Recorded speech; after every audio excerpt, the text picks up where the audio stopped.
In the Dragon Kingdom, within the bustling city of Haicheng, lies a modest laboratory. Chen Fan fixatedly gazed at his computer screen, clutching a notebook that bore the inscription "The 48th Experiment on Room Temperature Superconductivity." As the resistance values on the screen gradually approached zero, it felt as though his very breath had halted. A wave of indescribable exhilaration surged within him. It was a success at long last, a triumph. He began to fervently document the myriad data from this experiment. The individuals surrounding him observed Chen Fan's excitement, yet their expressions betrayed no hint of astonishment. This was simply because they had been dormitory roommates, and during their university days, they had discovered that Chen Fan resembled an AI robot, devoting his existence solely to study and various research endeavors, save for the occasional meal or drink. After graduation, they had collectively established this research and development company. Though their numbers were few, with only 5 members, the reliability of Chen Fan's research capabilities had drawn several enigmatic clients to their doorstep, yielding considerable profit. Time to clock out, someone suddenly remarked, prompting the others to glance at the clock. Wow, I can't believe I've wasted another entire day. Lu Hai, you slacker, doesn't your conscience ache at all? Why should it? With Brother Fan around, what do we have to worry about? True enough, let's go him off too. Laughter and light-hearted banter filled the air as the group pushed open the laboratory door and departed. Chen Fan remained undisturbed, his focus unwaveringly fixed on the experimental data. Time slipped by unnoticed. After confirming that all data was entirely normal, Chen Fan stretched lazily and glanced at the clock. It was already 8 in the evening. He closed his laptop, organized his belongings into his backpack, and prepared to leave for the day. Haicheng has long been known as a city that never sleeps, and even at this hour, the subway station thronged with people. After much effort, he squeezed into a crowded train, only to find that all seats were taken. Chen Fan grasped the overhead handrail, his mind still replaying the experiment's data and processes. To avoid any oversight, he even took out his phone to review everything once more. He had meticulously backed up all experimental data on his phone for easy access. Having dedicated over half a year to the room temperature superconductivity project, he estimated that it would soon be ready for commercial use. Lost in thought, the subway suddenly jolted twice. Chen Fan stumbled backward, but managed to hold onto the handrail, inadvertently stepping on a man's foot. "My apologies," he said, and the man waved him off, indicating it was no trouble. However, a woman in a skirt standing next to the man exploded in outrage. "Why did you stick your foot out? Were you trying to take pictures of me?" Chen Fan was taken aback. "You've misunderstood. I simply lost my balance." "Lost your balance? I saw a reflection. You must have hidden a camera in your shoe." "That's not true." Chen Fan shook his head in denial. "I did not take any pictures." At the mention of photography, many in the carriage turned their attention toward him. The woman remained relentless. "You say you didn't?" "Every pervert caught taking pictures claims the same thing." The man beside her attempted to defend Chen Fan, but seeing the woman's fierce demeanor, he opted to retreat to avoid trouble. "Take off your shoes, let me inspect them." The woman pressed on, relentless in her accusations. By now, several individuals had raised their phones, eager to capture the unfolding drama. Chen Fan looked down at his shoes. For convenience, he had always worn casual footwear, which featured breathable vents and a metallic emblem. After a moment's contemplation, he firmly replied, "Removing my shoes on the subway is inappropriate. I assure you, I did not take any pictures. Enough." The woman abruptly seized Chen Fan, her grip surprisingly strong. "Since you refuse to cooperate, we'll let the police handle it. Individuals like you who take pictures without consent deserve to be punished and think they'll go easy on you." "Well said." Others in the carriage began to echo her sentiments. "Don't let perverts off the hook otherwise. They'll only become bolder." "I support you, sister. Go for it." Encouraged, the woman brandished her phone, preparing to call the authorities. Chen Fan, now growing impatient, had kept his tone polite to avoid conflict. However, this woman seemed to be escalating the situation unnecessarily. "The transit police are here." A voice rang out, and 2 officers bearing batons approached. Upon seeing them, the woman appeared to have found her allies, pointing at Chen Fan. "This man took pictures of me and refuses to admit he harassed him before he escapes." Frowning, Chen Fan felt a surge of anger. I did not take pictures. I simply lost my balance and accidentally extended my foot. You may inspect reasonably, but do not slander me without evidence. Yet, regardless of his explanations, the two officers seized his arms. As the train arrived at the station, they escorted him out as if he were a criminal. Many passengers captured the scene on their phones, murmuring amongst themselves, "Ah, such a young man, why would he make such poor choices?" Younger age is no excuse for his actions. These subway perverts are becoming increasingly brazen. They must be dealt with harshly to restore safety for women. On the platform, Chen Fan was instructed to stand against the wall, removing his jacket and shoes for inspection. Curious onlookers formed a circle around him. This humiliating examination left Chen Fan feeling deeply uncomfortable. Meanwhile, the woman who had falsely accused him stood nearby with an air of satisfaction, arms crossed. Her name was Tang Xiaoqing, currently employed as a customer service representative at a telecommunications company, enduring the wrath of various clients daily. Having been caught in the rain, she had taken to venting her frustrations on others to alleviate her own stress. Unfortunately for Chen Fan, he had become the target of her ire that day. Why would you choose to harass good people instead of simply behaving? Admit your wrongdoing, delete the photos, and apologize to me. We can let this matter go at, do you say? Her domineering tone underscored her lofty sense of superiority. Chen Fan's response was unwavering. I did not take any pictures. Still defiant? If the investigation reveals the truth, you won't find such an easy resolution. At that moment, the two officers had thoroughly examined Chen Fan's clothing and shoes, finding no evidence of wrongdoing. Tang Xiaoqing, however, keenly shifted her gaze to Chen Fan's backpack. What about the backpack? Open it for inspection as well. Upon hearing this, Chen Fan instinctively tightened his grip on the bag, resisting. I have important documents inside. You have no right to search it. This reaction only further convinced Tang Xiaoqing and the officers that the evidence for his alleged misdeeds lay concealed within the backpack, and they had no intention of letting him go. Chapter 2. A paper shocks the West, give it to me. Tang Xiaoqing was unceremonious, directly seizing it. Two transit police officers became her accomplices, tightly restraining Chen Fan. With a thud, the backpack fell heavily to the ground, producing a crisp metallic clink. Chen Fan, who had been enduring in silence, finally erupted at this moment. You are breaking the law. Defamation. With a sudden surge of strength, he broke free from the grasp of the two officers and anxiously crouched down to open his backpack. Upon seeing that his computer was unharmed, he let out a sigh of relief. The documents inside the bag scattered across the floor. But Chen Fan was too preoccupied to care. He immediately powered on his computer to check. It contained all his research data, and if damaged, it would be irretrievable. Observing Chen Fan's anxious demeanor, the onlookers couldn't help but point their phones at him. Meanwhile, Chen Fan was utterly focused. His eyes bloodshot as he diligently examined the files on his computer. Seeing his distress, Tang Xiaoqing grew anxious and urged, quickly stop him. He asked, trying to delete the photos. The officers swiftly intervened, restraining Chen Fan. Now that he confirmed his data was intact, Chen Fan regained his composure. The police arrived 10 minutes later. Technically, the transit officers were merely security personnel with no law enforcement authority, so the matter needed to be handled by the police. Upon their arrival, they re-examined Chen Fan. After confirming that he possessed no incriminating photos, they addressed Tang Xiaoqing. All right, it might be a misunderstanding. What you saw was likely the reflection from the metal tag on his shoe. Let's not escalate this. Escalate? I didn't escalate anything. I clearly saw him extending his foot under my skirt to take photos, and he must have deleted the images from his computer. Chen Fan could no longer contain himself. That was merely the train swaying. I lost my balance and accidentally stepped over. You were watching me use my computer and saw I deleted nothing. Enough. The officers, caught in the middle, were exasperated. Isn't their surveillance in the subway? We can review the footage to clarify who is at fault, and the responsible party can apologize. Such matters fell into the realm of personal disputes, making it difficult for the police to mediate, so they could only attempt to reconcile. The group sought out the subway operators to request the surveillance footage. However, they were informed that the process required formalities, and given the vast number of cameras across the subway lines, it would take time to locate the precise footage. The earliest they could view it would be the following day. At this point, the officers could only mediate. Both of you should refrain from arguing. Come to our station tomorrow, and once we review the footage, everything will be clear.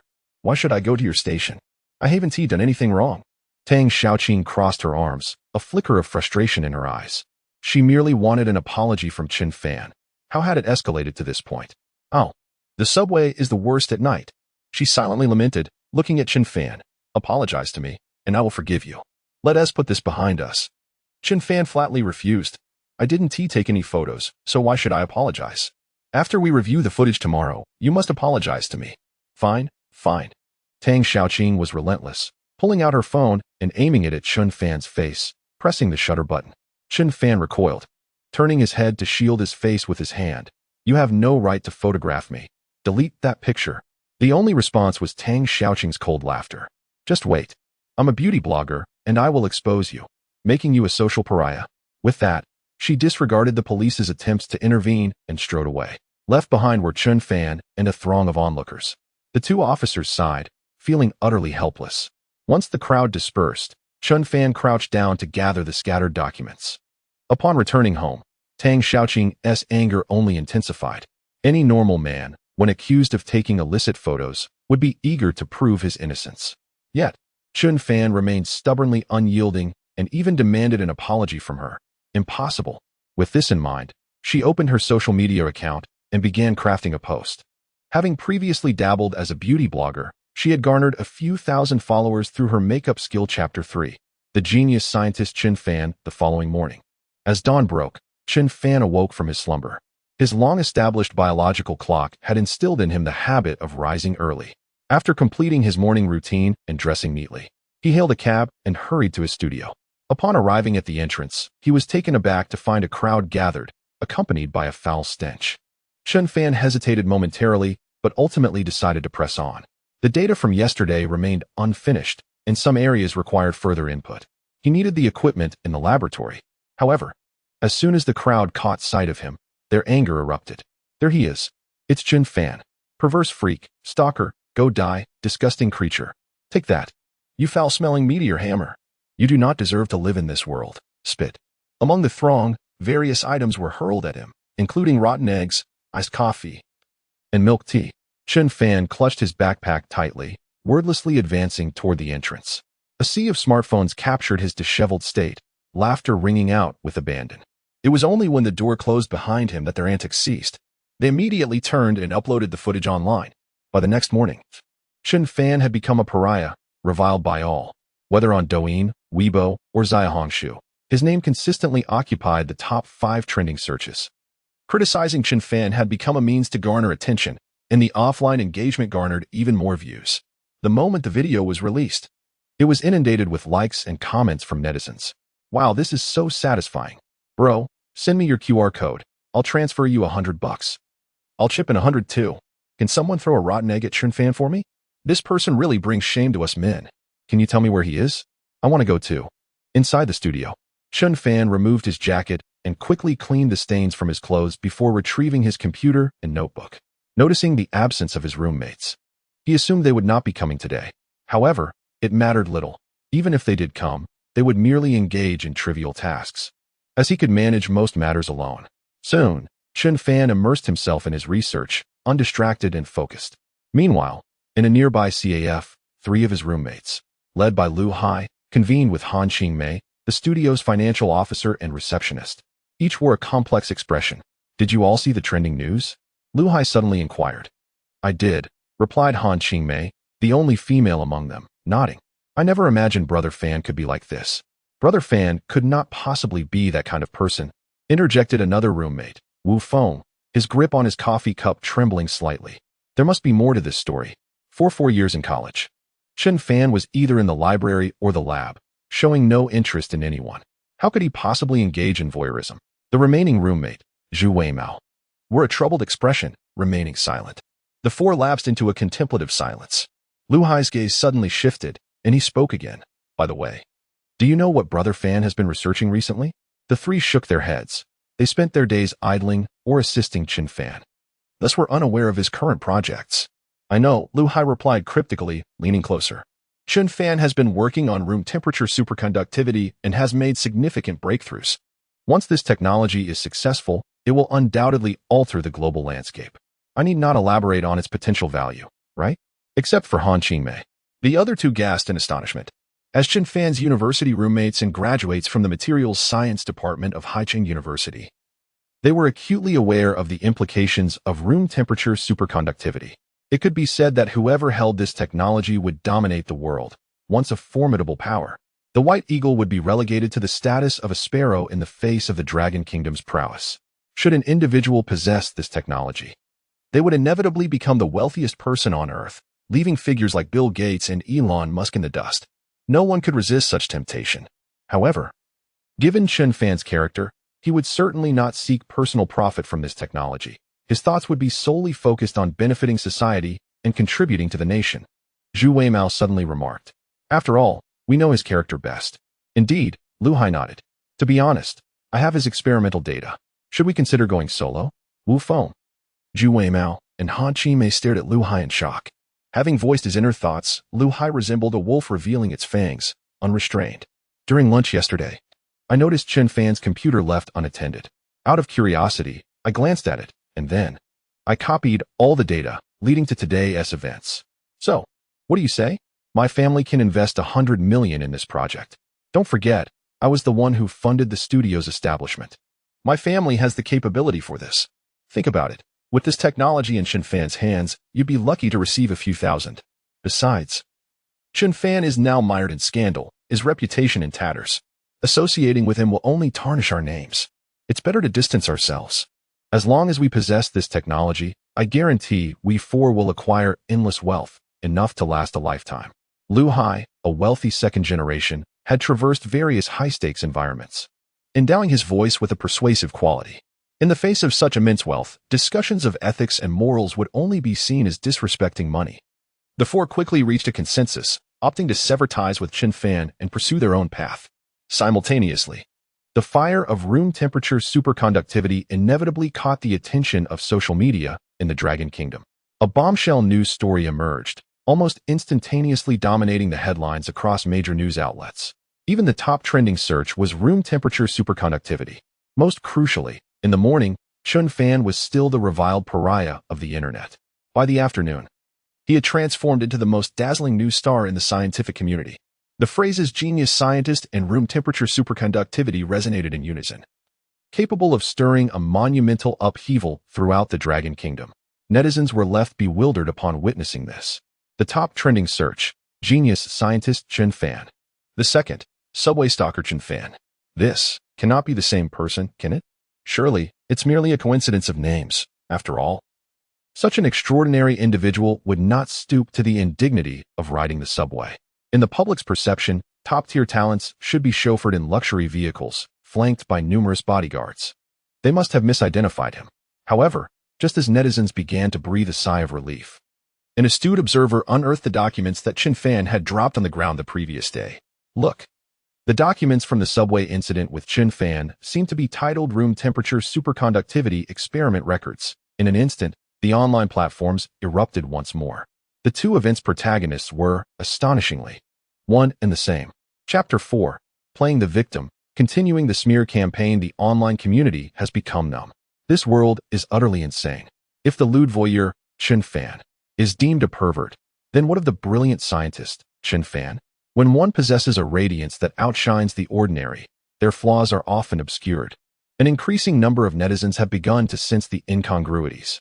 The news is disseminated by official media, rendering its authenticity beyond doubt. There is no question that Chen Fan is seeking to clear his name, for no ordinary individual can compel official media to release false news in their defense. If such a feat were possible, it would imply that Chen Fan wields immense power. If he indeed holds such influence, why would he bother to discreetly film an ordinary person on the subway? Consequently, the discourse on social media has begun to exhibit a duality. Let us refrain from hurling insults for now. There must be some underlying truth to this situation. The individual who published the article yesterday presented no evidence and may be fabricating accusations. Indeed, official media has spoken in Chen Fan's favor. If he truly achieves room temperature superconductivity, then not only would he be free from any repercussions for mere voyeurism, he could even wield a professional camera in the subway without concern. What is this room temperature superconductivity? My understanding of the situation is growing increasingly muddled. Experts, please elucidate. Superconductivity is a physical phenomenon wherein certain materials exhibit zero electrical resistance at extremely low temperatures, meaning that electric current would flow without any loss or heat generation. This advancement could potentially enhance the operating speeds of mobile phones and computers by hundreds or thousands of times, allowing batteries to charge in mere seconds and making levitating vehicles a reality. The global efficiency of energy utilization could reach 100. Yet, this technology has remained theoretical, as all known superconductors require ultra-low temperatures. Room temperature superconductivity has eluded substantial breakthroughs over the past century, yet now it seems Chen Fan has conquered this challenge. As a researcher from the Dragon Kingdom, I am exhilarated. Are you implying that our Dragon Kingdom is to rise? One might awaken from a dying illness to find that the greatest powers are indeed within oneself. Meanwhile, within her rented room, Tang Xiaofei caught sight of the news online, her expression shifting dramatically. What? This Chen Fan possesses such a background? Upon checking her private messages, she noticed that doubts about her had already begun to surface.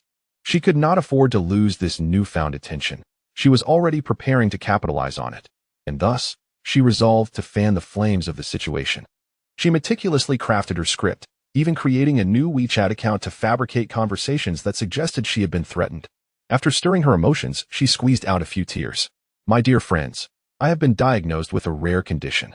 I never anticipated that by merely standing up against voyeurism, I would be subjected to such vitriol and curses. Indeed, I have been subjected to a wave of online outrage. Just today, Chen Fan added me on WeChat and threatened me. She portrayed herself as a fragile girl, painting Chen Fan as the villain who pressured her to retract her statements. The impact of her video was swift, demonstrating that evoking sympathy can be effective. A gambling-addicted father, ailing mother, a brother in school, and her shattered self. Who could resist such a tale? In an instant, public sentiment began to shift once more, directing ire back toward Chen Fan. Even if you are a genius scientist, you cannot treat a girl this way. Respecting women is the first lesson of humanity. Despite your impressive research, you have failed in this regard. You even resorted to threats? Is it possible you are feeling guilty? Why do people take rumors at face value? Can a mere chat log substantiate the truth of the matter? Let's think rationally. Rationality, indeed. Did you not see how Tang Xiaoqing was in tears? How could that possibly be fake? We are here to teach Chen Fan a lesson. Regardless of his status, he must apologize to Tang Xiaoqing for this incident. Observing the shift in public opinion, Tang Xiaoqing behind the screen chuckled, her laughter filled with delight, devoid of the sorrow and grievance she feigned in her video. This generation of netizens is easily fooled. The money will flow to her effortlessly. Within the laboratory, time loses all significance. Once immersed in experimentation, Chen Fan becomes oblivious to the passage of time and space, surrounded solely by a multitude of dense data. Countless trials, both failures and successes, have honed his temperament into one of calmness and resilience. After what felt like an eternity, Chen Fan refined a piece of metal the size of a grain of rice. The superconducting material he had tested the previous day indeed exhibited superconductivity, but was highly unstable, maintaining its state for no more than 3 minutes at room temperature. Now, the metal in his hand, enhanced with a new alloy, represented the culmination of room temperature superconductivity. Through his verification, this material could sustain stable superconductivity indefinitely at room temperature. And its production cost is remarkably low, requiring only the most common metals for synthesis. If commercialized, it could be cheaper than aluminum. Gazing at the minuscule metallic fragment, Chen Fan could not help but smile. At last, I have found you. Suddenly, a pang of hunger struck him. He carefully stored the superconducting material and contemplated ordering takeout. However, he recalled the instant noodles in his office. He wished to remain undisturbed by the outside world. Little did he know, the external realm was in a frenzy searching for him. Numerous research institutions and materials companies were fervently seeking information about Chen Fan, eager to uncover the identity of this remarkable individual. Yet, their efforts yielded little. It was as if his records had been expunged from existence. Only the most basic information, name, education, age, could be found, while deeper details remained concealed. Some sought to dig further, but the authorities intervened, issuing stern warnings to all who dared to investigate Chen Fan's identity. It was only then that they realized his identity was classified as a state secret.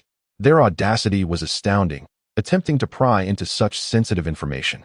Fortunately, ignorance is bliss. While the authorities forbade them from investigating Chen Fan, they did not prohibit them from seeking him out. Chen Fan's worth had skyrocketed, a veritable treasure trove. Even a hint of information from him could translate into immense wealth. Who could resist a walking embodiment of future affluence? Thus, an increasing number of scholars and researchers began flocking to Haiqing. Chapter 5. The Truth Revealed? It was actually Tang Xiaoqing's initiative in recent days. The Haiqing police have been beset by a significant headache. A subway voyeurism incident has garnered national attention, and now, Chen Fan has unexpectedly become a sensation. Numerous netizens have inundated the police's social media account with comments, clamoring for the truth to be revealed swiftly. Some have even gone so far as to demand Chen Fan's arrest. However, they dare not act on such impulses. Without a thorough investigation into the truth, arresting someone casually would constitute a grave dereliction of duty. Moreover, the current public sentiment surrounding Chen Fan is sharply polarized, with ardent supporters and vehement detractors. Any rash action could trigger an upheaval for the entire Haiqing administration. Thus, the police have been enduring a period of intense strain. Fortunately, after considerable effort, the surveillance footage from the subway has finally been procured. A group of officers gathered before the large screen. On the display, Chen Fan is seen gripping the handrail within the carriage, engrossed in his phone. Suddenly, the image jolts, accompanied by the sound of the train's brakes. Many passengers struggle to maintain their balance, swaying as a result. At this moment, Chen Fan steps back, instinctively extending a leg for support, inadvertently stepping on the foot of a nearby man. Throughout the entire incident, his foot never ventured beneath Tang Xiaoqing's skirt. Conversely, Tang Xiaoqing, unable to steady herself, stumbled back 2 steps, landing directly at Chen Fan's feet. Thus, the ensuing scene unfolded. After viewing the surveillance footage, a profound silence enveloped those present. What was initially perceived as a misunderstanding has revealed itself to be a malicious fabrication. However, even before the truth was fully unveiled, Tang Xiaoqing had incited and guided netizens to publicly denounce Chen Fan, with some individuals even subjecting him to online harassment. Chen Fan, throughout this ordeal, had done nothing wrong. He had not even spoken out on social media, yet he was subjected to baseless vitriol and humiliation. Burdened by overwhelming pressure, he still persevered in attending work. One must ponder, who could withstand such an onslaught of harm? As anticipated, that very afternoon, the police issued a final announcement regarding the subway voyeurism incident. The announcement not only released the clear surveillance footage but also exonerated Chen Fan, urging netizens to cease their online harassment. Within half an hour of the video's release, the online tide shifted dramatically. Those who had previously expressed outrage toward Chen Fan fell silent. The revelation of the truth left many netizens in shock. How could it be that Tang Xiaoqing had willingly positioned herself beneath someone else's feet? And then, she had the audacity to play the victim? Such behavior was utterly outrageous. How could she be so shameless? Did she not comprehend the profound impact of her unfounded accusations on Chen Fan? Many began to advocate for Chen Fan to file a lawsuit, asserting that he needed to teach her a lesson. Others suggested that the police should simply arrest her. This is a civil dispute, they argued. The police cannot apprehend her. Only a lawsuit can resolve this. Furthermore, the 2 subway officers who had subjected Chen Fan to a humiliating search were also scrutinized. The Haiqing Metro authorities, once anxious, finally breathed a sigh of relief. Upon seeing the police announcement, they thought, now that you have condemned Tang Xiaoqing, surely you cannot blame us. However, they were mistaken. The situation soon escalated. An influx of netizens stormed the Haiqing Metro's official account. Without any evidence, your staff felt entitled to demean someone? They questioned. Allow me to clarify. Subway officers are merely security personnel, without any law enforcement authority or the right to conduct searches. Therefore, their actions against Chen Fan were a violation of his personal liberties, which could warrant legal action. Oh heavens, seeing the footage of Chen Fan alone, hunched down and gathering his belongings, fills me with pity. He merely sought to protect his research materials. How could such a distinguished individual suffer such indignities? Indeed, the Haiqing Metro must provide a satisfactory explanation. As the truth emerged, netizens conveniently forgot their prior denunciations of Chen Fan, shifting from one aggressor to another. Tang Xiaoqing, who had been reveling in her newfound fame while lounging in her rented apartment, was oblivious to the storm brewing online. Notifications flooded her phone, and she initially believed her popularity was surging once more. However, her expression quickly shifted to one of disbelief as she encountered a barrage of vitriolic comments. How dare you? You shameless creature. Is it permissible for women to falsely accuse others? You disgrace us all. They demanded an apology from Chen Fan, warning her that this matter would not end without one. Indeed, a public apology is necessary. Dumbfounded by the sudden shift, Tang Xiaoqing hastily checked the trending topics, only to discover the police announcement. Upon reading it, her complexion flushed with anger. On what grounds do these officers release the surveillance footage? What authority do they possess? She seethed. No, I shall sue them for infringing upon my right to privacy. Although her face had been obscured in the footage, she realized that it mattered little. Netizens were now aware of her social media accounts, which also contained her selfies. This was tantamount to inciting online harassment against her. Fuming, Tang Xiaoqing resolved to confront the situation head-on. An apology? Never. She retrieved a forged medical diagnosis from her bag, claiming to suffer from a vague ailment. In today's medical landscape, such diagnoses often lacked rigor. One merely needed to answer a few simple questions and fill out a form to be deemed afflicted. Due to the low barrier to entry, many influencers, after facing backlash, would claim to have this ailment in hopes of garnering public sympathy. She posted the diagnosis on social media, tagging the Haicheng police. Are you satisfied now? Are you trying to drive me to despair? However, netizens were no longer swayed. Some even unearthed her secondary accounts, discovering a plethora of inflammatory remarks. She had posted about spotting attractive men, taking clandestine photos, and making derogatory comments about ordinary males. Additionally, she had engaged in petty scams, such as refunding items purchased online and leaving malicious reviews for takeout services unless compensated. The culmination of her actions finally unveiled her true, repugnant nature to the public. As night fell, Chen Fan returned alone to his old neighborhood after a long day at work.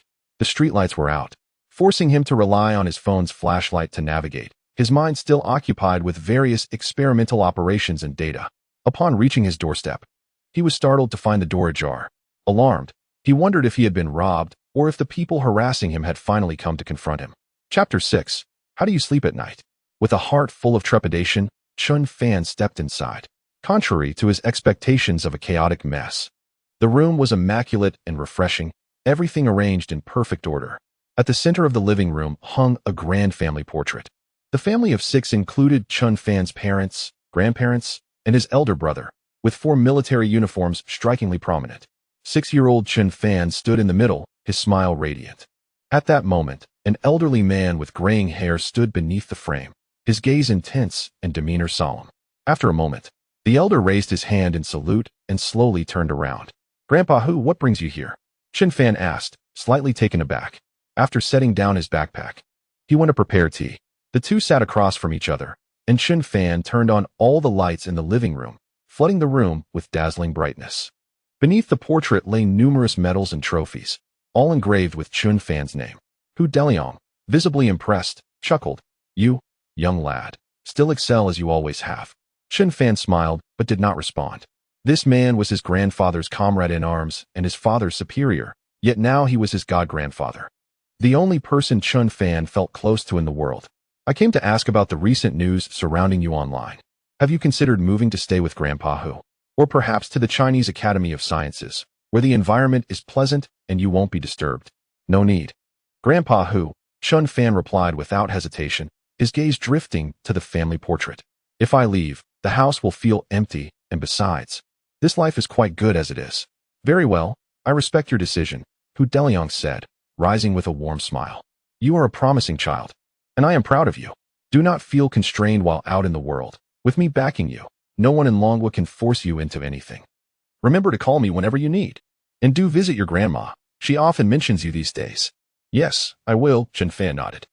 Hu Deliang then made his way towards the door, and Chen Fan stood to see him off. As they reached the entrance, Hu Deliang suddenly turned around, his eyes revealing a complex emotion.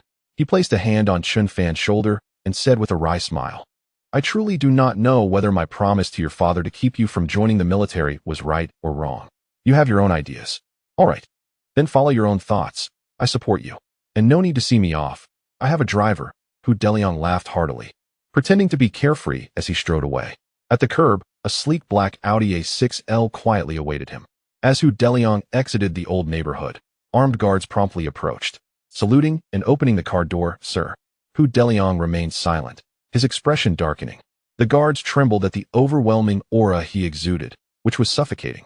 They had never witnessed Hu Deliang so enraged, and they dared not speculate.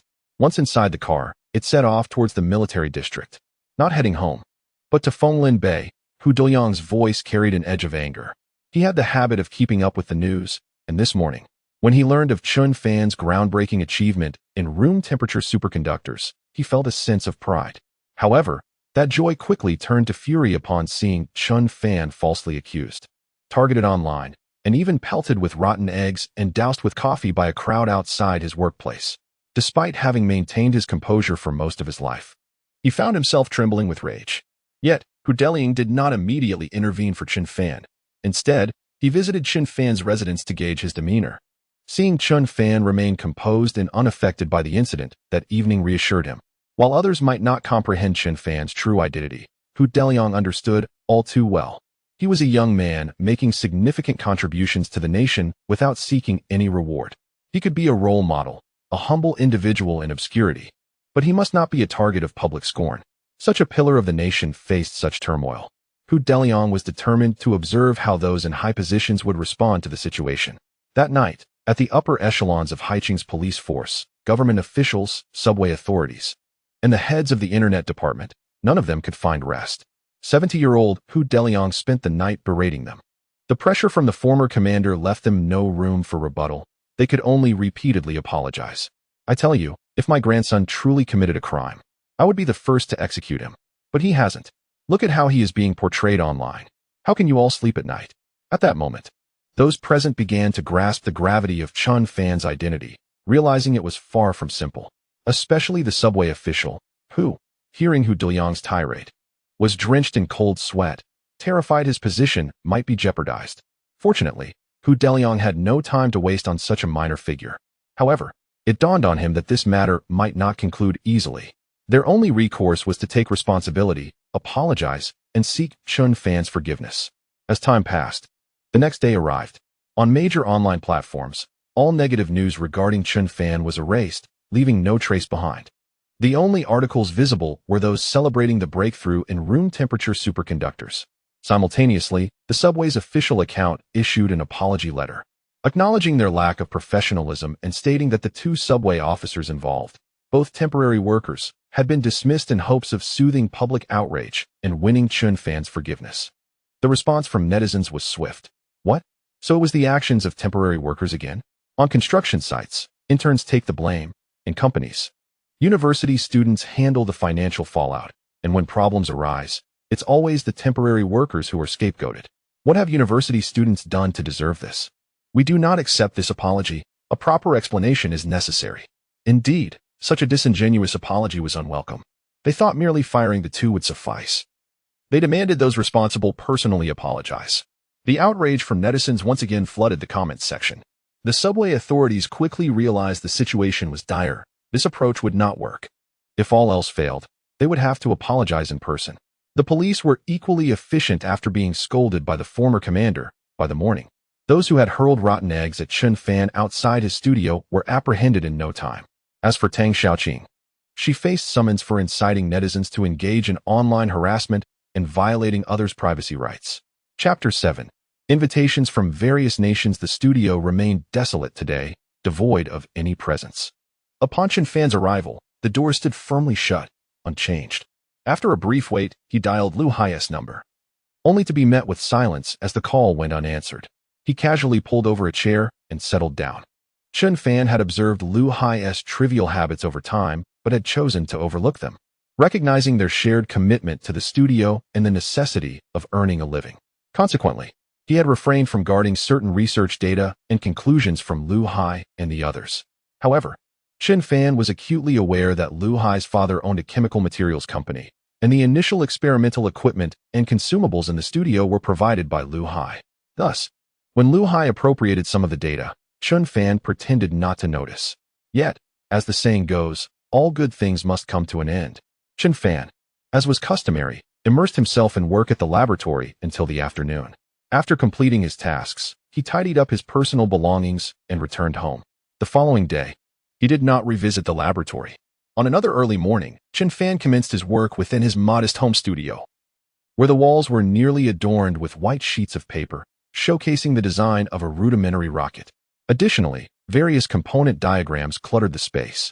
Standing at the center of the room, he rested one hand on his chin, rapidly calculating multiple parameters in his mind. The mechanical strength and hardness were satisfactory, and the vector engine's thrust appeared sufficient to exceed Mach 31, yet. Suddenly, a series of knocks echoed at the door, interrupting his concentration. Chen Fan jolted back to reality, momentarily shaken from his work. Who could it be? He rarely engaged socially, had few friends in real life, and at this hour, it was unlikely to be a delivery. Approaching the door, he hesitated briefly before deciding to open it. In an instant, an array of cameras and microphones were thrust toward his face. A cluster of reporters, sporting professional smiles, surrounded him, accompanied by several middle-aged men in suits. Their expressions oozing flattery. "Who are you?" Chen Fan inquired, frowning. As he spoke, the reporters swiftly set up their cameras and initiated a live broadcast. They had come at the invitation of the Haicheng Metro, and although many were initially reluctant to attend, the mere mention of Chen Fan's name had drawn them all in. It was common knowledge that Chen Fan's popularity online was soaring. The progress and ultimate results of room temperature superconductivity were matters of intrigue not only for netizens, but for people worldwide. Any accurate information from Chen Fan could potentially become sensational news. They were determined not to miss such a significant event. As the live stream commenced and Chen Fan's name appeared in the title, a considerable audience flocked to the broadcast. "What is this? Chen Fan is live? Look, it really is him. But what is with this crowd?" The official Metro representatives were there to apologize. Why not hold a press conference instead? Was it really necessary to be so grand? Let's observe for now. At that moment, a balding man carrying a fruit basket approached. "Mr. Chen, greetings. I am the head of the Haicheng Metro. Regarding the recent subway incident, our employees' handling of the situation was inadequate, causing you considerable distress. We are here to offer our sincere apologies and support." Chen Fan remained silent. The balding man continued with an array of bureaucratic rhetoric, which was largely incomprehensible. The online audience was equally unimpressed. Why is it only the Metro officials who are apologizing? What about Tang Xiaoqing and those who harmed Chen Fan? Where are their apologies? Chen Fan maintained his composure before the camera, though a hint of displeasure crossed his brow, likely due to the unexpected interruption. Before the balding man could finish, Chen Fan interjected, "I accept your apology. Please leave now. If possible, do not disturb my life further." The balding man, still holding the fruit basket, insisted. "This is a small gift from us. We hope you will accept it." Just then, a group of blonde, blue-eyed foreigners rushed over, sweat glistening on their foreheads. Their demeanor frantic. They were university leaders and heads of laboratories from various countries in Europe and America. Having been in Haicheng for 2 days, they had only known Chen Fan's name and not his address. Due to the sensitive nature of their inquiries, they could not seek assistance from the Dragon country's officials. "Mr. Chen, I am from Neojin University. I came after reading your paper in science." One bald man handed over his business card. "We wish to inquire if you would be interested in developing your work in our sunless empire. We possess the world's leading laboratories and literature, which you may access freely. If you agree, you could even become an honorary dean with an annual salary of 3 million pounds. We are from the Laurentian Laboratory in the beautiful country. I trust we need not elaborate further. Your command would dictate the entire laboratory. We are from Harvard University, Massachusetts Institute of Technology, Cambridge University. The world's elite institutions and laboratories were now at his doorstep, akin to cabbages left unattended at the roadside. The online viewers were astounded. What they thought would be a routine apology livestream had morphed into something unexpected. However, a realization dawned upon them. Chen Fan's fame had escalated to the extent that these institutions and universities had come to pay him a visit. This indicated that even a fragment of his research achievements in room temperature superconductivity had elicited intense interest from the Western world. In light of Chen Fan's recent experiences of online harassment and bullying, any normal individual might feel a profound disappointment in their homeland at this juncture. The possibility of seeking solace in foreign arms loomed large.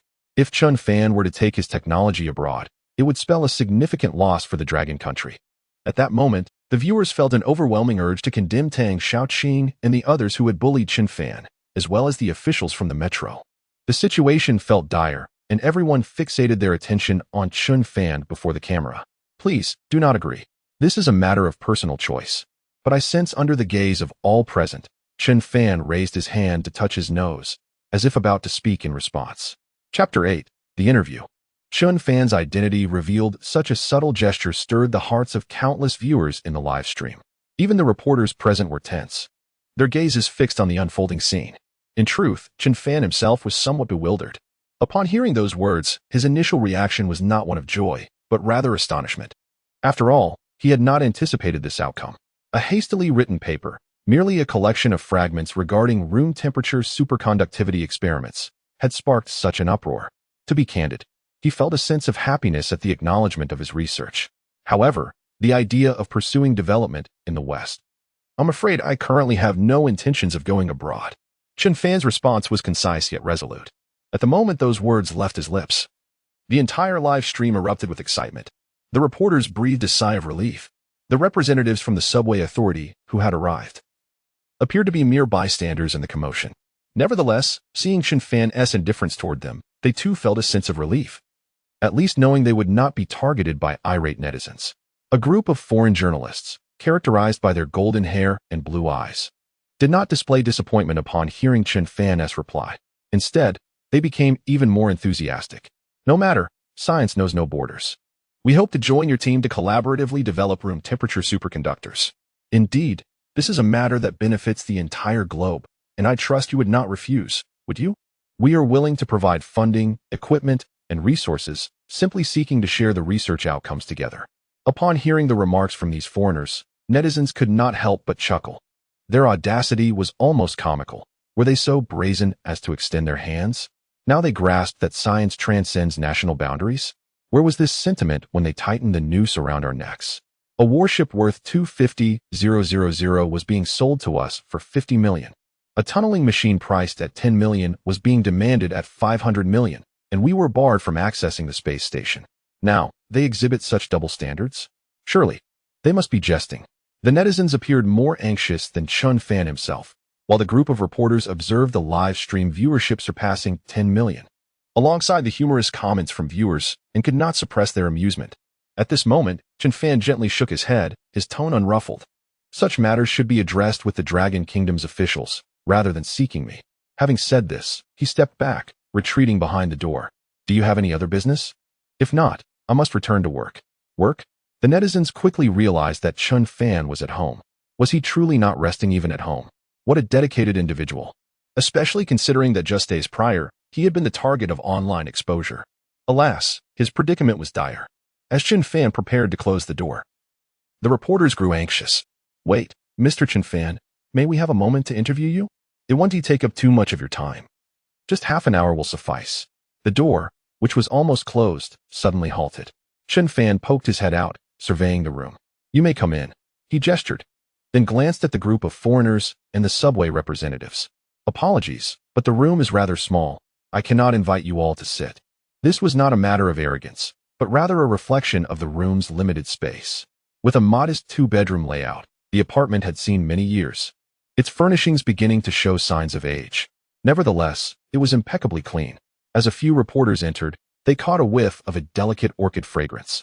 Indeed, on the windowsill, a vibrant orchid thrived, its growth commendable. Overall, the room exuded a refreshing elegance, a sanctuary from the world's clamor. Upon entering, the camera circled the room.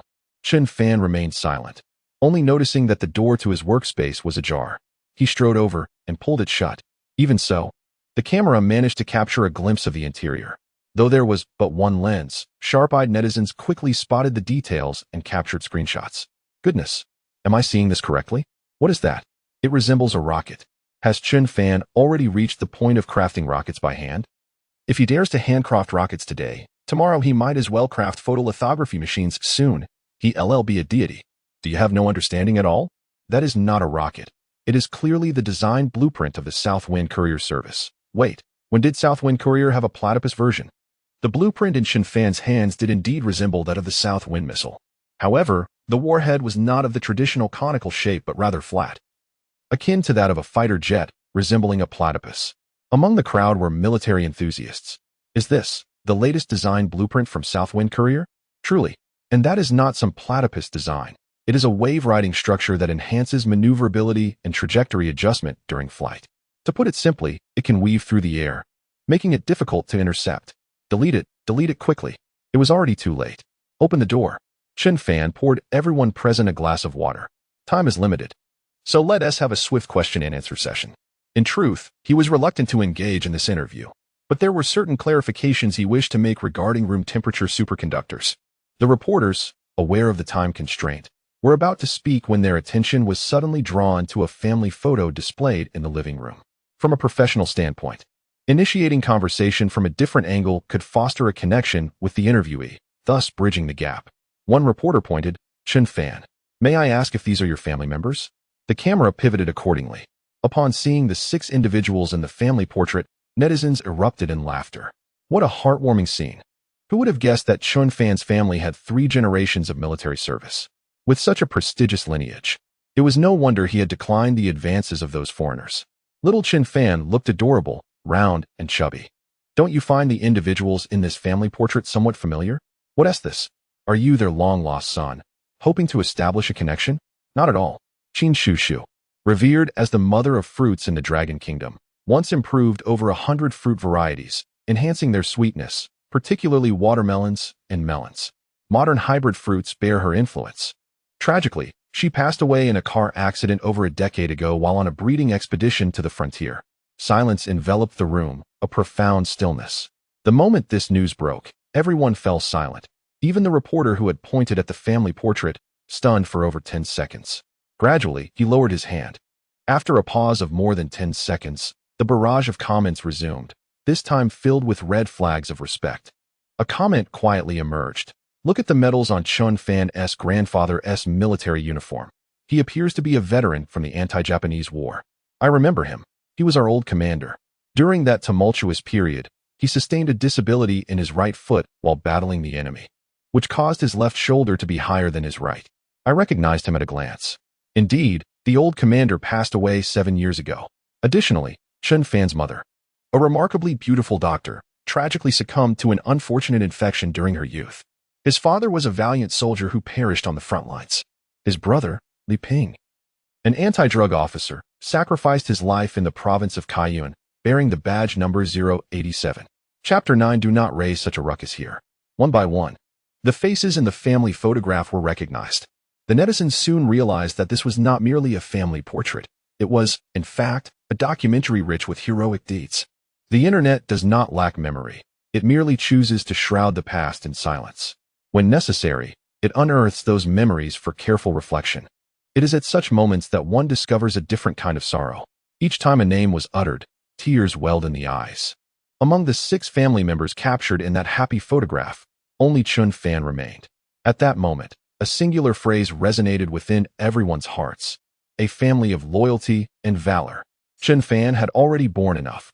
He should not have to endure baseless slander from online commentators. The reporters took a while to regain their composure. Hastily wiping their tears and forcing a smile, they dared not remain seated, rising instead with solemn expressions. Such an occasion demanded gravity. Chen Fan, there have been recent breakthroughs in room temperature superconductivity. What are your thoughts? Or is there something you wish to share with everyone? Indeed, Chen Fan affirmed, standing. All eyes were fixated on his impassive visage, resembling a statue. Yet, there was palpable anticipation for his forthcoming words. Was the phenomenon of room temperature superconductivity genuine? Would it come to fruition, or was it merely a web of rumors? These were the questions that preoccupied the netizens, as they pertained to the future development of the Dragon Nation over the coming decades, even centuries. However, Chen Fan merely responded nonchalantly. I know nothing and kindly ask that you refrain from disturbing my life over this matter. If there are inquiries, please direct them to the Chinese Academy of Sciences. Indeed, Chen Fan sought solitude. Yet, he did not wish to relocate. Thus, he felt compelled to invite the journalists in for a proper discussion. The reporters were taken aback. The netizens were equally astonished. Is this the whole point after all this time? Yet, it was true. Chen Fan's address had already been exposed, and it was conceivable that some ill-mannered individuals might intrude upon his life. Not to mention, the impact of Chen Fan's paper had garnered attention from the entire Western world, and one could scarcely fathom the potential consequences of any mishap. The journalists comprehended the essence of Chen Fan's words and nodded in understanding. We appreciate your response. Thank you for agreeing to this interview, and we wish you a pleasant life filled with success. With that, the group bowed in unison, not to Chen Fan, but to that family portrait. Thank you, Chen Fan replied, his gratitude sincere. Once the group departed, silence enveloped the room once more. Chen Fan stood alone in the living room for an extended period, gazing at the faces in the photograph, lost in thought. After a while, he slowly approached the windowsill, picked up a watering can, and began to water the orchids. As the droplets clung to the petals, the flowers appeared even more vibrant and fragrant, swaying gently in the breeze, eliciting a smile from him. Chen Fan would never forget the day disaster struck, when his mother, a dedicated infectious disease doctor, was called to action.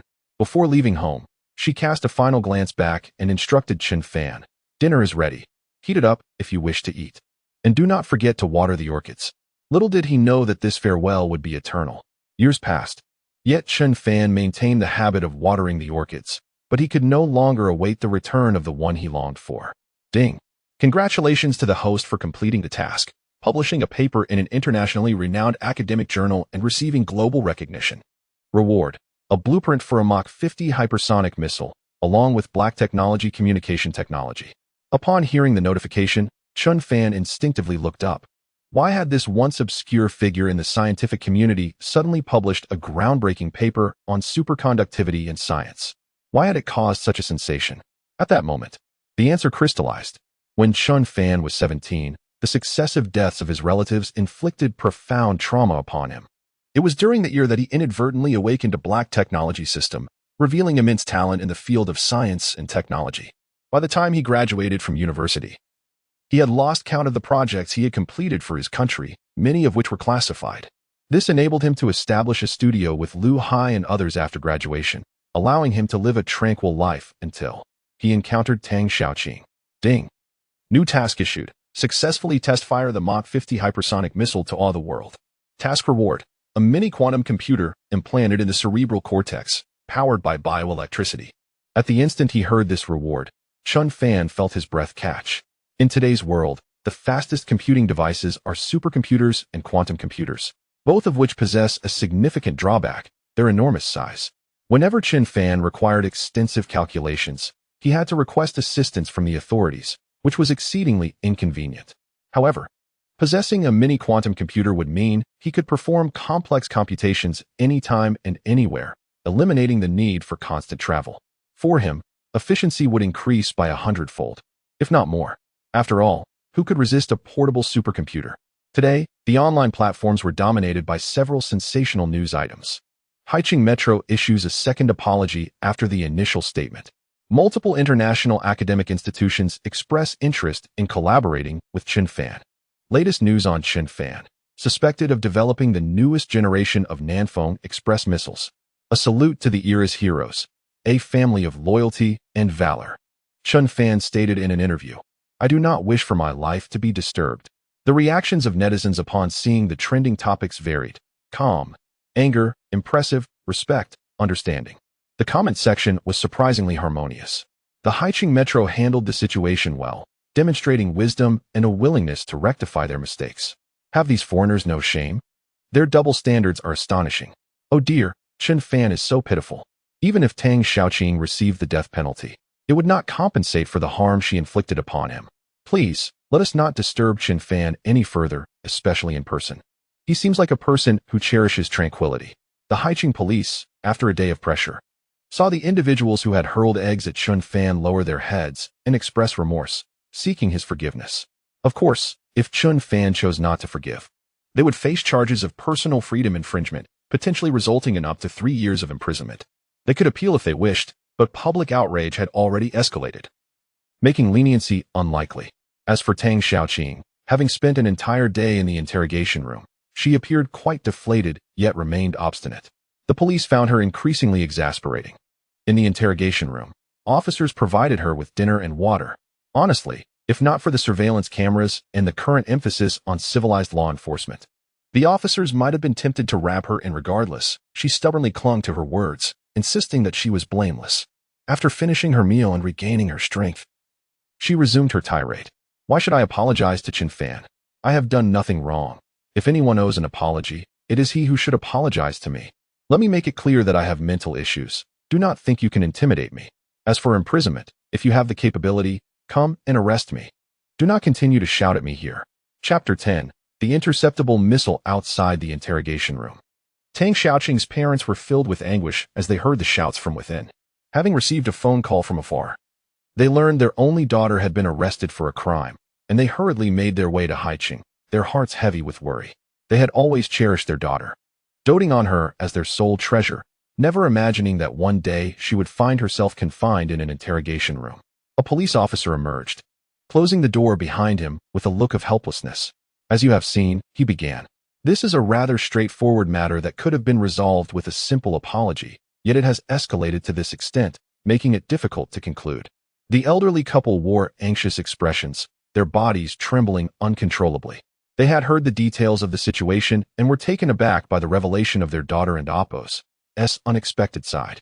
Moreover, the public was mercilessly criticizing her. Having never encountered such a scenario, Tang's mother choked on her words, tears streaming down her cheeks as she implored, "Officer, please allow us to speak with her. Xiaoqing is usually very obedient. She will listen to me. If necessary, we will apologize to Chen Fan, even if it means kneeling. Just please don't let our Xiaoqing go to jail." As she spoke, she attempted to bow to the officer, who quickly intervened to prevent her from doing so. "You may go in," he urged. "We will strive to mediate. If Chen Fan is willing to forgive, then naturally, there will be no further issue." The officer opened the door to the interrogation room. Since Tang Xiaoqing was not accused of a criminal offense, she was not handcuffed to the chair. Nevertheless, the cold interrogation chair was uncomfortable. Yet, Tang Xiaoqing appeared remarkably at ease. She understood that the world outside was filled with accusations against her.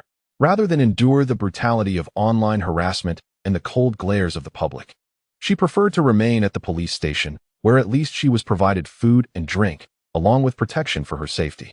Although the conditions were not as pleasant as outside, she felt it was not the time to be choosy. Suddenly, the door to the interrogation room swung open again. Upon catching sight of her parents, Tang Xiaoqing straightened up in surprise. "Mom and Dad, what are you doing here? If we don't come, will you remain locked up here indefinitely?" her father said, his voice heavy with concern. "Oh, it's nothing to worry about," she replied dismissively, shaking her head. "There's nothing wrong with being here. Besides, I haven't done anything wrong. They'll release me in a few days." However, upon seeing the stark surroundings, Tang's mother burst into tears anew. "Xiaoqing, I heard them say you were spreading rumors and inciting online violence. They say the minimum sentence is 3 years. Please don't scare me like this." At her words, Tang Xiaoqing's expression faltered momentarily but quickly regained its composure. "Oh, don't worry about this. Trust me, I will be fine." "Xiaoqing, listen to your mother and just apologize," her father urged, nodding. "Apologizing is not shameful, it's just a few words. We lose nothing by doing so. Be obedient. And once this is over, I'll treat you to a meal." "Enough," Tang Xiaoqing interjected, her impatience evident. "Haven't I made it clear? I did nothing wrong. Why should I apologize to him? I have been insulted by so many people because of this. I have suffered greatly. If anyone should apologize, it should be him to me. Xiaoqing, get out. Both of you, just leave," she yelled, and her parents exited the interrogation room. The police officer outside inquired, "How did it go?" To be candid, were it not for the immense pressure from above to minimize this incident, they would have preferred not to mediate at all. After all, her actions had been infuriating, and any man would find such slander intolerable. The elderly couple shook their heads, on the verge of tears. Their sorrowful demeanor tugged at the officer's heartstrings. The plight of parents is truly pitiful, he thought. "Do not worry, there is still a week until the lawsuit period begins. You may come by at any time during this week," he reassured them as he escorted them out, watching their stooped figures and unsteady steps. The officer's disdain for Tang Xiaoqing deepened. 3 days swiftly passed.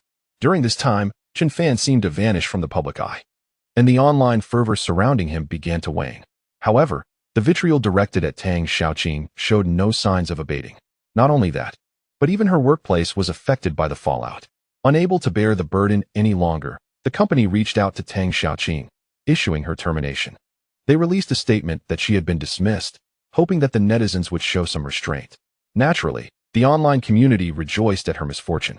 Yet, Tang Xiaoqing's experience in those 3 days was far from pleasant. It was a torment. Her parents visited daily, bringing her meals and incessantly speaking to her. Coupled with her heartless dismissal from her job and the unyielding attitude of the police, she began to realize that the officers were not merely attempting to intimidate her. They were serious. Finally, on the 4th day, she chose to relent. "Fine, I will apologize to him," she said, her brow furrowed in annoyance, as if the very act of apologizing to Chen Fan was an indignity. Seeing her finally concede, her mother wept tears of joy, and her father's previously furrowed brow finally relaxed. All right, once this is over, I'll cook your favorite meal when we get home. Nothing compares to the comforts of home.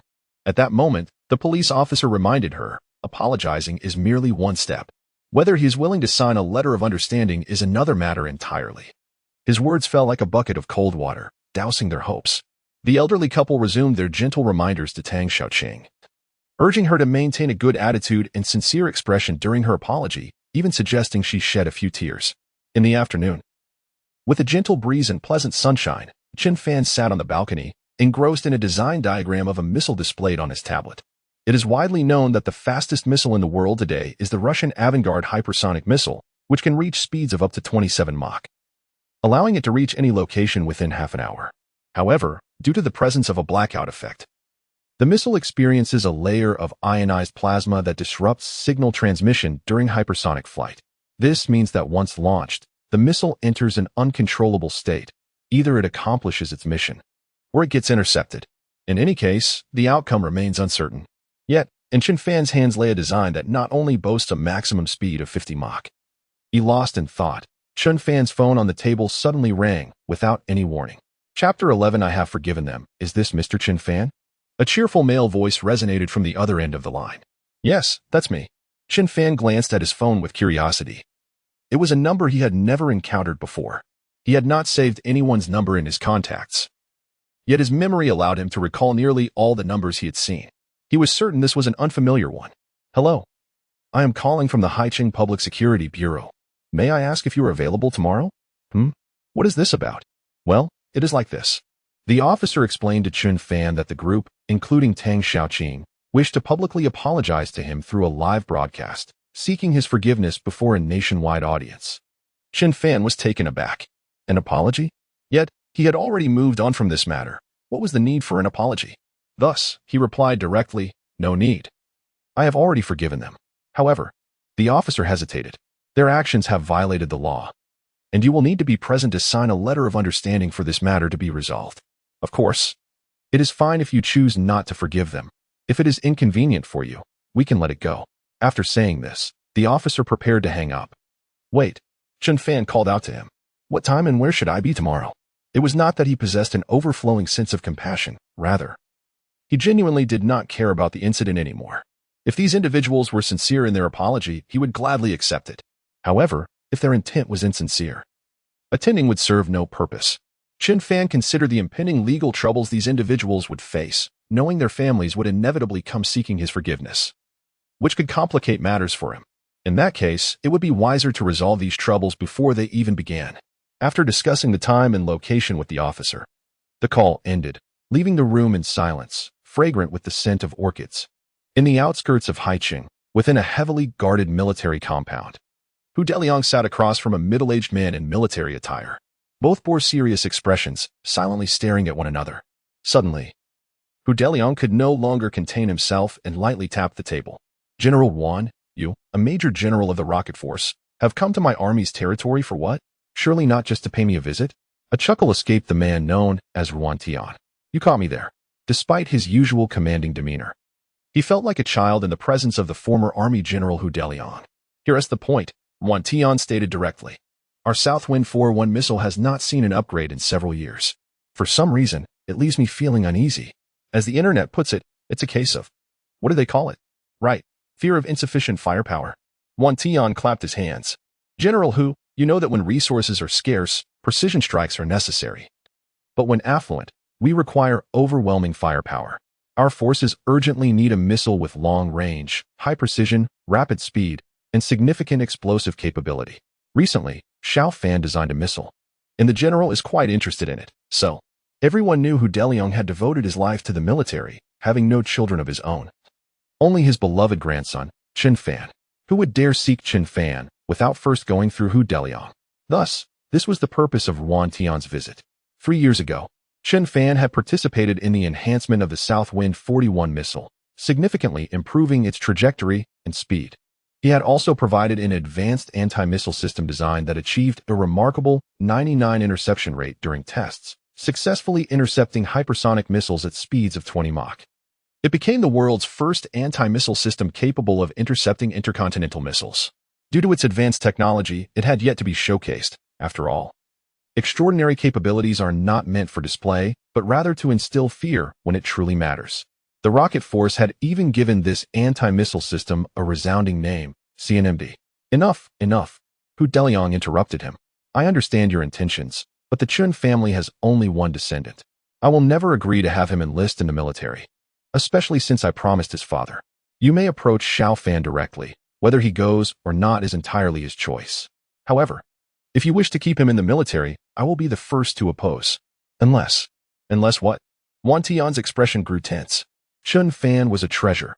Not only did the rocket force desire him, but the Air Force also coveted him. 2 years prior, a vector engine designed by Chen Fan had excited the Air Force leaders, keeping them awake for days on end.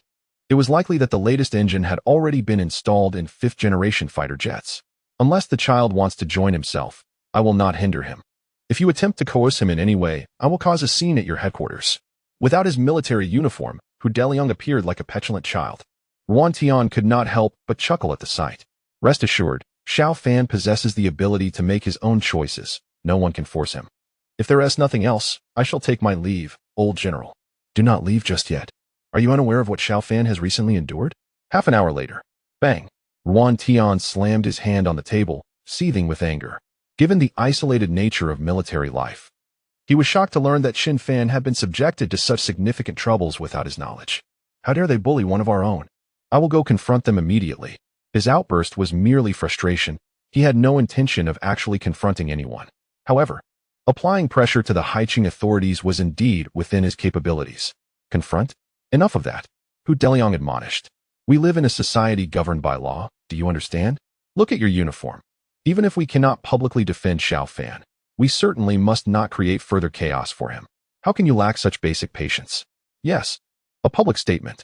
Wang Tian suddenly realized, glancing at Hu Deliang. Both men were astute enough to comprehend each other's thoughts. The old general was deliberately presenting this opportunity to him. Having retired a few years ago, Hu Deliang was unable to take direct action within the military. But he could certainly engage in discussions with the officials of Haiqing. Make haste and return. I shall not keep you for a meal. Wang Tian saluted and departed. He now had 2 tasks to undertake. First, he would notify the Public Relations Department to support Chen Fan. He would not allow anyone to bully their own. Second, he would find Chen Fan and invite him back to the military. Having once lived in fear of scarcity, he now had the means to unleash his full potential. Even the opponent's doghouse would be obliterated, and he would ensure no trace remained on the battlefield. Chapter 12. Apologize to me first, and I shall forgive you the following day. Chen Fan rummaged through his wardrobe and unearthed 2 rather faded garments. He had forgotten how long it had been since he last purchased clothing. New items were only acquired when necessity dictated. Unfortunately, he had not felt the need for quite some time. If the clothes were still wearable, why procure new ones? The traps set by capitalism resembled a bottomless pit, insatiable in its demands. Though the garments were old, they were impeccably clean, and after freshening up, Chen Fan appeared remarkably refreshed, tall and slender. With well-defined features and strikingly handsome looks, he possessed a timeless appeal. Today, he had granted himself a day off, so there was no urgency in his departure. After stepping outside, he scanned for a shared electric scooter and set off towards the police station. Meanwhile, within the sprawling offices of the Haiqing police, a grand conference room capable of accommodating hundreds was prepared. A cameraman had set up his equipment, while a dozen individuals sat nervously below the stage, clutching scripts in sweaty palms. Following the release of surveillance footage, the truth had unraveled, prompting a surge of anxiety among them. At last, the moment of reckoning had arrived. Tang Xiaoqing, masked and seated at the back of the crowd, cast a resentful gaze towards the front of the conference table. She was unwilling to accept the situation. Why wouldn't Chen Fan apologize? Why did the police choose to disclose the surveillance footage? It should have been Chen Fan bearing the brunt of this turmoil. If only there were a means to reverse regrets, Tang Xiaoqing would not lament falsely accusing Chen Fan. Rather, she would regret not choosing a location devoid of cameras or forcing Chen Fan to apologize. Perhaps then, there would not be so many complications now. Downstairs, the appointed time was approaching.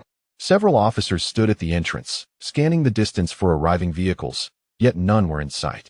Instead, A teal-shared scooter approached unsteadily. As it drew near, they recognized Chen Fan, clad in a simple gray shirt paired with ill-fitting casual trousers and sporting a helmet. How commendably law-abiding. Good morning. Chen Fan greeted as he dismounted the scooter. The onlookers were momentarily taken aback, struck by the stark contrast to their expectations. They had anticipated him arriving in a car, or at the very least, hailing a taxi, yet he had ridden in on a bicycle. Moreover, his attire.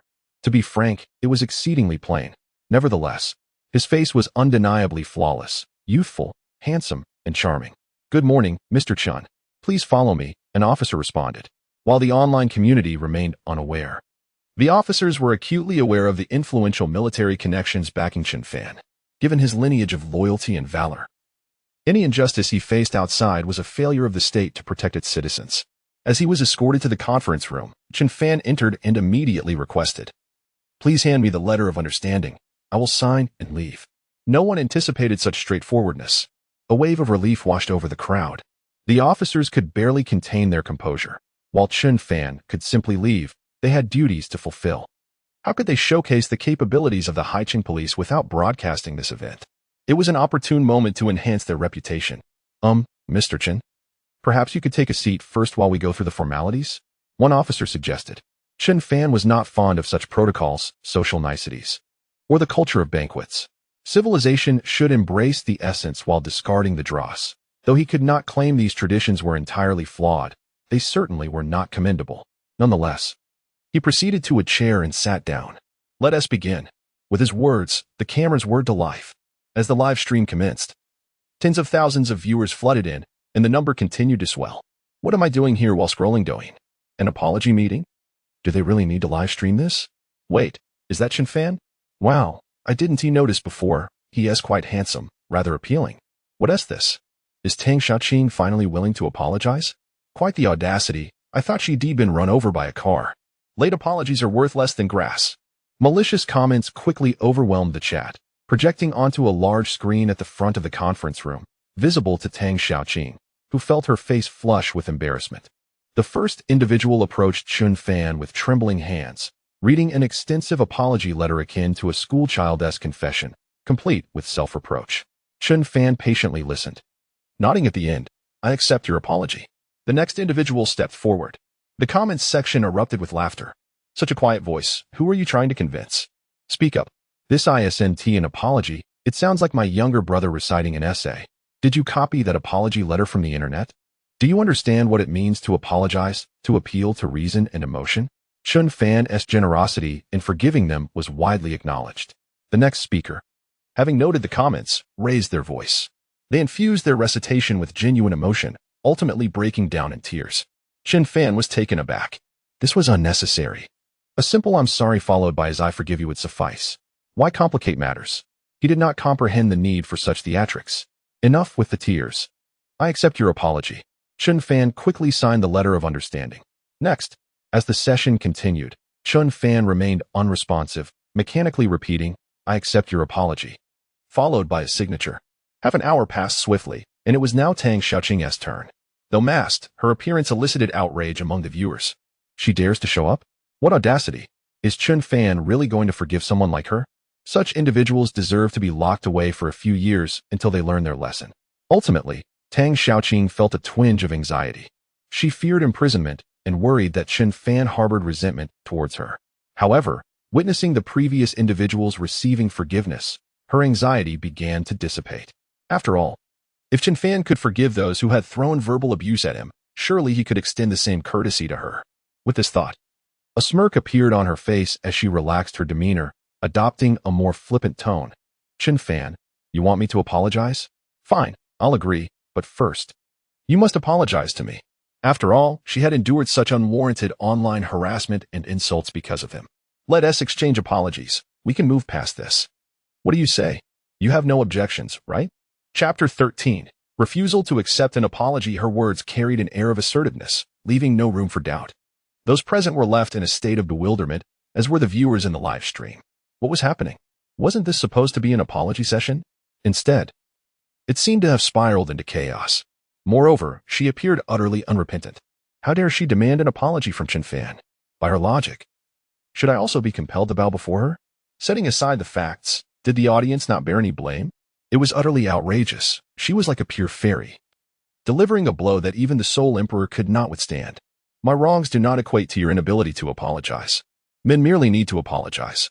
While these fairies have far more to consider, the calculations were swift. This was a mere formulaic exercise. Chen Fan, of course, was not the least bit surprised by Tang Xiaoqing's words.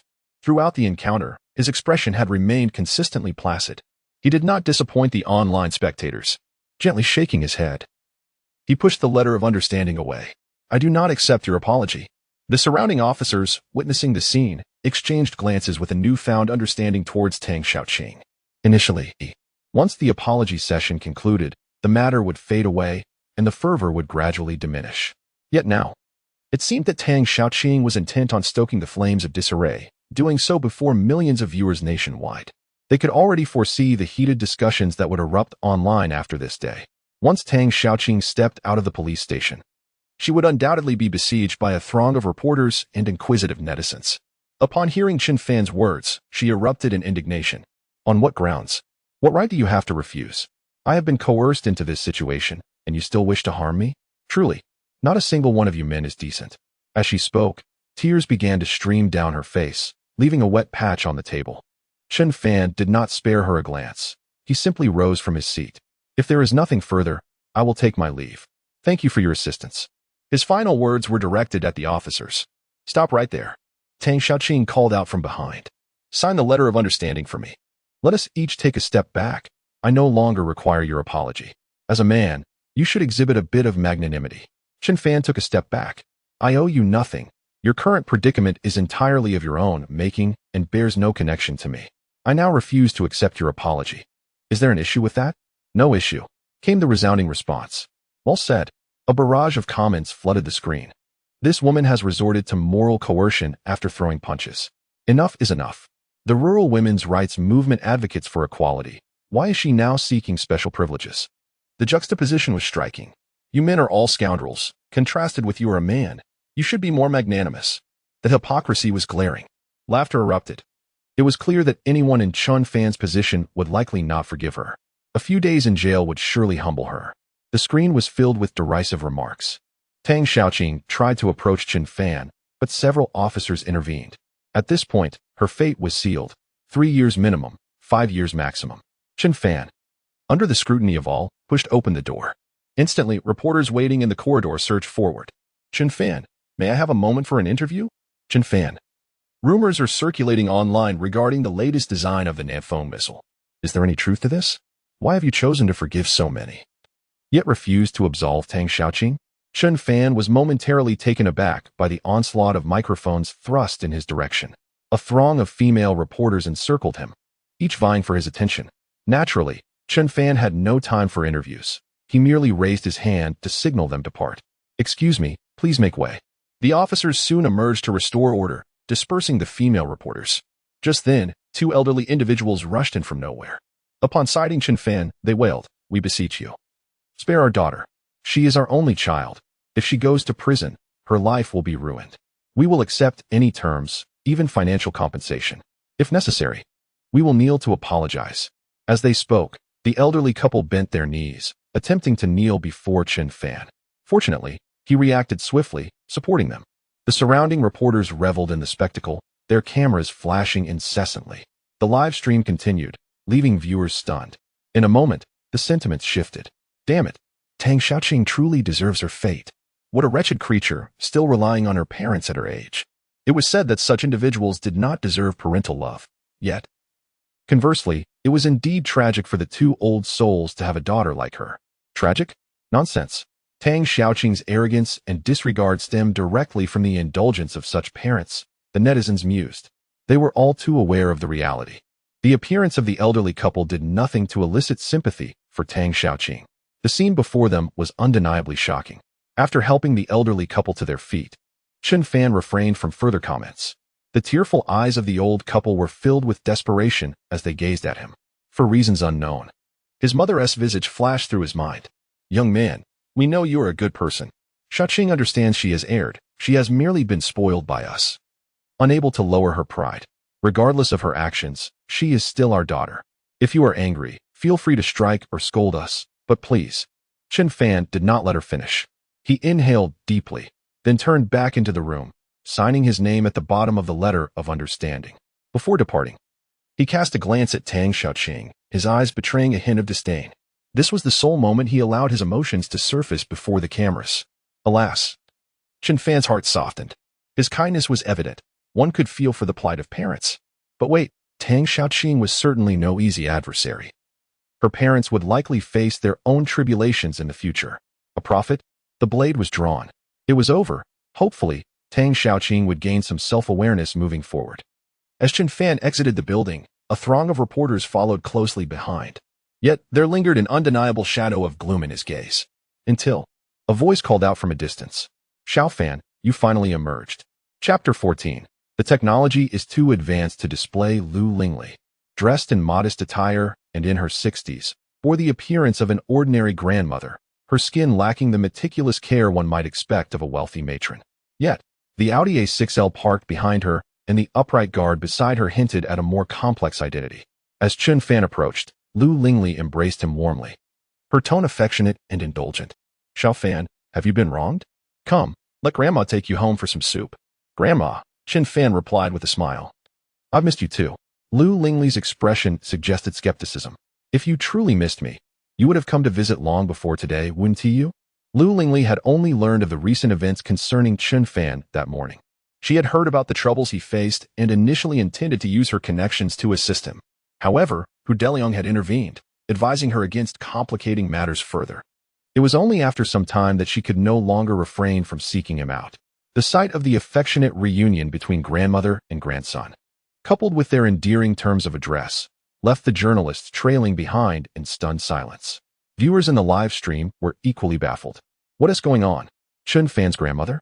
But wasn't he the only one left in his family? Something felt amiss, profoundly so. What a heartwarming scene. Can't it just be his grandmother? As the reporters were about to approach for an interview, several red flag vehicles with white plates arrived, coming to a halt behind the Audi. Wan Tian emerged from the car, making a beeline for Chen Fan. Upon seeing Lu Lingli, Wan Tian paused, instinctively saluting. Old chief? What brings you here? However, Lu Lingli did not return his greeting kindly. She had learned yesterday of Wan Tian's intention to take Chen Fan to the military, a notion she vehemently opposed. While she had supported Wan Tian's work prior to her retirement, she now wished for her family to live a peaceful life, outside of work. I am just an ordinary person now. Is it wrong for me to visit my grandchild? Of course not, Wan Tian replied with a smile, stepping closer to Chen Fan to salute him as well. However, we have a crucial project that requires Comrade Chen Fan's involvement. We kindly ask him to accompany us. As he spoke, Chen Fan glanced at the reporters, who were eagerly observing, and fell silent. Indeed, we need you. All right, Chen Fan agreed without hesitation, for he had no reason to decline. After all, the missile design blueprints were meant for the military. In the past, the country had yearned for peace, yet was often provoked by neighboring threats that exploited border tensions. Upholding a principle of never firing the first shot, soldiers at the border fought with primitive means, fiercely defending their nation's interests. Chen Fan's father had perished in the chaos of battle. Ultimately, the root of all these troubles lay in their lack of strength. Certain things could be foregone, but not their essence. Just as the tiger's stripes served not for aesthetics, but to instill fear, compelling all living beings to steer clear. When do we depart? Chen Fan inquired. Immediately, if possible. Wait a moment, Lu Lingli interjected urgently. I understand your haste, but let us not rush. Regardless of the circumstances, there is always time for a meal. I can't let my dear grandson work on an empty stomach, can I? Given the situation, let us eat first. The group then boarded the vehicle and departed, leaving the reporters behind, hesitant to follow. They had just witnessed the shadows of several firearms in a military green Jeep behind the red flag vehicles. In the live stream, laughter erupted. That grandmother is adorable. She is quite fashionable too, aware of internet memes. But were those people military personnel? Seems like it. Their identities are certainly intriguing. Does anyone understand? While the audience's intentions were well-meaning, it was prudent to refrain from assumptions about sensitive military matters. Wait, isn't that grandmother the chief of the military hospital? Renowned for her expertise in orthopedics and internal medicine, she has saved countless wounded soldiers, with a commendable record. Curious viewers quickly searched online and confirmed Lu Lingli's credentials. Her history read like an extensive ledger, detailing numerous remarkable recoveries, including a soldier who had survived 3 gunshot wounds under her care, now a major general. As viewers absorbed this information, they gasped, realizing the formidable connections Lu Lingli must possess. On a smaller scale, she was a savior, and on a larger scale, she was a benefactor to many. Yet, Chen Fan, with such powerful ties, lived humbly and quietly, never leveraging his connections, even when wronged, remaining focused on his own pursuits. This realization deepened the viewer's sympathy for him. Curse it, I should be ashamed of myself. Brothers, I'm heading downstairs for a cigarette. Taking neither the stairs nor the elevator. I was unaware of the circumstances and had previously criticized Chen Fan online. I am truly regretting it now. The discussions intensified. Meanwhile, 2 news stories quietly ascended the trending charts across various platforms. The catalyst was the official account of the rocket force, Southwind Express, releasing a video showcasing a new anti-missile system. Scene empty, accompanied by experimental footage. Hundreds of missiles soared through the sky, intercepted mid-air with a staggering 99% success rate, exploding into brilliant fireworks. The video concluded with a fleeting glimpse of a figure in a lab coat adjusting equipment, the title reading, "Too advanced to display." Just to clarify, this is not an insult. Netizens were amused. Scene MD? Seriously? Is that a joke? What an ironic name, both practical and disparaging. The cultural richness of the nation was evident. Right? It's profound. However, sharp-eyed viewers soon recognized the fleeting figure in the video. They were certain it was Chen Fan. Chapter 15. All the dreams you painted that year have been realized upon this revelation. The comments section was almost unanimously filled with expressions of disbelief. The video appears to have been filmed some time ago, as Chen Fan is seen wearing a down jacket beneath his white lab coat. Nevertheless, his gaunt figure and sharply defined features remain easily recognizable. Who would have thought that Chen Fan would still be involved in missile technology? Nanfeng Express, delivering with unwavering commitment. An interception rate of 99. Is that even credible? The knowledgeable ones have arrived. The most advanced THAAD missile defense system of the United States boasts an interception rate of merely 60 and is incapable of intercepting our country's Qian-Shuesan and ballistic missiles. According to the data, our CNMD system has the highest interception rate in the world and is effective against intercontinental hypersonic missiles, though the practical effectiveness remains unknown. We must maintain a rational perspective. Rational? How can you expect me to be rational, given our mother's character? The technology released for public viewing indicates that even more advanced systems exist. What is visible is outdated, and what remains unseen. Wow, Chen Fan is remarkable. Coupled with the recent military visit to Chen Fan, it seems imminent that a new missile will soon be unveiled. What a wave of reassurance. As for another trending topic, it originates from the Chinese Academy of Sciences. As the pinnacle of natural sciences in our nation, it serves not only as a cradle for top talent, but also bears the crucial mission of advancing scientific research and development. Being awarded the title of academician by the Academy is the highest honor in our country. Its significance is self-evident. Today, the Academy made a rare announcement. Releasing a video to the world, academician Chen Fan's research and reproduction of room temperature superconductors. In the video, the Academy's laboratory successfully created room temperature superconducting materials based on the information provided by Chen Fan. They conducted various demonstrations before the world to verify the authenticity of the room temperature superconductivity. Had this video been released by an individual or a corporation, it might have faced skepticism regarding its authenticity. However, it comes from the Chinese Academy of Sciences, an institution no one dares to doubt, not even the United States. After all, throughout the years, the rabbit, China, has indeed made significant advancements. When the eagle, the United States, claimed to have developed an electromagnetic cannon, the rabbit swiftly followed suit. When the eagle boasted of its superior drone technology, the rabbit was not to be outdone and caught up. The eagle then flaunted its exceptional steel data, leaving the rabbit in a quandary. A team of academicians toiled for years to catch up, ultimately achieving only 80 of the eagle's benchmarks, leading the rabbit scientists to believe their efforts were insufficient. Ultimately, they discovered that the eagle had been perpetually spinning fantasies. In recent years, the eagle has refrained from spinning tales for the rabbit, realizing that the rabbit is not one to engage in mere illusions. Netizens erupted in excitement. Academician? Chen Fan. What's going on? Is this a newly conferred title? But how old is he to become an academician? So what if he is an academician?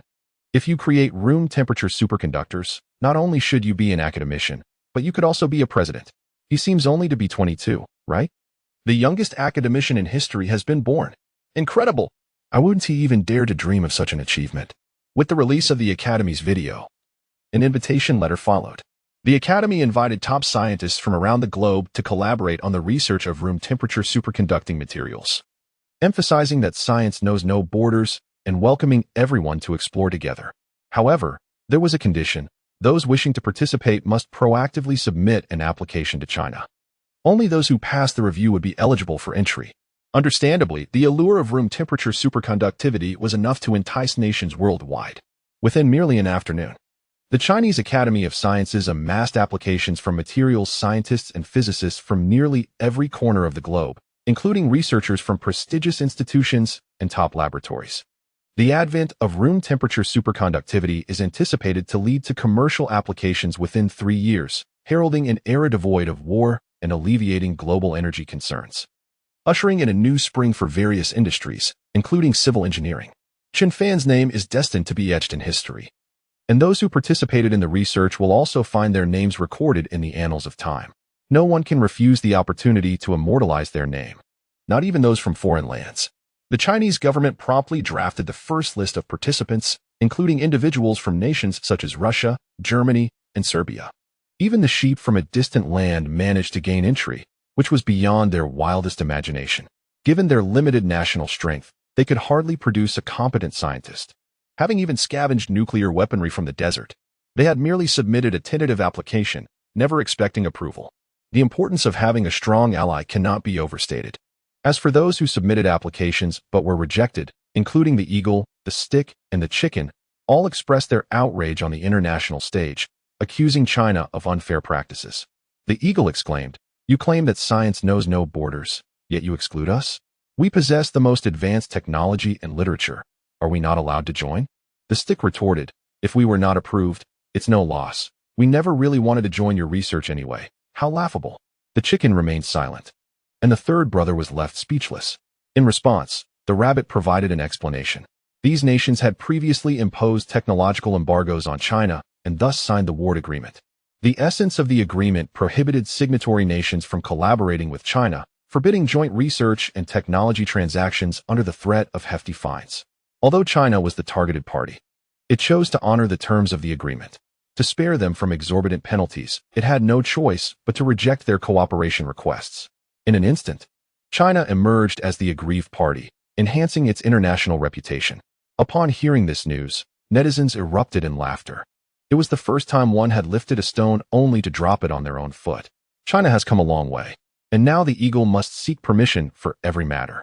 How ironic it is that, when signing the agreement, they never anticipated such a turn of events. It is well known that China has always upheld the principles of fairness, equity, and justice. At such a time, demonstrating consideration for their potential fines is truly comical. This is what one might call self-entrapment. The sword that once hung over China's head has transformed into a boomerang, striking the eagle squarely in the forehead. In the past, when the master withdrew from the literary scene, I was opposed to it. You were the first to pound the table and demand his departure, were you not? Chapter 16. Cease and Desist. Azu and Haicheng, at Juchuang Materials Company, Limited, within the confines of a laboratory. A trio led by Lu Hai gazed despondently at the material before them, which could only maintain a superconducting state for a mere 3 minutes. Their numerous attempts had all culminated in failure. The first time they witnessed the material exhibiting superconductivity, the three of them were beside themselves with joy. This was no ordinary superconducting material. It was undoubtedly the key to future wealth. Yet, the phenomenon lasted only 3 minutes before the superconducting metal reverted to a state of fatigue, and despite their relentless efforts, they could not replicate the superconducting effect. After countless trials, they surrendered to despair. Ultimately, Lu Hai reached a disheartening conclusion. They had been deceived by Chen Fan. The data stored on his computer was evidently fraudulent. "What shall we do?" Wu Feng asked, visibly troubled. They had aligned themselves with Lu Hai, drawn by the promise of his formidable resources and prowess in commercializing room temperature superconductors. Now, with the revelation that Chen Fan's data was a fabrication, it became apparent that all their previous aspirations had crumbled into mere illusions. The prospects of becoming the world's richest individuals and achieving fame were nothing but mirages. At this juncture, Zhu Weimao interjected, "I believe that given Chen Fan's character, he would not stoop to playing tricks on us, so the data must indeed be authentic." How could that be? Lu Hai retorted, his anger palpable. I personally observed him conducting research for over 6 months, and he even produced a final product. How could it possibly be false? He must have been wary of us from the start, fearing we would usurp his credit. As former roommates, we are all brothers. Yet he doesn't even acknowledge us in his publications. Wu Feng and Zhu Weimao fell silent, reflecting on the truth that their interactions with Chen Fan during their university days had been minimal. He had effectively immersed himself in the laboratory and library, and they could hardly claim to be brothers. They were, at best, mere acquaintances. Even the studio they established post-graduation was funded by Lu Hai, who had invited Chen Fan to invest his expertise, effectively reaping the benefits from him, while they remained mere employees. Is it possible that the data on Chen Fan's computer is incomplete and that his research is still ongoing? Zhu Weimao ventured. Yes, Wu Feng nodded in agreement. Perhaps you were just too impatient. Chen Fan has never hidden his technological advancements from us. As for not including us in his papers, that's primarily because he has been the only one genuinely working in the studio. We merely assisted him and did not partake in the research. To put it another way, even if he had included our names, would we have deserved it? No. We must confront him, Lu Hai declared suddenly. He is oblivious to our situation. We merely told him we had matters to attend to, so he is unaware of our absence from the studio. You can go alone. Wu Feng and Zhu Weimao both declined. To be honest, initially intoxicated by the prospect of immense profit, they had come to their senses following the experimental failure. With Chen Fan's intellect, if he could indeed create room-temperature superconductors, they found it hard to believe he had remained oblivious during this time. They could only hope that Chen Fan would not hold their negligence against them. After all, in the future, they could still boast that he was once their roommate. Leaving aside other considerations, they could surely benefit from the fame of a well-known figure. Fine, Lu Hai, exasperated, pulled out his phone to find Chen Fan's number. He refused to believe that someone as bookish as Chen Fan could harbor ill intentions. If this attempt failed, there would be others. After all, it was unlikely that Chen Fan would hasten to announce the progress of his room-temperature superconductor. As he unlocked his phone, a notification caught his eye, leaving him astounded. The Chinese Academy of Sciences announces the latest news on room-temperature superconductors. The youngest academician in history has been born. What? Chen Fan actually handed over the technology to the Academy? Is he out of his mind?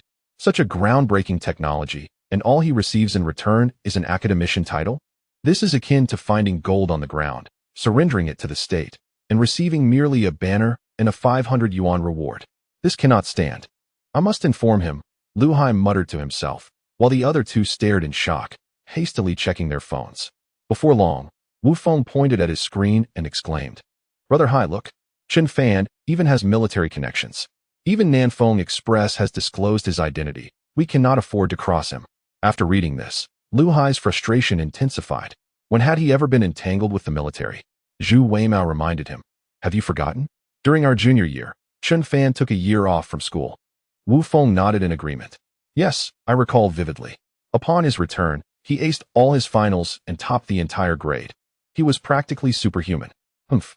Lu Hai shut off his phone. He is hiding even these matters from us. I see he has never regarded us as brothers. His remarks left the others somewhat speechless. They had never truly been close. Moreover, Lu Hai seemed even more egregious, constantly scheming to benefit from Chen Fan's expertise. Over the years, he had extracted technology from Chen Fan only to funnel it back to his father's company, an occurrence far too frequent to count on one hand. All right. Since you want to go find Chen Fan, I shall do so myself. Lu Hai waved his hand dismissively and exited the laboratory. This was his father's company, and he was the young master here. He could do as he pleased. Upon stepping outside, he promptly dialed Chen Fan's number. After several rings, it was finally answered. Hello. Lu Hai, came Chen Fan's calm and unperturbed voice. Chen Fan, it's me. Do you have a moment? Not really. What's up? How have you been lately? Is everything all right? I saw your news online the other day and was quite anxious. I hurried to ask my father to leverage his connections to help you remove the trending topics and delete the posts. I've been busy with it since. I'm fine. Thank you. Come on. We're friends. No need for pleasantries. Since you're all right, let us grab a meal together. It's been days since we last saw each other. There's no need for a meal. I'm eating right now. Home-cooked meals can't compare to dining out. Come on. I've booked a table at Black Pearl Restaurant. Let us all catch up. Despite Chen Fan's refusal, Lu Hai remained persistent. Then, a sudden silence enveloped the call, broken only by a woman's voice. Who is it? Roommate, Chen Fan replied casually. Lu Hai's displeasure escalated. Chen Fan, I'm talking to you. Are you coming or not? Given that he had a request, he dared not be overly forceful, thus maintaining a patient tone.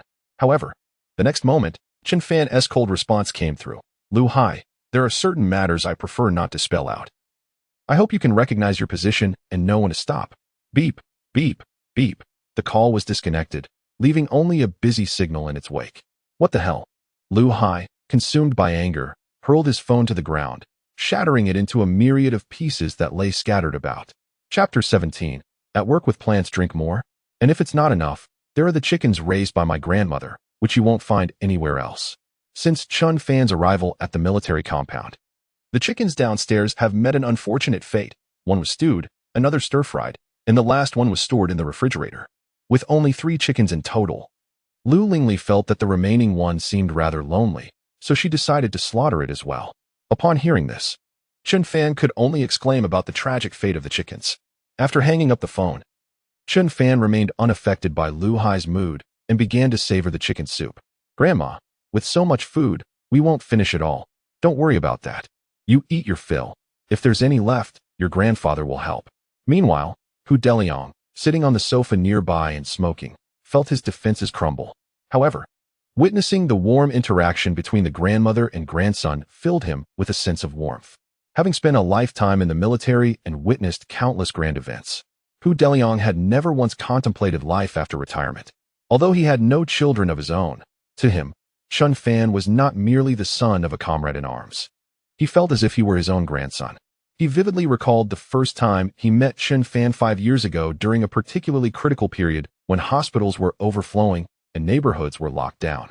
Chen Fan's mother was gravely ill in the hospital, and upon hearing the news, Hu Deliang, disregarding the risk of infection, drove to find Chen Fan, wishing to take him to see his mother one last time. Unexpectedly, at that time, Chen Fan was already infected and refused to open the door. Hu Deliang had to kick the door down, and fortunately, the aging facilities of the old neighborhood meant the door was rusty and gave way easily. Otherwise, Chen Fan might have succumbed in the cold, dark room. Upon seeing Chen Fan's emaciated, pallid face and his lifeless eyes, Hu Deliang felt a surge of urgency. This was the last remaining hope of the Chen family, and if he were to lose him, he would have no face to meet his old comrades, his subordinates, or Chen Fan's mother in the afterlife. Thus, he resolved that no matter what, he must survive for Chen Fan's sake. Hu Deliang drove recklessly, navigating through checkpoints, and safely brought Chen Fan to the military hospital, where both were confirmed to have been infected. Fortunately, they both pulled through. Chen Fan's subsequent achievements far exceeded Hu Deliang's expectations. A top scorer in the college entrance examination, a national academician, and a recipient of numerous prestigious awards, Chen Fan had become the pride of the elderly couple in their later years. The only regret was that Chen Fan never got to see his mother one last time. At this moment, Hu Deliang's thoughts wandered far beyond the present, even envisioning the day he would hold his great-grandson. Suddenly, Ruan Tian, full and content, plopped down on the sofa, startling Hu Deliang from his reverie. Seeing Ruan Tian, Hu Deliang's temper flared. It was this brat who wanted to drag his grandson off to study missiles, and who knew how long that would take, completely delaying his chance to hold his grandchild. Smack! Hu Deliang slapped Ruan Tian on the back in frustration. Did I tell you to sit? Stand at attention. Ruan Tian instinctively straightened up, his posture as rigid as a bamboo stick. I command you to run 20 laps around the compound and sweep the road downstairs if you have nothing else to do. After eating, you need to exercise. If you can't manage it, I'll help you. Ruan Tian? No, buddy. Nevertheless, Ruan Tian went downstairs, feeling inexplicably targeted. Meanwhile, the three of them enjoyed their time together. After lunch, the elderly couple continued to fuss over Chen Fan, reminding him to take care of his health, not to overwork, to balance work and rest, and to be cautious about his meals. Most importantly, if any girls pursued him, he must not agree, not out of disapproval, but out of concern for Chen Fan's future. Chen Fan listened attentively with a smile, nodding occasionally to show he was engaged. They chatted until evening. Just as Ruan Tian, utterly exhausted, was heading upstairs, he coincidentally bumped into Chen Fan coming out of his room. Is it over? Yes. Then let us go? By the way, is there anything you need to bring? Yes, I need you to take me home. Then let us go? Conversations among men are typically straightforward and direct. Despite Ruan Tian appearing youthful, he was actually in his 40s, making their age difference significant. However, they found common ground in their discussions about missiles, with Chen Fan's accomplishments earning Ruan Tian's respect. After dropping Chen Fan off at his home, Ruan Tian waited outside the car, accompanied by a military green jeep carrying his armed guard. As night fell, Chen Fan emerged from the house, burdened with a pile of documents and cradling an orchid. Ruan Tian opened his mouth, but hesitated to speak. Chen Fan explained, "I'm bringing it along. It will wilt without care." Ruan Tian chose not to press further. Under the cover of darkness, the group set off in their vehicles, eventually arriving at a military airport to switch to a military plane. They reached the missile base around 11 at night. The base was brightly lit, with several individuals still awake, lined up to welcome them. Among them were missile experts, aircraft design specialists, and weapon system authorities. Surprisingly, Chen Fan was the youngest among them, yet no one dared to underestimate him because 2 years prior, he had left a profound impression on them. "Academician Chen, it's good to see you again." "Indeed, it seems like just yesterday we last met. What kind of joke are you making in this setting?" "Good evening, Academician Chen. While at work, please refer to me as Plant." Time was of the essence, so the pleasantries were brief. After a simple meal, a designated person escorted Chen Fan to his accommodations, a suite equipped with a workspace, computer, and all necessary facilities. Without hesitation, Chen Fan's first action upon dropping off his luggage was to water the orchid. Generally, orchids do not require frequent watering, needing it only once a week. Although an orchid's lifespan is typically 5 to 6 years, it can theoretically live indefinitely through continuous propagation, provided it is not neglected. After tending to the orchid, Chen Fan turned to organize the materials in his backpack. He pinned design blueprints onto a blackboard, many of which were incomplete components. According to his calculations, the process from design to missile testing would take at least 6 months, indicating that he would be working here for a considerable duration, neither too long nor too short. Chapter 18. The Missile Strategy. Aim for the biggest target. After all, there is nothing to lose the following day. The first task that Chen Fan undertook upon rising was to run several laps at the training ground of the base. On his way, he encountered Qi Jinhua, the chief engineer responsible for the entire missile research and maintenance at the facility. Having entered his 50s and sporting a slightly balding head, Qi Jinhua approached Chen Fan only after he had completed his run. "Academician Chen, are you busy?" he inquired. "What is the matter, Engineer Qi? Let us have breakfast together." In the mess hall, the two filled their trays with food. Qi Jinhua sat opposite Chen Fan, visibly hesitant to speak. The engineers and soldiers around them, who had come for breakfast, looked on in astonishment.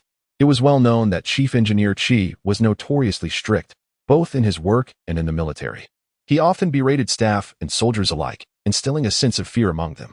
As Qi Jinhua would often say, missiles cannot afford any errors, just like rockets. Any mistake is irrevocable. He demanded absolute precision in all his responsibilities and would erupt in fury at the slightest hint of disorder. Typically, he exhibited a stern demeanor towards everyone. Yet, here he was, seated before a young man, his expression serene and his tone gentle. "Good heavens! Has a pig climbed a tree? I concede defeat, but what on earth is happening?" Among the crowd, some newly arrived soldiers or those unfamiliar with Chen Fan expressed their astonishment. They had previously wagered that if Qi Jinhua's temperament improved, it would be as improbable as a pig climbing a tree. "Stop talking nonsense. The person across from us is Academician Chen, someone whom even Chief Engineer Qi respects." "An academician? You must be joking. He is so young." "No joke. He is indeed the youngest academician in the history of our nation, achieving remarkable feats at just 22 years of age." Some who had encountered Chen Fan 2 years prior began to enlighten the newcomers. "You all know about the CNMD, right? He was the one who led its development 2 years ago, and its recognition and interception rates are beyond compare." "Wait, the CNMD was his doing? No way. Don't curse. Get out of here." And that is not all. He also improved the Nafeng 41. Without him, those foreign devils would have already taken advantage of us, you know. In the expansive mess hall, nearly all eyes were fixed upon Chen Fan and Qi Jinhua. Due to the somewhat isolated nature of the military environment, many were unaware of the news surrounding Chen Fan circulating online. "Quick, tell us what happened. How did he become so impressive that even Chief Engineer Qi admires him?" "Well, back when he first arrived at our base, Chief Engineer Qi regarded him as just a young novice, wary that he might make mistakes in his work. And then, During a missile test launch, a seemingly trivial parameter went awry. If the launch had proceeded, it would have resulted in catastrophic consequences. Everyone present, including Chief Engineer Chi, failed to notice it, but he did, preventing the launch and averting disaster.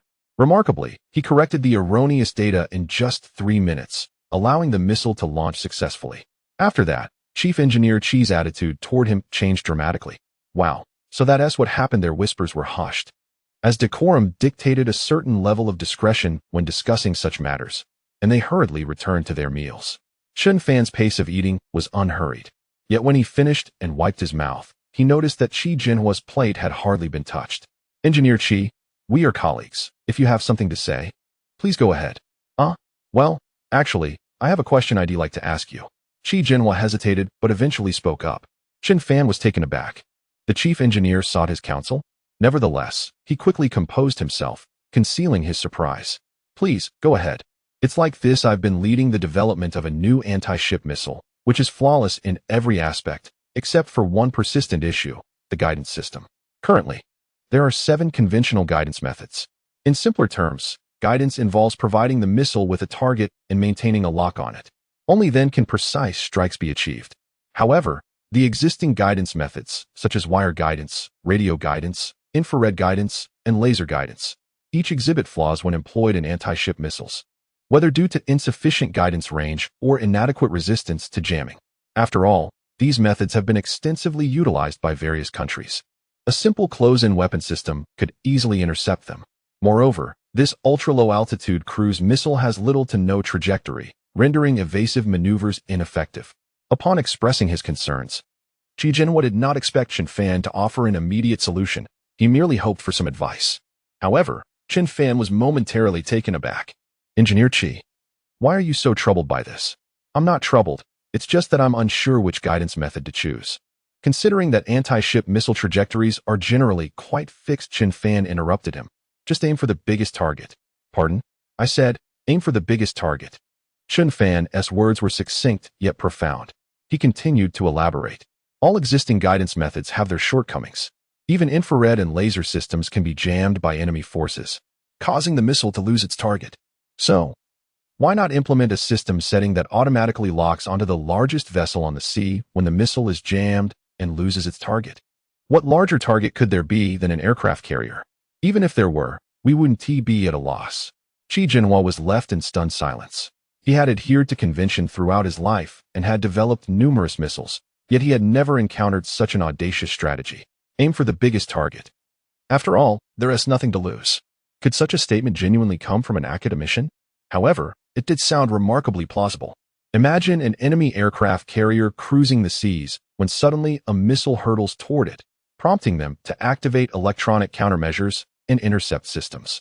The missile would then appear to be lost, swirling aimlessly in the sky, just as everyone assumes it has lost its target and is about to plunge into the ocean. It unexpectedly reacquires its lock on the carrier and strikes directly. Who wouldn't panic?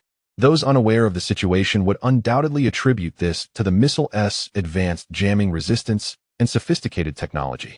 Yet, no one would fathom that this was merely a product of system settings. Even if electronic signals could be jammed, the overarching system settings remained unaffected. In the entire world, only a nation like ours would conceive such a cunning tactic. The more he contemplated it, the more exhilarated Chi Jinhua became. Suddenly, he sprang to his feet, neglecting his breakfast, and hurriedly made his way back to the base. Academician Chen, please take your time eating. I have an urgent matter to attend to. Chapter 19. Someone is protecting Chen Fan in a spacious conference room. A group of engineers sat in a circle, with Chi Jinhua standing at the forefront. We need to focus solely on selecting the most significant option. This is my design philosophy. Does anyone have any questions? The audience fell silent, no one daring to speak. They could hardly believe that the usually stringent chief engineer Chi could propose such a radical idea.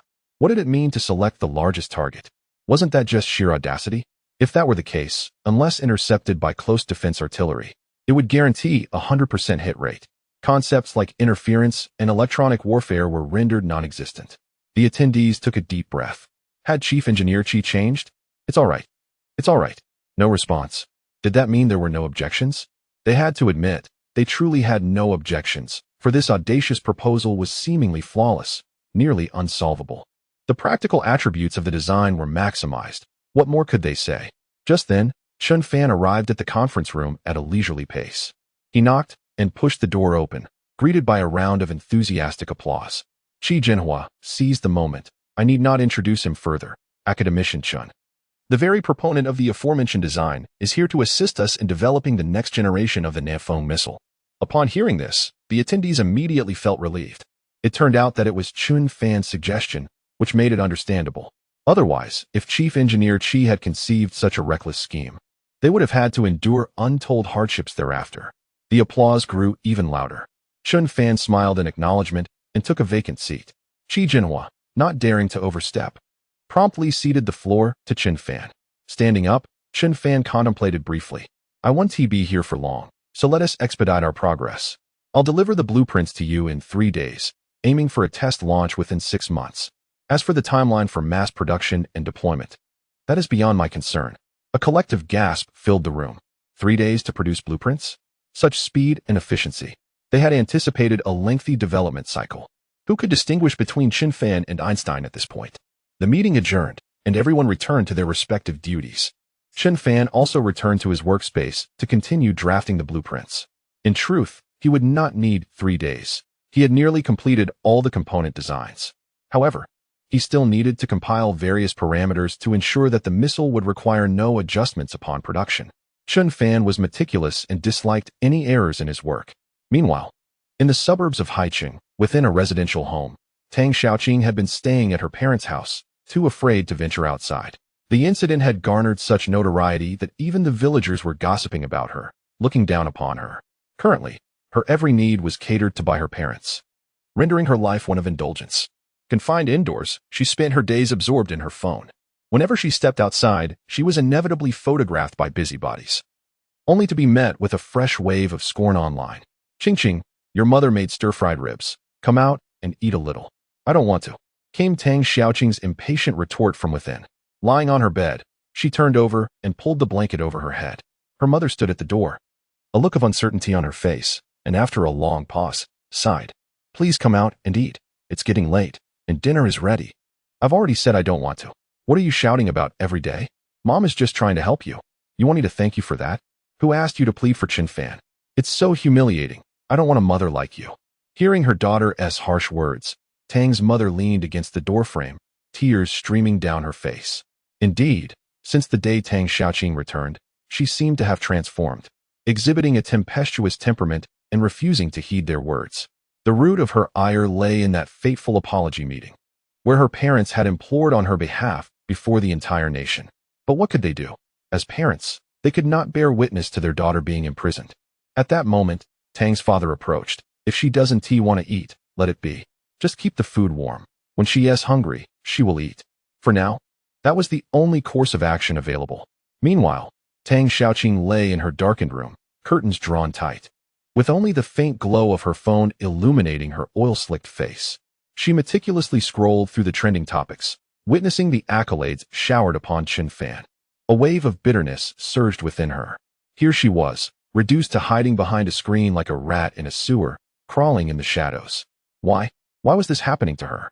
In recent days, she had deleted all her social media accounts. Yet, occasionally, she still stumbled upon comments about herself. Some even edited her photos into memes, mocking her with phrases like inequality solved in a second and formulas are a breeze. There were even those who referred to her as the demon of the mountain. Initially, she had no idea what that meant, until she looked it up on Baidu. Her face flushed with anger. I'm not even overweight. Look at Chen Fan, hailing from a family of heroes, with a military background and doting grandparents. The netizens rallied around him. And what about her? She belonged to an ordinary family, with parents who only brought her shame, making her the target of universal disdain. Tang Xiaoqing felt as though her life was over. Wait, no, something clicked in her mind. She suddenly sprang up from her bed, as if jolted from a deathbed. Of course, Chen Fan's identity was extraordinary, supported by a formidable background. Was it possible that the surveillance video released by the police had actually been tampered with? Even if Chen Fan had engaged in some unsavory behavior, they would protect him, fabricating evidence on his behalf. Meanwhile, ordinary people like her would simply be victimized. The more she thought about it, the angrier she became. The truth must be this way. The video was edited, and Chen Fan must have done something wrong, with someone shielding him. No, she had to voice her grievances. She couldn't continue to be wronged without recourse. With that thought, Tang Xiaoqing turned on the lights in her room, found a mask from somewhere, and began recording a video. "You despicable bunch. Don't think you can bully me just because you're all in cahoots." Tang Xiaoqing gritted her teeth and began her impassioned plea to the camera. In a single video, she poured out her heart for over 10 minutes, her expression haggard, her eyes dull. One might mistakenly think she was under the influence of drugs. Finally, she clicked send, completing her outburst in one breath. Chapter 20. University classmates have come forward to refute rumors. As soon as the video was released, it garnered significant attention. However, no one dared to confront Tang Xiaoqing. The reason was simple. Her audacity was astonishing, leaving one to wonder if she was mentally unstable, as she boldly expressed her outrageous thoughts. She even fabricated stories of protecting Chen Fan, which was utterly absurd. It was as if her incessant indulgence in whimsical fantasies had severed her connection to reality. This was a precarious slope that should not be traversed. To claim the video was fabricated and to assert that she was shielding Chen Fan was tantamount to slapping the police in the face. This was no longer just a matter of a naive girl. It was an open challenge to the authority of the judiciary. Whoever dared to confront her would face dire consequences. Nonetheless, many sought to capitalize on the situation. Numerous professional lawyers and video editing experts stepped forward. Drawing from years of experience in video editing, one expert boldly declared that the surveillance footage bore no signs of splicing or editing, thus affirming its authenticity. A professional lawyer added that Tang's actions, publicly defaming a public figure and challenging judicial authority, were in violation of specific legal statutes, potentially resulting in a sentence of up to 7 years, with a minimum detention period. Meanwhile, netizens merely sought entertainment. They reveled in the chaos. After toiling for hours, Master Tang realized her smear campaign was futile. How could she continue to voice her opinions online? Was she intent on driving her parents to despair? It would be better if she simply embraced her familial ties. Such a person deserved to be utterly isolated. Fortunately, Chen Fan was disinclined to engage with her. Otherwise, she might not even grasp the concept of defeat. In the heart of Haicheng, within a luxurious residence, Lu Hai felt increasingly frustrated at being unable to contact Chen Fan. It was more distressing than a bird escaping from his grasp. He had even visited Chen Fan's home, only to find it deserted, with no trace of him. It seemed reconciliation was out of the question. Just then, he stumbled upon a trending topic related to Chen Fan. As he read, a smile crept across his face, and he muttered to himself, "Damn, this woman is toxic. After all that has happened, she still dares to resist?" As he scrolled through the comments, Lu Hai's mood soured upon seeing the overwhelming support for Chen Fan.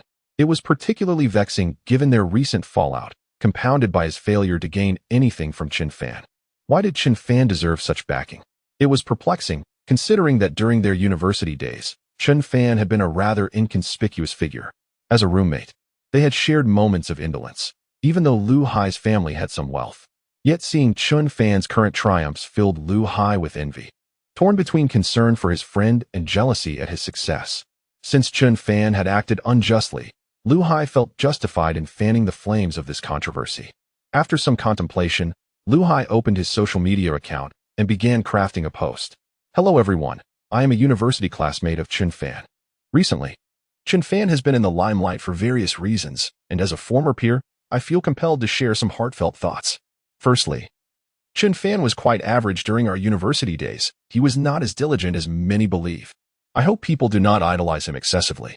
Furthermore, there was an incident in the library where I witnessed him engaging in inappropriate behavior, though he was not caught. As a classmate, I chose to remain silent to preserve our relationships. Now, witnessing the unfolding events, I regret my silence. Perhaps if I had not shielded him, he might have recognized his mistake sooner." Lu Hai, adept at emotional manipulation and reasoning, crafted this narrative with ease. Having served as class monitor and a sycophant to female classmates during his university years, he refrained from mentioning that he was Chen Fan's roommate, as that would narrow his credibility and lead to exposure. His current accounts remained unverified, thereby eluding scrutiny unless someone pinpointed his IP address. After meticulously reviewing his post multiple times, Lu Hai finally clicked publish, even attaching a blurred image of his student ID for authenticity. Hours passed, and the online discourse in Longwa erupted once more. Netizens were bewildered, unsure of whom to believe as Chen Fan's classmates began to speak out. What is going on? What should I do? Whose side should I take? I can't discern the truth. The confusion spread. Is this real? Chen Fan could not possibly be this kind of person. The videos and live streams recently released portray a completely different individual. Yet, some still chose to believe Lu Hai's narrative, convinced that if Chen Fan were truly innocent, such rumors wouldn't have emerged. When you find a cockroach in your home, it suggests a much larger infestation. Isn't that terrifying? A person hiding such darkness within must possess a deeply troubled psyche. They echoed sentiments that a genius could not be without flaws, drawing comparisons to historical figures known for their moral ambiguities. Amidst this cacophony of speculation, Tang Xiaoqing could not have anticipated that even in her moment of isolation, assistance would emerge. Overjoyed, she held her phone, exhilarated by the unexpected support from Lu Hai's post. Though belated, it arrived at the perfect moment, proving far more beneficial than mere accolades. Now, Chen Fan, let's see how you control the narrative. Tang's mental state appeared increasingly erratic as she began to concoct unfounded scenarios. She could no longer recall the events on the subway, but was convinced that Chen Fan had surreptitiously filmed her. Why else would he refuse to confront the allegations directly? Even his classmates are now stepping forward to corroborate the claims. Surely, fate smiles upon me. Chapter 21. The Advantages and Disadvantages of the New Missile. Shocking everyone 3 days later, Chen Fan reappeared in the conference room, clutching a substantial stack of documents. Upon his arrival, all present regarded him with utmost seriousness, their focus unwaveringly fixed on the materials in his hands. They understood that these were pivotal to the future international standing of the Dragon Kingdom. There is a saying that resonates deeply. Power stems from strength. Only when one possesses strength can they stand tall. A great leader once proclaimed, a single decisive strike can prevent a multitude of retaliations. This encapsulates the essence of the matter. Although the attendees harbored high expectations for the design blueprints in Chen Fan's possession, the actual sight of them left them utterly astonished. 50 Mach. Unbelievable. Exceptional maneuverability and stealth capabilities? Astonishing. Blackout communication technology? Extraordinary. Any single feature, when integrated into a missile, would undoubtedly represent a game-changer. Yet now, all these attributes were unified in one design. They could scarcely fathom that such a formidable weapon could emerge, leaving no room for adversaries to challenge the Dragon Kingdom. Particularly, as he scrutinized the engine schematics, Qi Jinhua fell into a deep contemplation. This was technology unlike anything he had ever encountered. Observing this, Chen Fan proactively elucidated, the plasma engine, given the current technological landscape, is nearly impossible to implement in real combat due to energy constraints. Relying on batteries renders its operational range limited within the Dragon Kingdom's borders. However, with the introduction of superconducting technology, this concern dissipates. A mere 10 kilograms battery could enable it to travel at 50 Mach for a staggering distance of 30,000 kilometers. This reduction in weight allows for an increased payload, thereby enhancing its lethality. Upon hearing this, the audience succumbed to an eerie silence. What was he implying? Was this truly 2024? Chen Fan's words were incomprehensible to them. Should they bow in reverence, or perform an elaborate spiral bow? Suddenly possessing extraterrestrial technology felt disorienting. Qi Jinhua was the first to initiate applause, which soon resonated throughout the conference room. Chen Fan remained composed, unaffected by the applause. Once the clamor subsided, he resumed. However, this missile does possess certain drawbacks. At this, the attendees perked up, eager to discern what shortcomings warranted Chen Fan's solemnity. He pursed his lips and slowly articulated, due to its astonishing speed, its trajectory cannot be detected by any radar system in the world, including our own. Thus, at times, it may detonate before we can even react. What kind of drawback is this? However, fear not. I also possess a blueprint for an air defense radar capable of detecting objects with a reflective area of 0.0001 square meters, traveling at speeds up to 100 Mach. The audience was left speechless. Consider this. The radar cross-section of the world's most advanced fighter jet, the F-35, is merely 0.1 square meters, yet Chen Fan claims his radar can detect objects with a reflective area of 0.0001 square meters. If this is indeed true, then the F-35, upon entering the radar's detection zone, would be akin to parading naked on the streets. The pride of the Eagle sauce would be rendered ineffective. For reasons unknown, the attendees felt as though they were dreaming while listening to Chen Fan speak. almost as if a homeless man had suddenly transformed into a wealthy heir. Exhilarating. With no apparent issues, Qi Zhenhua commanded the distribution of the materials, signaling the commencement of their work. Chen Fan's focus shifted to oversight, ensuring the missile's development progressed smoothly without errors. His role was largely hands-off, save for the day of the test launch when he would personally press the launch button. In the ensuing days, Chen Fan's notoriety surged online once more, particularly following the disparaging article penned by Lu Hai, which further tarnished Chen Fan's reputation. Wu Feng and Zhu Weimao recognized Lu Hai's handiwork immediately upon reading the article and reached out to him at a CAF. "Lu Hai, your actions have gone too far," they exclaimed. "Honestly, Chen Fan has wronged none of us. In this time since graduation, our studio has earned several million. While not opulent, it is certainly better than working for others." Silence. Lu Hai interjected, his disdain palpable. "Look at your ambitions. You're content with a mere few million?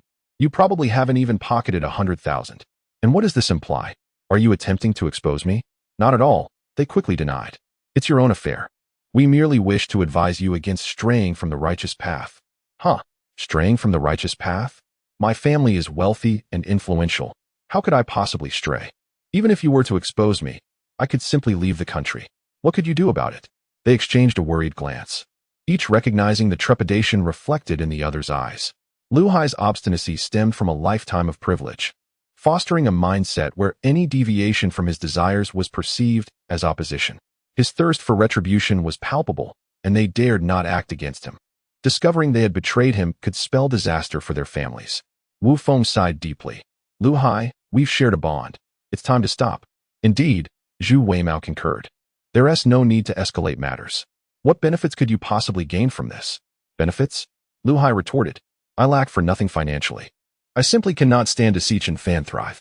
My own satisfaction is all that matters." "Suit yourself. We'll take our leave now." "Wait," Lu Hai called after them. "Don't be so hasty. I actually have a favor to ask of you." "What is it?" The two instantly tensed, sensing that it was unlikely to be anything good. "Create accounts and help me disseminate those articles online. Just fabricate some nonsense. It won't cost you anything." Instantly, they were outraged. "Lu Hai, you are you. But we absolutely refuse to assist you in this matter. Mind your own affairs." "Ah, the mouse's tail." Lu Hai rose, speaking mockingly. "In the end, it's all about the money, isn't it? What pretense of integrity? When you left the studio, why didn't you hesitate then?" His words struck a nerve with both of them. In recent days, they had been regretting their decision to heed Lu Hai's advice and depart from the studio. Had they remained, they would have shared in the achievements of room-temperature superconductivity technology. They could have enjoyed not just a feast, but a sumptuous banquet. Just as they prepared to retort, Lu Hai's next statement rendered them speechless. "I'll give each of you 5 million. Will you help or not? It appears that there is no content provided for me to edit and translate. Please provide the text you would like me to work on." Chapter 22. Jealousy Among Nations. Is trouble brewing?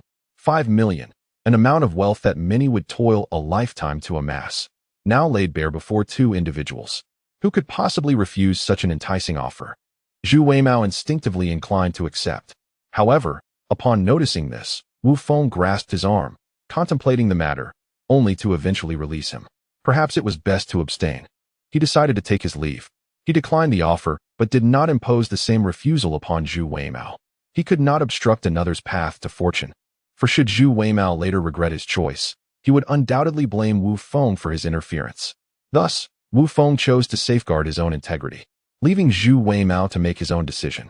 At this juncture, Chen Fan's identity had been thoroughly exposed across the internet, revealing his background, his connections, and the formidable lineage of his grandparents.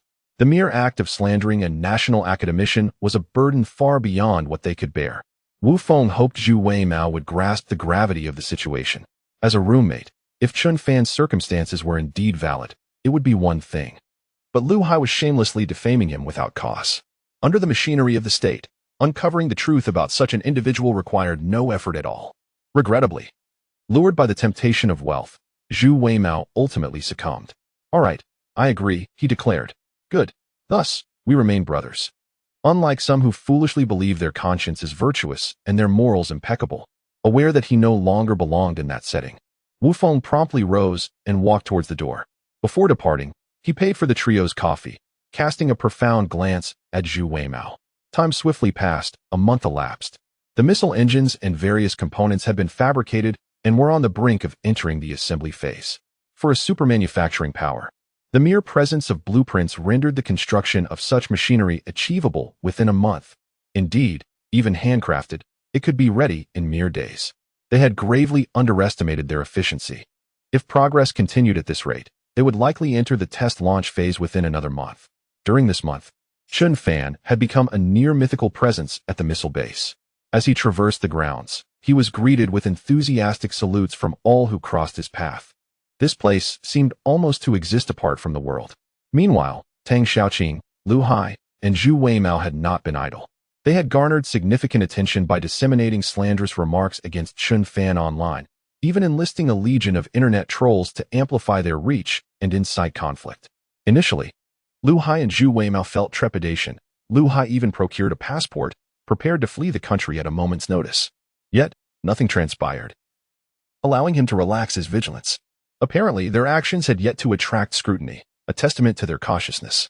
Every statement he made online was not published from his personal phone, but rather through specialized means to obscure his IP address.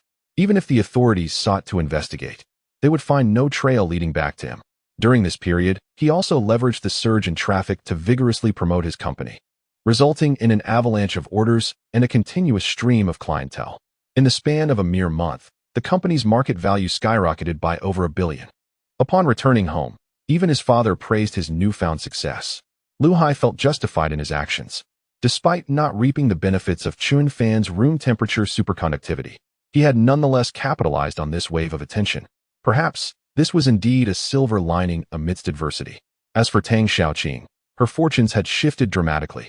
With Lu Hai's assistance, her reputation online transformed overnight, garnering a legion of female supporters.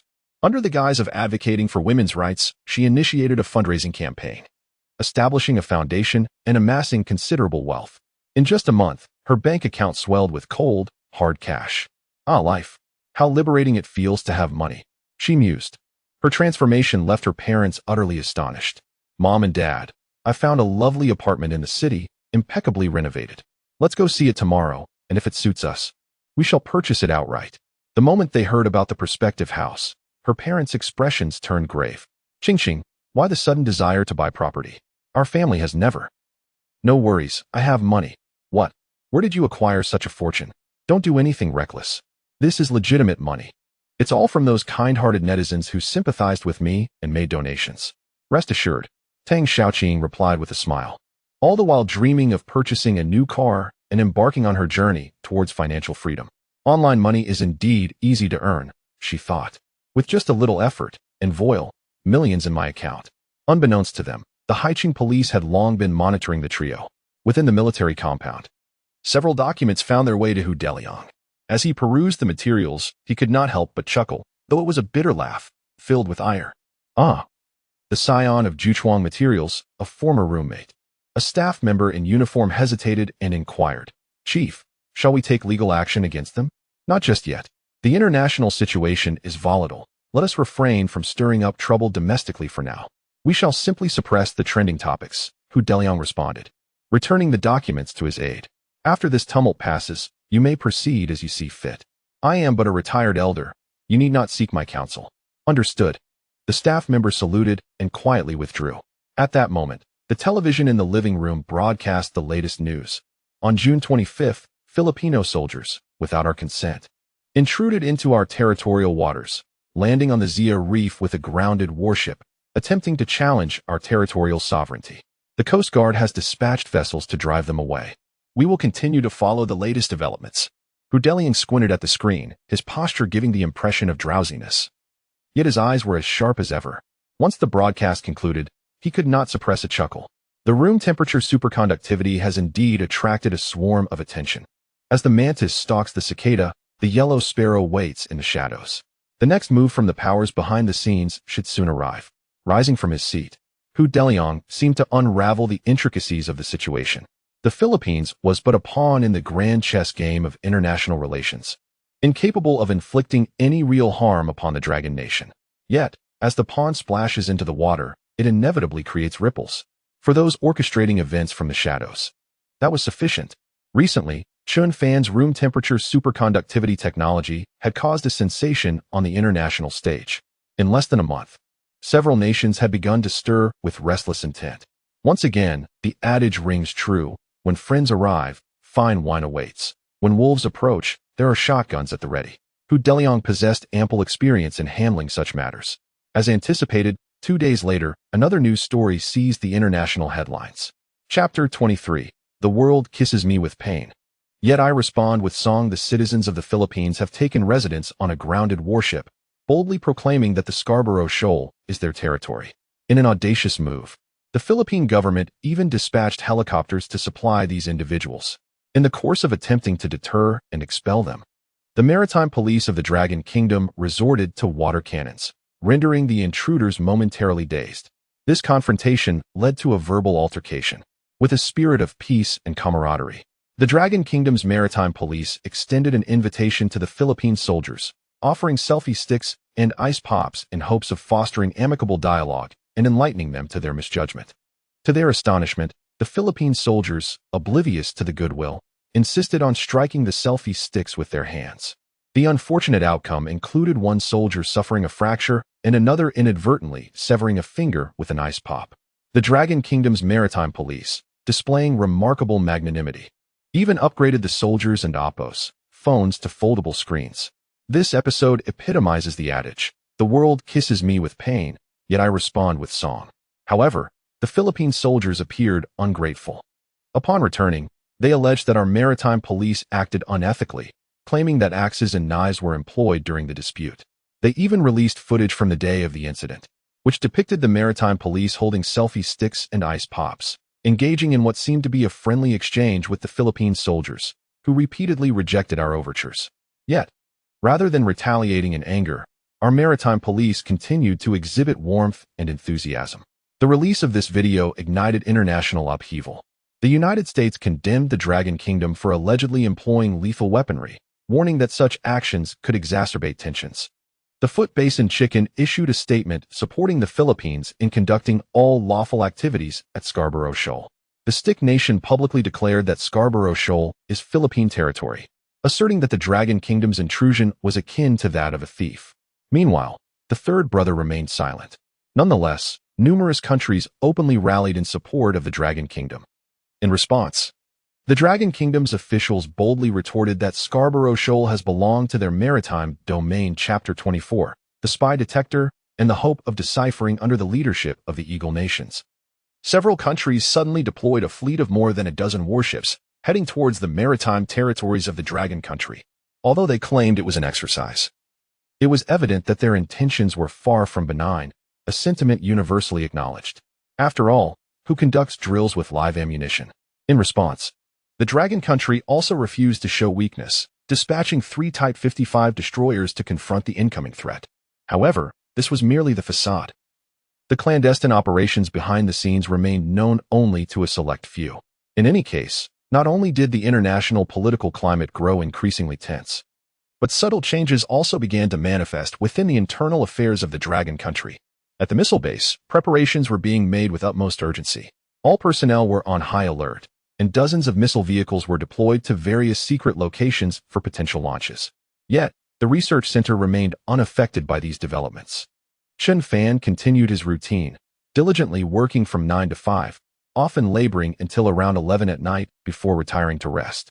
This had become a long-standing habit. The assembly of missiles was nearing completion, and only 2 months had elapsed since the project commenced. One day, Chi Zhenhua approached Chen Fan, inviting him to visit the missile factory located in the city. Chen Fan instinctively declined the invitation. However, Chi Zhenhua explained that local fishermen had recently salvaged a particularly unusual detector from the sea and wished for Chen Fan to attempt its decryption. This time, Chen Fan did not refuse. A vehicle departed from the base, making its way towards the city. After traversing dense forests, it finally reached the urban roads. The missile factory lay beyond the third ring road of the city, specializing not only in missile manufacturing, but also in the production of turbojet engines and various weapons. To outsiders, it was shrouded in utmost secrecy. In fact, the ordinary appearance of the factory would leave most unaware of its military significance. After undergoing stringent security checks, the vehicle finally entered the factory gates. However, Upon entry, they were met by a throng of people, including several journalists and photographers from official television stations, armed with cameras and equipment. Taken aback, both Chen Fan and Qi Jinhua were surprised. This was not part of their itinerary. At that moment, the factory manager hurried over, opened the car door, and whispered, "The official television station is here to film a documentary showcasing our advanced weaponry. It's all been approved, Mr. Qi. Follow me. We won't disturb you." Understanding the situation, Qi Jinhua nodded affirmatively. Certain non-sensitive weapons did indeed make regular appearances on military channels, serving as a means for great powers to display their might and prowess. Witnessing these weapons instilled a sense of security among the populace. The manager led them on a detour towards the disassembly room, where the detector salvaged by the fishermen was stored. Each year, eager citizens would recover a myriad of peculiar objects from the sea, most of which were foreign spy detectors that proved nearly impossible to decipher, necessitating their dismantlement instead. This time, they hoped that with Chen Fan's presence, he might succeed in cracking the code. Throughout the journey, Chen Fan remained silent, circumventing the gathering of reporters and photographers. However, just a few steps later, someone gasped, "Is that Chen Fan? He's actually here." It became evident why he had been so elusive online. Nobody seemed able to locate him. Cameras swiftly pivoted, focusing on Chen Fan, while the presenter, who had been explaining the weaponry, suddenly lost their significance. Staring vacantly into the distance, "Chen Fan, academician Chen, may I interview you?" One reporter, with a warm and charming smile, inquired. Chen Fan looked at her. "Sister Li Bing? You recognize me?" Li Bing was taken aback. After all, since Chen Fan had emerged into the public eye, he had seemed rather reclusive. His accomplishments were sufficient to instill a sense of pride. As for the rumors circulating online, being an official journalist, she was well aware they were mere fabrications, and she held no bias against him. "Of course, I habitually keep up with the news," she replied. Chen Fan nodded slightly. Meanwhile, Qi Jinhua appeared somewhat displeased. What was the matter with this young reporter? Interviews must adhere to appropriate contexts and locations, especially given the classified nature of Chen Fan's current research project. Fortunately, this was not a live broadcast. Otherwise, it would have posed a significant dilemma. Upon returning, he would have to ensure that this segment was edited out by the television station. "I would be honored," Li Bing said with a smile, bringing the microphone closer to Chen Fan. "May I interview you?" "Unfortunately, no," Chen Fan replied, shaking his head earnestly. Li Bing's smile faltered abruptly. She had assumed her familiarity with Chen Fan would guarantee a favorable interview, but he was utterly unyielding. "Classified matters. I am unable to disclose anything," he added. Li Bing felt a twinge of disappointment. She was no stranger to military interviews and understood what could and could not be asked. Her duty was to capture the content the public yearned to see and showcase the nation's strength. With foreign warships gathering ominously near the Dragon Country, she had never witnessed such a considerable naval presence. If she could report on any advancements in weaponry at this moment, she believed it would bolster unity within the nation. "Since the advent of room-temperature superconducting technology, you have remained out of the public eye. Are you engaged in missile-related work?" she pressed. Chen Fan remained silent. Qi Jinhua stepped forward, shielding Chen Fan behind him. "I will address that. The latest generation of missiles is currently under development, boasting a maximum speed of 50 Mach. That is all I can reveal. Please stay tuned for further updates," he declared with confidence, before turning to leave with Chen Fan. Their mission today was to decipher the spy detector, not to entertain interviews. The mention of 50 Mach was not truly confidential, for even if such news reached the ears of Western nations, they would merely dismiss it as a joke. They would surely believe that, given the Dragon Country's current technological capabilities, it could not possibly produce a vehicle exceeding such speeds. They wouldn't even accept the possibility of 30 Mach. In essence, it served as a smokescreen, a diversion to confuse international observers while they continued their clandestine development. Qi Jinhua suddenly realized this point and felt a sense of satisfaction in the notion. He couldn't help but glance at the astute young man beside him. Could it be that associating with such clever youth would sharpen his own intellect? He quickly dismissed the thought, shaking his head. In the disassembly room, a blue detector lay in disarray, having been reduced to fragments. A group of researchers surrounded it, their expressions grim. They had dismantled numerous spy detectors in the past, yet each attempt had ended in failure. The encryption technology employed by foreign P-Chapter 25 hypersonic missiles ignited a stir upon witnessing Chen Fan's youthful visage. Those present could not help but feel a wave of disappointment. They had anticipated a seasoned expert, a master of considerable prowess. Instead, he resembled a fresh graduate, brimming with naivete. His gaze was strikingly clear, imparting an impression of innocence and inexperience. It seemed the military was truly desperate, resorting to recruiting anyone. Nevertheless, such thoughts remained unexpressed, as no one dared to reveal their discontent. Even the seasoned engineers, some well past their 50s, stood silently observing. Chen Fan positioned himself before a collection of disassembled components and, with a mere glance, identified a circuit board housing critical data. He commenced his examination of its various interfaces. Moments later, he requested a high-performance computer. Before long, a ruggedized laptop was placed before him, boasting substantial processing power. After connecting the circuit board to the computer, he deftly tapped the keyboard, conjuring a new interface. A flurry of incomprehensible operations ensued, with the computer screen rapidly processing data and displaying numerous pop-up windows. Within a mere 3 minutes, Chen Fan appeared momentarily dazed, his body swaying slightly, before presenting a plethora of data to the audience. Here it is, the entirety of the data stored within this detector. The crowd was taken aback. "Are you serious?" they muttered. The encryption they had struggled with for years had been effortlessly deciphered by Chen Fan in under 3 minutes. It was astonishing. Some, skeptical, moved closer to inspect the data, only to find it a jumbled mess of characters, utterly inscrutable. Just as they were about to scoff, Chen Fan pressed the confirm key once more. In an instant, the data rearranged itself, revealing a seabed mapping and a set of detection statistics from the waters of the Dragon Nation. The information was alarmingly detailed, showcasing topographical data pilfered by foreign nations, down to the depths of specific maritime locations, hazardous reefs, and even distributions of marine life. Should this information leak, any future incursions into the Dragon Nation would be akin to traversing an unguarded territory.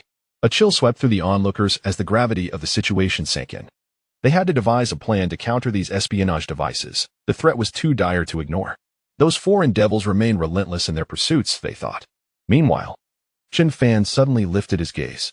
"By the way," he remarked, manipulating the computer once more, he retrieved a frequency graph, casually stating, "I have also analyzed the signal curve and encryption method.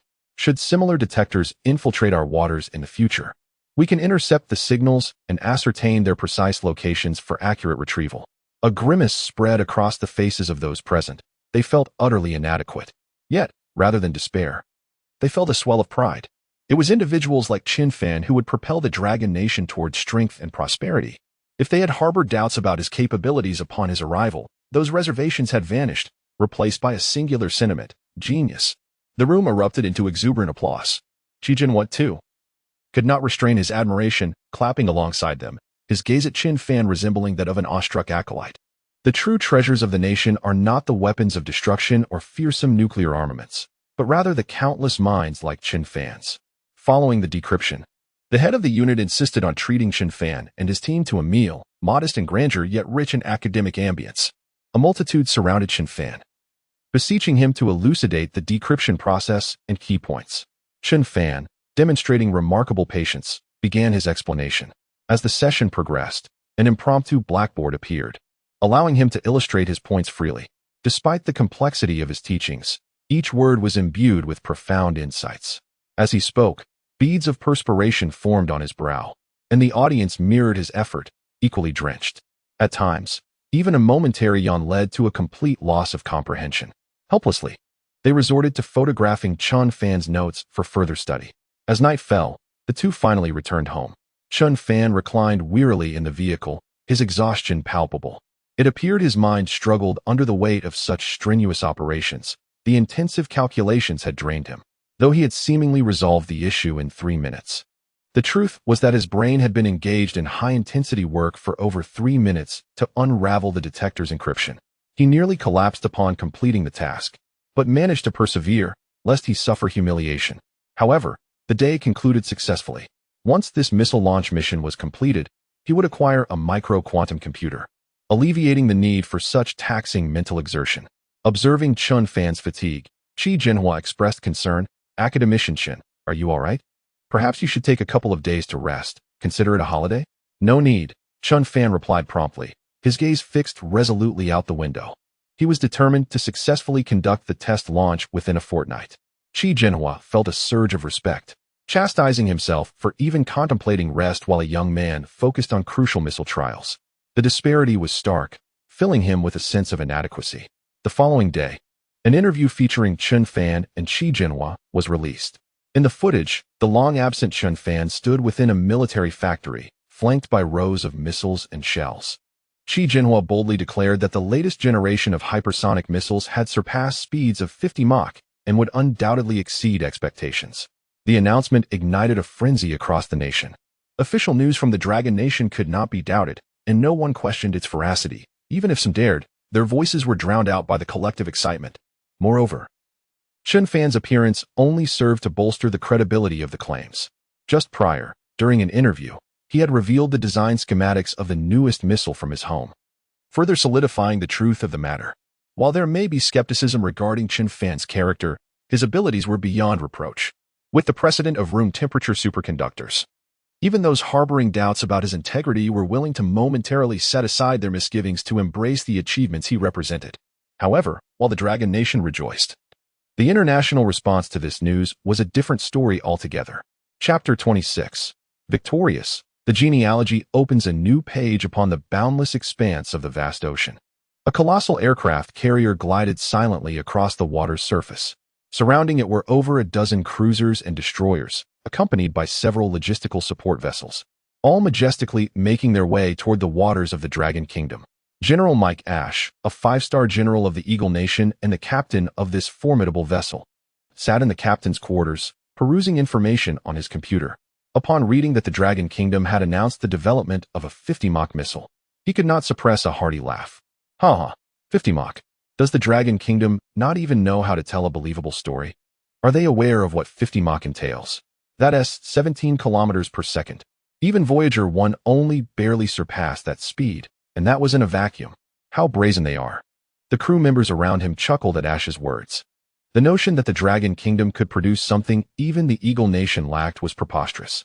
I believe, Ash continued, rising to grasp a beverage, that this is undoubtedly a fabrication released by the Dragon Kingdom. They possess a mysterious department known as the War Deception Bureau. We must not fall for their trickery. Do not think that a mere falsehood can intimidate us. It was precisely due to the existence of the War Deception Bureau, particularly a figure known as the Bureau Chief, that the Dragon Kingdom had repeatedly downplayed its Air Force's capabilities during news interviews, portraying the Eagle Nation as overwhelmingly superior in combat prowess. This information reached the Eagle Nation, which took it at face value. The Dragon Kingdom had conceded its inferiority, so why should they strive for strength? As a result, they dismantled all production lines for the F-22, leading to a mere 195 units remaining globally. The most egregious part was that just after the Eagle Nation had completed the dismantling of the production lines, the Dragon Kingdom unveiled its latest fifth-generation fighter jet, boasting specifications comparable to and even surpassing the F-22 in certain aspects. This sequence of events greatly irked the Eagle Nation, and the reputation of the War Deception Bureau resonated worldwide. Indeed, this must also be a scheme of the War Deception Bureau, Ash declared. Increase power, full speed ahead. This time, we shall deliver a minor shock to the Dragon Kingdom, making them aware of our might. The aircraft carrier, one of the Eagle Nation's most prized strategic weapons, embarked on annual missions, cruising the seas of the world, earning the moniker Earth Street Roamer. Wherever there was conflict, there the Eagle Nation would be found. With its nuclear power plant operating at full capacity, boiling water and producing steam, the massive vessel surged across the waves. At this pace, it was estimated that in 4 to 5 days, they would reach the waters of the Dragon Kingdom. However, they dared not intrude into the territorial sea of the Dragon Kingdom, as such an act could easily be perceived as a declaration of war. Their objective was merely to threaten and provoke. Engaging in combat with the Dragon Kingdom would result in immeasurable losses. At the very least, the Eagle Nation would undoubtedly be toppled from its pedestal as a global hegemon. Meanwhile, dozens of probes were retrieved from the waters of the Dragon Kingdom, modified with minimal alterations, and then cast back into the sea. This act of substitution was executed with remarkable finesse. Destroying all the probes would alert external forces to the unusual circumstances. However, with Chen Fan's decryption capabilities, altering the data they had collected became an effortless task. Soon, other nations would be left grappling with fabricated data in their interactions with the Dragon Kingdom. News online continued to escalate. With 3 consecutive days dominated by reports on naval exercises and Chen Fan's missile developments, the entire nation of the Dragon Kingdom united like never before. 7 days later, in the waters of the Dragon Kingdom, an aircraft carrier accompanied by dozens of smaller vessels appeared. They proclaimed their activities as exercises, conducting a series of maneuvers near the territorial waters of the Dragon Kingdom. As night fell, a missile was suddenly launched from the aircraft carrier, entering the airspace of the Dragon Kingdom before plummeting abruptly. The radar systems of military bases along the coastline erupted into a cacophony of alarms, sending personnel into a flurry of activity as they prepared for potential conflict. The air defense systems were activated, standing at the ready. On the screens, a missile was seen launching from the Eagle Nation's carrier, breaching the airspace of the Dragon Kingdom, only to crash into an uninhabited sea region with a thunderous explosion. The alarms ceased, and silence returned to the scene. Yet, within every heart, a complex mix of emotions and fury brewed. This was a blatant provocation by the Eagle Nation. They were eager to retaliate with missiles, but orders dictated that they remain observant and refrain from rash actions. The following day, the Eagle Nation issued a statement claiming that during the exercises, a missile had malfunctioned and inadvertently landed in the waters of the Dragon Kingdom, hoping for no misunderstandings. Upon hearing this, the citizens of the Dragon Kingdom were incensed, unleashing a torrent of curses upon the Eagle Nation. After all, it was clear to anyone that while a missile may malfunction, it was particularly suspicious that it would do so within the territory of the Dragon Kingdom. To assert that this was not a provocation was simply unbelievable. A storm was brewing. Every citizen of the Dragon Kingdom sensed an unusual undercurrent, especially the intelligence organizations at village corners and the discussions among older men at drinking tables, which revolved around the prospect of conflict with the Eagle Nation and who might emerge victorious. At the entrance of a veteran barbecue shop, one declared, "I raise a glass. Despite the Eagle Nation's current bravado, they are, in reality, weak and hollow." Another chimed in, "Indeed, they have come to our doorstep. If a conflict breaks out, we shall be invincible within the first island chain." The excitement was palpable. "I cannot hold back. If a conflict arises, count me in." "Me too. In my years since retiring, I have been training relentlessly." No citizen of the Dragon Kingdom could refuse the opportunity for their genealogy to open a new page in their honor. If this became the bait, and a true conflict erupted, it would not merely be a battle, it would unleash a tide of 1,4 billion frenzied beasts, overwhelming their adversaries with sheer force. However, it was evident that events had not yet escalated to that magnitude. At the missile base, radar systems were deployed and parameters adjusted. All modules were positioned, requesting to power up. Chen Fan sat within the control room, facing a large screen composed of smaller displays, each showcasing a series of data. Outside the base, rows of radars stood primed for action. This was the result of Chen Fan's latest missile development, featuring newly designed ultra-high precision radar capable of detecting objects as minuscule as 0.0001 square meters, essentially the size of a mosquito. In the presence of such technology, even the most advanced stealth aircraft and missiles appeared virtually naked. This radar system had taken 2 months to manufacture and assemble, and at last, it was ready for testing that very night. Holding a walkie-talkie, Chen Fan listened to the continuous confirmations coming through. Finally, he brought the device closer to his lips, confirmed. Permission to power up. Powering up, 5, 4, 3. Chapter 27. The discovery of the Eagle Sauce aircraft with a decisive gesture. Chen Fan pressed a crimson button on the table. In an instant, an entire radar system, comprising dozens of modules, sprang to life. The screen illuminated with a constellation of black dots, each representing aerial objects within a 1,000-kilometer radius. The majority were commercial airliners, while the remainder were fighter jets from the Dragon Kingdom, each distinctly marked. The radar was programmed to report only unidentified flying objects, and it also displayed the precise velocities of these aircraft. Report: Module 1 is functioning normally. Report: Module 2 is operational. Module 3. Module 18 is fully operational. The intercom crackled with updates confirming the seamless operation of all modules. A moment of silence enveloped the control room, only to be shattered by a thunderous applause. However, the applause was short-lived as an alarm blared throughout the control room. The personnel turned their gazes to the screen, where 3 small black dots approached the missile base at a rapid velocity of 2 Mach, judging by the radar's reflected area and speed. They surmised these to be 3 stealth fighters. Who could have anticipated such an occurrence right after the radar was activated? Quick, report the situation and initiate interception. A voice commanded. No need for that. Came a sudden interruption as Yuan Tian strode into the control room, hands clasped behind his back, a smile gracing his features. Those are our own aircraft. I instructed them to conduct a test flight. He approached Chen Fan, his eyes brimming with admiration and respect. This time, 3 J-20s, without mounted reflective prisms, are soaring over the base at breakneck speed. At such velocity and minimal radar cross-section, detection is exceedingly challenging. Unexpectedly, they have so effortlessly entered your radar's range. Let us not dwell on that. Yuan Tian clapped Chen Fan on the shoulder. A celebratory feast has been prepared. The entire base is open for dining. Let us celebrate our esteemed Chen academician. All right. I fancy barbecued delicacies, one voice chimed in. Spare me your wishes. I am not a wishing well. Another quipped. Quickly, express your gratitude to academician Chen. Laughter erupted as everyone enjoyed the camaraderie, and Chen Fan graciously accepted the goodwill, shrugging lightly before joining in the celebration. There were no extravagant toasts or delicacies, yet the meal was commendable. Throughout their gathering, the radar remained operational, demanding constant vigilance despite its considerable power consumption. Meanwhile, at sea, General Mike Ash stood on the aircraft carrier's deck, eyeing 3 F-35 fighter jets before him, his expression somewhat grim.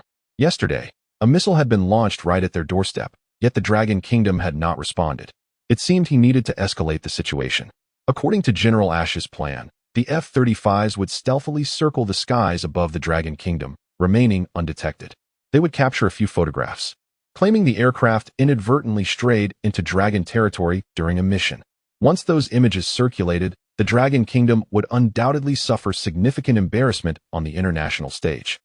Envisioning the ensuing chaos brought a thrill to Ash, prompting him to issue the takeoff command. The 3 F-35s, under the commander's direction. Ascend. We have been deceived by the people of the Dragon Nation. They must have infiltrated our ranks with traitors or employed some yet undisclosed advanced technology. This is dire. We are about to be besieged by international public opinion. Chapter 28. I have a national treasure, unmatched in the world as anticipated. The next day, the Ministry of Foreign Affairs of the Dragon Country issued a statement. The F-35 fighter jet from the Eagle Country intruded into the airspace of the Dragon Country late at night, only to be promptly detected, prompting the dispatch of 3 J-20s for escort. Furthermore, the Dragon Country vehemently condemned the actions of the Eagle Country. What appeared to be a standard announcement was, in truth, laden with mockery. They even released close-up images of the F-35, through which one could discern the bewildered expression of the Eagle Country's pilot. Upon the release of this announcement, it instantly sparked a global sensation. The Eagle Country's supremacy on the world stage has always been underpinned by its formidable military might.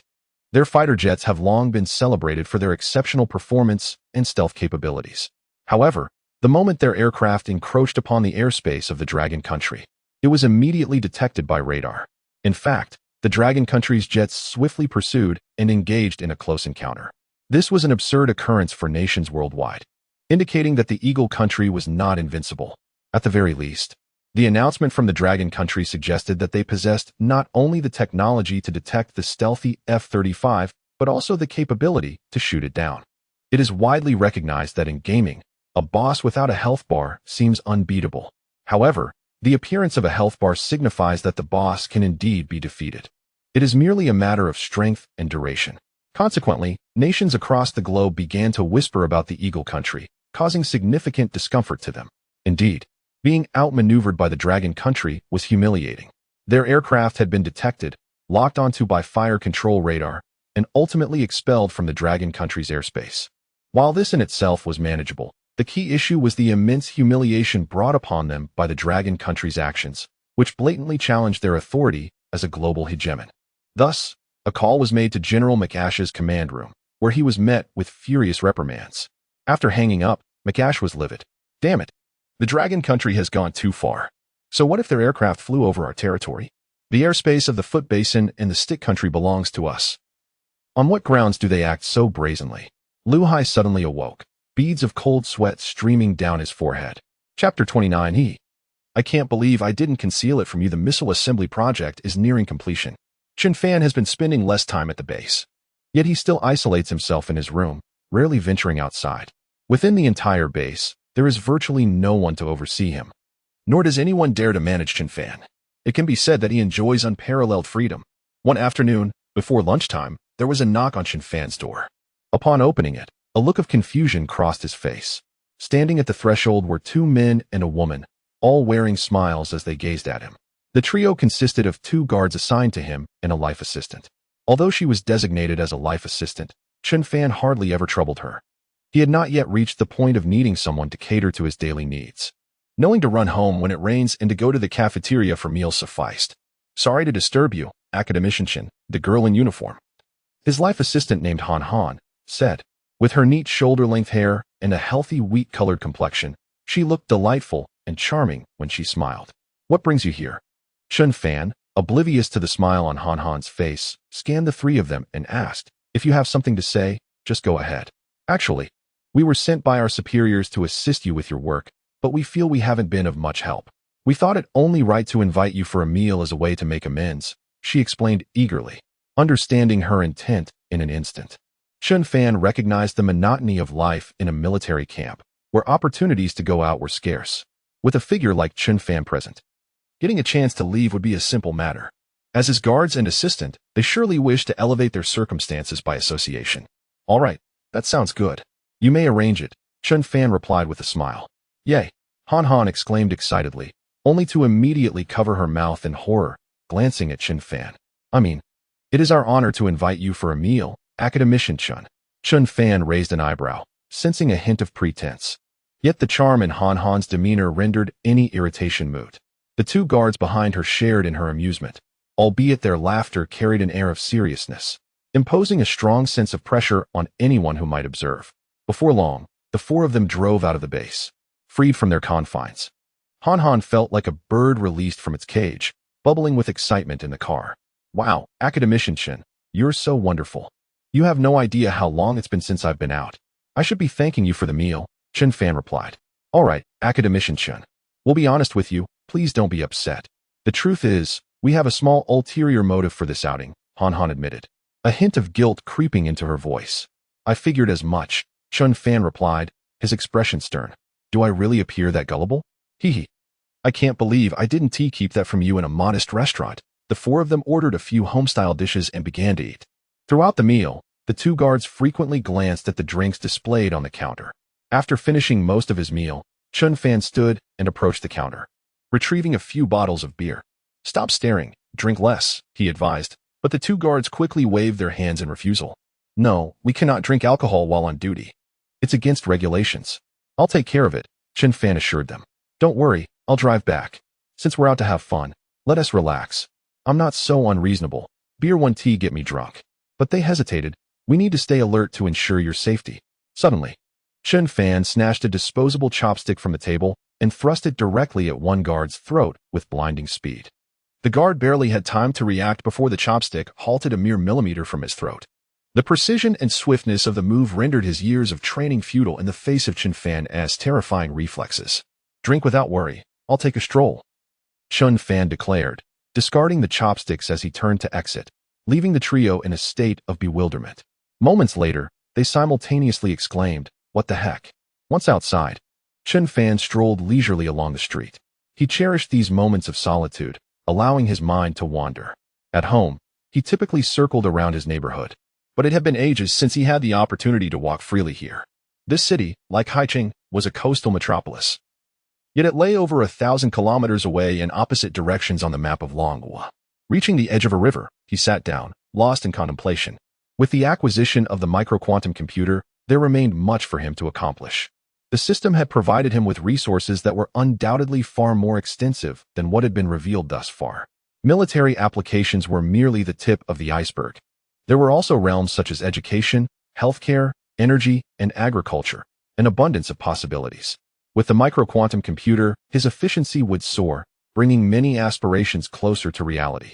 Mom, Dad, grandparents, brother, I will fulfill the dreams you never got to achieve. Suddenly, a splash echoed through the air, followed by cries for help. Someone jumped into the river. Help! Is there anyone who can swim? During the afternoon, most people were at work, leaving only a few elderly individuals on the riverbank to enjoy the breeze. Chen Fan, however, was there to clear his mind. He looked up to see a group of elderly folks raising their phones. capturing the scene with photographs, some even preparing to jump in to rescue the fallen. Yet, at a crucial moment, they were halted by an elderly woman who insisted, "You can't just jump in, you'll only complicate things. It's too risky for you at your age." The elderly man retorted, "With so many people here, can we just stand by and watch someone drown? If I don't save them, who will?" Splash! Another person fell into the water, drawing everyone's attention to the river. A young man had plunged into the depths, swimming valiantly towards the drowning individual. As the rescue unfolded, the elderly spectators fell silent, raising their phones to capture the moment. "Why are you all still filming?" the elder exclaimed in frustration. "Quickly find some sticks or life buoys." In moments, Chapter 30. Is physical contact during rescue considered invasion? Chen Fan successfully caught the life buoy. However, the drowning person before him was thrashing about wildly, making it almost impossible to grasp, more challenging than catching a slippery fish atop a May mountain. Each time he attempted to touch them, they would flail their arms in panic. And on several occasions, they even clutched at Chen Fan's neck, trying to pull him under as well. "Don't be afraid. I am here to save you."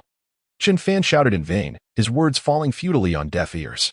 With no other choice, he extended his arms and firmly embraced the struggling individual. Kicking vigorously beneath the water, he managed to keep both their bodies afloat. Gradually, Chen Fan began to pull the person toward the shore.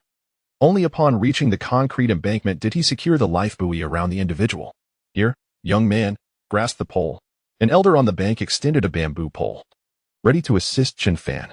"Save him first," Chen Fan gestured, insisting they prioritize the drowning individual. He then prepared to lift the victim so those on the shore could help. It was at this moment that he realized the person in his arms was a female. Though her hair was disheveled and her makeup washed away, she appeared remarkably clean. At such a critical moment, Chen Fan had no time for further observation. After a fleeting glance, he concentrated on treading water, lifting the young woman toward the bank. During this process, his hands inevitably brushed against certain sensitive areas. Yet he felt no discomfort. Saving a life was paramount. Who would entertain frivolous thoughts in such a dire situation? Even the elders on the shore immediately commenced CPR and artificial respiration once the girl was brought to safety. Speaking of resuscitation, several of the elders turned to Chen Fan, urging him, "Young man, perhaps you should take over." Chen Fan was bewildered. "Me? I will." Fortunately, at that moment, Han Han hurried through the crowd and rushed over.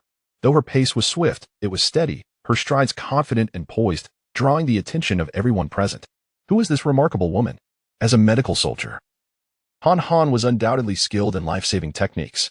Upon her arrival, she initiated emergency procedures without hesitation, with a rapid rhythm of 120 compressions per minute. Her actions were a blur. After completing each cycle, she would take a deep breath to administer artificial respiration. After several rounds of this, the drowning girl suddenly coughed and regained consciousness, prompting applause from the gathered crowd. "Well done, both of you. It's heartening to see there are still many good people in this world. Thanks to this young man and young woman, I was on the brink of panic. Who would have thought that, out of nowhere, someone would fall into the water?" At that moment, two security personnel swiftly approached Chen Fan, draping a dry coat over his shoulders. "You should head back," he said. The trio nodded and quietly departed, passing by the arriving ambulance. This day had finally come to a close. Soon, the tale of this courageous young man rescuing someone made its way to the trending topics of the city. Initially, the comments were filled with praise and admiration from the older generation. However, the tone shifted dramatically as younger individuals began to recognize the footage. "Wait a minute. Doesn't the rescuer look familiar? Isn't that Chen Fan? No way. Chen Fan is a street punk?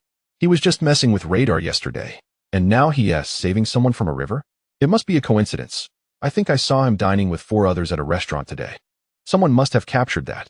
I did capture it. You know, Chen Fan does have a handsome profile, and that short-haired girl opposite him is quite lovely too. I'm totally shipping them." However, one saving a person while the other performs CPR truly makes a striking pair. I'm sold on this couple.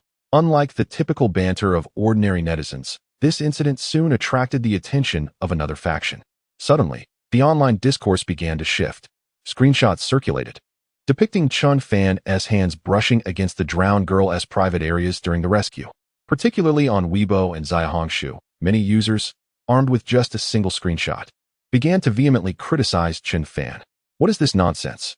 Even in a rescue, one cannot so casually touch a girl. What if she objected? Many concurred, asking if he had sought the girl's consent. In the absence of her agreement, such actions amounted to invasion and harassment, warranting legal action. Cloaked under the guise of heroism, such behavior was nothing less than moral depravity. Given these events, I have come to believe that the previous incident involving Chen Fan's inappropriate photography was not baseless. He likely embodies such a morally corrupt character. It is utterly disrespectful to us women. How could he so carelessly touch someone? Chen Fan, please leave Longhua. We do not need your kind. This is repulsive. We, as women, can hold our ground without Chen Fan. Those who hide behind the facade of rescuing others should vacate Longhua. The backlash against men grew rampant, flooding online platforms. Many reasonable netizens, upon encountering these comments, responded with confusion. How can these words possibly form a coherent sentence? Each character is recognizable on its own, yet together, they defy comprehension. After a period of bewilderment, netizens finally realized someone was exploiting this incident for sensationalism. In no time, irate users began commenting beneath these posts. Have we devolved to this? Now I must seek the consent of those I save? Were you the one who fell into the water? No. Individuals like you have no right to speak. If I fell and someone came to rescue me, I wouldn't care if they touched me. I would bow in gratitude. Your rescue does not equate to permission to touch me. Should I use mind power to save you next time? Perhaps I should light incense and pray for divine intervention when I see someone drowning. Dude, I'm just joking. Don't scold me. Who is exploiting this situation for attention? Is there no bottom line left? I suspect these are foreign espionage agents. There is no need for suspicion. All accounts pushing this narrative are mere provocateurs. Haitian media company, Lu Hai, upon seeing the outrageous comments online, sensed something amiss. When he arrived at the office, he found Tang Xiaoqing and Zhu Weimao chatting and laughing together while looking at the computer screen. His racing heart finally found some calm. Damn it, without a doubt. It must be these two fools at work. Chapter 31. Chen Fan patted you and said, Brother Hai, you're here? Upon seeing Lu Hai's arrival, Tang Xiaoqing's smile radiated charm. However, no amount of charm could conceal the thick layer of makeup on her face, nor the blemishes and oiliness beneath. Brother Hai, come and see the fun. Zhu Weimao stood up, beckoning Lu Hai. We were just worrying about how to boost the hype, and look. Chen Fan has taken the initiative to stir things up for us. Indeed, the topic's heat has already surpassed 100 million, Tang Xiaoqing exclaimed, her eyes glimmering with palpable excitement. Yet, Lu Hai's expression was dark and brooding as he reprimanded the two. Are you two out of your minds? Using this incident for publicity? Is there a brain under that shoulder, or just a tumor? With everyone promoting Chen Fan's positive image, now is not the time for you to create a stir. Are you hoping people want to trace it back to our company? While it wouldn't be an issue if they found our company, Lu Hai feared that if Tang Xiaoqing and Zhu Weimao got caught, they would implicate him. What? Tang Xiaoqing gasped, covering her mouth. No way, we were just. Enough with the excuses. The deed is done, and it's irreversible now, Lu Hai said, pulling over a chair and sitting down, overwhelmed. After a moment, he added, you two continue, don't mind me. Hearing this, Tang Xiaoqing finally relaxed. But then, as if struck by a thought, she asked, Brother Hai, I haven't seen you in days. Do you have time for a meal today? She spoke without noticing Zhu Weimao's shifting gaze, glancing between her and Lu Hai. No, you should dine with Weimao instead. With Lu Hai's refusal, Zhu Weimao felt a wave of relief. Yes, Ching, Brother Hai is very busy. I'll treat you to dinner tonight. All right, Tang Xiaoqing replied, somewhat disappointed, turning to sit at her desk and browsing through the comments from the online trolls. Amidst a sea of insults directed at Chen Fan, she found a few posts defending him. Whenever she came across such posts, she would mercilessly berate the authors. If the critic was male, she would call him a shrimp-headed man. If female, a superficial woman. Inside the missile base, an award ceremony was underway. Due to the events of yesterday, Han and two other guards responsible for Chen Fan's safety were awarded third-class merit and received commendation from the entire base.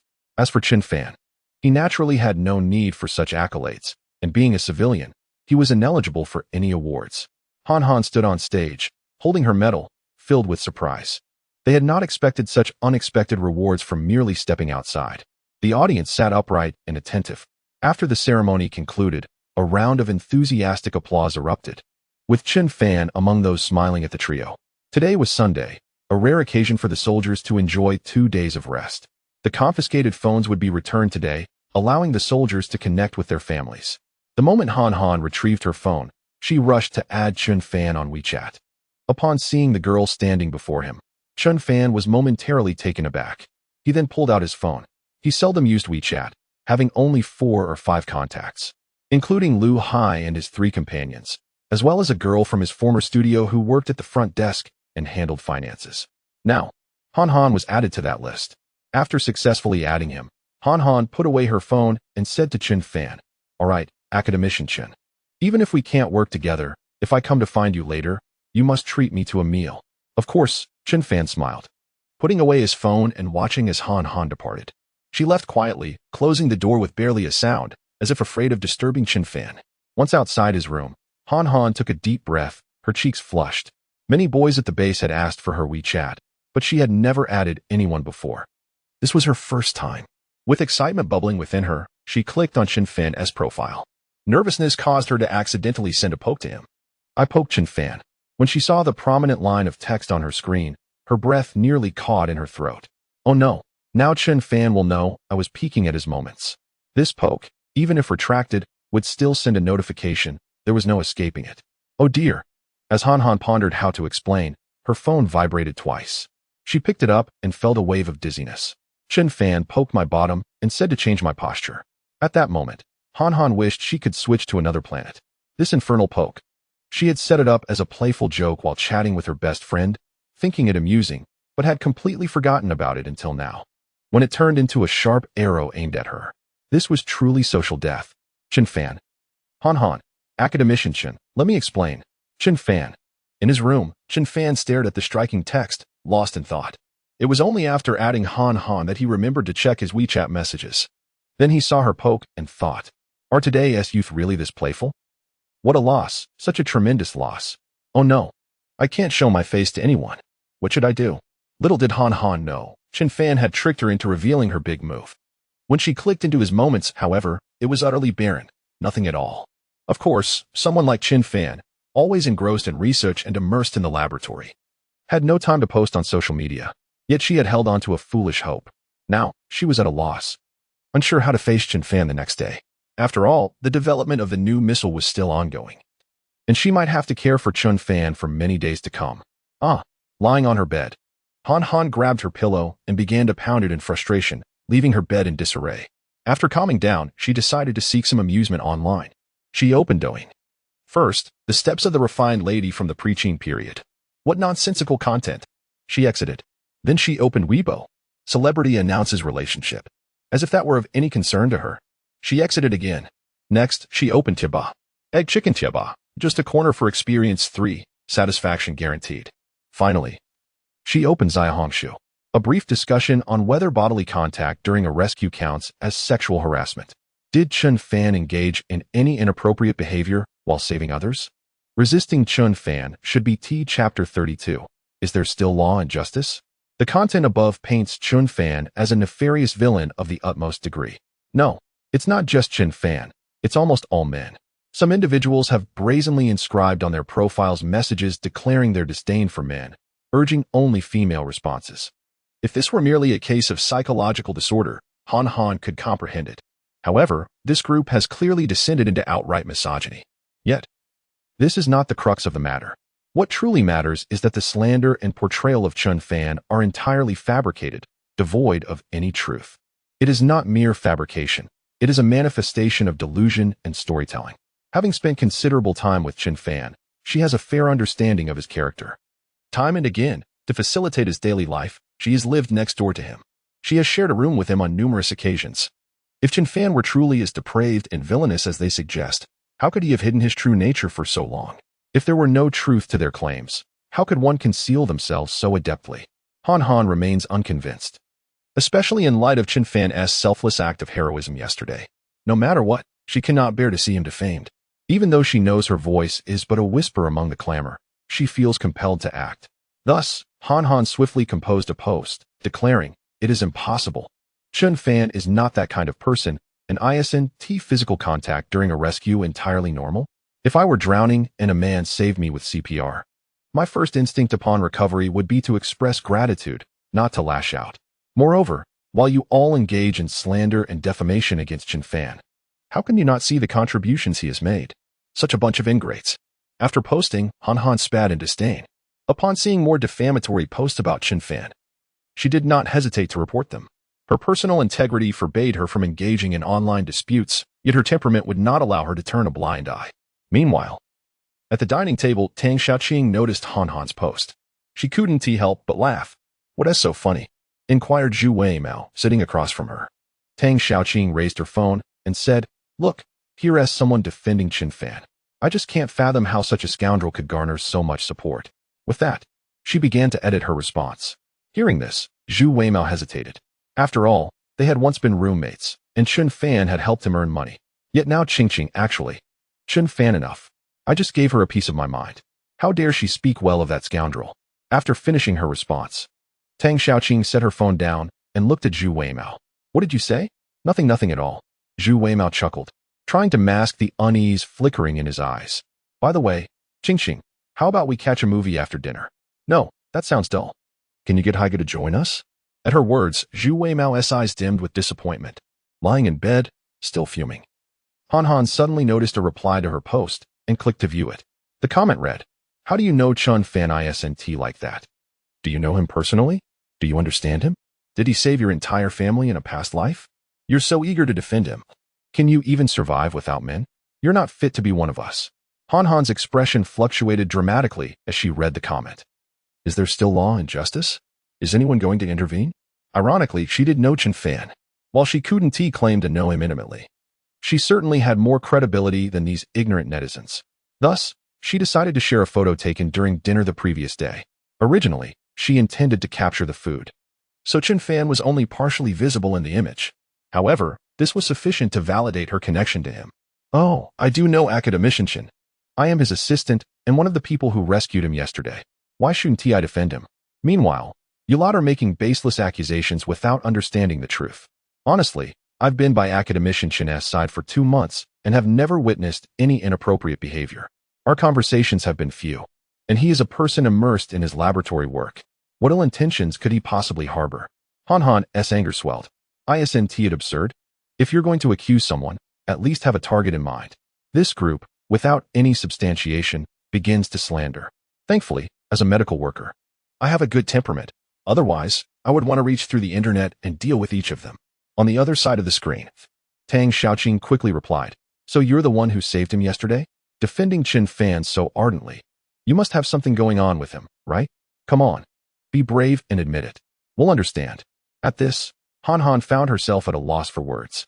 It seemed the more she attempted to clarify, the more convoluted the situation became, as if no matter what she said, a multitude of counterarguments awaited her.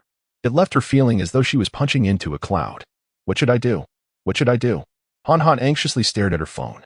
Her initial intention was to clarify for Chen Fan, yet it seemed her good intentions had backfired. Fortunately, the discerning eyes of the public were sharp. Soon, her post began to attract more attention, with some rational individuals stepping in to support Han Han. "Hey, why are you attacking her?" "Yes, she is defending Chen Fan. But she was indeed involved in the rescue yesterday. Let us not be hasty." "Exactly. I support you, even though Chen Fan's actions were somewhat excessive. You were with Chen Fan, right? You could share some insights about his daily life. Otherwise, how can we trust your words based solely on a few typed lines? Everyone is curious about what Chen Fan is really like. You were outstanding when you rushed in to perform CPR yesterday."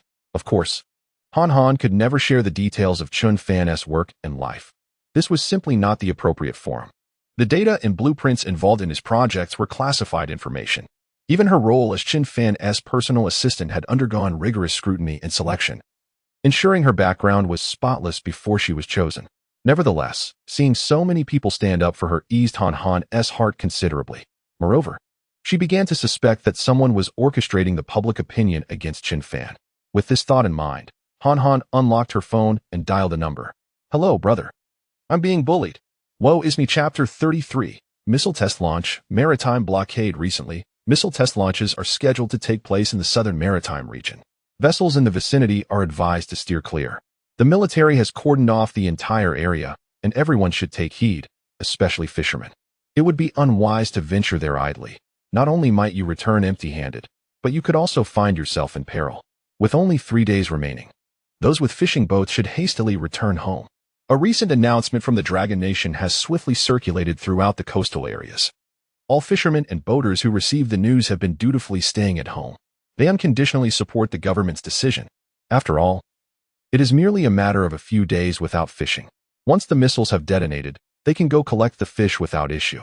On the international stage, news of the Dragon Nation's maritime blockade and impending missile tests has spread. Coincidentally, the testing site is not far from the area where the Eagle Nation's aircraft carrier is stationed. On the carrier's deck, General Mike Asher stands with his hands clasped behind his back, feeling the sea breeze. Behind him, an aide reports on the military movements of the Dragon Nation. They are preparing for missile tests in the nearby waters. The exact coordinates have not been disclosed, but it is believed to be quite close. This is their form of intimidation and warning. Do I need your reminder? General Asher retorts, visibly displeased. This is clearly a provocation from the Dragon Nation. If they are indeed testing missiles, why not choose an uninhabited area or the Point Nemo? Why select this vicinity? They are sending a message to the world. They are not afraid of the Eagle Nation's aircraft carrier. In fact, they might even wish to test whether we can intercept them. This situation has escalated into a military game between major powers. Orders are dispatched, all radars activated, air defense systems on constant vigilance. Should any missile be detected, it must be intercepted immediately. Simultaneously, General Asher recognizes this as an excellent opportunity for revenge. You Dragon Nation wish to test your latest missiles? Let us see how you fare when I shoot them down. The humiliation suffered in the fighter jets must be avenged 1,000-fold. By intercepting the Dragon Nation's latest missiles, they would undoubtedly prove that the Eagle Nation's radar capabilities are not inferior, perhaps even superior, allowing for a counterattack at any moment. It is a dual victory, demonstrating their own strength while simultaneously deterring the Dragon Nation. Truth be told, aside from the particularly notorious Qianlao ballistic missile, the Dragon Nation's other missiles are rather mediocre. The missiles equipped with the Qianlao trajectory are predominantly long-range nuclear warheads, which are unlikely to be tested in proximity to their homeland. Thus, General Asher is filled with confidence regarding the interception. Almost every nation and armed force around the globe has turned its attention to the unfolding confrontation between the Dragon Nation and the Eagle Nation. The outcome will undoubtedly shape their future stance towards these two nations. After having long catered to the Eagle Nation, there is an occasional desire to explore new allegiances. However, to everyone's astonishment, the Dragon Nation has chosen this moment to publicly announce the time and location of the missile launch, even providing precise coordinates. This development leaves General Asher in a state of confusion. What is the Dragon Nation up to? Is it a strategy of feigned retreat? What should we do now? Could this be a deliberate misinformation campaign? On board the aircraft carrier, a group of officers exchanges glances, uncertain how to proceed. The Dragon Nation is cunning. This must be a ruse to lower our guard. Regardless, we must remain vigilant. All personnel are to enter a state of high alert, conducting 24-hour patrols without a moment's respite. In stark contrast to the atmosphere of tension aboard the carrier, the missile base is enveloped in tranquility. Inside the testing facility, a massive camouflage cloth obscures a long, slender object. This is the latest generation of missiles, yet to be named. However, in just 2 days, all will be revealed, and the Dragon Nation is poised to astonish the world. Moreover, this missile is the first in the world to utilize electric propulsion and room-temperature superconducting technology. Its endurance and speed are unmatched by any other nation. With just 3 days remaining, the time to validate their achievements is drawing near. Qi Jinhua gazes at the concealed missile with the affection one might hold for a beloved child. Standing beside him, Chen Fan replies, "Indeed, may everything proceed smoothly." "Don't jest. With you here, we have never feared failure," Qi retorts. "Flattery, my friend. Regardless of the outcome, whether success or otherwise, you shall be the true hero of our base." "Indeed, the true hero is you. I merely provided the designs and schematics, while you have tirelessly managed the execution. Keep busy, old friend. Idleness in old age leads to decline." The two engage in light-hearted banter, but the conversation quickly returns to the missile. The engine has passed its tests. Given its thrust, it could propel a missile to a velocity of 50 Mach, with peak speeds potentially reaching an astonishing 60 Mach, 60 times the speed of sound. Under the influence of Blue Star's gravity, a rocket must achieve a speed of at least 7.9 kilometers per second to escape into outer space, a threshold known as the first cosmic velocity. At this speed, an object can break free from Blue Star's gravitational pull and venture into the cosmos. A speed of 60 Mach translates to an incredible 20 kilometers per second, nearly 3 times the first cosmic velocity. Such a missile possesses the potential to alter the global balance of power. Within the facility, everyone is diligently conducting final tests. In these last few days, the world has grown eerily quiet. No nation dares to provoke. Even the great powers have ceased their conflicts. All eyes are now focused on the southern maritime region of the Dragon Nation. 3 days swiftly pass. As dusk settles, General Asher finds himself restless, unable to eat or sleep. He fears the Dragon Nation's missiles might strike at any moment and remains on high alert, with radar and missile defense systems operating continuously. Although aware that the Dragon Nation is unlikely to attack, the prospect of failing to intercept the missile is a humiliation they cannot afford. Higher-ups have issued stringent orders mandating the interception of the Dragon Nation's new missile. Meanwhile, as the launch time approaches, 1 hour in advance, the official television station unexpectedly commences a live broadcast. Reporter Li Bing appears on screen. Hello, dear viewers. I am Li Bing, reporting live from our missile launch base. Today, I will guide you through the new missile test Chapter 34, the Dragon Nation's bold move and how the Eagle Nation responds as the live broadcast commenced. An influx of viewers surged into the stream. Upon realizing the nature of the event, astonishment swept through the audience. While rocket launch broadcasts were commonplace, this marked the first time they witnessed a missile launch live. Were they truly gearing up for a confrontation with the Eagle Nation? Nonsense. They merely invited the Eagle Nation to enjoy the fireworks together. Yes, indeed, fireworks. But where are the missiles? On screen, Li Bing stood within the missile base, showcasing the various facilities surrounding her. Naturally, the missiles themselves were not on display for the viewers. After all, this was merely a live broadcast of the launch process. The missile itself would not be revealed for several years to come. Thus, after an extensive tour, Li Bing arrived at the control room. A large group of individuals were fixated on the parameters displayed on the big screen, their attention unwavering. Even Li Bing's arrival went unnoticed. Chen Fan stood at the main control console, a red button positioned next to him, the final launch button. However, preparations were still underway, and Chen Fan methodically confirmed various data through the intercom. Witnessing this scene, Li Bing's eyes lit up. During her previous interview with Chen Fan, due to a lack of permission, she had limited footage to share. This time was different. She had received official approval. Without hesitation, she approached him. Academician Chen, may I ask if you're available for a moment? Chen Fan set down the intercom. I am available. This live broadcast had been sanctioned by higher authorities, aimed at showcasing the military prowess of the Dragon Nation. They had also previously notified that there would be an interview segment, so Chen Fan was not surprised. Facing the camera, Li Bing wore a warm smile. Academician Chen, do you have confidence in this missile test? What a ridiculous question. Chen Fan nodded. You shouldn't be asking me that. If there were no confidence, this broadcast would not be happening. A polite yet somewhat awkward smile followed. Currently, nearly 10 million viewers are glued to their screens, including many military enthusiasts. Could you share any details about this missile? 50 Mach, blackout communication technology, room temperature superconductivity. That's about it. That's it. Yes, for now, that is all I can disclose. Despite this, as soon as the viewers heard about the blackout communication, the chat exploded. Wait, did I hear correctly? Chen Fan just mentioned blackout communication? This is a global conundrum. Have we actually solved it? To be precise, it was Chen Fan who had resolved it. Could someone explain what blackout communication is? Essentially, when a missile is traveling at high speeds, friction with the air generates immense heat, creating a thick layer of ionization on its surface. This ionization can obstruct all signals, rendering the missile uncontrollable. With this technology, even manned rockets returning to Earth could be live-streamed in real time. How come I've never heard of this before? Because no country had previously solved this issue. It naturally wasn't discussed. How do you know about it? I studied communication.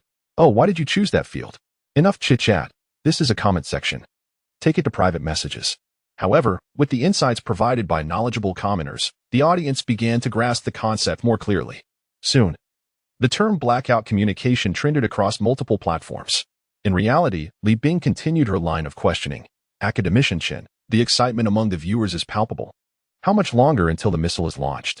Chen Fan paused momentarily before responding. In half an hour, at precisely 8 p.m., the launch will take place.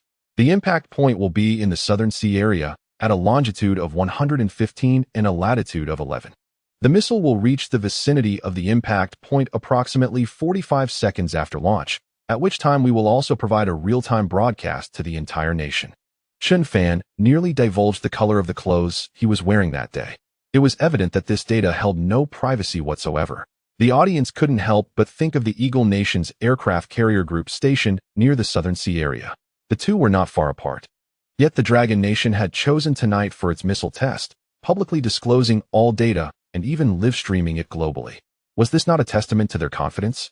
Any other nation would have cowered at the sight of the Eagle Nation's fleet at their doorstep, but only the Dragon Nation dared to boldly stand its ground. The comments section seized upon the gaps in Chen Fan's statements, erupting in cheers. What? 45 seconds?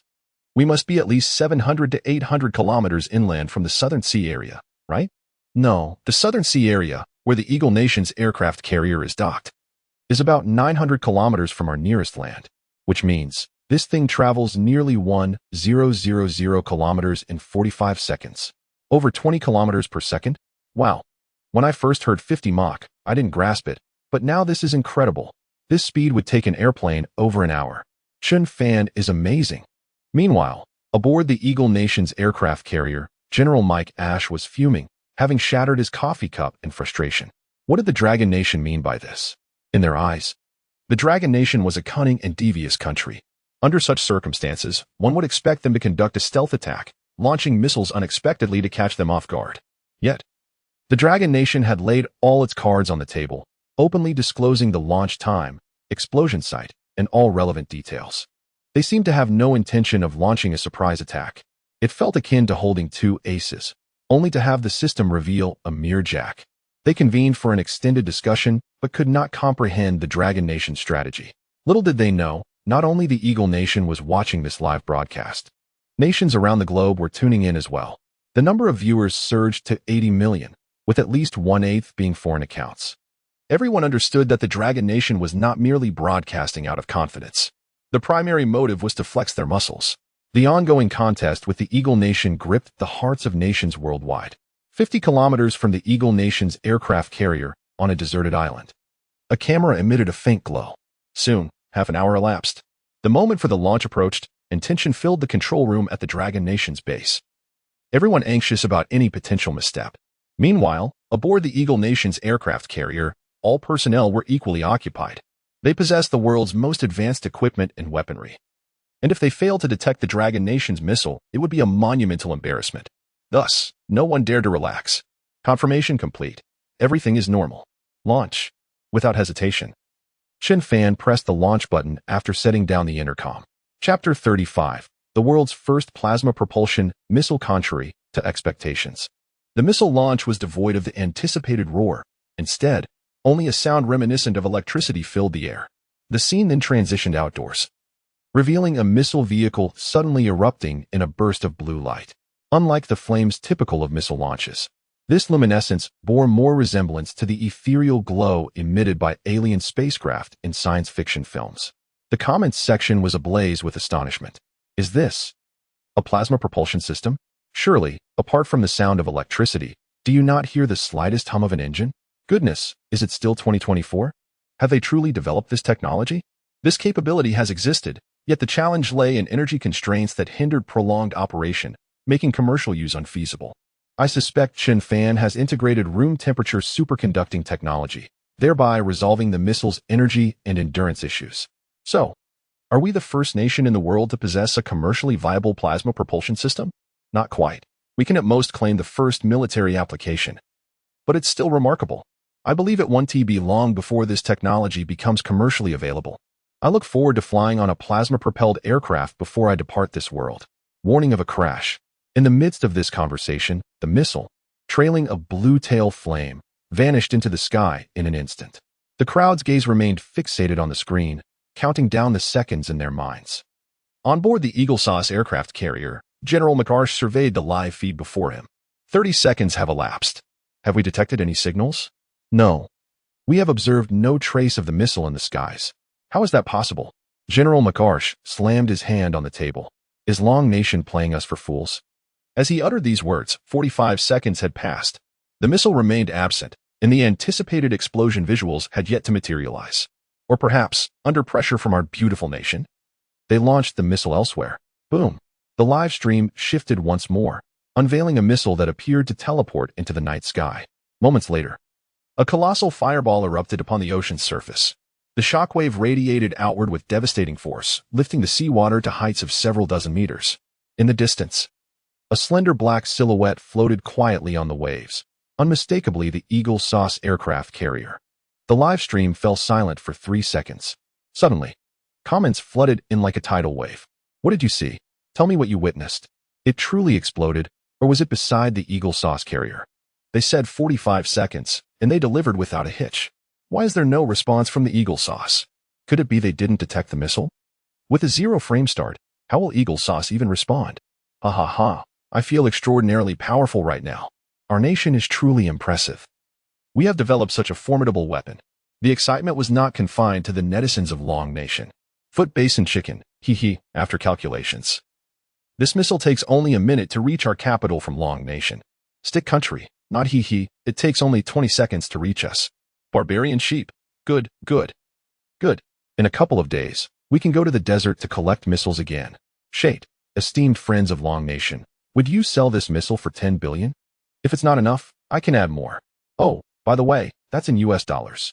Hans Cat, curious, why is there no reaction from Eagle Sauce? John Bull, 1. Logically speaking, if Long Nation's missile is right on target, how could Eagle Sauce remain utterly unresponsive, even if they cannot intercept it? Surely they would at least launch a couple of interceptors as a gesture? Unbeknownst to them, at that moment, Eagle Sauce had realized that Long Nation's missiles had already struck. With visible flames on the ocean's surface, the shockwave had even reached their carrier. After traveling dozens of kilometers, the missile's power had diminished significantly. Yet, those on the carrier's deck still felt a fierce wind sweep over them, carrying the acrid scent of explosives and the unmistakable aroma of fish charred by the sea. For reasons unknown, an eerie silence blanketed the entire aircraft carrier. In the captain's quarters, General McGarsh stood by the window, arms crossed, listening to his subordinate's report. His face dark as a storm cloud. You were saying that Long Nation's missile was just launched? We detected no anomalies whatsoever? Yes, sir. No, this cannot be. Our radar can accurately identify even the smallest bird flying by, yet it failed to detect a single missile? This must be the result of your negligence and lack of diligence. The soldier bowed his head, enduring the wrath of General McGarsh. Regardless, the outcome remained unchanged. Their radar had indeed failed to capture any trace of Long Nation's missiles. Furthermore, had it not been for the live broadcast and the advance notification of the missile's launch time and location, they might have remained oblivious to the fact that a missile had landed in their vicinity. The chilling thought arose: if Long Nation truly intended to strike, could it be that all aboard this aircraft carrier would meet their end without ever realizing it? A subtle unease began to permeate the collective consciousness, suggesting that the supremacy of Eagle Sauce might be wavering. In Long Nation, the live broadcast concluded, and nearly every platform was inundated with trending topics regarding the latest generation of missiles. Particularly captivating was the image of Chen Fan pressing the launch button, which exuded an undeniable charisma. One user captured the moment and shared it online. I declare this the best official photograph of the year. It truly is stunning. Our state media usually produces unflattering images, but this time, they hit the mark. Look at how magnificent the image captured by AFP is. I concede. Chen Fan possesses a certain allure. He is indeed a real man. I doubt there exists a man who could resist the temptation of pressing the launch button. Press the button once, your friend receives a slap, and you earn 10,000. What would you choose? I would press it without the money. It's a mere flick of the wrist. Another trending topic highlighted the astonishing news that the latest missile traveled 1,000 kilometers in just 45 seconds. Subsequently, Li Bing took the opportunity, following the broadcast, to interview Chen Fan. In the video, Chen Fan proclaimed that within 6 months, room-temperature superconductors would officially be operational, and plasma propulsion systems would transition to commercial use. Traditionally, fuel-powered aircraft required vast amounts of aviation fuel for long-distance flights, often costing hundreds of thousands. However, with the application of superconducting technology and plasma propulsion, the energy consumption for long-haul flights could become negligible. A journey from Long Nation's capital to Eagle Sauce's capital might only require a few thousand kilowatt-hours of electricity. When costs are distributed, each passenger might only need to contribute a few dollars for electricity. At that point, global travel would cease to be a challenge, energy issues would be resolved, nations would exchange resources seamlessly, and a genuine era of global unity would dawn.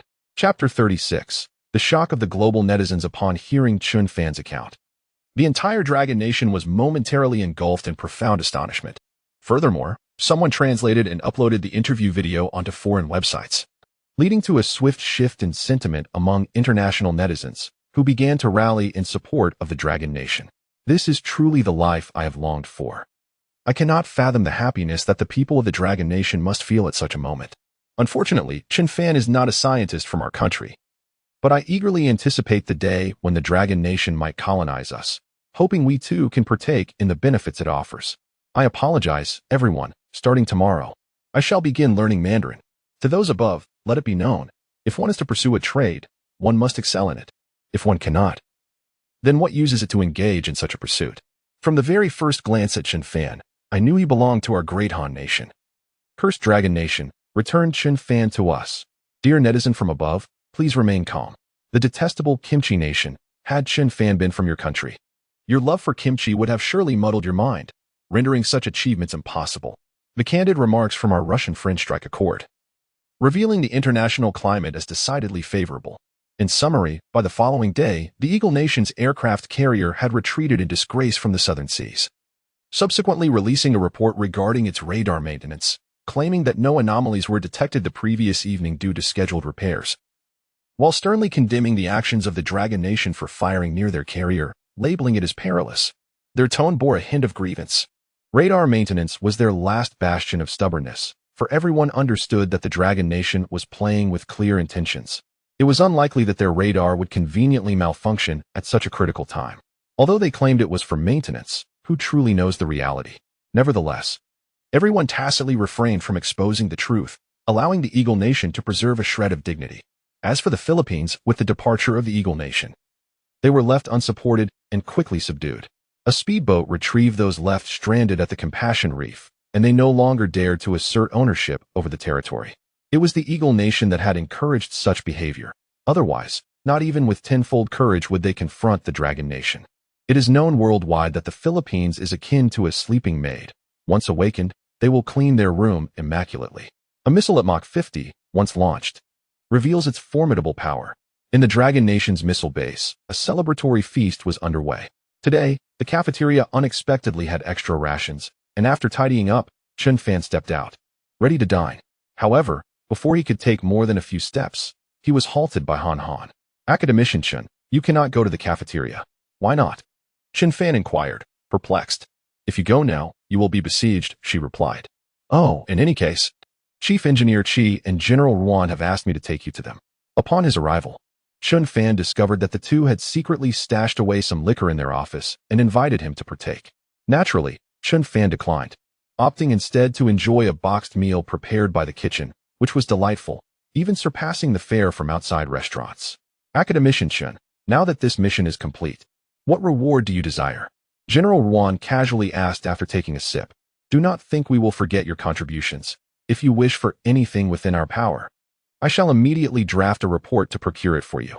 He genuinely wished to offer something. For the first time, Chen Fan had assisted them in enhancing the South Wind missile, even upgrading the radar defense system. At that time, General Ruan had proposed a reward, yet Chen Fan had declined. Given Chen Fan's stature, he naturally held little interest in material possessions, money, a house, a car. Should he desire these, he would undoubtedly be wealthier than anyone else in the world. Yet, he did not require them. Power? It seemed he had little need for that either.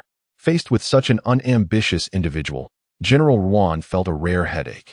Indeed, Chen Fan paused his meal, gazing at General Ruan with a look of bewilderment. After a lengthy silence, he shook his head. My father once said, only by becoming strong can one avoid being bullied. Let alone provoked. He perished at the border due to conflict. So all I desire is to make us stronger. General Ruan and Chief Engineer Chi were taken aback. They had not anticipated that Chen Fan's work on missiles was driven by such a profound motivation. Although their own intentions were also for national defense, the significance of their endeavors paled in comparison to Chen Fan's. In that moment, both men felt a sense of shame before Chen Fan. General Ruan even set down his cup, unable to continue drinking. Academician Chen, I was presumptuous. I should not have brought up rewards. Mentioning such matters alongside rewards diminishes their essence. Discussing rewards with you is nothing short of an affront. Nay, Chen Fan suddenly shook his head. You should bring it up.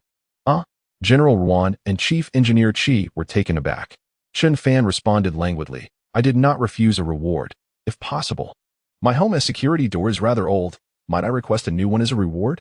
Both men were left speechless. In that moment, Chen Fan resembled a capybara, exuding an aura of relaxed nonchalance. Could you install a security door for me? If you can, splendid. If not, that is also acceptable. It is entirely up to you. General Yuan was flabbergasted. What value could a security door possibly hold? Yet, observing Chen Fan's expression, it seemed he was not jesting. Well. General Yuan readily agreed, but he could not help but inquire when Chen Fan planned to leave the base. It was not that he wished to hasten Chen Fan's departure. Rather, for the past month, the Hu Deliang couple had been urging him incessantly. If they were not allowed to see Chen Fan depart soon, they might very well storm into his office. That would be quite disrespectful. After all, they were military personnel, and it was only natural to carry some defensive items. Chen Fan's response was, the sooner, the better. At this, Chief Engineer Qi felt a tinge of reluctance. However, he understood that Chen Fan could not be retained. Setting aside Chen Fan's own desires, the world outside required talents like him. The technology Chen Fan had brought forth not only resolved significant challenges with their missiles, but also addressed a critical issue with fighter jet engines. In mere months, he accomplished what many could not achieve in years. In response to Chen Fan's request, General Yuan readily agreed. Very well, I shall arrange it in a few days. For now, rest well at the base, and feel free to communicate any requests through Han Han. Chapter 37. Can they withstand a strike of 50 Mach? In a series of momentous announcements, the British Empire has suddenly declared its intention to return a collection of stolen artifacts to the Dragon Nation. Furthermore, the Foot Basin Chicken has acknowledged its past atrocities, with the Prime Minister publicly bowing an apology to the Dragon Nation. In another significant development, the Philippines has signed a treaty recognizing the waters surrounding the reef as belonging to the Dragon Nation. Additionally, the withdrawal of troops from the border by the Third Nation has been met with friendly overtures towards the Dragon Nation. The Eagle Nation has asserted that the terms set forth by Ward are invalid and expressed a desire for cooperation with the Dragon Nation. The Netherlands has offered to exchange its most advanced lithography technology for collaboration on room temperature superconductors. Meanwhile, a large-scale protest has erupted in the Guégué province, with citizens yearning to return to the embrace of their homeland. In a fleeting moment, the tides of global opinion began to sway towards the Dragon Nation. It was evident to all that the rise of the Dragon Nation was merely a matter of time. The pivotal question was, given their current strength, what would the future hold? Those who chose not to align themselves now would surely face repercussions later. The much-anticipated spectacle, beloved by netizens, unfolded. It was not that they realized their errors. Rather, they were gripped by fear. Could they withstand the might of a 50 Mach strike? Alas, it dawned upon them that they were on the verge of becoming a great power. Hadn't this been apparent all along? In the blink of an eye, Chen Fan's name graced the front pages of major news outlets worldwide. The latest issue of Science and Time magazine featured his image prominently on their covers, a spotlight that would last for an entire week. The cover depicted Chen Fan clad in a white lab coat, his gaze clear and unclouded, with a face both unadorned and gentle. On the day of publication, his name flooded the various social media platforms of the Dragon Nation. Netizens remarked, I must admit, Chen Fan is slightly more handsome than I am after a shower. How had they failed to notice his striking looks before? It was no wonder. Chen Fan had rarely revealed himself, and each appearance seemed devoid of any deliberate grooming. His eyes shone with clarity. It was hard to believe he could ever commit such acts. Surely, these were mere fabrications. Honestly, Chen Fan's gaze is clearer than that of my younger brother in elementary school. If Confucius, who left behind the Confucian culture, is deemed a sage, then calling Chen Fan a contemporary sage would not be an exaggeration. What era is this? He is a national hero, a true hero of the nation. Thus, spurred on by netizens, a new term emerged, unrivaled national hero Chen Fan. The Dragon Nation could not be without Chen Fan, just as the West cannot be without Jerusalem. The moment this term appeared, it garnered over 100 million views within just half a day, and its popularity continued to soar. At the Chinese Academy of Sciences, the inboxes overflowed, and the phone lines buzzed incessantly. Unable to bear the deluge, an announcement was finally made. Due to limited resources and full capacity, we will not be accepting any collaboration applications for the next 6 months. This singular statement dashed the hopes of nations worldwide. Yet, they dared not express their disappointment. For the deterrent power of the Dragon Nation loomed large. In a fit of indignation, the Eagle Nation resolved to impose sanctions on the Dragon Nation. 2 days later, a celebratory banquet was held.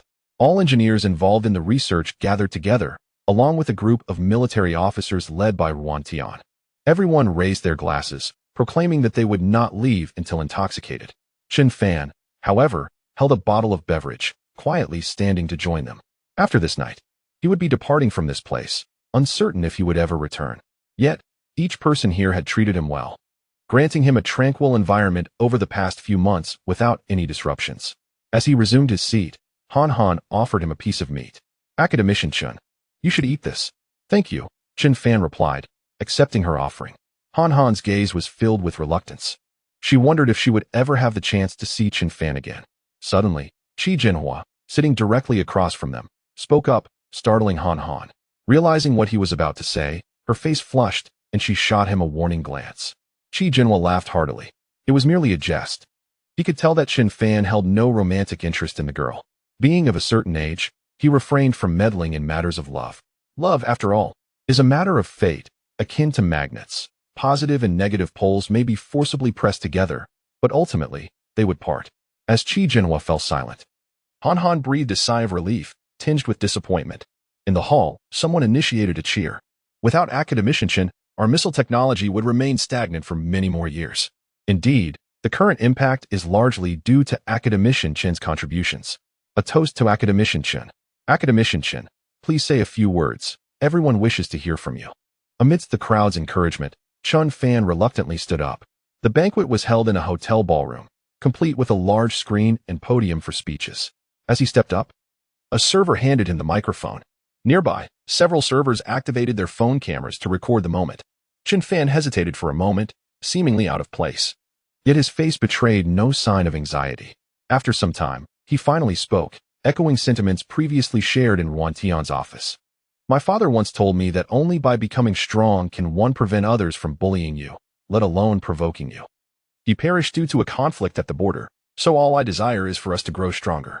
Moreover, this achievement is not solely mine. It is a collective effort. We should not thank me, but rather each of you who has labored diligently. Thank you." As he finished, thunderous applause erupted throughout the room. Even the servers were swept up in the moment, putting down their phones to applaud. The months of hard work had finally borne fruit. Chen Fan's words lacked grandiloquent rhetoric. They were simple and unpretentious.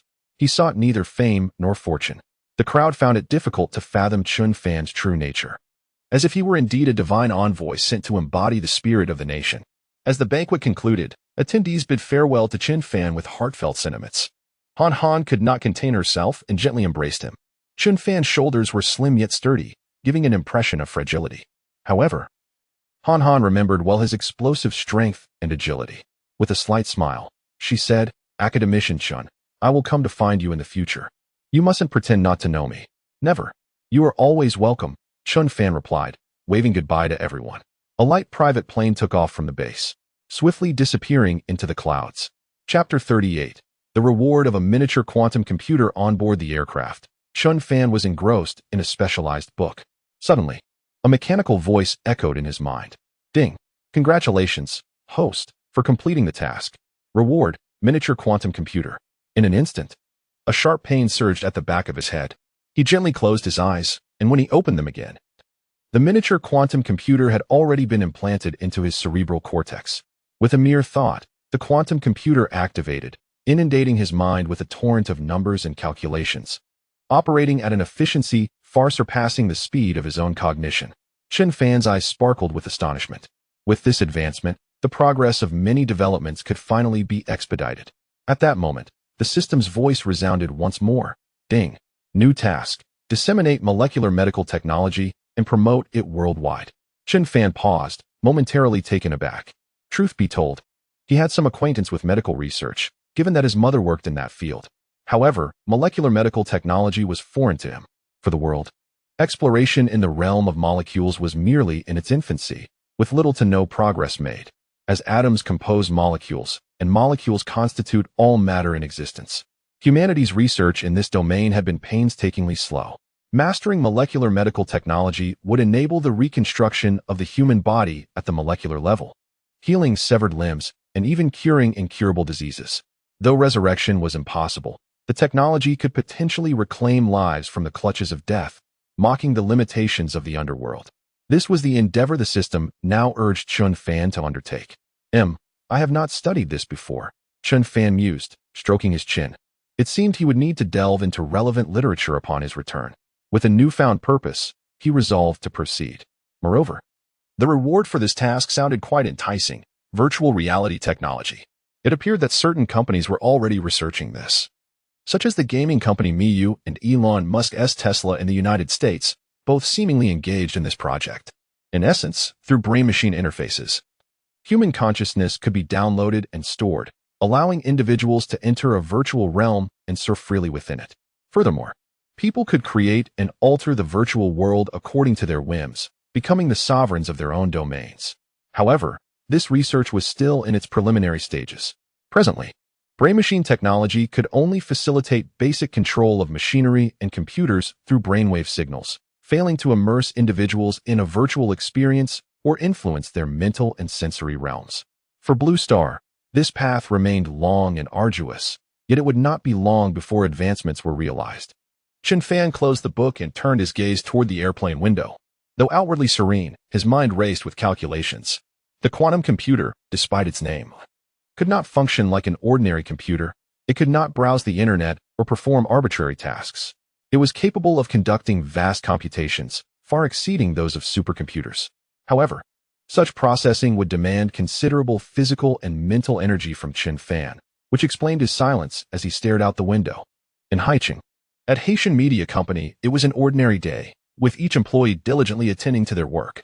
Tang Xiaoqing's mood had soured recently, as Chen Fan had once again graced the headlines after several months, this time with even greater acclaim. Not only was he supported throughout the Dragon Nation, but foreign media also began to publicize him. In an instant, Chen Fan's prominence soared, and his reputation flourished. Following Lu Hai's warning, they refrained from any actions to tarnish Chen Fan's image. "I'll go buy a cup of milk tea. You keep an eye on things," Tang Xiaoqing abruptly announced to Zhu Weimao. "I'll treat you. Let us order takeout," Lu Hai interjected, rising to follow Tang Xiaoqing. "No need. I'll just take a stroll downstairs," Tang Xiaoqing replied, making her way to the elevator. As the doors opened, several individuals clad in blue uniforms stepped out. One of them approached Tang Xiaoqing. "You are the person in charge here, correct?" "I am," she replied, somewhat bewildered, unable to lie. The blue-uniformed officers then displayed their credentials. "We are from the Industrial and Commercial Bureau. We have received reports alleging illegal operations and criminal activities. Please cooperate with our investigation." Tang Xiaoqing's brows furrowed instantly. "Excuse me, officers, but you must be mistaken. We could not possibly be operating illegally. Please cooperate with the investigation," one of them reiterated. Reluctantly, Tang Xiaoqing returned to her office. Zhu Weimao noticed the arrival of the officers, his heart racing with an instinctive urge to flee. However, he managed to suppress the impulse, reminding himself to remain calm. Their faces briefly reflected panic, but they quickly regained their composure.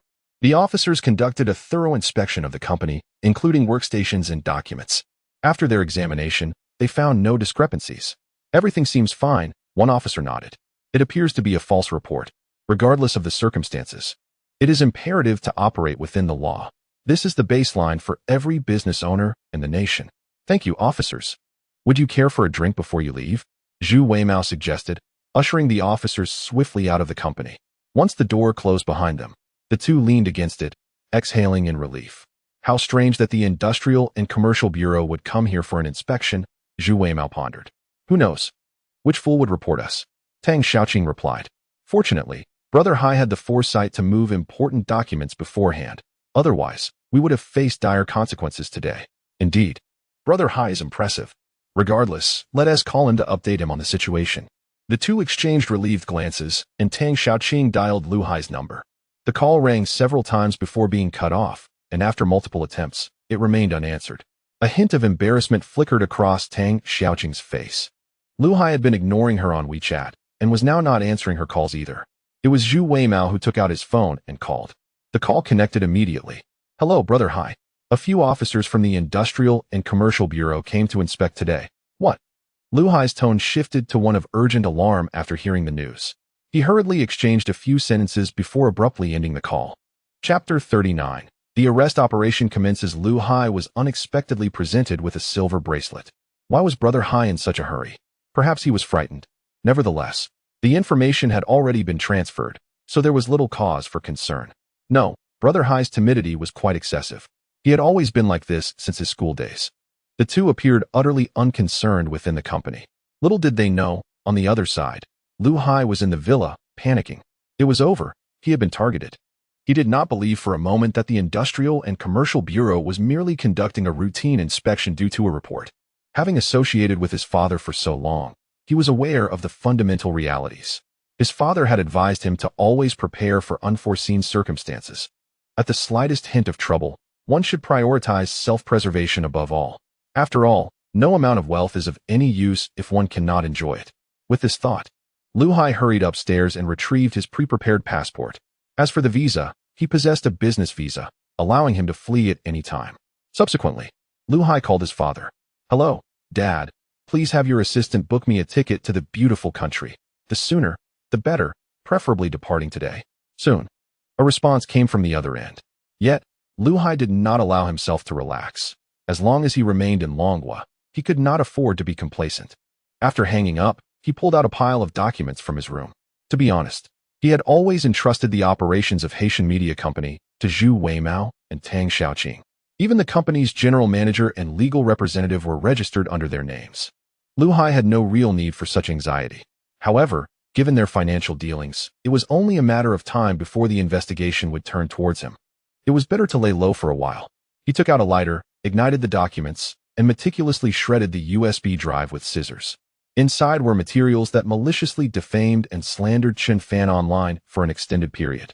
If these were to leak, the three of them would be doomed. Only by thoroughly destroying them could Lu Hai find peace of mind. After the events of the previous night, he packed his belongings and left the villa, quietly awaiting his departure abroad. Meanwhile, after leaving Haitian Media, several individuals from the bureau immediately made a call. Director Han, only Tang Xiaoqing and Zhu Weimao were present. One named Lu Hai was notably absent. Understood. I will ensure they do not escape. After concluding the call, the leader in a blue uniform promptly instructed the others. Change into plain clothes. Leave 2 people here to monitor Tang Xiaoqing and Zhu Weimao's movements, and await the arrest command.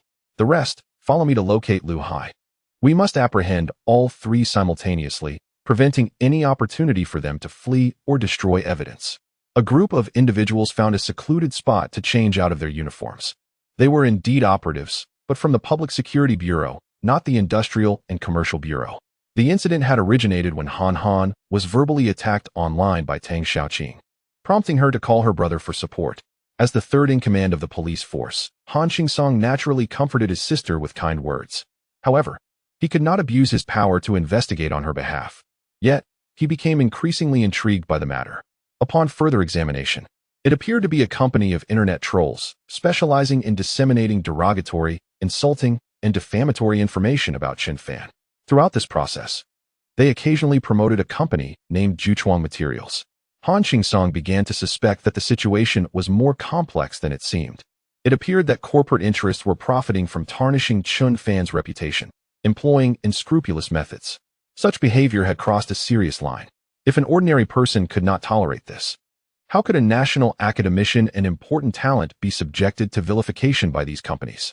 Thus, Han Qingsong promptly initiated an investigation, which soon intersected with the local police force's efforts.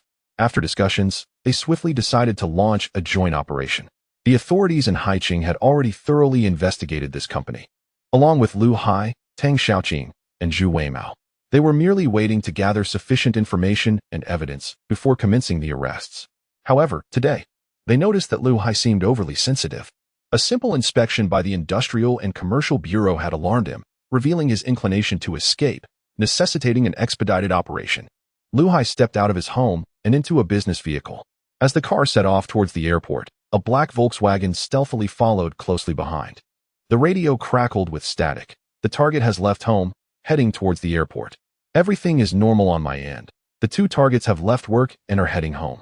Confirm Lu Hai's movements. Should there be any inclination to flee, apprehend immediately. After an hour, at Haicheng Airport, Lu Hai exited the vehicle and, through the business channel, enter the VIP lounge. However, shortly after his arrival, two men in shirts approached him. The security guard at the entrance stopped the two. Yet they merely produced identification from their pockets, flashed it to the guard, and were allowed entry. Inside the airport, Lu Hai, holding his passport and identification, was processing his departure formalities. For some inexplicable reason, he felt an unsettling anxiety. Watching the sluggish pace of the staff, he could not help but grow impatient. Could you hurry up, please? I'm sorry, sir, we are following the standard procedure. Standard procedure, my foot. Enraged, Lu Hai threw a stack of cash onto the counter. Take this, stamp it, and let me go, okay? The staff member looked up, narrowing their eyes. Are you not aware that bribing public officials is illegal? What the? Just as he was speaking, a pair of hands landed on Lu Hai's shoulders. He froze momentarily, turning his head in a daze, his heart racing. When he fully turned around, he saw someone holding his passport, stamped with approval. Sir, your procedures are complete. After security checks, you may proceed to the boarding area. Realizing it was another staff member, Lu Hai released a sigh of relief. Damn, you scared me. Indeed, he was still far too tense. Even the slightest disturbance could startle him. After securing his exit procedures, he felt an unprecedented sense of ease. Once he arrived in the beautiful country, no one would be able to apprehend him. Moreover, he would not be at a loss. His father's company had profited at least 2 to 3 billion from this wave of publicity, enough for him to squander for a lifetime. With this thought in mind, Lu Hai, dragging his luggage, headed towards the VIP security check. Unexpectedly, two men in shirts suddenly blocked his path. Lu Hai and Appo's expression soured. Who are you? Step aside. Two badges were thrust into his face. The moment he saw the police insignia, his legs turned to jelly. He was now wearing a shiny silver bracelet. Chapter 40. Both captured. The trial begins at the airport. Lu Hai, handcuffed, was escorted out by two plainclothes officers. Along the way, he was met with astonished and disdainful gazes from the crowd. Such events were all too common. One could easily guess the circumstances even with eyes closed. A fugitive, believing that escaping abroad would shield him from accountability. Individuals like him deserved to be apprehended. Lu Hai lowered his head, his steps heavy. The fear that had previously overwhelmed him had now subsided into a calm acceptance. Ultimately, he had been caught. Fortunately, he had destroyed all incriminating materials. Once his father learned of the situation, he would surely hire a competent lawyer, and in the end, it should not be too severe. Not to mention, the information he had disseminated online was linked to phone numbers and accounts that were not his own, leaving no trace to follow. With this thought, he felt a considerable weight lift from his shoulders. After all, the blame had fallen squarely on Tang Xiaoqing and Zhu Weimao. At High Tian Media, the clock struck 6, marking the end of the workday. Qing, shall we go out for dinner together? No, my parents are cooking at home and want me to return early. All right then. Zhu Weimao felt a tinge of disappointment, but nonetheless made his way to the underground parking lot. He located a silver-gray Mercedes, unlocked it, and climbed inside. The luxurious and exquisite interior of the car brightened his mood significantly. Over the past 2 years, he had earned considerable wealth alongside Chen Fan, and now, with Lu Hai, he had also seen substantial financial gain.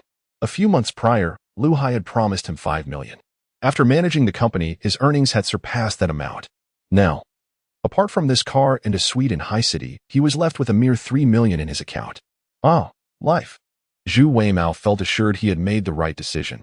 Had he followed his conscience and left with Wu Feng, he would likely still be toiling away at some obscure company, enduring the monotony of a 9-to-5 job, constantly at the mercy of his superiors, with no end in sight. Conscience? What value does it hold? He had no desire to be a fool like Wu Feng. Lost in thought, Zhu Weimao pressed the ignition button. In an instant, the headlights illuminated, and the ambient lights inside the car began to flicker, casting a kaleidoscope of colors that brightened his face and reflected the vanity within him. Suddenly, a knock echoed against the window. Zhu Weimao frowned and rolled down the window to find two men in short-sleeved shirts, their expressions grave, standing outside. Who are you? Step out of the car, hands on your head, and crouch down. The plainclothes officers displayed their badges. Zhu Weimao, momentarily stunned, did not comply, not out of bravery or defiance, but because he was momentarily taken aback. He remained frozen for over 10 seconds before the officers pulled him from the vehicle, another silver bracelet clinking down. Tang Xiaoqing was somewhat more fortunate than Lu Hai and Zhu Weimao. After work, she returned home to find her parents had prepared dinner. With bowls and chopsticks neatly arranged on the table, and her father even serving her rice personally. Ever since Tang Xiaoqing ascended to an executive position and purchased this spacious three-bedroom apartment in High City outright, her parents wore smiles every day. Their child was undeniably their pride. Even after the online scandal, she had managed to earn a substantial income in just a few months. Now, her parents no longer needed to return to the countryside. Their daily routine consisted of cooking at home and leisurely outings. Life was indeed blissful. Dinner was particularly harmonious and warm until a sudden knock at the door shattered the tranquility. Tang's father approached to open it, only to be met by two uniformed officers. "Comrades, what brings you here?" he asked, puzzled. Without preamble, the officers stated, "Is Ms. Tang Xiaoqing home?" "Yes, she is. She is suspected of fabricating false information, defaming and slandering public officials, engaging in illegal promotion, endangering the internet ecosystem, and disturbing social order. Please ask her to accompany us for questioning." A barrage of charges left Tang's father bewildered. How is that possible? Our Qingqing is very well behaved. She has been working at the company for months. How could she possibly engage in illegal activities?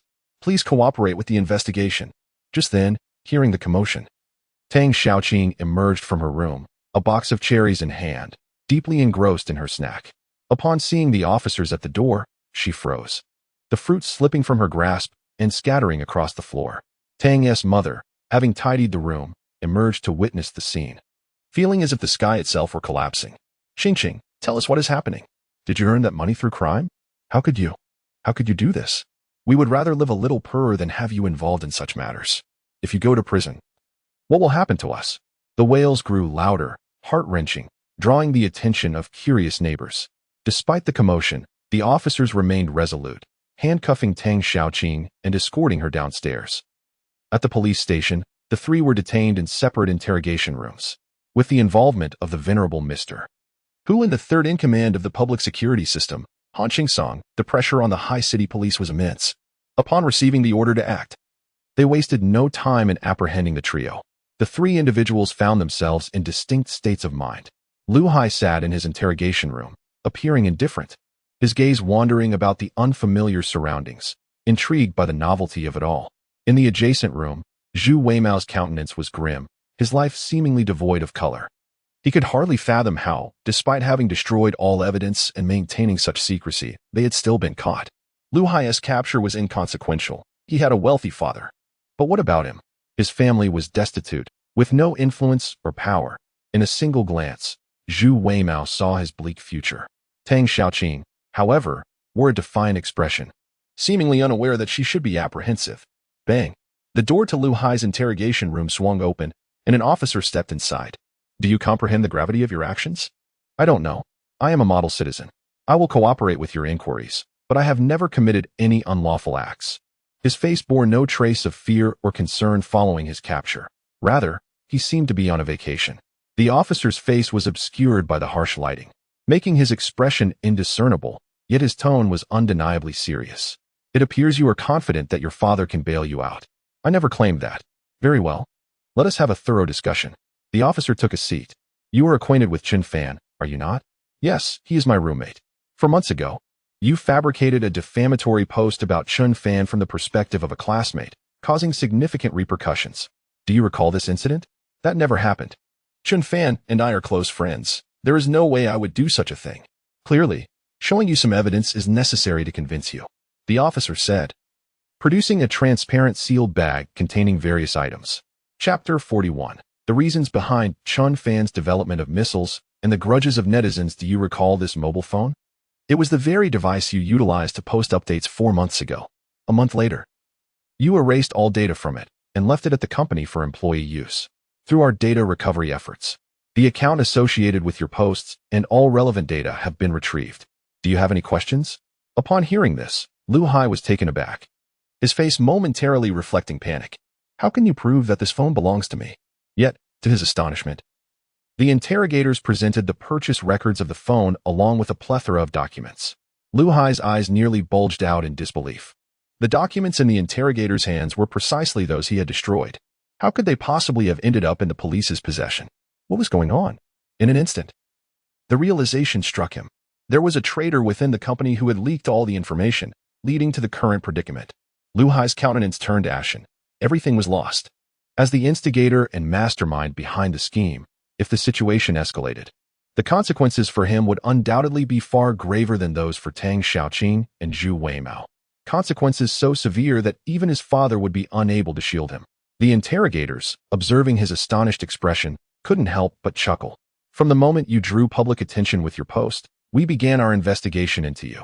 Throughout your university years, you had no grievances with Chen Fan, did you?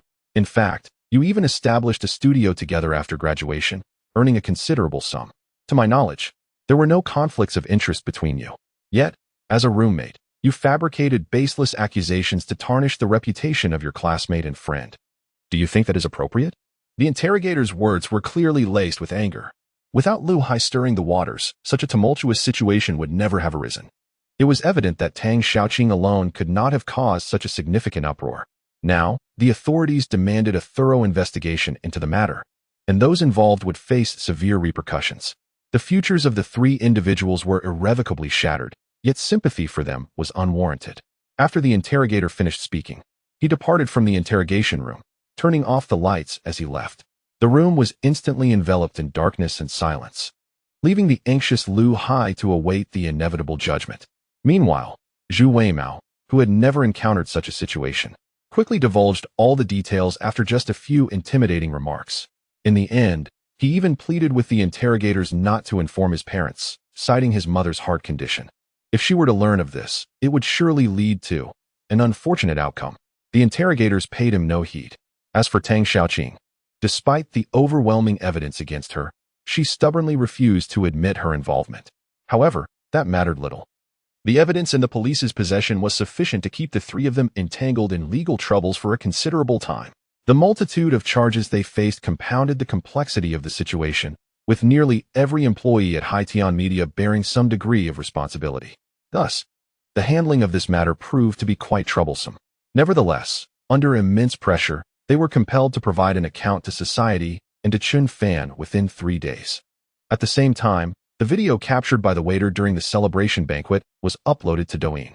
Within less than a day, it garnered significant attention. Chen Fan's words on stage profoundly resonated with netizens. It became evident that all of Chen Fan's actions were driven by his love for his father. It was precisely because of individuals like his father that the tranquility and peace of today were possible. Chen Fan declared, "Tell my dad, I am not a coward." A tribute to heroes. A tribute to Chen Fan. Do not wait until the heroes have faded to remember to praise and celebrate them. Those who are alive are heroes too. Reflecting on the 5,000 years of history in Longhua, one could summarize it as a thick tome of grudges. This is not to suggest that Longhua has not experienced glory. Rather, it is a nation that harbors grudges with simplicity.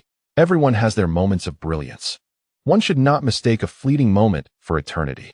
Thus, the history of Longhua can be succinctly encapsulated, for 1,000 years of great powers summarized in a single stroke, and 100 years of humiliation divided into 2 volumes. In the past, when Emperor Qin Shi Huang unified the 6 states, such monumental achievements were merely summarized in 6 characters by Du Mu. 6 kings fell, for seas united. Yet, when faced with defeat, even a minor battle could be chronicled extensively, detailing the time, location, casualties, reasons for failure, reflections, and conclusions. In essence, if Longhua wins a battle, it is deemed expected. If it loses, the grudge is meticulously noted, and one by one, the heads of the defeated will be demanded in revenge. As Chen Fan expressed today, personal strength is not a justification for bullying others, but it is undoubtedly a powerful tool to prevent others from bullying you. Soon, CCTV News reposted the video, making it a top feature. In less than 3 days, the video received over 10 million likes, with shares and comments also reaching the millions. The view count soared to an astounding 500 million. The comments beneath the video were vividly read, all paying tribute to Chen Fan and the fallen heroes. This was not mere indoctrination, but heartfelt, poignant expressions from the people. After all, who does not wish for their family to produce outstanding talents? Each citizen of Longhua shares in both honor and disgrace. Ha ha, our little Fan has made a name for himself. In the military compound, Hu Deliang grinned broadly as he perused the comments on his phone. All right, Grandma will reward little Fan with a goose today. Lu Lingli, glowing with joy, declared as she prepared to head downstairs to catch a goose. Seeing this, Chen Fan quickly intervened. Grandma, please don't. I'm not hungry. What do you mean you're not hungry? It's been over 2 hours since breakfast. It's time for lunch. Chen Fan replied. There exists a type of hunger defined by Grandma's perception of my appetite. Unsure of how to respond, he reluctantly said, Grandma, I'll eat when I return tonight. I have reserved materials at the Haicheng Library, and I need to review them now. Noticing Chen Fan had pressing matters, Lu Lingli ceased her insistence, only reminding him to return home in time for dinner. Grandma may not know what important things you're involved in, but she does know that not eating on time is detrimental to your health. Even if you were to embark on a space mission tomorrow, Lu Lingli's greatest wish would still be for Chen Fan to enjoy a good meal.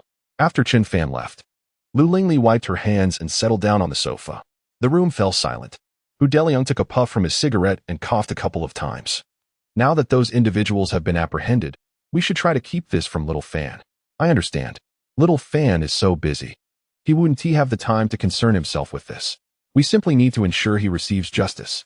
Then let us handle everything fairly, Hu Deliang concluded. Dialing a phone number.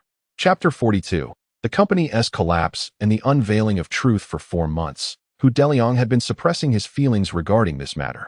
In other affairs, he had retired and distanced himself. However, in regard to Chen Fan, he would not yield an inch. Did they truly believe that Chen Fan, appearing docile and innocent, was easy to bully? During his senior year in high school, Chen Fan's homeroom teacher covertly accepted tutoring fees and frequently accepted gifts and red envelopes from parents. Isolated and overlooked due to his solitary nature, Chen Fan faced neglect from both his teacher and his classmates. It was Hu Deliang who identified this injustice. Instead of wielding his authority against a mere teacher, he shed his military uniform and personally visited the school. He announced to all that he was Chen Fan's grandfather and that Chen Fan was a child cherished by his family. On the spot, Hu Deliang placed a substantial red envelope of 100,000 yuan on the teacher's desk and challenged her to accept it. This incident escalated significantly, ultimately leading to the teacher's dismissal after an investigation by the Education Bureau. Although Chen Fan's classmates did not become overwhelmingly warm towards him, their attitudes did shift somewhat. Throughout the ordeal, Hu Deliang's identity remained undisclosed. He believed that confronting injustice with overpowering authority was merely another form of injustice. He sought fairness, insisting that one should receive compensation that matched one's consumption. If one had only consumed a bowl, one should not be forced to prove it by exposing oneself, but rather ensure that others recognize the truth of the situation. This represented Hu Deliang's moral philosophy. Thus, in this matter, he merely utilized the influence of his former position to expedite the investigation, ensuring that the 3 individuals would not face unwarranted repercussions due to his status. Once Chen Fan departed, the room felt notably desolate. If there was nothing to do, one should visit Chen Fan's home to tidy up. I was just about to suggest this when Hu Deliang, his expression darkening, regretted having made such a flippant remark. The elderly couple drove to the old neighborhood where Chen Fan resided. As soon as they parked and approached the entrance, they were met by a young woman standing before Chen Fan's door. Clad in a light-colored long dress, her long hair cascading down, she possessed both exceptional beauty and grace. Appearing to be in her 20s, her unadorned visage astonished even the elderly couple, whose aesthetic sensibilities were rooted in the previous century. In earlier times, her looks and poise would have made her a star of the dance troupe. Miss, Lu Lingli approached her. Recently, the Haicheng police had cracked a significant case of illegal operations, which unexpectedly surged to the top of trending topics across various platforms. Initially, people assumed it was merely a moderately large case until they noticed the name Tang Xiaoqing mentioned in the announcement. As they delved deeper, a shocking secret gradually unfolded before the public eye. It turned out that the individual who had exposed Chen Fan online was not a classmate, but rather his former roommate and colleague. Chen Fan had never engaged in any illicit behavior while at university. This entire saga was a fabrication concocted by Lu Hai, driven by envy of Chen Fan's achievements, leading to a desire for revenge. During this time, he and Tang Xiaoqing found their objectives aligned, prompting them to collaborate. Thus, they established a company named Haitian Media, with Tang Xiaoqing and Zhu Weimao at the helm while Lu Hai remained in the shadows. Their primary aim was to malign and slander Chen Fan online, capitalizing on his notoriety to funnel traffic into a company called Juchuang Materials, owned by Lu Hai's father, Lu Yaoxiu. With Lu Hai's machinations, Juchuang Materials gained considerable prominence, securing contracts worth no less than 40 billion. However, everything unraveled when Lu Hai was apprehended, exposing the entire scheme. Haicheng University promptly issued statements refuting the allegations against Chen Fan, highlighting his exemplary conduct during his time in school, while revealing Lu Hai's history of cheating and bribery. Consequently, the trio gained notoriety online, shocking those who had once supported Tang Xiaoqing. "I regarded you as a confidant, yet you treated us as mere cash machines?" Many were astounded to discover that the posts and comments defaming Chen Fan were orchestrated by hired hands. They had foolishly followed the tide, believing they were acting on their own accord. They were nothing more than pawns in the hands of capital, manipulated by powerful interests. An irate wave of individuals surged into the state media's live broadcast, clamoring for severe punishments. "Life imprisonment is too lenient. They deserve harsher penalties," they proclaimed, expressing their disgust for Tang Xiaoqing, who had deceived them once and now dared to do so again. Moments of clarity revealed that they had been misled, their righteous indignation twisted by her sweet words. Tang Xiaoqing had mastered the art of navigating the internet for profit, even purchasing property with funds raised from online supporters. "We must confiscate all her ill-gotten gains," they exclaimed, not forgetting the profits of Juchuang Materials, a company that thrived on exploiting Chen Fan's misfortune. With such a wicked son, his father must be equally vile. They rallied, determined not to let this duo live luxuriously. Before long, propelled by the fervor of online users, Juchuang Materials suffered a catastrophic plunge in stock prices overnight. Previously secured partnerships were swiftly dissolved due to the backlash. The very traffic generated through the vilification of Chen Fan ultimately turned against them. The 40 billion they had amassed vanished overnight, leaving them with significant losses. Sensing impending disaster, Lu Yaoxiong, Lu Hai's father, hastily chartered a flight abroad. As the plane took off, damaging revelations emerged. Their rival company released a report, publicly accusing Juchuang Materials of selling metal raw materials adulterated with a cheap alloy to cut costs. This alloy compromised the metal's integrity, posing risks of fatigue and even fracture during prolonged use, especially in critical national projects. Consequently, industries across the nation began thorough investigations. No one anticipated such a monumental scandal. Just as Lu Yaoxiong's chartered flight ascended, it was intercepted by fighter jets before leaving the country. Chapter 43. The terrifying reading speed. Chen Fan had begun his studies. At this point, all personnel had returned to their positions. Among them, Lu Yaoxiong was the most unfortunate, as the aggressive tactics of competing companies had led to a situation where industries such as railways, cables, and construction were involved. The products of their company had severely endangered public safety. It was estimated that a significant portion of the entire Juchuang Materials company would face dire consequences. Some key figures would likely not escape life imprisonment or even the death penalty. Surprisingly, netizens had not anticipated that their aim was solely to target this company. They had inadvertently unearthed such a monumental scandal. In an instant, the citizens were filled with anxiety, conducting self-checks. Fearing that the metal materials used in their local subway or construction projects originated from Lu Yaoxiong's company. Discussions erupted online, with many expressing their disdain. Neither of the father-son duo provided any solace. It was initially believed that the son's actions were egregious, but it turned out that the father had committed an even more grievous offense. Now, it seemed prudent to take the bus tomorrow, as reports indicated that issues had already surfaced with our local subway, necessitating a month-long cable replacement. Such transgressions would be an affront to the entire nation if not met with the death penalty. A company valued at 100 billion dared to act in such a manner. One could only imagine the severity of misconduct among those valued at hundreds of billions or even trillions. Indeed, the world resembled a vast stage of deception. A thorough investigation was warranted, with every company subjected to regular inspections by the state to expose any fraudulent activities. Following the revelation of this incident, companies throughout Dragon Country trembled in fear.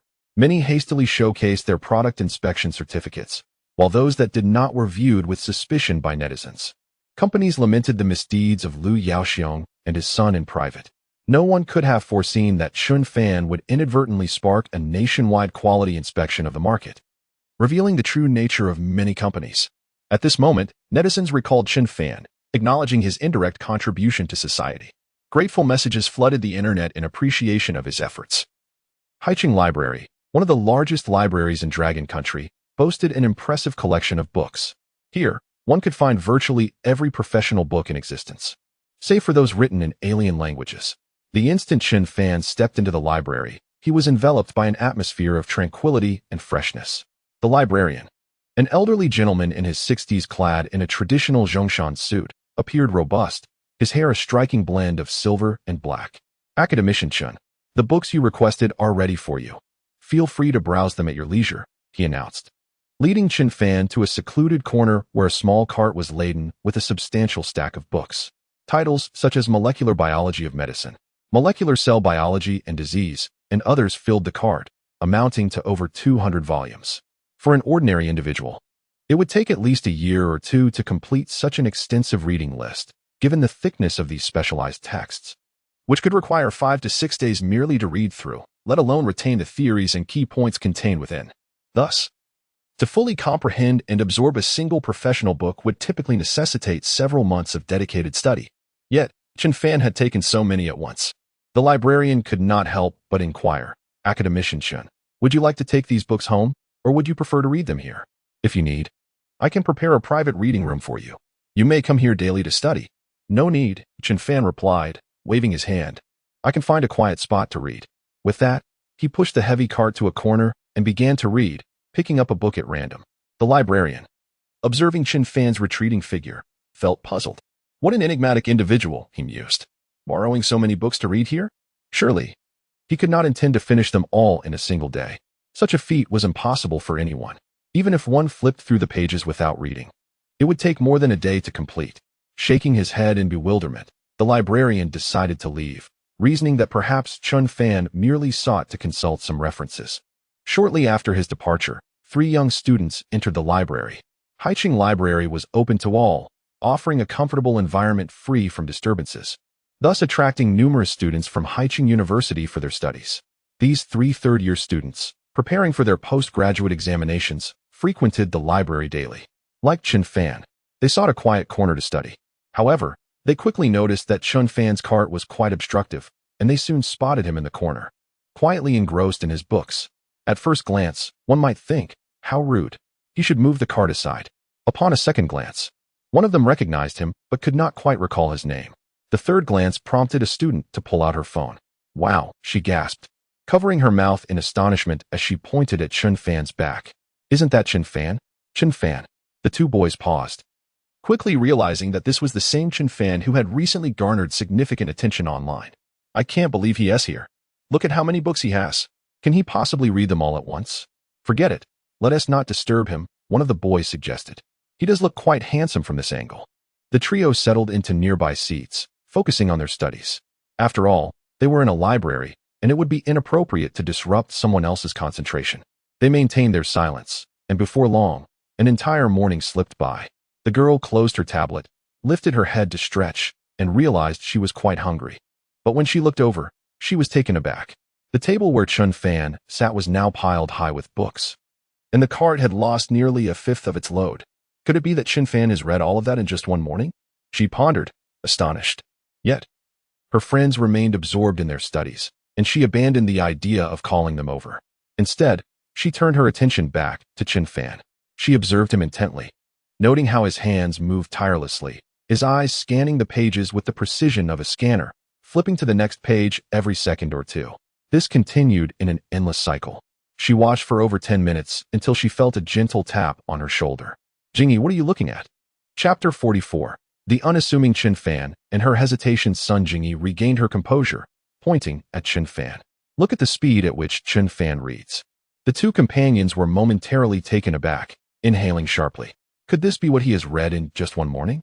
It seems impossible. Yet, observing his pace, it appears almost otherworldly. Is it truly possible to comprehend so much while reading like this? The 3 wore expressions of incredulity, unable to contain her curiosity. Sun Jingyi picked up her phone and took a photograph. Her 2 friends immediately cautioned, "Jingyi, is this really appropriate? Don't worry, let us go have lunch first. I'll talk to him about it later," she assured them as they made their way towards the exit.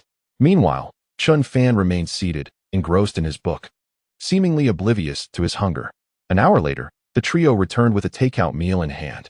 To their surprise, Chen Fan was still in his original spot, his hands swiftly turning pages.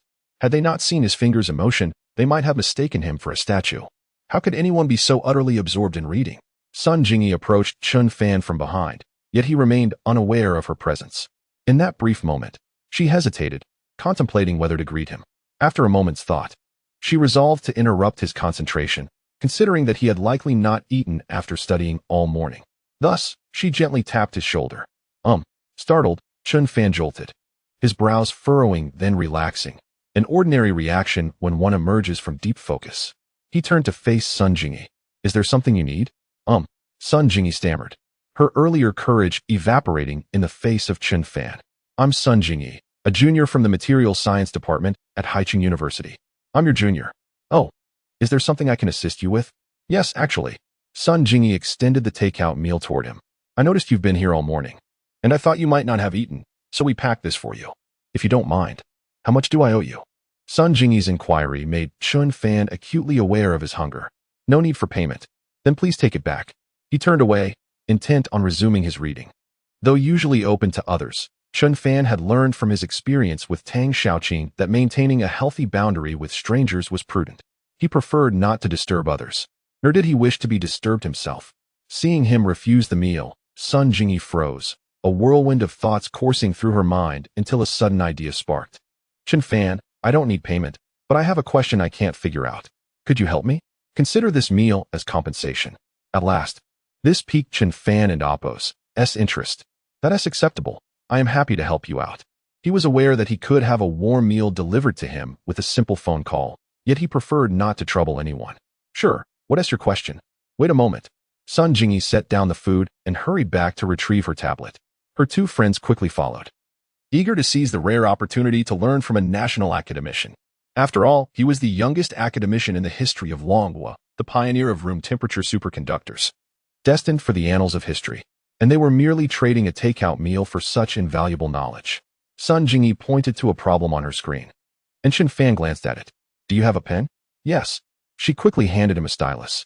With a swift motion, Chen Fan activated the writing mode on the tablet and began to write, explaining as he went along. 2 minutes later, he paused. Did you understand? Not really, Chen Fan. I tend to struggle with this material. May I record this session? Chen Fan nodded. Certainly. Let me present the problem from a different perspective. He resumed writing with fervor. 3 minutes later, Sun Jingyi. 2 classmates. Chen Fan. What he said was incomprehensible. Fortunately, they had recorded the session. Knowledge flowed through their minds in a manner that seemed indifferent to their understanding. Once finished, Chen Fan set down the stylus. This time. Got it. Chen Fan, you should eat now. Sure, feel free to ask me any questions. I'll be in this spot at the library for the next few days. With that, Chen Fan took his food and walked towards the exit. Eating was prohibited in the library, and he was unconcerned about finding a place to eat outside. Left behind, Sun Jingyi and her friends exchanged glances. Did you understand anything? I understood a little. Me too. It felt like seeing a delectable dish when one is already full. At least we recorded it. We can review it later. Sun Jingyi stored her tablet, preparing to return to her seat. However, upon turning, she spotted a familiar figure outside the window. Chen Fan was crouched on the ground, devouring his meal from the takeout box, a bottle of inexpensive mineral water beside him. The trio was utterly stunned by the sight. They had never anticipated that the esteemed academician who had solved the century-old problem of room-temperature superconductors and personally designed world-class anti-gravity systems and missiles, who commanded respect from other nations, would have such an unpretentious side. They stood in silence for an extended moment. Click. Sun Jingyi raised her phone once more, capturing the moment. She understood that clandestine photography was inappropriate, yet she was unable to resist. Besides, she would seek Chen Fan's permission later. If he objected to her posting it online, she would delete the photo. Regaining her senses, she turned to her friends, stating, I finally believe that Chen Fan is absolutely not the person we thought he was. We never believed it in the first place. The two boys retorted, their expressions reflecting indignation. Upon first seeing Chen Fan trending on social media, one of them had instinctively known he could not be that type of person. Now, this belief was only further reinforced. Returning to their seats, the trio found it difficult to concentrate, their minds still racing. 10 minutes later, Chen Fan returned, having consumed most of the mineral water. As he passed by Sun Jingyi, she could not help but call out to him. Senior, I'm sorry. I accidentally took a few photos of you earlier. I swear it wasn't intentional. If you mind, I'll delete them right now. Chen Fan narrowed his eyes, speaking with a hint of detachment. So, You're implying that your phone inadvertently unlocked while in your pocket, and you inadvertently pulled it out, then inadvertently opened the camera and inadvertently pressed the shutter button, capturing those photos? Sun Jingyi. Chapter 45. Fame resounds throughout Haicheng University. No, that is not what I meant, Sun Jingyi attempted to clarify, but at that moment, any words she uttered seemed utterly futile. Ultimately, she lowered her head. I'm sorry, I will delete the photo shortly. Never mind. Chen Fan waved his hand dismissively. I won't hold it against you. I have matters to attend to. If you have any questions, feel free to approach me without worry or anxiety. With that, Chen Fan grasped a bottle of mineral water and strode purposefully to the spot where he had set up his small cart. He picked up a book and immediately immersed himself in it. Observing Chen Fan's earnest demeanor, the three companions felt a sudden loss of courage to continue their own respite. It was not until the afternoon that the library staff arrived to remind them it was time to leave. At that moment, Sun Jingyi suddenly noticed that the books on Chen Fan's cart had diminished significantly. Meanwhile, the table was now neatly piled with an array of books arranged with meticulous order. Devoid of any disorder, the trio exchanged bewildered glances. Is this truly the reading speed of a normal person? They had witnessed Chen Fan read each book one by one. As the staff prompted him, Chen Fan set aside his book and began to tidy the table. The staff, seeing this, quickly offered to assist him. But Chen Fan insisted on organizing everything himself, ensuring the cart was pushed to a location that would not obstruct anyone, since he intended to return the following day. There was no need to pack everything away. Once finished, Chen Fan turned to exit, retrieving his phone and scanning for a shared bicycle nearby before pedaling homeward. The three behind him couldn't help but inhale sharply upon witnessing this. Their senior truly exemplified simplicity and humility. Indeed, it's unexpected that a national academician would dine on fast food costing mere tens of yuan, drink 3 yuan bottled water, and ride a shared bicycle costing 2 yuan an hour. Let us be on our way. Wait a moment. Sun Jingyi turned back to the very spot where Chen Fan had just sat. She then picked up a book titled Molecular Biomedical Science. The other two approached her side, intrigued. Is Chen Fan planning to transition from military to medicine? Why are all these books related to molecular biology and medicine? I have no idea. A glance should suffice. It's not polite to pry into someone's privacy. Let us go. The trio commenced their journey back to the university. Given the short distance, they arrived in just over 10 minutes. Upon returning to the dormitory, Sun Jingyi's first action was to share the day's events with her roommates. Do you know who I encountered today at Haicheng Library? Who? Surely at ISNT some major celebrity? More renowned than a celebrity. Stop teasing and just tell us. Chen Fan. Sun Jingyi produced the photos she had taken earlier and showcased them to her three roommates. Soon, the dormitory erupted in gasps of astonishment. This is Chen Fan. He has a clean face and is quite handsome, though he certainly doesn't seem to care much for his image while eating. Do you expect him to be as vain as you? Sun Jingyi exited the photo, opting instead to play a video. Today, Chen Fan even helped us with our studies. Wow, really? An academician giving a lecture? What an extraordinary privilege. Will he be returning tomorrow? I must attend too. Meanwhile, in the boys' dormitory, a similar scenario unfolded. News of Chen Fan's presence in Haicheng Library spread like wildfire throughout Haicheng University. When they witnessed Chen Fan holding a takeout box and sipping 3 yuan bottled water while earnestly explaining concepts, no one found it out of place. They were merely a tad surprised. Indeed, it seems fitting for someone dedicated to academic research to behave in such a manner. If Chen Fan were to don a suit and tie, drive a luxury car, and reside in 5-star accommodations, that would be the real anomaly. Haicheng University Forum. A group outing to Haicheng Library tomorrow to seek guidance from Senior Chen Fan. Current participants: 1-100, 2-100, 99-100. Are we being too intrusive? Have you not seen the plethora of books on Chen Fan's table? Clearly, he is here for research. Wait, molecular biomedical science? Is Chen Fan planning to delve into a new field? It's fine. We'll just bring food along. Senior Chen Fan wouldn't refuse us, would he? Simultaneously, photographs of Chen Fan in the library, along with videos of his lecture, were circulated on Douyin. Moreover, various platforms began to generate discussions related to Chen Fan, with significant traction. As soon as these videos and images were posted, they swiftly garnered millions of views. Thus, the news of Chen Fan's foray into molecular biomedical science began to circulate widely. At present, Chen Fan resembled a living embodiment of a trending topic. People online were abuzz with discussions about him, yet he remained blissfully unaware never having been seen engaging in online discourse. In this age, rife with material desires and dominated by the internet, the ability to remain untainted by the allure of fame and profit serves as a testament to Chen Fan's character and integrity. Upon returning home, Chen Fan found the front door had been replaced with a new security door equipped with surveillance and a fingerprint lock. Yuan Tian's efficiency was commendable, and Chen Fan felt quite pleased with this new entrance. He unlocked the door and stepped inside, where everything appeared pristine and orderly.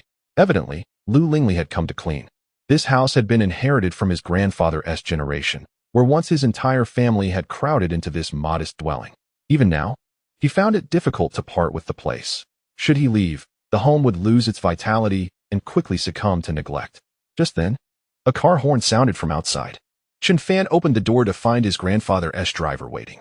"Xiao Chen, the commander has asked me to take you to dinner." "All right," Chen Fan nodded. Typically, he would whip up something to eat at home on his own, but in recent days, Lu Lingli had frequently come over to prepare meals or take him to dine at the military district. With nothing pressing on his agenda, Chen Fan climbed into the sleek black Audi. The vehicle wound through the city for half an hour before successfully arriving at the military district. Most residents here were familiar with Chen Fan and greeted him warmly upon sight.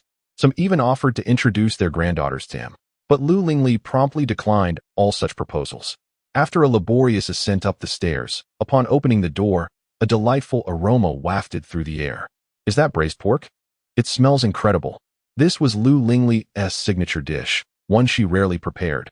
Thus, Chen Fan was fortunate to indulge in it only occasionally. "Are there guests at home?" he inquired as he stepped inside. Indeed, in the center of the living room sat a girl with long, flowing hair and striking features, embodying the quintessential elegance of an Eastern beauty, visually captivating. Yet, Chen Fan merely cast a cursory glance. For some inexplicable reason, he felt a sense of familiarity with this girl. Chapter 46. He is a human machine. Back already? Lu Lingli emerged from the kitchen, drying her hands. "Quickly wash your hands and come to eat." "Oh, all right." Chen Fan nodded and indeed went to wash his hands. He did not inquire about the girl in the living room, for his curiosity was not particularly piqued. The girl, however, was taken aback, gazing at Chen Fan's retreating figure in a daze. "Xiao Fan is like this. You should wash your hands and prepare for dinner." "Thank you, Grandma." The woman stood up and joined her in the kitchen. After Chen Fan finished washing his hands and turned around, he was startled to find someone standing behind him. "Hello." "Hello." Chen Fan instinctively nodded, attempting to leave the kitchen, but the girl blocked his way. "Could you please move aside? Do you truly not remember me?" The girl's face was filled with astonishment. Do I have a compelling reason to remember you?" If it were someone he had met in reality and knew by name, Chen Fan would undoubtedly recognize them. Yet, this person was unfamiliar, merely appearing somewhat recognizable. She must have been someone he had casually glanced at in a crowd, thus triggering a sense of familiarity without deeper recollection. "All right then." The girl extended her hand, palm upward. "Let me introduce myself. I am the girl you rescued from the river that day. My name is Shi Yingying." Shi Yingying's delicate hand hovered in the air, awaiting Chen Fan's handshake. However, he stood still, hesitating to respond. After a long pause, he flicked the water droplets from his hands and coolly remarked, "You haven't washed your hands." Boom. Shi Yingying felt as though struck by lightning, frozen in place, unable to comprehend. He refused to shake her hand, and even mention her unwashed hands. Could there truly be someone so blunt in this world? Previously, she had not believed it. Yet here she was witnessing it firsthand. Chen Fan brushed past her and sat down at the dining table, awaiting the meal. Shi Yingying bit her lip and hurriedly washed her hands before taking a seat opposite him. Just then, Lu Lingli brought all the dishes to the table. "Time to eat." Hu Deliang slowly emerged from his room. Upon seeing the table filled with people, he instantly beamed with joy. "It has been ages since we last had guests." Shi Yingying smiled and approached. "Grandpa, please take a seat." Chen Fan lifted his head, puzzled. When did these three become so familiar? How had he not noticed? Just 2 days away from home, and a new member had joined the family? "All right, everyone, sit down. Yingying, you too, eat. Do not mind this old man. It's fine." "Grandpa, you are the elder. How could I dare to eat first?" Chen Fan, who had already picked up a piece of braised pork with his chopsticks, silently set them down after hearing this. Lu Lingli, noticing this exchange, couldn't he help but chuckle. The elderly couple never adhered to such traditional customs. While respecting the elderly and cherishing the young is a time-honored virtue, they were not yet old enough to be bound by it. Who said that if the elderly did not pick up their chopsticks, the young could not eat? If they had no appetite, did that mean the younger generation should also forego their meals? Moreover, given Chen Fan's status and capabilities, he certainly did not need to concern himself with such formalities. If he were to serve himself at the table, who would dare to object? Nevertheless, Hu Deliang could not suppress his laughter.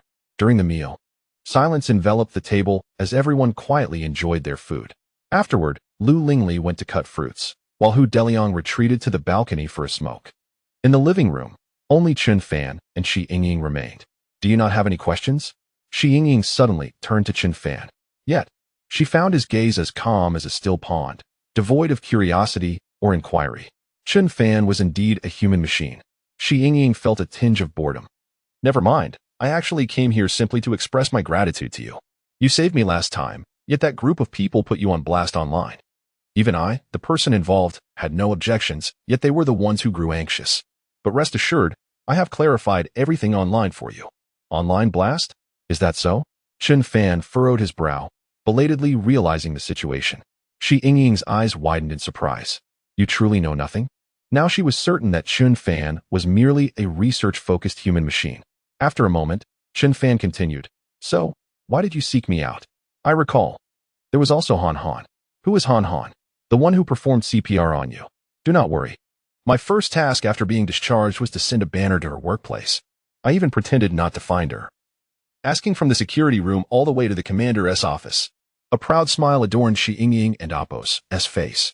Do you know how exhilarating it felt when that commander personally brought Han Han to the office, and everyone watched as I handed the banner to her?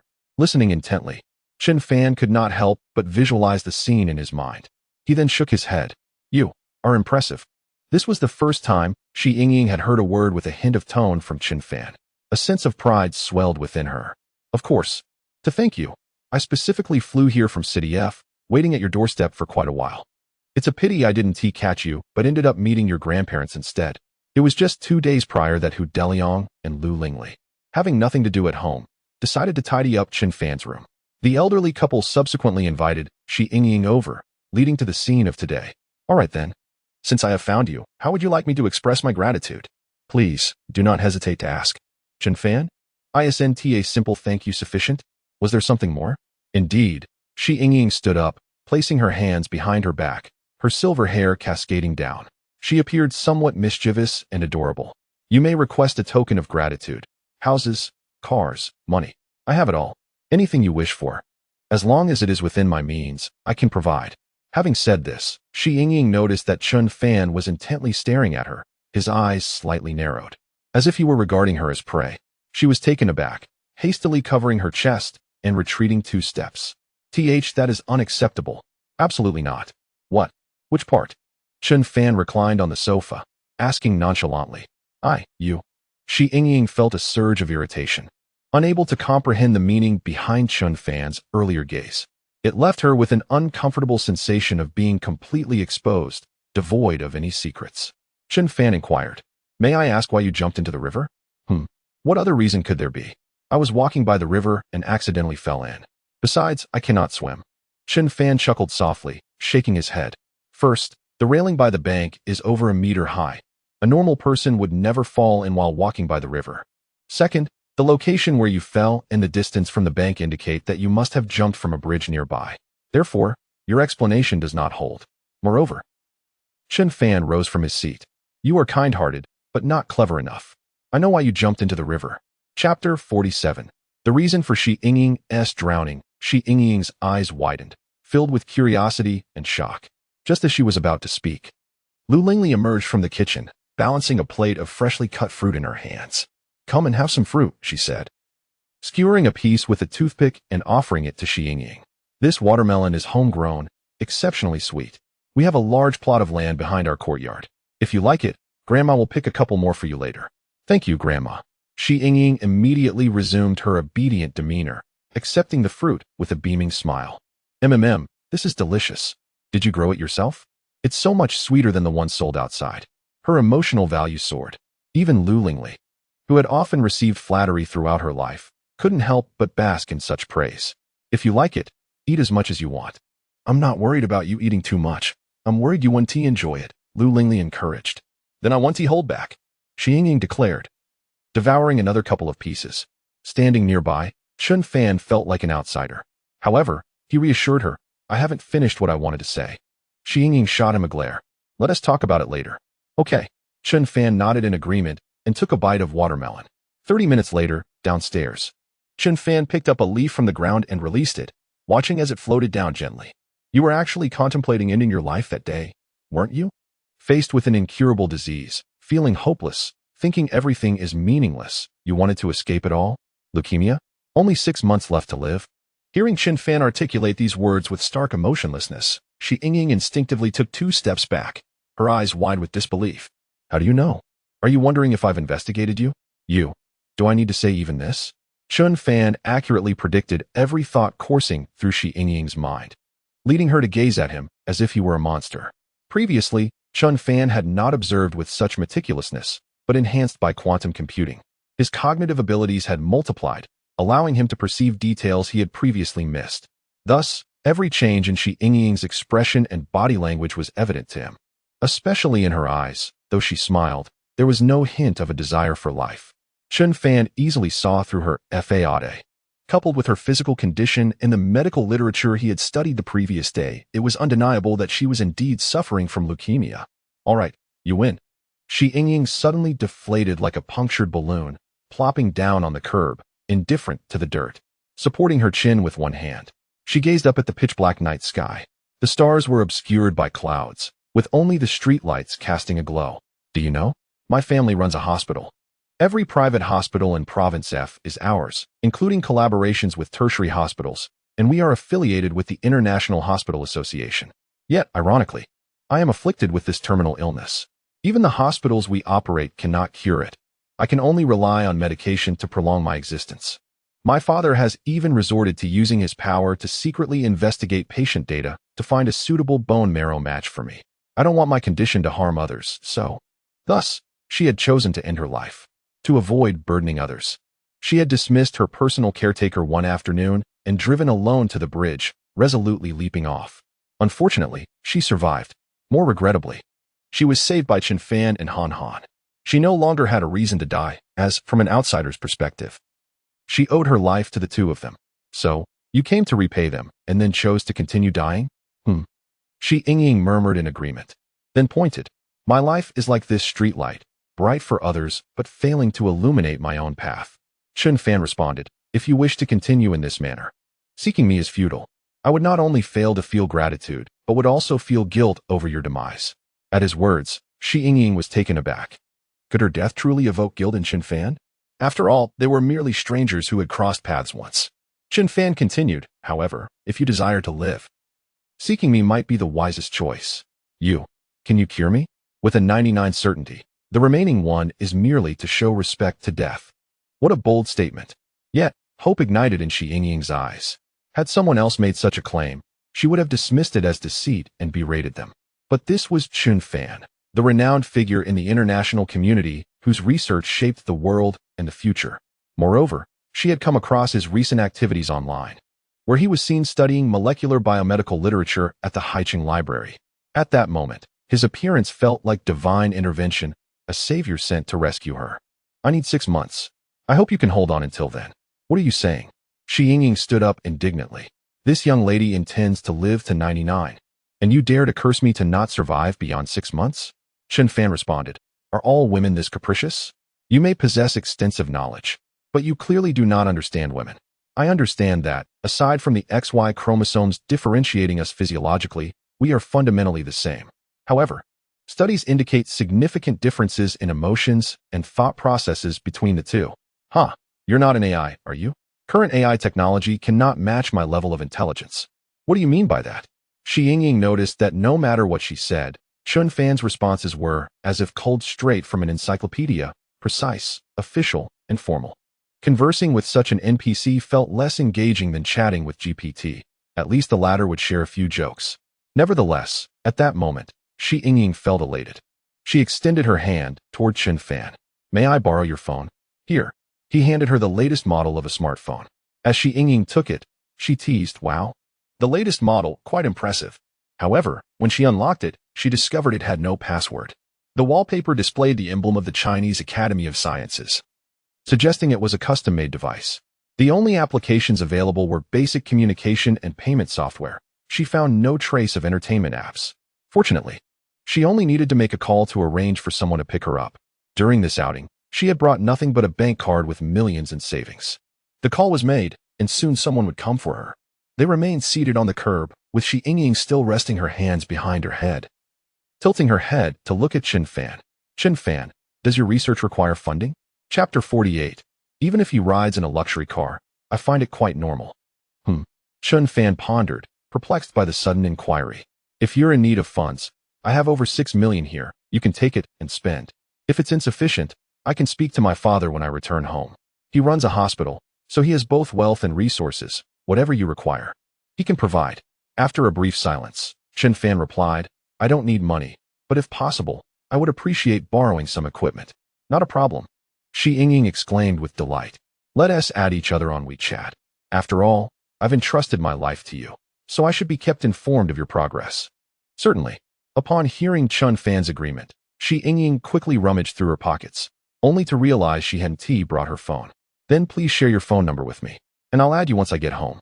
Sure, it's 136 followed by several eights. 136 followed by several eights. Shi Yingying displayed a look of confusion, utterly surprised to learn that Chen Fan possessed a vanity number. Chen Fan shrugged. It's a special number given to me by my grandfather. It's quite memorable. All right. She laughed in acceptance. Just moments ago, she had thought Chen Fan was financially constrained, but now her perspective had shifted dramatically. Such a number would likely be unattainable for her father, let alone for her. If sold, it could potentially fetch a house in the city, and given its rarity, it would be nearly impossible to find anyone willing to part with such a number. After conversing for a while, a man in a black suit rushed over from a distance. Miss, I finally found you.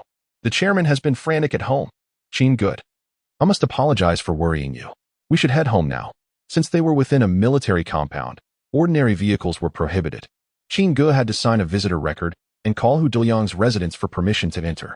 As Shi Yingying stood up, she waved cheerfully at Chen Fan. I'll take my leave now, academician Chen. Goodbye. Chen Fan rose and waved back. Watching the two depart, he dusted off his trousers. In a way, he felt he had saved a life.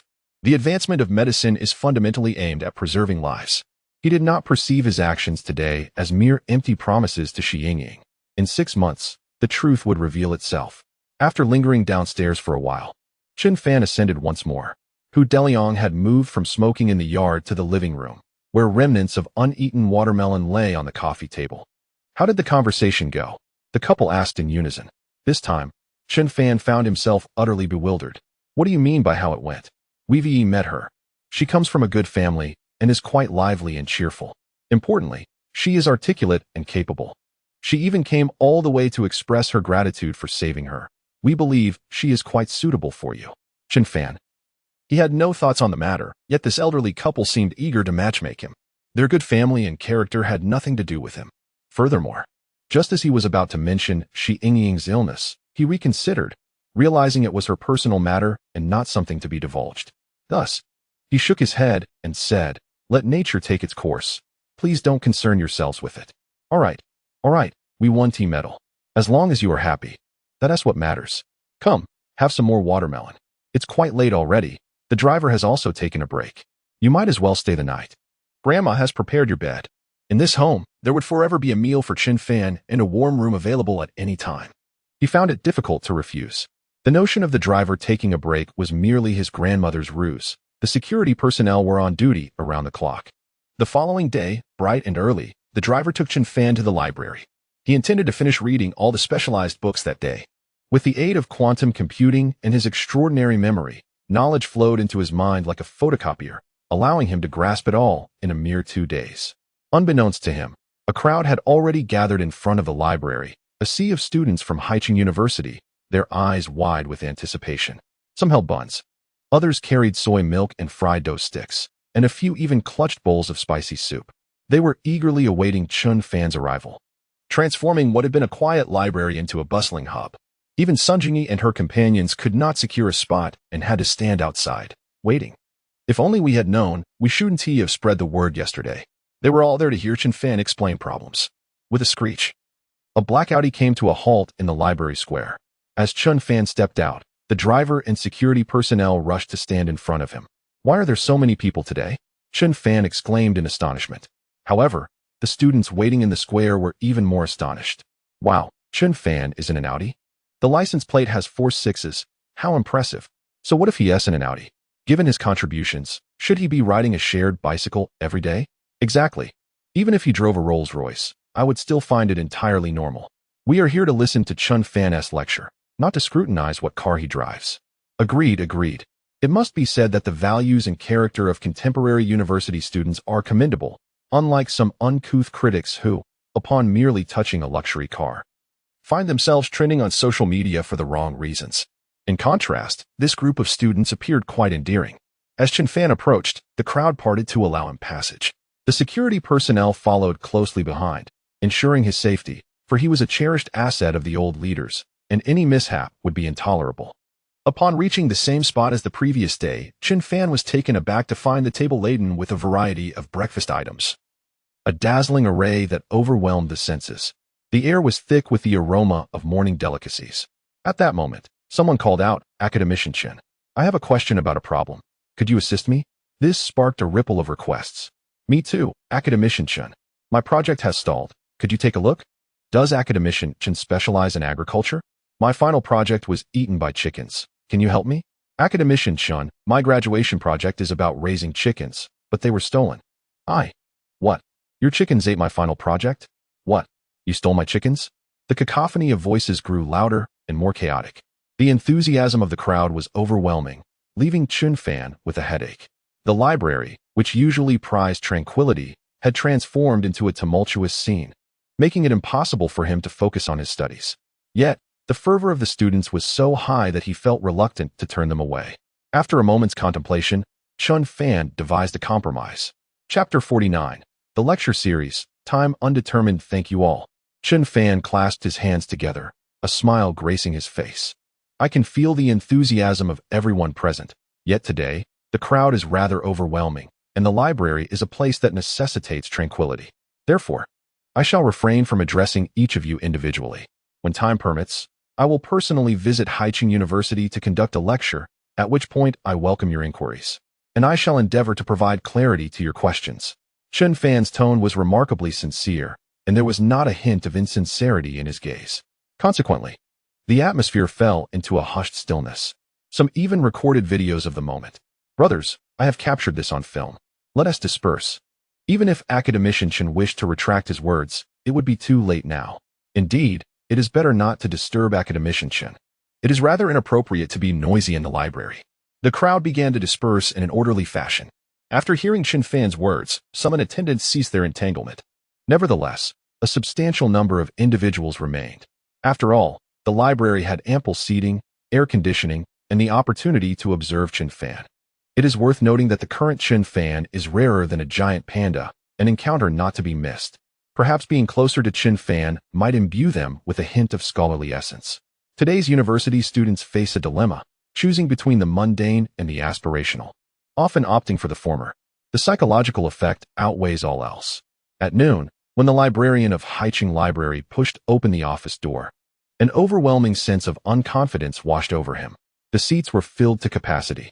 While it was common for students to frequent the library, never had there been such an influx as today. Could it be? The librarian instinctively glanced towards the corner and, as anticipated, spotted Chen Fan engrossed in a book, his hands rapidly turning the pages. The speed was astonishing. Could one truly absorb knowledge at such a pace? Upon closer inspection, he noticed that 2/3 of the books on the small cart had vanished, replaced by a pile of tomes on the table. The librarian could not suppress a gasp of astonishment. He had previously heard Chen Fan referred to as a national treasure, yet he had remained skeptical, thinking that everyone, after all, possesses 2 eyes and a mouth, and while contributing to the nation is commendable, being idolized as a national figure seemed excessive. However, it now appeared that the netizens' praises were not without merit. The majority of those seated in the library were not in a study mode. Rather, their attention was riveted on Chen Fan. Ah, the youth of today? The librarian chuckled to himself. Compared to the frivolities of celebrity worship and leisure, He found this scene far more gratifying. Even if they weren't studying, merely occupying the library for a moment was beneficial. At noon, once everyone had departed for their meals, Chen Fan remained deeply immersed in his reading. The speed at which he turned the pages was almost outstripped by the speed at which he absorbed the content. He became so engrossed that he lost track of time. When he finally lifted his gaze, he was taken aback to find over 10 meals placed before him, all brought back by classmates who had gone to eat. There was even a bottle of cold mineral water, priced at 3 yuan. Chen Fan was momentarily stunned, turning to see everyone staring intently at him, as if he were a creature in a zoo. How could he possibly eat under such scrutiny? He was not accustomed to accepting kindness from others without cause, even if it was a simple offering. Forgive me, everyone, but please take them back. I do not wish to waste food. I have brought my own, and I couldn't possibly finish all this. He had indeed brought his own meal. Early that morning, Lu Lingli had prepared lunch for him, stored in a thermos, perfect for midday consumption. Chen Fan opened his backpack and retrieved a small box, then exited the library. Upon his return, he held a bottle of cold mineral water. Unpretentious and unconcerned with others' opinions, he returned to the table, relieved to find that the meals had been taken back. Throughout the entire afternoon, he did not waste a moment. Eventually, he completed reading all the books on the small cart. He organized the volumes and returned them, systematically categorizing the key points of knowledge he had absorbed over the past 2 days. He had made considerable progress in molecular biomedical science. With a few international papers for reference, he would soon be ready to commence practical applications. A field of expertise that many might dedicate their entire lives to studying was, for Chen Fan, merely a collection of knowledge to be acquired. For once learned, it became his own. As for innovation and breakthroughs, those matters were left to his intellect to resolve. This had been his routine for the past 2 years. Once the books were returned, evening had fallen. Chen Fan's remarks from earlier in the library had once again trended on social media. Upon learning of Chen Fan's intention to hold a lecture, Haicheng University sprang into action. As Chen Fan's alma mater, despite his graduation 2 years prior, the recent surge in his popularity had elevated the university's own standing. With the new academic year approaching, the number of applicants to Haicheng University had notably increased compared to previous years. Furthermore, the university's ranking in the Dragon Kingdom had risen significantly. Soon, Haicheng University released an announcement inviting academician Chen Fan to return and conduct a lecture, time undetermined. Consequently, the entire university community, faculty, and students alike, became filled with anticipation. As Chen Fan had not specified a precise time, they were left in suspense. Let the news circulate for a while. In Province F, within a suburban estate, a servant quietly announced, "Sir, madam, the young lady has returned." The door swung open to reveal a girl in a flowing dress, her hair casually cascading behind her. Upon returning home, Shi Yingying plopped down onto the sofa. "What are you all doing? Did you miss me?" After a moment of silence, Shi Zhuowen lowered the newspaper he had been reading. "Yingying, for these days, you must remain at home. If all goes well, preparations for your surgery can begin in 7 months. Huh? Shi Yingying blinked in surprise. You found a suitable bone marrow match? Someone is willing to donate? She looked to her mother, but the latter's gaze shifted away. Turning to her father, she found the same evasive demeanor. In summary, Shi Zhuowen reassured her. Your father and I will do everything in our power to save you. No matter the cost. Yingying, you will always be our beloved child. Why are you suddenly being so sentimental? Shi Yingying remarked. Just take a good rest. As Shi's mother stood, a servant quickly came to assist her. Madam, be careful. Let me escort you back to your room. With a flick of his lighter, Shi Zhuowen lit a cigarette. Taking a puff before realizing his daughter was still watching and hurriedly extinguished it. Observant as ever, Shi Yingying, though not particularly astute, sensed something amiss. Are you hiding something from me? Shi Zhuowen fell silent, struggling to find his words. It was then that Shi Yingying noticed a medical report on the table and immediately picked it up. In an instant, her expression transformed to one of disbelief. Chapter 50. Deteriorating condition, urgent need for action. Examiner. Gu Mei, age, 48. Examination result, 7 weeks pregnant, early stage of pregnancy. Examination time.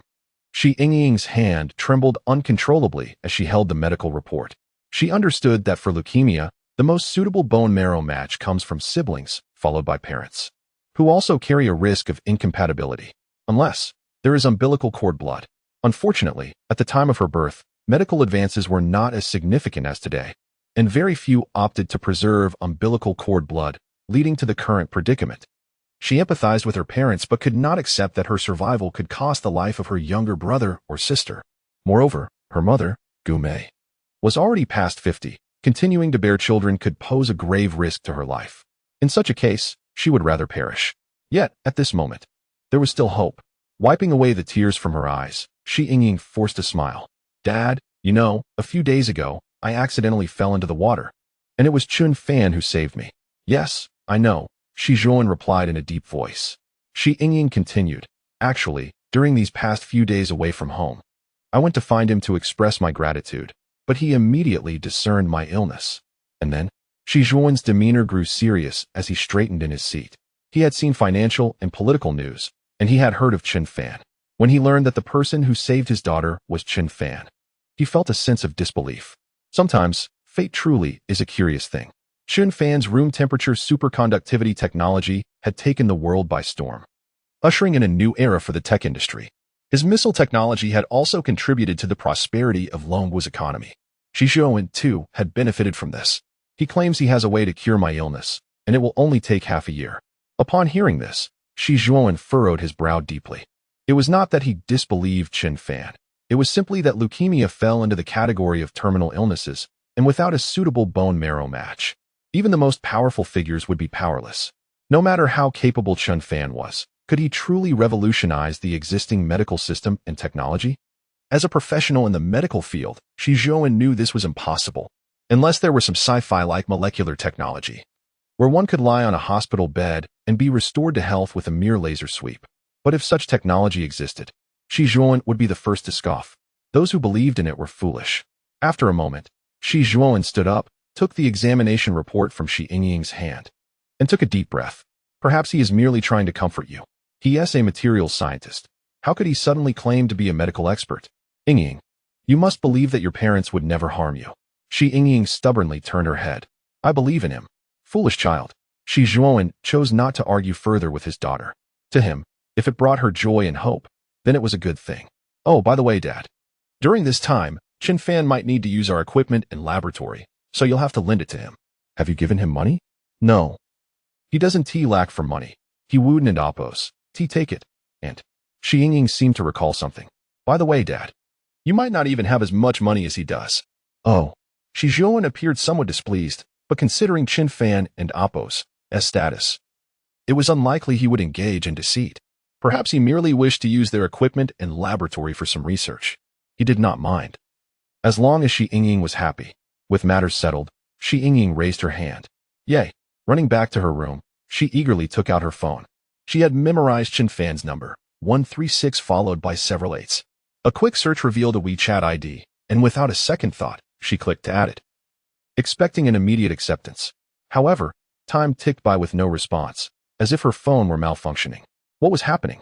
A phone worth thousands, and it remained silent? As she waited, Shi Yingying accidentally fell asleep. In her dreams, 6 months had passed, and Chen Fan indeed cured her. Her mother, Gumei, had also given birth to a younger sister. The family was harmonious, resembling a paradise. When she turned around, she saw Chen Fan standing at a distance, waving to her, and she rushed towards him. Suddenly, an overwhelming sensation of falling engulfed her. Chen Fan vanished from her sight, replaced by an intense fatigue. A warmth spreading from her nostrils, staining the sheets crimson. She tried to reach out to wipe it away, but her body would not respond. The estate was bustling with activity as doctors, nurses, and equipment were transported in. A treatment facility was hastily established within the estate. Her condition had deteriorated severely. Treatment could no longer be delayed. The best immediate solution to suppress her illness was chemotherapy. Of course, finding a suitable bone marrow match would be ideal. Doctor, please save my daughter. She is only 20. The voice spoke, accompanied by the rhythmic beeping of machines. Shi Yingying wished to open her eyes, but her body was unresponsive. She could only listen to the cacophony around her. Beep, beep, beep. Suddenly, Chen Fan awoke with a jolt as he turned off his phone alarm, beads of sweat glistening on his forehead. Quantum computing was indeed formidable. What would have taken a supercomputer a month was completed in just half an hour, even exceeding expectations. He had acquired data previously unattainable, deepening his understanding of the molecular world. If this was a form of cultivation, then 2 days prior in the library, He was at the Qi refining or foundational stage. And now he had ascended to the golden core stage. Though a long journey lay ahead, he had already crossed two significant thresholds. Regaining his focus, Chen Fan quickly retrieved his notebook and began recording the critical data from this computation, continuously envisioning the possibilities of his experiments. Without complete certainty, he would not embark on actual human trials. He was unaware of how long he had been engrossed in his work. Night had fully descended, and he continued to write fervently. In the inky darkness, only Chen Fan's lamp illuminated the room. After finishing, Chen Fan stretched and closed his notebook, ready to freshen up. Picking up his phone, he noticed several unread messages. Normally, no one contacted him, so who could it be? Unlocking the screen, he discovered multiple friend requests from Xiying. Possibly due to the extended time lapse, she had sent several requests. Chapter 51. Incarceration. Half a month later, an explosive investigation report regarding Zhuchuang Materials Company, Limited, shook the internet. The report revealed that the metal materials used across various industries were all found to be substandard and in dire need of replacement. This revelation necessitated a substantial amount of funding, leading to the immediate freezing of Zhuchuang Materials' financial accounts and the confiscation of all assets under Liu Yaoxiong's name. The once mighty Liu family crumbled in an instant. Outraged netizens flocked to the social media accounts of Haiqing police, demanding the death penalty for Liu Yaoxiong. Such heinous acts transcended mere criminality. Even the death penalty seemed too lenient for a man of his ilk. Reminiscent of the scandal surrounding tainted milk powder years ago, this was a scandal of monumental proportions, if not worse. Liu Yaoxiong's predicament also stirred memories of Liu Hai and his associates among netizens. This group, who had manipulated public opinion to deceive the online community, could not be spared either. Thus, an uproar against them surged across the internet. On this day, while engrossed in his work, Chen Fan received an unexpected phone call from the Haiqing police. "Mr. Chen, the suspect wishes to meet with you." "I have no time," Chen Fan replied, wedging his phone between his ear and shoulder while his fingers danced across the keyboard. He didn't even inquire who it was before outright rejecting the request.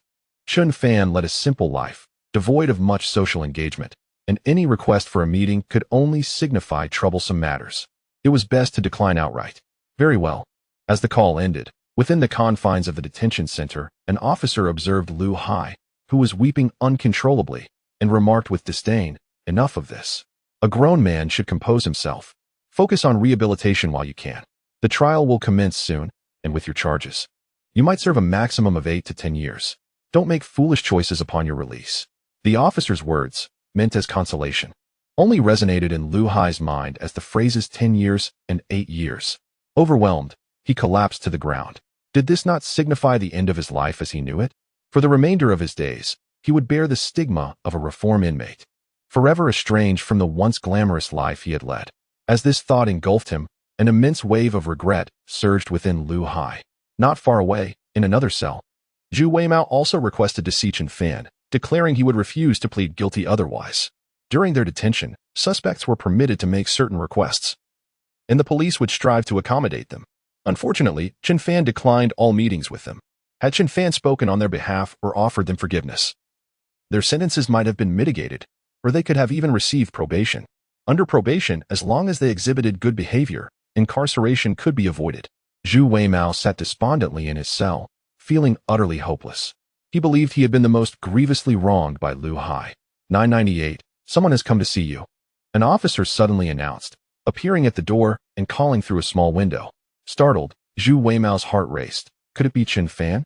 He was acutely aware of Zhu Weimao's family circumstances. His father was disabled, and his mother lacked the means to support him adequately. Completing university had been a monumental achievement. After learning of his arrest, his father had fainted from shock, and when his mother visited, her eyes were filled with disappointment. Watching her leave with a stooped back, Zhu Weimao felt a profound sense of failure. If only he could turn back time, he would never have fallen for Liu Hai's sweet talk and ended up in this predicament. With a determined start, Zhu Weimao stood up from the floor. Under the supervision of a guard, he made his way to the visitation room. Throughout the journey, his heart raced with anticipation, pondering what he would say upon meeting Chen Fan. Having shared a dormitory for 4 years, he understood Chen Fan's character well. He knew that Chen Fan avoided trouble at all costs, believing there were only 2 options: to evade trouble or to resolve it entirely. If he persisted and pressed Chen Fan, surely forgiveness would be granted. Zhu Weimao silently vowed to embrace life anew upon his release. However, upon entering the visitation room and seeing the visitor, despair washed over him, causing his previously erect posture to slump. Sit. No fidgeting, and no unusual behavior, the guard commanded, standing behind him with arms crossed. Observing Zhu Weimao, shackled and clad in prison garb marked with the number 998, Wu Feng's expression turned complex. During their university years, Lu Hai's wealth had overshadowed Chen Fan, who had dedicated himself to the library. Among their dormitory, they were the two who appeared most ordinary. Thus, after 4 years, their bond had deepened. Witnessing Zhu Weimao's current state tugged at Wu Feng's heart. How are you? After much deliberation, Wu Feng managed to utter this single inquiry. Zhu Weimao forced a self-deprecating smile, lifting his cuffed arms. You're right. There is nothing to discuss. You know I wanted to advise you that day. I know. Zhu Weimao nodded solemnly. But I still appreciate you. I realize that even if you had counseled me back then, I wouldn't have heeded your advice. Perhaps this was my fate. Silence enveloped them until Wu Feng stood up. I must take my leave. I've deposited 1,000 yuan into your account. Contact me if you need more. Focus on your rehabilitation. Zhu Weimao lowered his head in acknowledgement. Just as Wu Feng was about to exit, Zhu Weimao called out. Wu Feng, if you see Chen Fan, please tell him I'm sorry. I was blinded by greed and never intended to betray him. He had numerous opportunities to defend Chen Fan, yet had remained silent while Tang Xiaoqing vilified him. I understand, Wu Feng replied, nodding faintly. What was the point of these words now? Everything was too late. After leaving, they would likely never meet again. Stepping outside the prison gates, Wu Feng felt for the first time how beautiful the world outside was, the air fragrant with freedom. He was grateful for having made the right choices. Having visited Zhu Weimao, it was now time to see Lu Hai. However, Lu Hai's demeanor was far more volatile than Zhu Weimao's. The moment they met, Lu Hai sneered. Oh, you came to gloat, didn't you? How does it feel to see me behind bars? Are you pleased? Speak up. Why the long face? Don't think that just because I'm incarcerated, you're somehow superior. Once upon a time, you were merely a dog eating scraps at my feet. Wu Feng remained silent, waiting for Lu Hai to exhaust his tirade before turning to leave. Yet, Lu Hai's voice called out from behind. Hey, do you still have any money? Lend me 10,000. I'm broken here. Chapter 52. How can there be such brazen individuals? Wu Feng, having taken only a few steps, found himself both infuriated and amused. Just moments ago, he had been vehemently cursing Lu Hai, and now, Lu Hai had the audacity to ask him for money. How could one possess such shamelessness? Not only Wu Feng, but even Lu Hai himself felt a twinge of embarrassment uttering such words, especially considering his father had been incarcerated, dragging the entire family into the mire. Now, confined within this detention center, awaiting his interrogation, he was utterly neglected, with no one to provide him with financial assistance. Previously known for his extravagant spending, he now relied on borrowed funds from the guards to cover his basic expenses. His emotions had momentarily overwhelmed him upon seeing Wu Feng, prompting this unexpected request. However, reality quickly set in, leaving him feeling rather sheepish. Before your visit, I deposited 1,000 for you. It should suffice until your trial. Wu Feng finally articulated the first words exchanged between them. In the detention center, having an excessive amount of funds in one's account could be counterproductive. Thus, he had only allocated 1,000 for each of them. Upon hearing this figure, Lu Hai appeared somewhat dissatisfied. Then give me another 3,000. I'll repay the guards. Wu Feng, without a backward glance, resolutely walked away. If he were guilty, the law would deal with him. Why should he endure torment from such a so-called friend? On the other side, in the women's holding area, Tang Xiaoqing's situation was far from favorable. Her parents had visited her several times, informing her that her bank accounts and property had all been frozen. The money she had painstakingly earned was now gone, a loss more painful than death itself. Fortunately, her parents provided her with a safety net, reassuring her that even if she lost everything, they would still support her. Thus, her basic needs within the facility were met. In contrast, her cellmates suffered greatly. Almost daily, they bullied her into fetching water and buying snacks. Any slight dissatisfaction would result in collective harassment directed solely at her. While physical violence was absent, the long-term psychological torment had already drained her spirit. Especially after learning the reason for her incarceration, her fellow inmates became even more unruly. Haha. This fool, slandering others and now facing the truth. What, do you have no hands or feet? Can't survive without a man? Your parents must be cursed to have you as their daughter. A heavily tattooed leader among them spat at Tang Xiaoqing. Trash. You are the very embodiment of the contempt I hold for your kind. Sister, she must have earned quite a bit from her online fame. Why not? Before they could finish, Tang Xiaoqing hastily pleaded, I'll buy whatever you want, just don't hurt me. Haha. Truly pathetic, without a man. You're nothing. Yet you still claim to be a modern woman. I look down on your kind of rural feminism, even if you resorted to theft. We wouldn't scorn you. You might as well just die, worthless. Tang Xiaoqing shrank into a corner, feeling utterly hopeless. Her current existence was already unbearable, and the thought of what awaited her if she were truly imprisoned was terrifying. Yet, she had to endure. Even contemplating death seemed a challenging endeavor now. However, she still held on to a final hope, a plan that could potentially save her from this incarceration. She could only wish that it would come to fruition. At Shi Family Manor, Shi Yingying's condition had slightly improved, yet she had mysteriously vanished again. This time, however, she did not leave without a word, but instead left a note behind. It's too stuffy at home. I'm going out for a walk. I'll return in 3 days. Upon discovering the note, her parents were filled with helplessness. Her health had stabilized, requiring only regular medication, chemotherapy, and a wait for a bone marrow transplant. Yet, they sensed something deeper. Just yesterday, the doctor had warned that prolonged medication and treatment could lead to significant hair loss, suggesting that Shi Yingying shave her head. Today, she had disappeared. Sighing, her father mused, She's growing up, let her play. Thankfully, I've arranged for someone to keep an eye on her, or we wouldn't know where she had run off to. Perhaps she's reluctant to part with her hair. A few days of fun and she'll return. The couple tucked the note away, their faces reflecting a mix of relief and concern. Guomei gazed lovingly at her slightly rounded belly, her eyes filled with a complex blend of tenderness and reluctance. It's hard to let go, but we truly have no other options. In Haicheng, after finishing his day's work, Chen Fan decided to take a stroll and enjoy the breeze.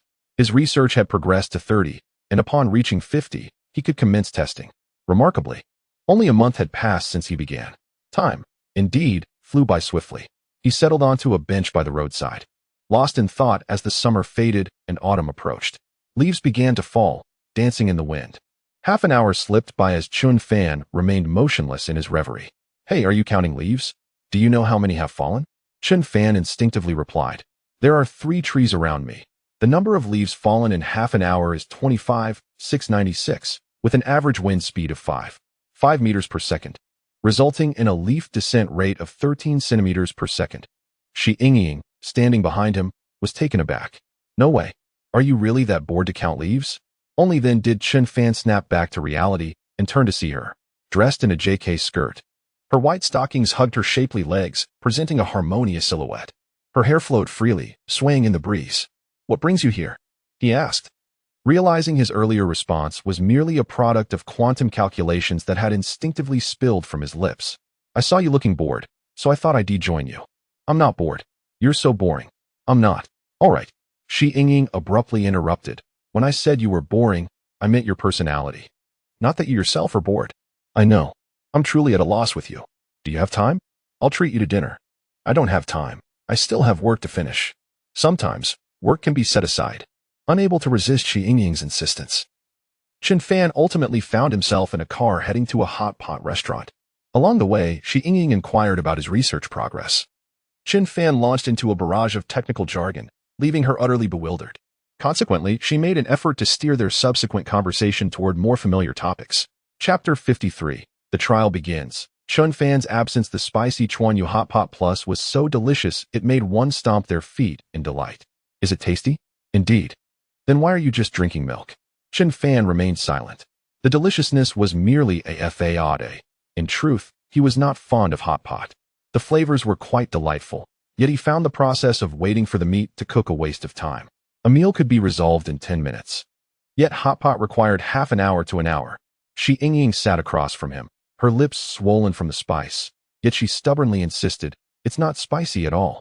Chen Fan, bored, gazed into the distance, lost in thought about data. Reflecting upon the microscopic world, the human body is composed of countless tiny molecules, which further break down into atoms, nuclei, neutrons, and protons. Theoretically, if one mastered molecular technology and applied it to medicine, it would be possible to separate healthy cells from diseased ones, achieving a true rebirth.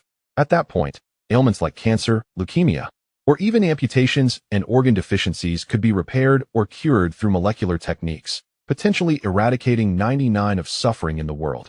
As he pondered this, a voice broke through his reverie. Wow, isn't that Chen Fan? It really is. What is he doing? He looked so adorable, lost in thought.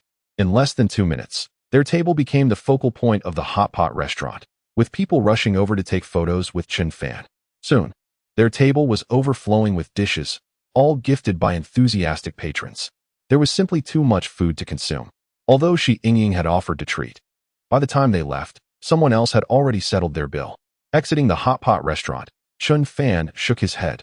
I won't dine out again. Why not? Too many people. I dislike freeloading. Fear of fame, much like a pig fearing weight gain, led Chen Fan to prefer his previous simple life. Being alone was rather pleasant. All right then, Shi Yingying pouted as a business vehicle pulled up before them. Where to now? Home. What about me? What? You have no home. After a brief silence, Shi Yingying, in a fit of pique, instructed the driver to the Bund. It was one of the most extravagant places in Haicheng. Chen Fan frowned. What for? It's so crowded. Shopping, she replied nonchalantly. Go ahead, or find another friend to accompany you. I have. Chen Fan, do you even hear yourself? This is Haicheng. I don't know anyone here. Who am I supposed to ask? Besides, aren't we friends? Friends? Chen Fan could only recall that since high school, he had not truly had any friends. Even Lu Hai and his companions were merely roommates with shallow connections. Gazing into Shi Yingying's sincere eyes, he found himself at a loss for words. Suddenly, she turned to him and continued, This might be my last shopping trip. Once I return, I will have to shave my head for treatment, unable to wear beautiful clothes or go out and enjoy myself. This is more painful than death. As a friend, Ken and Oppos, do you understand my feelings? For a moment, Chen Fan's eyes flickered, but he quickly regained composure. You are morally coercing me. Haha, so you aren't an Oppos. Foolish after all. The vehicle proceeded to the Bund. Shi Yingying insisted on buying an array of clothes, trying them on repeatedly in the fitting room. Afterward, she had Chen Fan take photos of her. Eventually, they found a place for a professional photo shoot, costing nearly 10,000 for a set of portraits. As she put it, this might be the last time I can take such photos, so I want to preserve my youth and beauty. Chen Fan listened, bemused. What was she rambling about? It sounded as if she were on the brink of death. If she were to die, Chen Fan would be out of a job, and the advanced technology system would self-destruct out of shame. By the time he returned home, it was already past 1 a.m. She left him her address, stating she would seek him out once she entered the experimental phase. After that day, Shi Yingying never reached out to him again. Life seemed to return to its tranquil state. Another half-month passed. Finally, Lu Hai, Zhu Weimao, Tang Xiaoqing, and Lu Hai's father, Lu Yaoxiong, faced trial. Due to the varying severity of their crimes, Lu Yaoxiong was the first to be tried. The public trial attracted nearly all major media outlets. Outside the courtroom, a crowd of enraged citizens gathered, spitting and cursing Lu Yaoxiong as a societal parasite unworthy of being human. He, once the illustrious chairman of Juchuang Materials, was now a despised figure, stripped of his former glory. The verdict was swift. Due to the heinous nature of his crimes and their far-reaching consequences, he was sentenced to death, to be executed immediately. The announcement elicited cheers from the crowd. Many felt that such a person deserved the death penalty, and they finally understood the ancient practice of collective punishment for families. Though seemingly inhumane, it was deeply satisfying. Following Lu Yaoxiong's sentencing, it was soon Lu Hai's trio's turn. As a victim, Chen Fan received a summons to appear in court, but promptly refused without a second thought. 3 days later, in the Haicheng courthouse, Lu Hai, Zhu Weimao, and Tang Xiaoqing were led onto the stand in handcuffs, met with a chorus of boos from the audience. These are the ones who slandered national academicians? They manipulated public opinion. Chapter 54. I must report. Bang! The judge struck the gavel, and the courtroom fell into silence. Lu Hai and his companions lowered their heads, uttering not a word. Although the atmosphere was quiet, the barrage of insults in the live-streaming room showed no signs of waning. Some even demanded the death penalty or life imprisonment for them. However, it was evident that the judge would not base his ruling on online comments. The judge proceeded to recount their offenses. Defendant Lu Hai manipulated online public opinion, engaged in illegal business practices, fabricated false information, and slandered public officials. A litany of charges followed. After Lu Hai, it was time for Tang Xiaoqing and Zhu Weimao. Once their actions were recounted, It was time for their self-statements. Of course, if they had no objections, a verdict would be pronounced immediately. Today, Tang Xiaoqing was particularly subdued. The time spent in detention had undoubtedly been the darkest period of her life. Inside, she constantly yearned to return to a normal life. Yet now, she appeared disheveled, her hair in disarray, devoid of any semblance of normalcy. After the judge finished recounting her deeds, she nodded without hesitation. I plead guilty. I know I was wrong. I should not have framed Chen Fan. Nor should I have defamed him online, causing him harm. I am filled with immense regret and hope the vast online community can forgive my previous actions. I sincerely apologize. Upon finishing, Tang Xiaoqing turned towards the spectators and bowed deeply to the camera. Witnessing her reaction, the netizens were momentarily taken aback. What was happening? The apology girl was actually apologizing? Who could forget how she had previously demanded an apology from Chen Fan? Did she truly recognize her mistakes this time? It was not realization. She merely understood that prison awaited her. These were but crocodile tears. Such individuals only comprehend their errors when faced with imminent doom.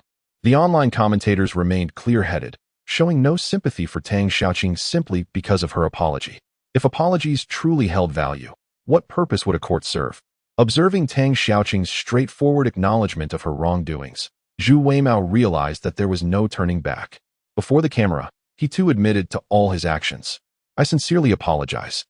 As Chen Fan's roommate and classmate, I was blinded by greed, and thus, upon hearing his words, the online commentators became even more incensed.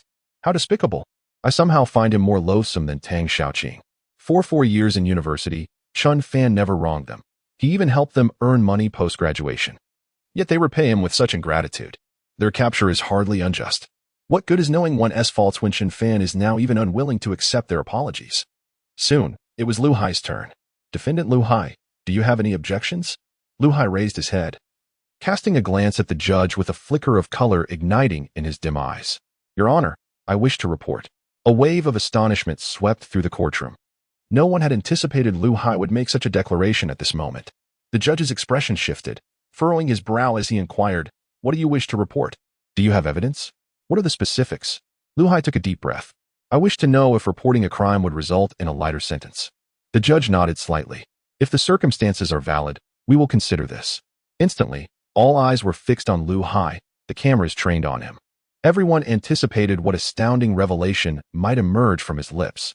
With the judge's affirmative response, Lu Hai paused to gather his thoughts and then declared, I wish to report Chen Fan. A collective gasp echoed through the room, accompanied by the sound of sharp intakes of breath. Was Lu Hai out of his mind? Again, was he not done with his slander? Did his words still hold any credibility? The comments in the live stream spiraled into chaos. Was he truly intent on antagonizing Chen Fan? Did Chen Fan disturb his family tomb in a past life? Not a single word of this fool's statement could be trusted. It was merely a ploy to buy time, driven by his fear of imprisonment. Such a person could not shed his penchant for slandering others. At that moment, the judge rapped the gavel once more. Silence. Defendant Lu Hai, are you certain of your report? Absolutely. Lu Hai's tone was exceedingly resolute, as if he was convinced of the truth behind his allegations. I report that Chen Fan colluded with foreign entities and leaked crucial military aircraft information. The audience. The judge? Is this permissible in court? What a revelation claiming Chen Fan is a spy. This was utterly absurd. Akin to the United States launching a nuclear strike and destroying its own aircraft carrier. Ridiculous, beyond belief.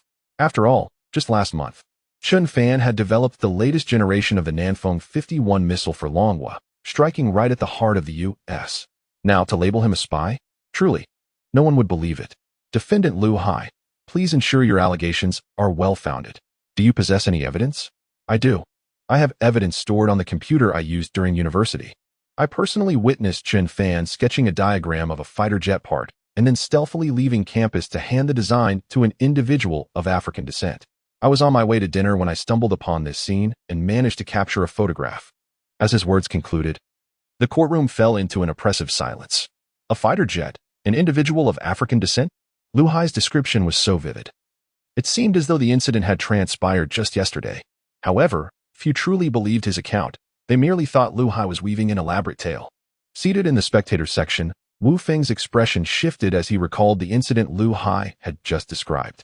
The reason was simple. He had been out to dinner with Lu Hai and had witnessed the same event. Indeed, Lu Hai soon turned to him. I not only have physical evidence, but also a witness, my other roommate, who was with me and also saw it. In an instant, every gaze turned to Wu Feng. He felt a moment of panic, standing amidst the collective scrutiny. He hesitated, torn between whether to acknowledge the truth. If he confessed, would it lead Chen Fan to misunderstand him? Yet, if he remained silent, it was undeniable that the event had indeed occurred. If it were a fabrication, he could easily clarify, but lying in front of so many was something he could not reconcile within himself. After a fierce internal struggle, Wu Feng gritted his teeth and nodded in acknowledgement. Indeed, Lu Hai even sent me the photograph at that time. I habitually preserve WeChat chat records. I can still find the photo on my phone. Chapter 55. Molecular Repair Device. With the emergence of Wu Feng as a witness, the individuals present remained skeptical. Lu Hai's actions had been exceedingly reprehensible, compounded by the scandal surrounding his father's company. In his desperate bid to salvage the situation or achieve acquittal, he found himself with but two options: to manually produce a 1-nanometer lithography machine or to unveil controllable nuclear fusion technology. Accomplishing either task would suffice. Indeed, achieving this would not only absolve him but would render him immune to incarceration, even if he desired it. However, such aspirations were patently unrealistic. No matter how fiercely Lu Hai struggled, he was inescapably bound for prison. At that moment, Wu Feng finally unearthed a photograph from his phone. The media cameras at the scene instantly turned their lenses toward his phone screen. The display revealed a timestamp from over 3 years ago, during their university days. A particularly conspicuous image appeared in the chat history. Chen Fan stood beneath a tree, his figure distinctly recognizable. Opposite him was a person of dark complexion, whose features were obscured by distance and the inferior resolution of a 3-year-old phone. Nevertheless, the dark skin remained unmistakable. Upon viewing this photograph, the crowd's composure shattered. Is this real? A voice cried out. Surely they can't expect us to believe this based on a mere image? Could this individual possibly be an actor? If so, the performance is remarkably convincing. But what is Lu Hai's intent? He cannot possibly regain his freedom through this. In truth, it all stemmed from envy. He could not bear to see Chen Fan thrive, and thus sought to drag him down. Faced with this turn of events, the judge momentarily lost the ability to render a judgment. After all, no one could ascertain the truth based solely on a photograph. Yet, since Lu Hai had presented preliminary evidence, the trial could not proceed as per protocol. Consequently, the judge declared a postponement of the hearing until the truth could be ascertained. As for Tang Xiaoqing and Zhu Weimao, their fates had already been sealed, their prospects bleak. As the bailiffs escorted Lu Hai away, they passed by Wu Feng. Their eyes met.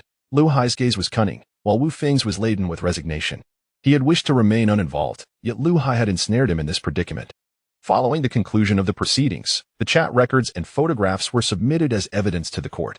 Wu Feng departed alone, contemplating that he could not allow Chen Fan to suffer unjustly without clarity regarding the situation. He resolved to speak with Chen Fan and elucidate the matter. The remainder would be left to the judicial authorities to investigate. The events of the day in court soon became a topic of media coverage, disseminated widely online. Lu Hai was swiftly vilified by netizens. The absurdity of the situation escalated. Some even suggested that Chen Fan was a spy. Had they forgotten the family portrait displayed in his living room? Even if only Chen Fan and I remained in the country, I would suspect myself as a spy. The online discourse continued to escalate, overwhelmingly condemning Lu Hai. He single-handedly siphoned off much of the public attention, eclipsing even some popular celebrities. Many began to spontaneously share supportive messages for Chen Fan. If Chen Fan and Oppo's brilliance lay in his scientific achievements, it was his family that truly illuminated his path. Major media outlets also provided favorable coverage of the incident. In the military compound, Hu Deliang was taken aback by the news. He scrutinized the dark-skinned man opposite Chen Fan in the news screenshot, feeling an unsettling sense of familiarity. Suddenly, it clicked. "Oh, I know," he exclaimed, unable to contain his laughter, causing tea to spray from his mouth. Meanwhile, in the old residential complex where Chen Fan resided, the night enveloped the surroundings like ink, with the bright moonlight resembling rice paper, saturating the thick darkness. Chen Fan was secluded in his workspace, busily tinkering with something. Abruptly, he heard a series of urgent doorbell rings. Glancing at the clock, he noted it was just past 8. His grandparents possessed a card key to his apartment and would not ring the bell. So who could it be? Fortunately, the new door had a visual system. Stepping out of his workspace, he peered through the screen to see Wu Feng's face. I figured you hadn't eaten yet, Wu Feng said, holding up 2 bags filled with food. Chen Fan turned and returned to his workspace. Wu Feng felt snubbed, but just as he was about to leave, Chen Fan's voice called out from the workspace. Could you hand me the wiring? Wu Feng paused for a moment before responding. Oh, sure. He passed the wiring to Chen Fan, who continued to focus on his work without looking back. Wu Feng was puzzled. He often struggled to comprehend the intricacies of Chen Fan's research. However, he understood that it was essential not to disturb him during such moments. Third shelf of the cabinet. Laser scanner. Got it. Top shelf, biometric sensor. Understood. In the cabinet, infrared sensor. Right. The two worked in harmonious silence, each attuned to the other's rhythm. Having served as assistants to Chen Fan, they had absorbed knowledge about various precision instruments, becoming adept at recognizing their names and functions. Whatever Chen Fan requested, Wu Feng could promptly retrieve. This cultivated synergy proved invaluable as they toiled until approximately 11:00 and Oppo's clock, when Chen Fan finally paused. Before him lay a device encased in glass panels, resembling a compact 3D printer. What is this? Wu Feng inquired, only to realize he had spoken out of turn. Hastily, he redirected the conversation. By the way, have you eaten? Chen Fan seemed oblivious to the question, gesturing toward the device on the table. This is a molecular repair device. Care to give it a try? The name struck Wu Feng as oddly reminiscent of beauty products. No, Chen Fan clarified, retrieving a box from the drawer containing cockroaches. Upon closer inspection, it was apparent that these cockroaches were missing limbs or antennae. Chapter 56. Have you made the news? Even now, Wu Feng remained perplexed as to Chen Fan's intentions. The molecular repair device. Surely, Chen Fan did not aspire to regenerate the severed limbs of these cockroaches, did he? Such an endeavor would be utterly astonishing. He had witnessed his fair share of absurdities, akin to a certain female teacher surnamed Gua, who proclaimed herself a scientist, claiming to have developed a technique capable of reversing a cooked egg back to life, hatching a chicken new. This ludicrous tale had garnered considerable attention only to be debunked as mere fabrication. It was evident even to the most naive that such notions violated the fundamental laws of science and were simply impossible. Nevertheless, Wu Feng refrained from voicing his skepticism, choosing instead to observe Chen Fan's procedure in silence. Indeed, Chen Fan deftly extracted a legless cockroach from a box with tweezers and gently placed it upon the apparatus. The moment the power was activated, a soft azure glow emanated, illuminating the entire workspace. The light was not harsh, rather, it exuded a comforting warmth. Yet, as Wu Feng watched, the cockroach beneath the gentle azure light exhibited no discernible reaction. After more than 10 seconds of exposure, Chen Fan switched off the power. Wu Feng leaned in closer, scrutinizing the creature. A failure? No, perhaps a success? Wu Feng's confusion was palpable. However, the cockroach had not undergone any transformation. With a smile, Chen Fan clarified, you haven't been watching too many sci-fi films, have you? Do you genuinely believe that severed limbs could regenerate instantaneously? While such phenomena do exist, the energy and equipment required far exceed what my modest workshop can produce. Wu Feng, uncertain, pointed to the cockroach. Then what does this signify? Chen Fan carefully removed the cockroach with the tweezers and placed it into a small box, which he then handed to Wu Feng. Here, take it back and observe it for a few days. I have merely altered the arrangement of its internal molecules. Once it receives a source of energy, you will discern whether it was a success or a failure. Holding the box containing the cockroach, Wu Feng's thoughts spiraled. Why was it that despite having betrayed Chen Fan once, he remained utterly unguarded around him, even willing to share such significant research outcomes? A wave of guilt washed over him. He tucked the box into his pocket. Understood. I shall try it when I return. Very well, Chen Fan replied. Turning toward the living room. Having just completed an exhausting experiment, he felt weary, yet the thrill of success somewhat alleviated his fatigue. Suddenly, he turned to Wu Feng. By the way, did you come here today for a specific reason? The meal Wu Feng had brought lay cold on the table. As he unwrapped the packaging and placed it in the microwave to reheat, he began recounting the day and Oppo's events to Chen Fan. Oh, and Zhu Weimao asked me to pass on a message. He said he was blinded by greed but has since realized his error. Seated on the sofa, Chen Fan remained silent. Minutes passed until the microwave beeped, pulling both men back to the present. Understood, Chen Fan nodded, rising to retrieve the food from the microwave. Truth be told, Had it not been for Wu Feng's mention, he would have been oblivious to Lu Hai and Zhu Weimao's clandestine activities. He was only aware that Tang Xiaoqing and Lu Hai were seemingly facing judgment. However, none of this concerned him, as it did not impact his life. The current predicaments of those individuals were entirely of their own making. With the food in hand, the two men sat together, silently consuming their late-night meal. As Wu Feng prepared to leave, he hesitated and turned back. Chen Fan, about that photograph. There will be no repercussions. Furthermore, that individual is not of African descent. He merely has a darker complexion. He is the chief designer of Chen Fan Industries fighter jets. Wu Feng's mouth fell agape, disbelief washing over him. The chief designer of Chen Fan Industries? Such a niche term. In the entirety of Longhua, who was unaware that the globally renowned fifth-generation fighter jet, the J-20, was designed and manufactured by this very company? A quintessential military enterprise. It had been established in the early days of the Republic and had contributed immensely to the nation over the years. Not only did it specialize in fighter jets, but it also ventured into drones and missile technology. During particularly tumultuous times, it even manufactured automobiles, motorcycles, and construction materials. 3 years prior, Chen Fan had established contact with this company, and it was related to fighter jets? Wu Feng dared not ponder further. He felt as though Chen Fan's identity had become enshrouded in an additional layer of mystery before him.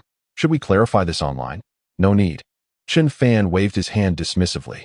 The innocent will clear their name, and besides, this matter has escalated to involve both corporate and national interests.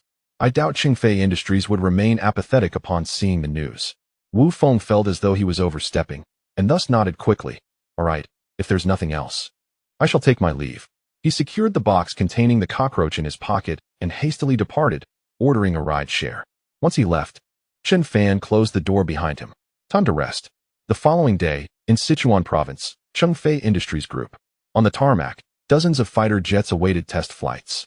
Under the scorching sun, numerous ground crew members busied themselves. Among them was a sun-kissed individual, his skin a rich bronze, who blended into the crowd while diligently working. Suddenly, his phone buzzed in his pocket. Wu Zhenhai removed his oil-stained gloves and answered the call. Zhenhai, haraha, just as he uttered a couple of words. A chorus of laughter erupted from the other end of the line. Puzzled, Wu Zhenhai glanced at the caller ID. What is so funny? Haraha, speak, or I will hang up. Wait, let me have my laugh. The laughter from the other end was unmistakably collective, leaving Wu Zhenhai baffled as to what was so amusing. Yet, given that these individuals were his superiors, he suppressed his irritation. Once the laughter subsided, he could no longer restrain himself. What on earth is going on? Zhenhai. You know we rarely laugh unless. Haraha. Furious, Wu Zhenhai abruptly hung up the call and donned his gloves, preparing to return to work. However, his phone buzzed incessantly in his pocket. Growing impatient, he retrieved it once more, seeking refuge in the shade beneath the aircraft's belly. Hello, this better be important. Indeed, it is significant. Zhenhai, have you made the news? Is that all? What is so amusing about that? You'll understand once you see for yourself. Wu Zhenhai, skeptical, clicked the link sent to him, and, in an instant, he froze in place, utterly astonished. Chapter 57.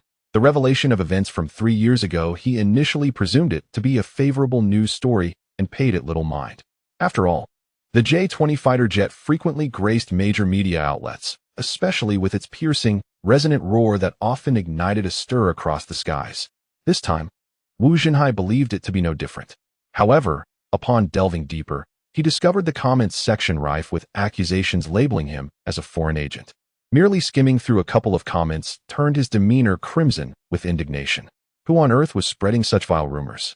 To tarnish his reputation by associating him with foreign influence?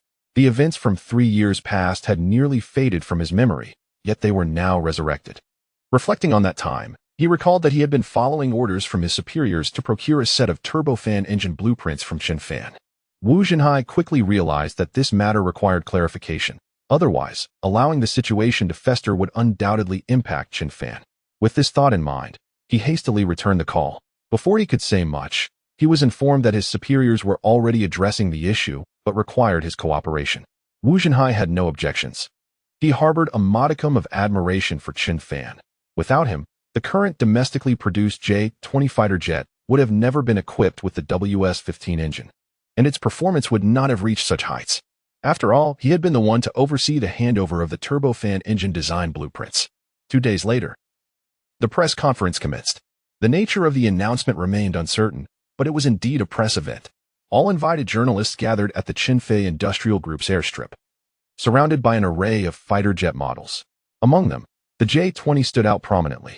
Cameras rapidly focused on the aircraft, capturing it from nearly every conceivable angle.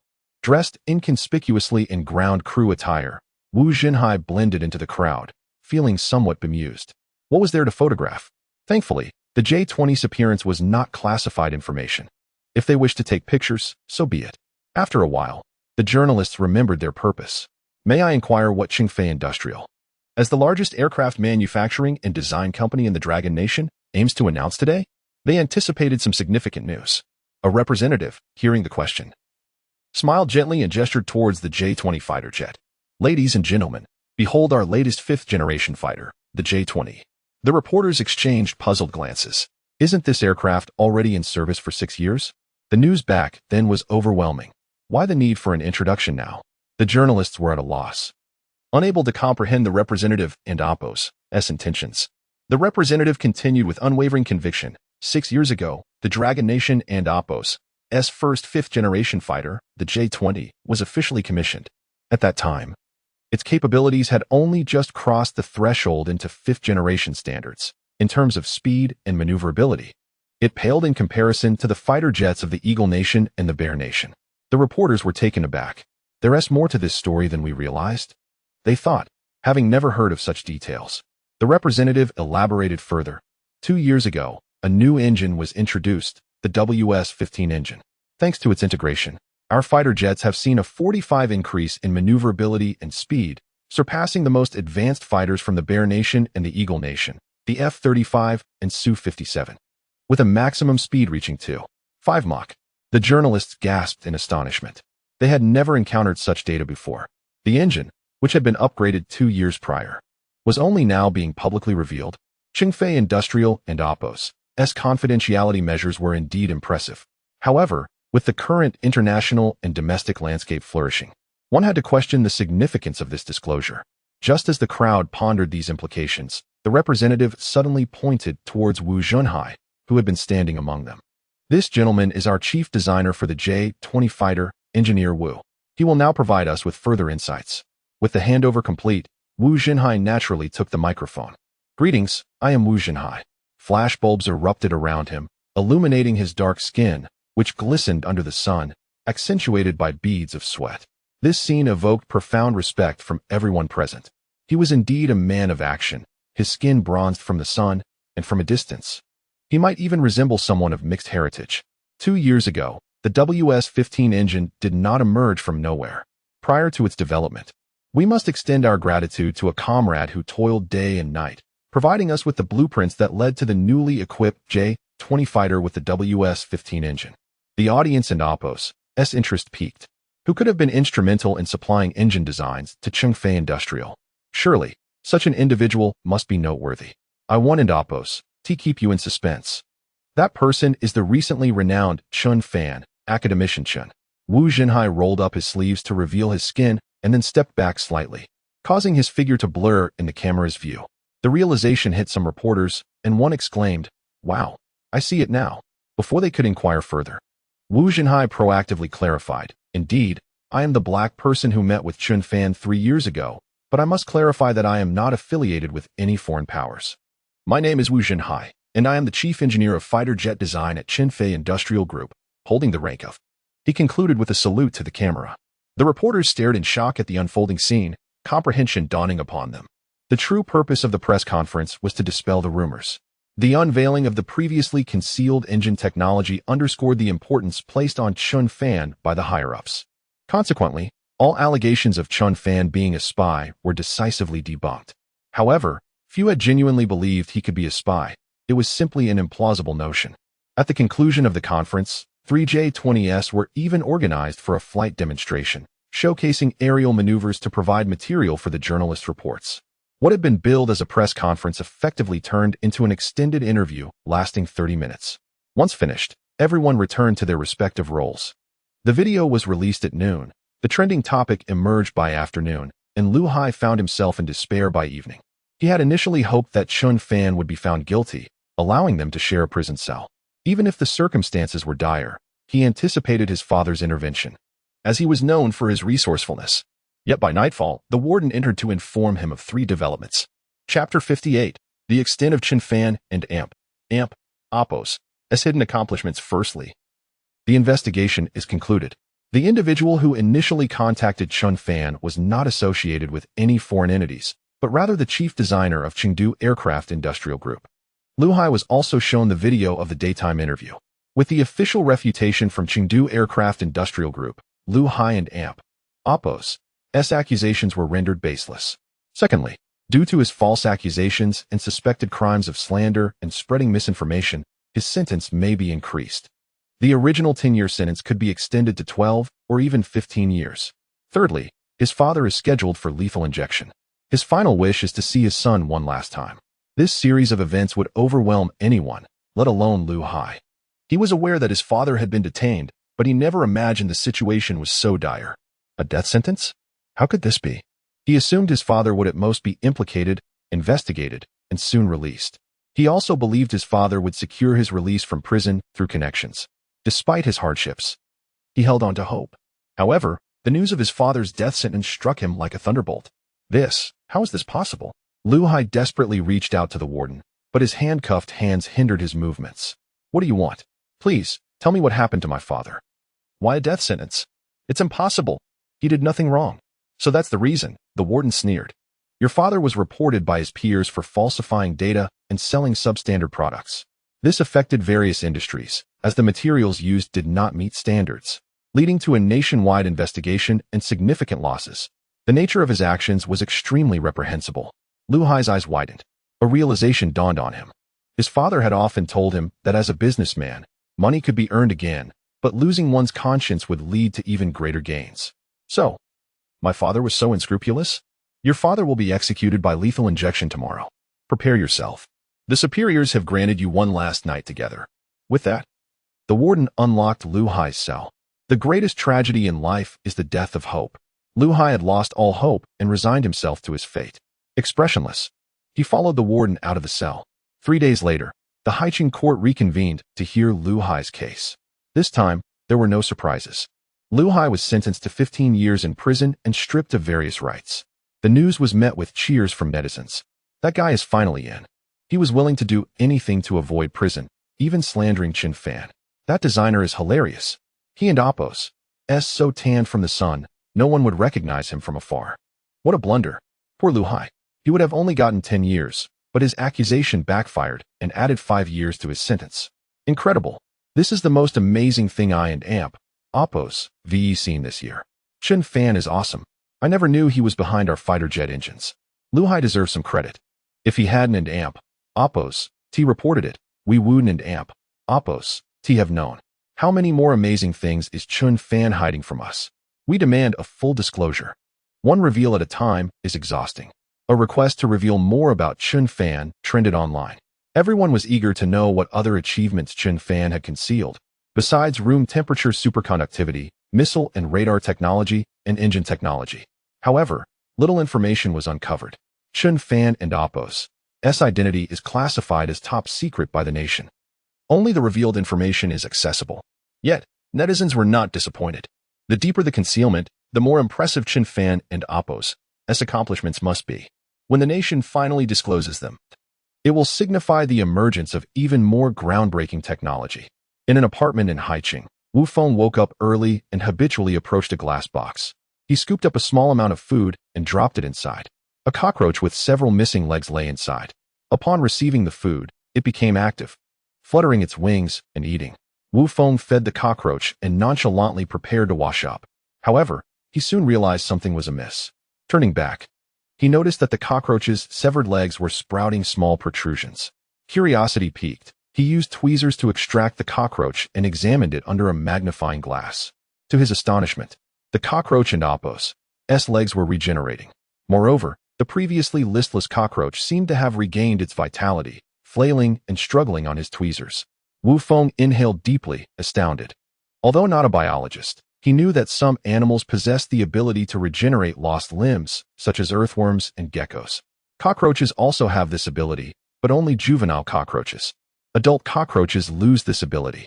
The cockroach in his hand was clearly an adult. Chen Fan's technology could enable adult cockroaches to regrow their legs. Could this technology be applied to human medicine? Wu Feng felt as if he were witnessing a revolution in human history, and he would be a witness, or perhaps even a participant, in this new era. He hastily returned to his room, retrieved a handheld camera, and began documenting the scene. August 29, 202, Experiment 1. Limb Regeneration Day 1. Small buds visible under magnification. Continue feeding. Observe tomorrow. Soon, the next day arrived. August 30th, 202, Experiment 1. The buds have grown significantly. August 31st, the legs are beginning to take shape. 5 days later, the cockroach and Apos' legs had fully regrown, and it was lively and active, showing no signs of illness or weakness from the amputation. Wu Feng knew that Chen Fan had succeeded. He was ecstatic, even more so than if he himself had achieved the breakthrough. Without hesitation, he took the cockroach to Chen Fan. Chapter 59 in Chen Fan's residence. A phone call unexpectedly came through. He glanced at his phone and was surprised to see a familiar number. It was none other than his university counselor. Such an occurrence was rare, for they had lost touch since graduation. Hello, he answered. A hearty male voice resonated from the other end. Is this Chen Fan? Yes. It's me, counselor. Haha, I never imagined you would still remember me. The counselor continued. Our school is organizing a lecture event, inviting outstanding alumni to return and give talks. Do you have time? Yes. Chen Fan had certainly not forgotten the promise he made in the library to stay in touch with the school. He had intended to reach out soon, as such lectures typically required coordination with the institution. However, the counselor took the initiative and called him instead. Upon hearing Chen Fan and Apos' affirmative response, the counselor was overjoyed. Wonderful. This event will last for 3 days. When would you be available? Anytime. After scheduling the time. It was nearly lunchtime. Chen Fan stepped out of his workspace and proceeded to the kitchen, retrieving a packet of instant noodles. Indeed, the very noodles that Northerners often disdain, as they would seldom consider them if other food options were available. He boiled the water and added an egg. Once prepared, Chen Fan savored the meal. Taste was of little concern. It sufficed to fill his stomach, and convenience was the priority. After finishing his noodles and washing the dishes, Wu Feng arrived. Upon seeing Chen Fan, he couldn't help but launch into a discussion about the recent developments concerning cockroaches. Chen Fan listened patiently, allowing him to express his enthusiasm without interruption. It and Apos' remarkable. This technology, once launched, will undoubtedly revolutionize the world. However, after hearing Wu Feng and Apos' excitement, Chen Fan shook his head. No, that proposal and the machine have been discarded. What? Why? It lacks completeness, and currently, its efficiency is too low. Using it to cure human diseases is nearly impossible. So, that machine. It was merely constructed to validate some data. Wu Feng felt doused with cold water. His enthusiasm waned. This matter seemed disconnected from him. Nevertheless, the fact that Chen Fan could develop such technology indicated that the day of its practical implementation was not far off. Indeed, I would estimate about 6 months before this technology can be genuinely realized. 6 months? Yes, but during this time, I will require an assistant. Wu Feng was taken aback by Chen Fan's words. Assistant? Me? Yes, if you're willing. I will draw up a labor contract and pay you a regular salary. How does 10,000 a month sound? Wu Feng was astounded. He had never anticipated that. Despite having betrayed Chen Fan in the past alongside Lu Hai and others, Chen Fan would still be willing to recruit him as an assistant. Was Chen Fan and Apos' vision truly so expansive? Those who betray me will receive 100,000. Those who follow me. Wu Feng quickly shook his head, perplexed by Chen Fan's intentions. In truth, Chen Fan harbored no ulterior motives. He genuinely needed an assistant for this project. Recruiting someone from outside would be cumbersome, necessitating consideration of professional skills, familiarity, and synergy. With few acquaintances at hand, Wu Feng was the most suitable choice, having already performed assistant duties for the past 2 years.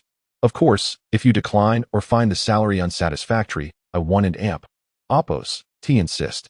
At this moment, Wu Feng was enveloped in immense joy. How could he possibly refuse? No. I just feel a bit embarrassed. Why should you feel embarrassed? Recently, you went through something difficult. We not only failed to assist you, but even added to your troubles when you needed help most. I must confess, I feel quite ashamed. Difficult? Not really. Chen Fan waved his hand dismissively. He had ceased to follow the events concerning Tang Xiaoqing. If he were to describe a challenge, it might have been the day he was pelted with rotten eggs at the studio entrance. Yet that was trivial compared to his real concern, errors or complications in his research. I and AMP, Oppos, LL prepare the contract tomorrow. Remember to stop by. Understood, Wu Feng agreed eagerly. After the incident with room temperature superconductors, he had come to realize that following Chen Fan might not guarantee immense wealth, but in terms of recognition and reputation, it was unparalleled. Furthermore, should this technology succeed and be applied in the medical field, it was not far-fetched to expect numerous international accolades, perhaps even a Nobel Prize. Who could resist such an opportunity for fame? The next day, Wu Feng arrived to sign the employment contract with Chen Fan, solidifying their professional relationship. However, he felt no discomfort. In fact, if not for their prior acquaintance, countless individuals would surely vie for the position of Chen Fan's assistant. He considered himself fortunate. After signing the contract, Wu Feng put it away and turned to see Chen Fan emerging from his room with a backpack. Where are we going? Back to school. School? There's a lecture event. They invited me to participate, so I must attend. Chen Fan explained, albeit briefly. Of course, whether you come is entirely up to you. It's not part of your job. Of course I'll go, Wu Feng exclaimed. Since graduation, they had not returned to campus. Not since the day they collected their diplomas. Oh, the school, where they proclaim at graduation that it is forever your home, only to enforce a no-entry for outsiders policy afterward. How real that was. This marked their first return to campus since graduation. As they stepped outside, a black BYD sedan awaited them at the entrance. Upon their appearance, Counselor Wang Lu descended from the vehicle, having come specifically to pick up Chen Fan. You're here. He had deliberately come to collect Chen Fan, while Wu Feng was merely an afterthought. Hello, Counselor, Wu Feng greeted first. The three of them climbed into the car and headed toward Haicheng University. Chen Fan's residence was quite a distance from the university. Along the way, Wang Lu began to outline the event's schedule and key points to Chen Fan. The event spanned 3 days, with Haicheng University inviting 3 distinguished alumni, along with a businessman and a professor. Today would be entirely dedicated to Chen Fan and Oppos' personal presentation, underscoring the institution and Oppos' regard for him. In the morning, Chen Fan would have his solo speaking time, followed by a QA session in the afternoon, where students would raise their hands for Chen Fan to select questioners. By the way, Wang Lu suddenly recalled, Chen Fan, you have prepared your speech, right? No, came Chen Fan and AMP, Oppos' succinct reply. Chapter 60, A Full House, Technology from the Future What? Wang Lu and Wu Feng turned to Chen Fan almost in unison. You Haven and AMP, Oppos, to even prepared a speech? How are you going to handle today as presentation? Are you going to improvise?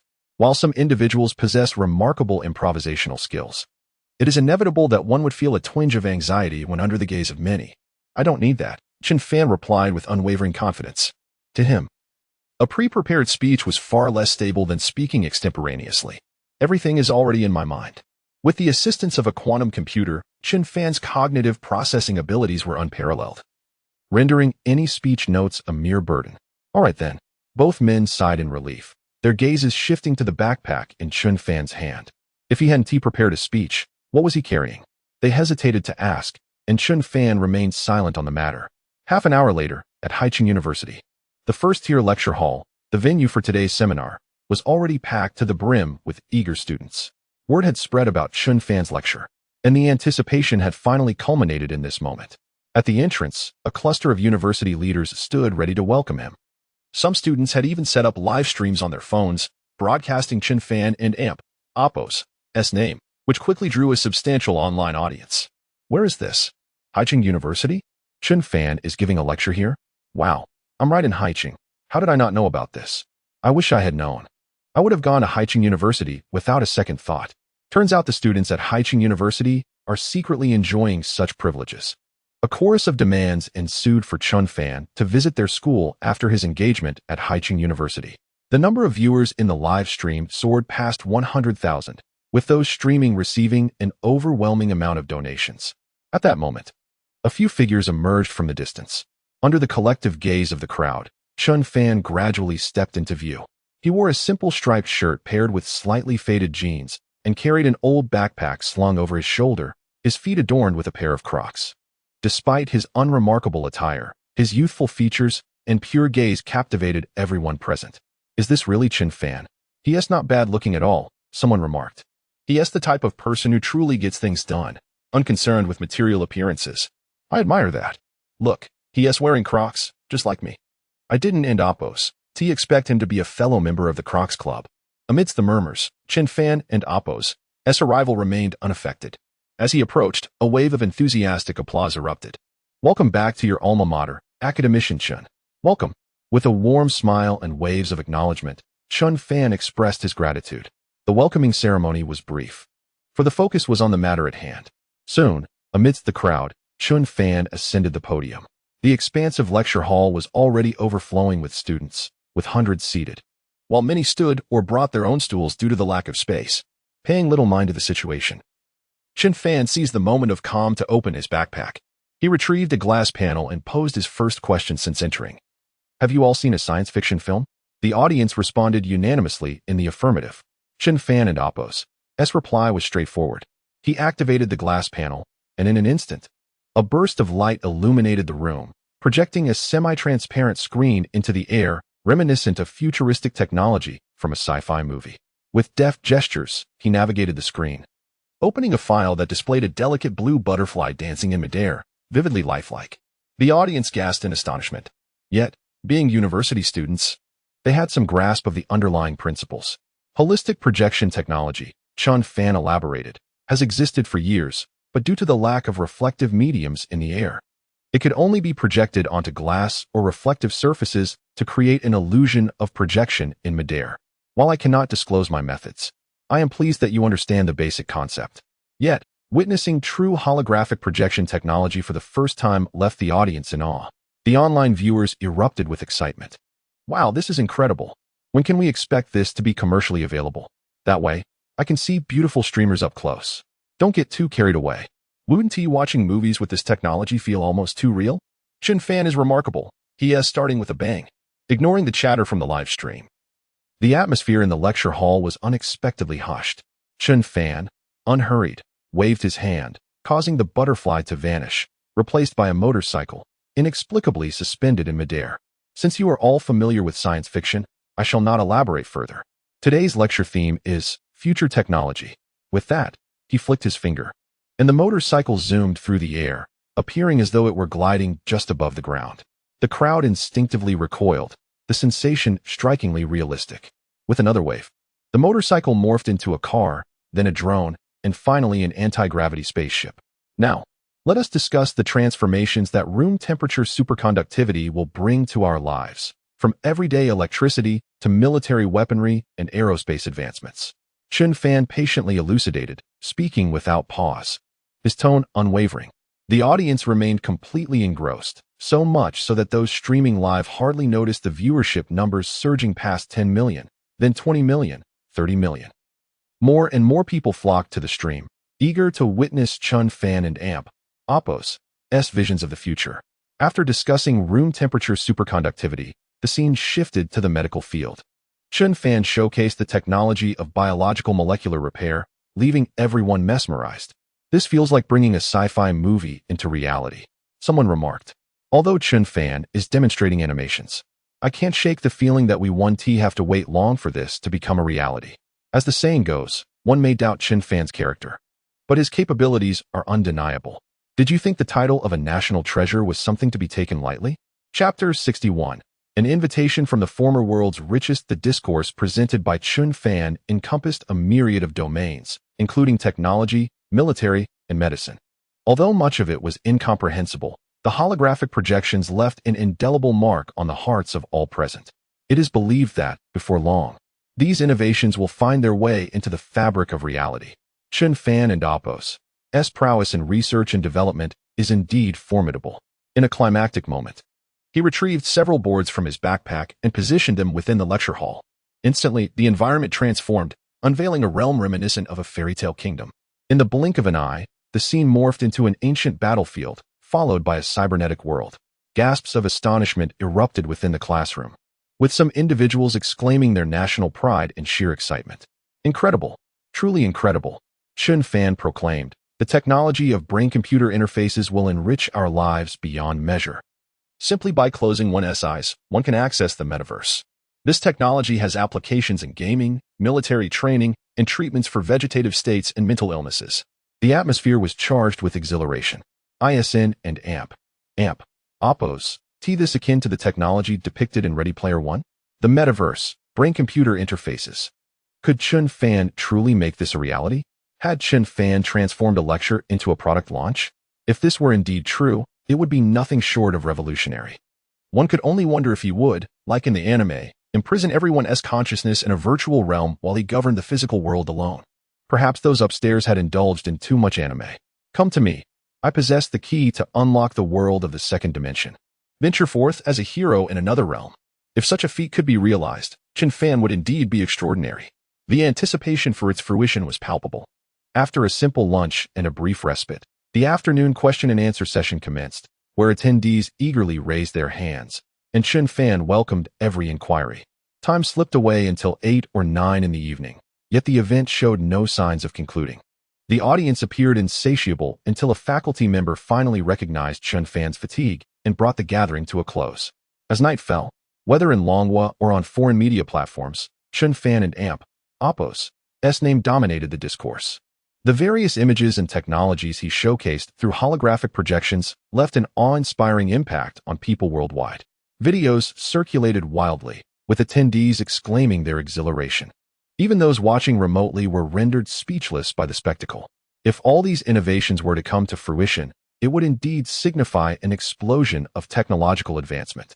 Netizens remarked, after thousands of years of stagnation, has our technological evolution finally taken a legitimate turn? Is the next step nuclear fusion technology, warp drives, or space-time wormholes? Propelling us beyond Earth? 8 billion fervent souls breaking free from our planet? The mere thought is beyond imagination. A renowned 5-star critic from Eagle Sauce commented, Eagle Sauce, with its pride rooted in strength, encounters Chen Fan, and furthermore, the daytime videos ignited a technological earthquake across the globe. Countries began to envy and investigate, seeking to uncover if they possessed such geniuses. The findings, however, only deepened their despair. Each of Chen Fan's accomplishments, even when considered individually, is enough to astound the world. Yet now, all these cutting-edge technologies converge within a single individual. Longhua has indeed stumbled upon a treasure. In a sprawling estate of 80,000 square meters, the former world's richest individual, Musk, reclined on a sofa, his phone displaying news of brain-computer technology trending at the top. Upon reading about it, he was instantly captivated. Having amassed his fortune through electric vehicle manufacturing, he had a particular affinity for investing in the tech sector. From Tesla onward, he had invested in a multitude of companies, including SpaceX and the globally spanning Starlink satellite network, as well as a brain-computer interface research center. His greatest aspiration, aside from piloting his spacecraft to Mars, was to develop the world and Oppos' first genuine brain-computer interface, allowing individuals to freely download and store their consciousness while seamlessly transitioning into virtual realms. Alas, with current human technology, this remains a distant dream. The sheer storage required to preserve an individual's memories and consciousness amounts to a staggering 77 billion terabytes. And this is merely for one person, with Earth housing 8 billion inhabitants. Thus far, his company could only utilize brainwaves for rudimentary control of machines. The technology Chen Fan showcased during his lecture, however, promised complete memory storage and downloading capabilities, as well as the creation of virtual worlds. This news thrilled Musk. Chen Fan possessed the technology, and Musk had the financial resources and abundance of wealth. Moreover, the plasma engine technology Chen Fan had developed could be seamlessly integrated into his interstellar spacecraft.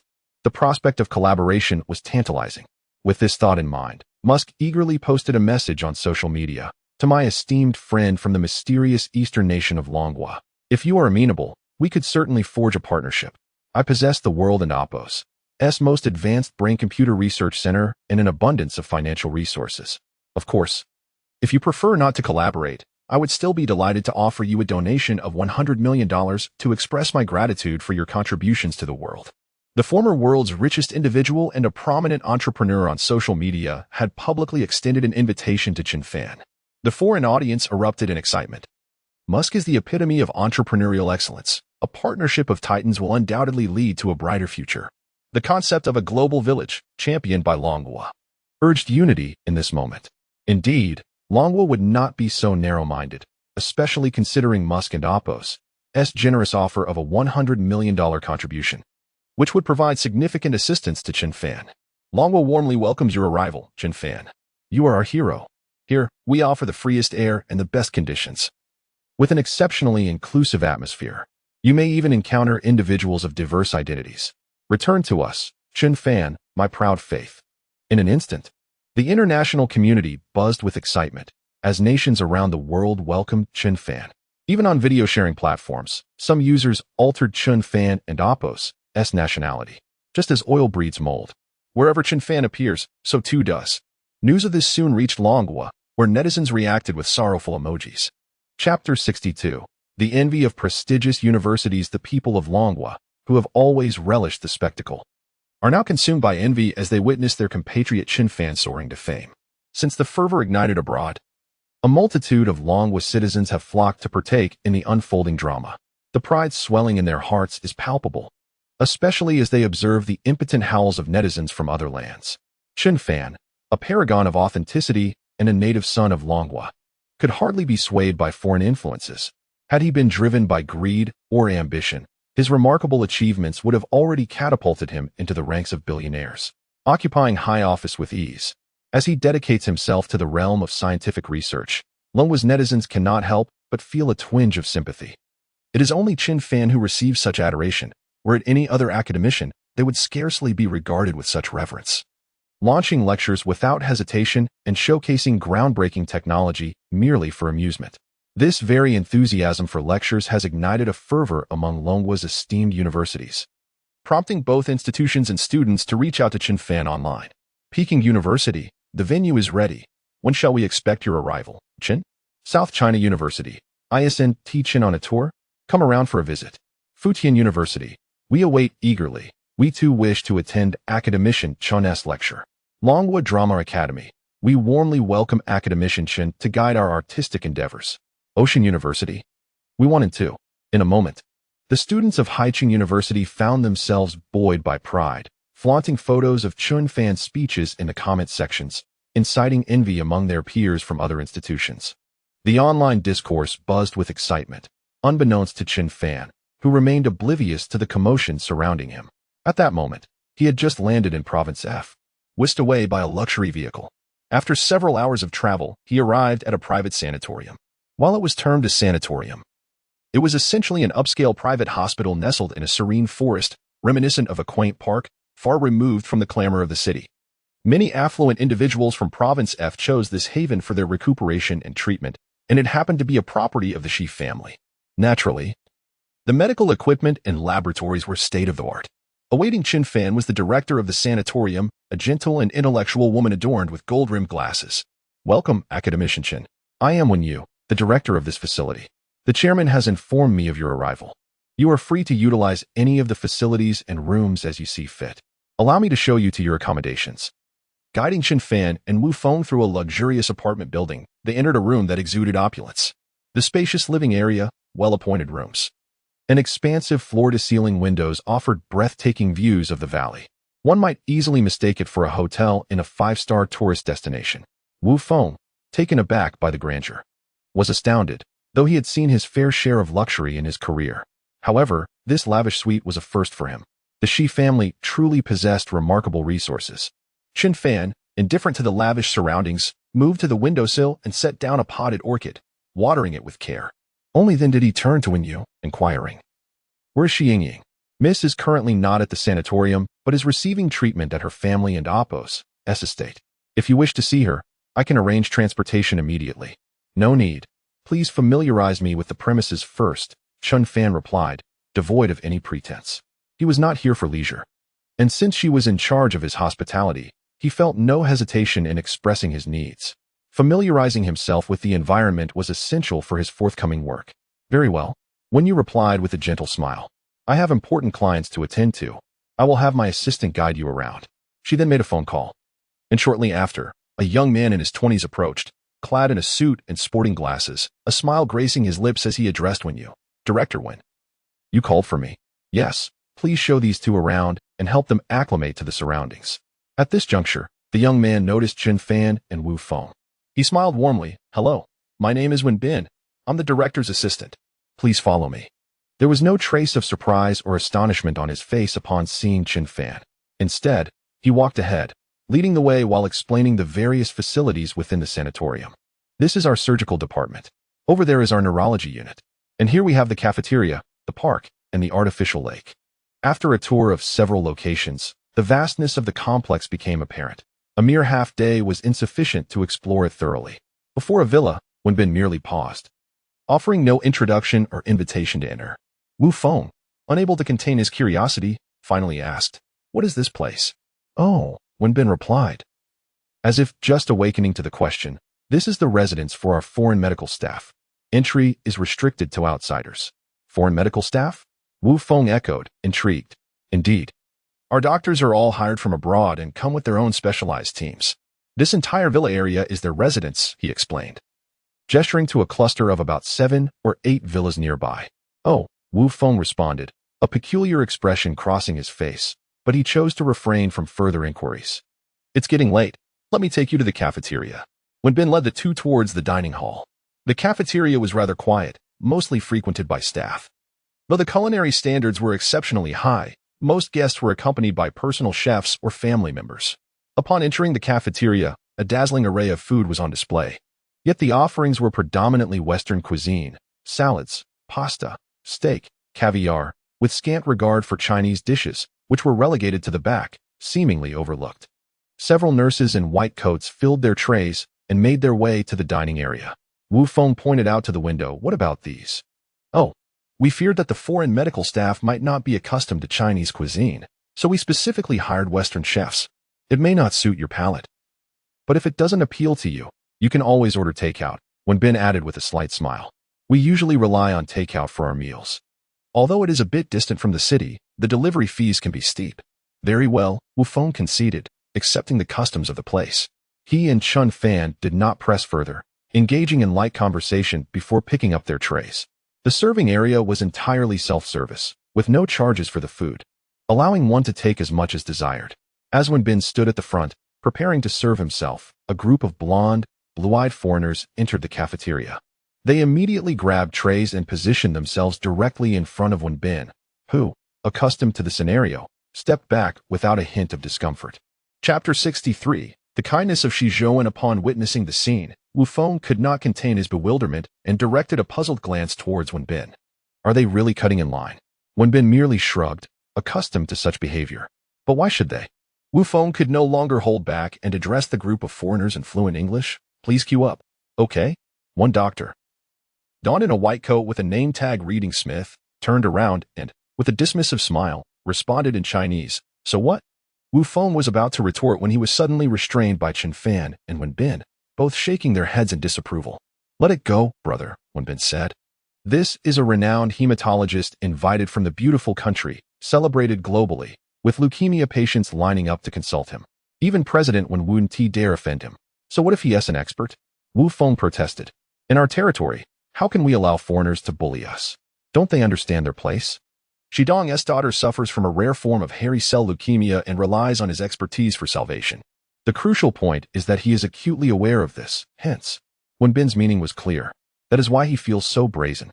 Let us hurry and grab our food." At that moment, the group of foreigners had already filled their plates and were merrily making their way to the dining area. Their laughter and chatter disrupted the otherwise tranquil cafeteria, demonstrating their blatant disregard for the unspoken rule of silence while dining. After their meal, Wu Feng and Chen Fan returned to their apartment. Upon closing the door, Wu Feng couldn't help but voice his frustrations. These foreigners really overestimate themselves, thinking they can treat this place like their own just because they have some skills. Chen Fan shook his head. "Let them be. It's irrelevant to us." Wu Feng nodded in agreement, exhaling a sigh of relief. Considering the situation today, even a fellow countryman would likely feel indignant. Thus, his reaction was entirely normal. Looking over at Chen Fan, he found him seated on the sofa, engrossed in some documents. Wu Feng suddenly felt a lack of purpose.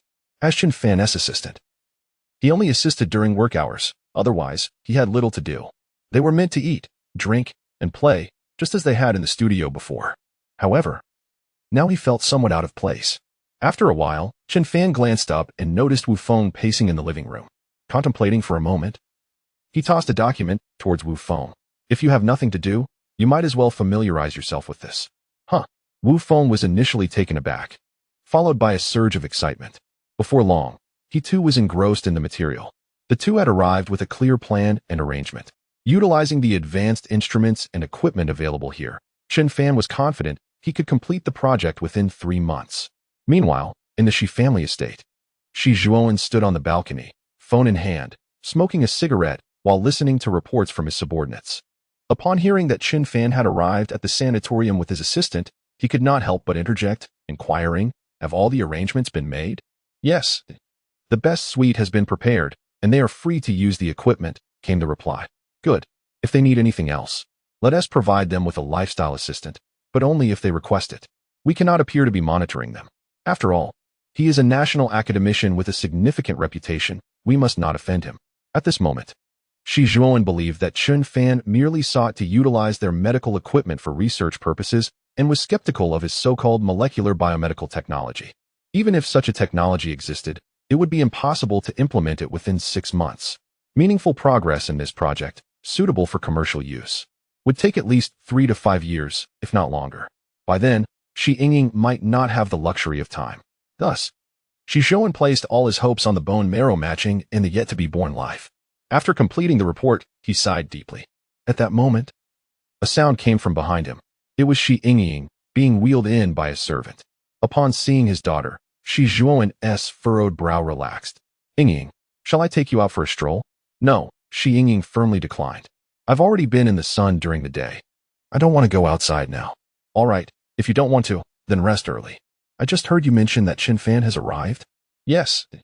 He's already at the Yunshan Sanatorium, and everything is in order. Since he is your friend, I will not be negligent. I will go tomorrow."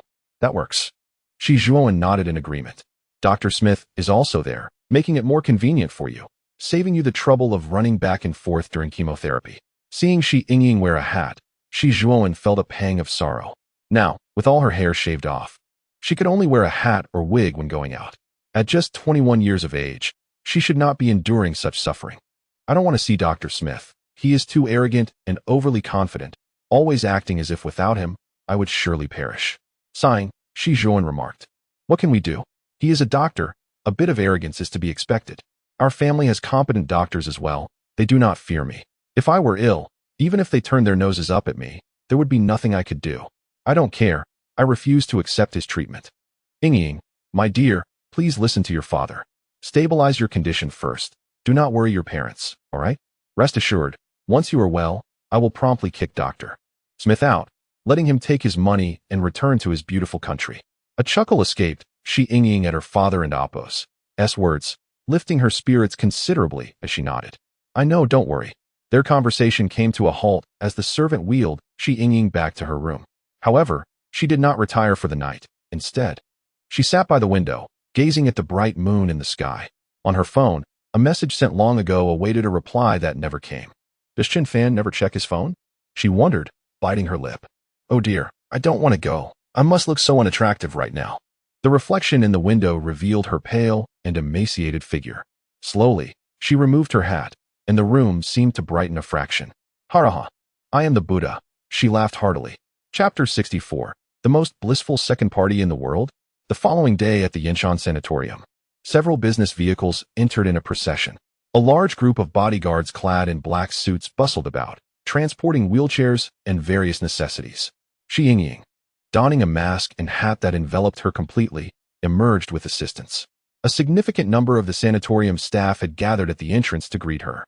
Upon alighting from the vehicle, Shi Yingying could not help but take a deep breath of the fresh air. It is undeniable that the mountain air is truly invigorating. "Miss Shi, Mr. Smith requests your presence to conduct a health check." A nurse approached and whispered in her ear. Shi Yingying's eyes flickered slightly as she replied, "Tell him to wait.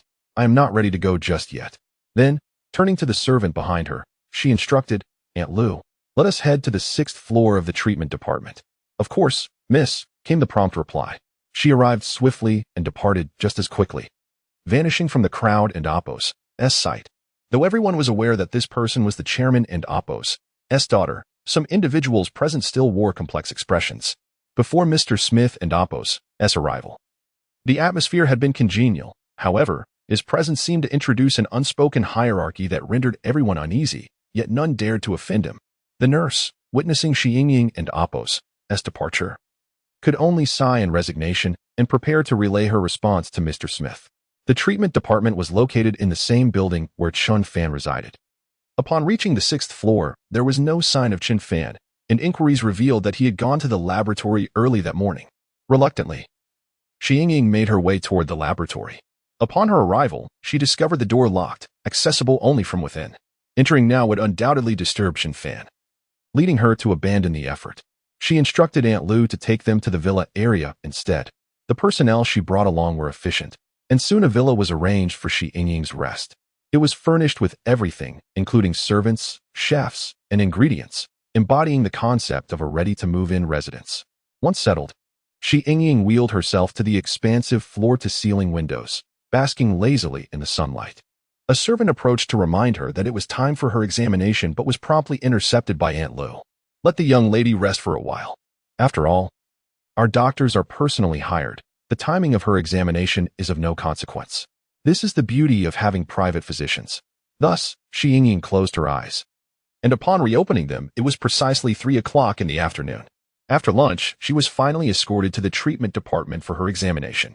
However, upon arriving at Mr. Smith's office, aside from a few blonde, blue-eyed nurses clad in scrubs, there was no sign of Mr. Smith.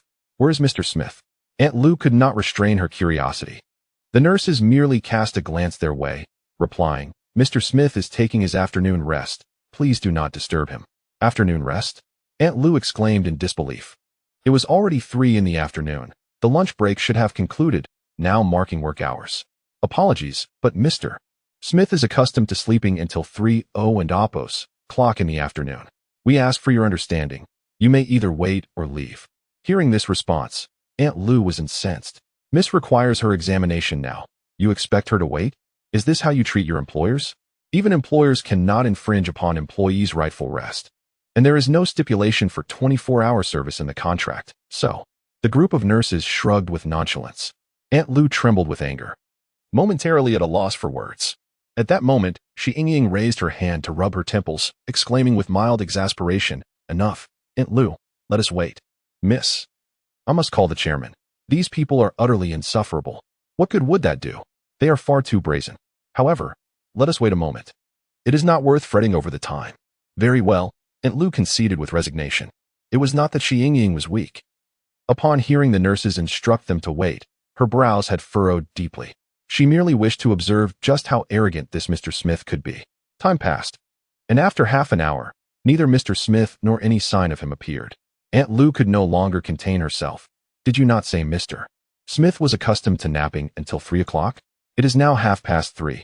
The nurse replied, Mr. Smith's napping schedule is not fixed. He may have been delayed attending to other patients in the morning, hence his extended rest this afternoon. Very well, we shall wait. Xi Yingying smiled faintly, turning her wheelchair to face the window. The nurse cast her a glance, a hint of disdain flashing across her eyes. After all, she was the chairman's daughter, yet seemed to be a soft target. Little did they know, she had left Mr. Smith waiting all morning, which might have irked him. They had anticipated her to explode in fury, yet this was her reaction? Regardless, what did it matter? Her fate lay entirely in Mr. Smith's hands. Only he could save her. In other words, Mr. Smith was her savior. Even if he presented more outrageous demands, she would have to comply without question. This was precisely why they felt so emboldened. Time continued its relentless march until 5 and Oppo's clock, the end of the workday, when Mr. Smith finally made his entrance into the office. I apologize, Miss Xi. I was utterly exhausted and overslept a bit. You do not bear ill will towards me, do you? Not at all, Xi Yingying replied with a smile and a shake of her head. Seeing this, Mr. Smith felt a surge of joy. Indeed, no matter his actions, the employer must endure. Otherwise, he could withhold treatment, leaving the employer powerless. He was, without a doubt, the most fortunate second party in history. Thank you for your understanding. Mr. Smith said with a smile. However, it is now after hours, and we cannot conduct your examination today. It must be postponed until tomorrow. This was not a request for Shi Yingying and Apos' consent, but a straightforward declaration of his intentions. Today, the examination cannot proceed. What can you do about it? No problem. Miss Shi and Apos' understanding is truly commendable. Then we shall return for today. Let us go. Thank you, Miss Shi. With that, Mr. Smith and his team removed their white coats, preparing to leave. However, just as they reached the door, Shi Yingying called out to them. What I meant was, return to your beautiful country. All of you are hereby dismissed. Chapter 65. Her sole benefactor what? Smith could hardly believe his ears. You wish to dismiss us? Yes, Shi Yingying responded calmly. From the very first day this doctor was summoned, she had harbored a distaste for him. There exists an ancient saying in Longwa. A physician's heart should be compassionate. Better for the medicine to gather dust than for suffering to persist in the world. A doctor, even for monetary gain, should never treat patients with such arrogance. Moreover, he failed to comprehend his own position. He is compensated to serve his employer, who has neither troubled him nor withheld the wages and benefits due. His conduct is therefore inexcusable. Aunt Lu, please call Wen Yu and ask him to bring the contract. Understood, Aunt Lu replied, swiftly retrieving her phone to make the call. Feeling a sense of relief, she too had long been displeased with these foreign doctors. On the very first day of her employer's examination, they had waited over an hour, citing an urgent matter. Yet Aunt Lu had clearly seen him in his office, being overly familiar with a female nurse. Today was even worse. He had left her employer waiting while he announced his departure. Is this how one conducts themselves? Additionally, he always spoke to his employers in a commanding tone. Just this morning, he had summoned a nurse to direct Shi Yingying to wait in his office for an examination. The employer pays, yet must endure his disdain? Wen Yu arrived promptly after receiving the call, his face betraying a sense of awkwardness. Yingying, President, she mentioned. Call my father. Wen Yu was at a loss for words.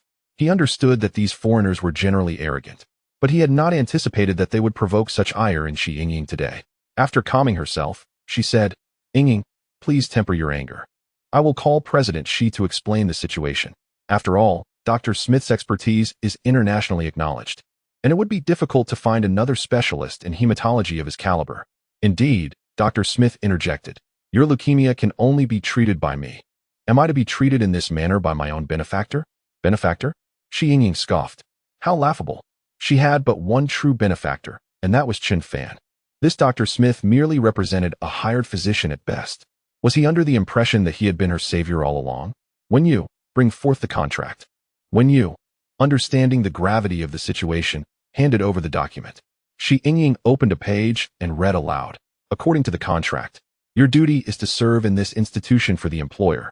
Should the employer express dissatisfaction, or should any dereliction of duty occur, the employer reserves the right to terminate your employment. Her resolve was unwavering. No matter the circumstances, she was determined to dismiss these foreigners, realizing the futility of further discourse. Smith raised his hands in resignation and declared, Fine, if you wish to dismiss us, pay us our due wages and arrange a flight back to our homeland. Shi Yingying turned to the next page and continued. The term of service for Party B lasts until the employer is fully cured or passes away due to illness. During this period, the team's salary is fixed at $5 million per month, concluding with a one-time payment of $100 million as remuneration. Setting the contract down, Shi Yingying stated, Your term of service does not meet the contract's requirements. Therefore, I shall not pay you a single cent. And you are to vacate this place within 3 days. At that moment, when you returned after placing the call, upon learning of the situation, Shi Zhuowen realized that these individuals were merely a collection of pretentious charlatans. The thought of them bullying his daughter ignited his ire. He conveyed one succinct command to Wen Yu. Tell them to leave. Wen Yu, understanding the directive, took action, while Smith and his colleagues attempted to voice further objections. Wen Yu interjected, This matter is rooted in your initial wrongdoing. Should you remain unsatisfied, we will report this to the International Medical Association for resolution. What do you think of that? Upon hearing the mention of the International Medical Association, Smith's complexion darkened. In this profession, such an announcement would be akin to falling into a pit and being reported in the national newspaper the next day. The public disgrace would be irreparable. Even if his medical skills were unparalleled, no one would seek his services thereafter. Seething with indignation, he glared at the group before him and retorted, I hope you do not come to regret this. With that, He discarded his white coat. We are leaving. Once they departed, the atmosphere fell into a serene silence. When you approached hesitantly, Ying, the doctors are gone. Are there truly no other physicians available? After all, it is merely a matter of examinations and stabilizing treatment. The illness is incurable, so what difference does it make who provides care? Why endure humiliation before these individuals? When you opened his mouth, then closed it again. Ying was correct. There are indeed top-tier doctors in Longhua, and their demeanor would be 100 times more agreeable than that of Smith and his associates. Why pay to suffer indignities? I will contact the best hematology specialists from the country to examine you.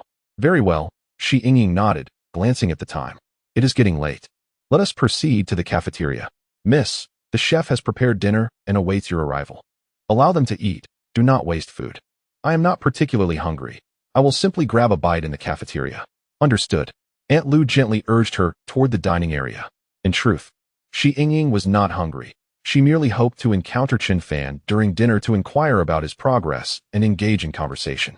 Since her health began to falter at 13, she had largely remained at home, and even at school, she had few friends, as her afternoons were consumed by hospital visits for treatment. Over the years, there had been hardly anyone with whom she could converse.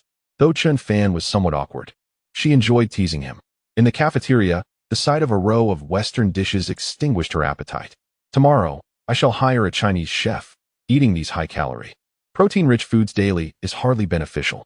Very well, Aunt Lu replied, simultaneously serving Ying a bowl of congee and preparing to feed her. I can manage myself, Aunt Lu. You should eat as well. You have worked hard today. Of course.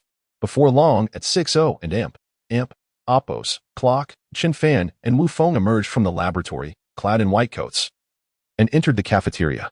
Accompanying them were Smith and his colleagues, now dressed in casual attire, having shed their lab coats. Chapter 66. You would not wish for the words you just uttered to be. As usual, Smith and the others grabbed their trays, bypassing Chen Fan and Wu Feng, proceeding straight ahead. Chen Fan and Wu Feng found themselves pushed back a couple of steps. Wu Feng's brow furrowed once more. In a fit of anger, he stepped directly in front of Smith. The intruded Smith cast a disdainful glance at Wu Feng, unable to resist making a sarcastic remark in English. The people from the Dragon Country truly lacked manners. The atmosphere instantly froze. Wu Feng slowly turned around, his eyes ablaze with fury. With a clatter, his tray was hurled to the ground, producing a loud noise. Wu Feng took a deep breath, clenching his fists. He knew that if he struck first, he would be the one to lose. Moreover, he was outnumbered, placing him at a disadvantage. Soon, after calming himself, he spoke in Chinese. Your countrymen and Oppos' manners are hardly commendable either, a bunch of uneducated ruffians. Smith sneered and took a couple of steps back, saying, If you wish to cut in line, then so be it. After all, you Dragon Country folks are poor, looking as if you've never had a meal. You! Wu Feng exclaimed. Chen Fan stepped forward, placing himself between Wu Feng and Smith. With a frown, he expressed his displeasure.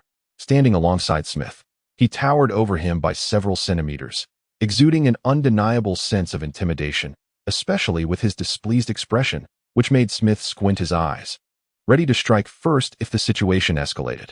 However, Chen Fan ignored him and pointed upwards. Smith, perplexed, only understood when he noticed a surveillance camera directly facing them. Subsequently, Chen Fan pulled out his phone and played a video, revealing Smith's earlier derogatory remarks. Sir, I believe you would not want your words uploaded to a video platform, would you? Perhaps YouTube or Twitter. Smith suddenly choked on his words, and the group behind him fell silent. With Chen Fan and Oppos' recorded video and the surveillance footage. If this matter were to leak, it could be deemed a display of poor manners and bullying at the very least, or, at worst, racial discrimination. Should the video make its way online, he could forget about returning to his homeland. He would likely be surrounded by an enraged mob from the Dragon Country before he even reached the airport. A mere beating would be the least of his worries. If he were injured or maimed, he doubted the Dragon Country officials would side with him. On his own turf, they would surely defend their own.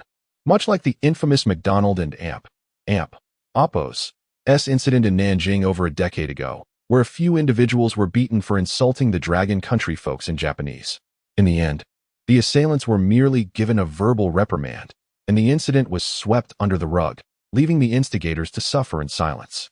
Smith was acutely aware of his predicament. And the more he pondered, the more dread washed over him, causing beads of sweat to form on his forehead. After a moment, he slightly bowed to Chen Fan and Wu Feng. I apologize. My choice of words was inappropriate. I should not have cut in line. Please, go ahead and enjoy your meal. Just kindly refrain from sharing that video. That depends on my mood, Chen Fan remarked as he pocketed his phone, turning to get his meal, not sparing Smith a single glance. Once he had filled his tray, he turned to see a girl in a wheelchair waving at him from behind. Chen Fan, over here. Shi Yingying beamed, beckoning Chen Fan and Wu Feng to join her. You were incredible just now. Your words left him too frightened to move. Chen Fan smiled slightly, remaining silent. Meanwhile, Wu Feng felt a wave of embarrassment wash over him. He had been too reckless and impetuous, failing to control his emotions. In hindsight, he believed he should have punched Smith. After all, there was surveillance footage, and with Smith's earlier comments, he could have asserted that Smith struck first. And you were truly rude, Shi Yingying teased Wu Feng. He lowered his head. Let's eat. During the meal, Shi Yingying observed the two without speaking. She seemed to understand the value of the conversation with Chen Fan and recognized that chatting while eating wasn't appropriate. Once they finished their meal and were preparing to clear their trays, Shi Yingying said, Hold on. Let's leave the trays for Aunt Lu. I have something I want to ask you. The you she referred to was specifically aimed at Chen Fan. It's fine. I'll take it, Wu Feng interjected, rising and carrying his tray toward the window. With just the two of them remaining, Shi Yingying couldn't help but ask, Chen Fan, how is your progress? Chen Fan scratched his head. Asking me makes me feel like I'm at work. Then I'll pay you a salary, which you wouldn't want anyway. That's true. Chen Fan wiped his mouth with a napkin. We and Oppos, we currently in the experimental phase. Otherwise, I wouldn't Oppos, TB here. Well then, I will count on you to extend my life. I and Oppos, am not a medicine, Chen Fan replied with a chuckle. Suddenly, a flash of light erupted beside them, accompanied by the sound of a shutter. Both turned to see Smith holding his phone, looking utterly embarrassed. Oh no, I forgot to silence it and turn off the flash. What are you doing? Shi Yingying asked, clearly displeased. Smith stammered, struggling to find the words. He had unwittingly overheard their conversation and finally realized that the young man before him was none other than the renowned Chen Fan, whose name had been circulating widely in the international academic community. Everyone was eager to find Chen Fan, including Musk, who was willing to donate a staggering $100 million for his research, yet no one could locate him. Who would have thought? They had money to spend, but couldn't find him. You are Chen Fan?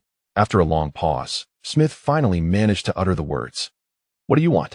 Before Chen Fan could respond, Shi Yingying interjected, her expression turning hostile. I am Will Smith, Vice President of the International Hematology Association, employed at Cornell University Medical Center. May I have a word with you? In his eyes, the previous arrogance had vanished, replaced by sincerity and clarity. The recent rumors had circulated that Chen Fan was about to venture into the medical field, particularly in molecular biomedical research. This news had sent ripples of anxiety through the entire international medical community. It was well known that if this technology succeeded, 99% of doctors worldwide would find themselves unemployed. Given that the news originated from Chen Fan, no one would doubt its authenticity. Who would dare question a genius capable of creating room-temperature superconductors and 50 Mach missiles? Seizing this opportunity to converse was Smith's way of probing the truth behind the matter. Chapter 67. Something has fallen into the laboratory. Chen Fan lifted his head and gazed at Smith. Their differing professions rendered conversation unnecessary. Come on, Smith hurriedly approached. Are you here for some mysterious research? Not convenient to disclose. Then, are you unable to understand human language? Shi Yingying grew irritated. Despite Chen Fan ignoring him, Smith persisted in being bothersome, such a detestable individual. At that moment, Wu Feng returned, clenched his fists upon witnessing the scene. Is this scoundrel here to provoke again? No. Smith retreated in fright, waving his hands. I just wanted to communicate with Chen Fan. Get lost. You are not welcome here. Despite the threat, Smith did not leave. Instead, he raised a finger. I have one last request. May I take a photo with Chen Fan? Absolutely not. The three responded resolutely in unison. Suddenly recalling something, Shi Yingying added, by the way, you need to delete that photo you just took. Smith attempted to protest, but faltered under their gazes. All right. Fine. He complied, deleting the photo before their eyes, and then left the cafeteria in defeat. Unbeknownst to them, once outside, Smith chuckled again. Although he deleted the photo from his phone, he still had a cloud backup. "Mr. Smith, shall we pack our bags now?" A nurse accompanying him inquired. Smith waved his hand dismissively. "No need to rush. They've given us 3 days, and not even a day has passed yet. With Chen Fan here, I can take the opportunity to observe him." Saying this, Smith opened his phone, accessing a chat application from their beautiful country. He downloaded Chen Fan and Oppo's photo from the cloud and shared it in a discussion group filled with doctors. "Guess who I encountered in Longwa today?" Responses flooded in quickly. "A young man from Longwa? Who is he? I've never seen him before." "Don't joke, Smith. For some reason, he looks somewhat familiar." "Smith, look closely again. OMG. Is this Chen Fan?" "Smith, indeed. I met him in a private hospital in Longwa. He seems to be researching a medical device. As my patient mentioned, waiting for his device to save their life. Molecular biomedical science? Is he trying to take our jobs? We must resist this behavior, otherwise, we will all be unemployed. But what can we do?" "Smith, first ascertain the situation, then we can collectively report to the medical association to pressure Longwa. Unless Chen Fan is willing to share his technology, or we monopolize his equipment together, we cannot allow patients access to affordable treatment, or we will all be doomed." "Smith, understood. I will remain here for 3 days and inform you of any developments." After concluding the chat, Smith put away his phone. "Let us return to the villa." In the cafeteria, Chen Fan, "Why don't you two stay at my villa? I'm on the first floor, and you can occupy the second. I even brought a chef and servants to make things more convenient for you." Naturally, Chen Fan directly declined. The current living conditions were already quite satisfactory, and moreover, he disliked the feeling of being waited on. It made him feel more uncomfortable. However, he requested Shi Yingying to procure some lab mice for experimentation. Shi Yingying was not a saint. She readily agreed, understanding that the success of certain endeavors often necessitated sacrifices. Lab mice were undoubtedly the best choice. If they were not sacrificed, who else would be? Once the task was accomplished, everyone would express their gratitude for their contribution. After leaving the cafeteria, Chen Fan and Wu Feng returned to the laboratory. This was a private lab, fully equipped with all necessary experimental and medical apparatus. Furthermore, if Chen Fan required anything, it would be promptly delivered with a mere request. At the entrance of the laboratory, they encountered Smith again. "Hi, gentlemen, good afternoon. The sunset is truly beautiful today." No one acknowledged him. It was awkward, but he shrugged it off. Once the two entered, Smith hurriedly pulled out an access card from his pocket and placed it on the card reader. Beep, beep, beep. The red light flashed, indicating he was denied entry. Smith was taken aback. What is going on? When he arrived, he was given this access card, informed that he could access all areas of the facility for work purposes. Now, it indicated he lacked permission to enter. Smith was speechless. The dismissal in the morning had led to this restriction in the afternoon. He suspected that this card now only granted him access to his villa, while everywhere else was off limits. He was not only deprived of earning money, but also lost a valuable opportunity to investigate Chen Fan. It felt like a loss on all fronts, and Smith was filled with regret. Had he known Chen Fan would be here and that Shi Yingying knew him, he would have acted differently, treating Shi Yingying like a deity. No, he had to devise a way to get in. Suddenly, Smith had an idea. "I left something in the laboratory." In the office. Upon hearing that Smith had left something in the lab, Wenyu frowned. She promptly called her assistant. "Is anyone using the laboratory now?" "Yes, Chen Fan and his assistant are inside." Apologetically, Wenyu hung up and looked at Smith. "The laboratory is occupied. I will have someone accompany you to retrieve your belongings tomorrow." Given that he had been dismissed, it was natural to exercise caution, especially regarding a foreigner. Smith was left speechless. How could this happen? Wouldn't he be unable to see anything? Please leave. I need to work." Wenyu showed no kindness, issuing an eviction notice. Smith left in defeat, standing hesitantly at the lab entrance. After a moment, he called Shi Zhuan. "Chairman Shi, Beep, beep, beep."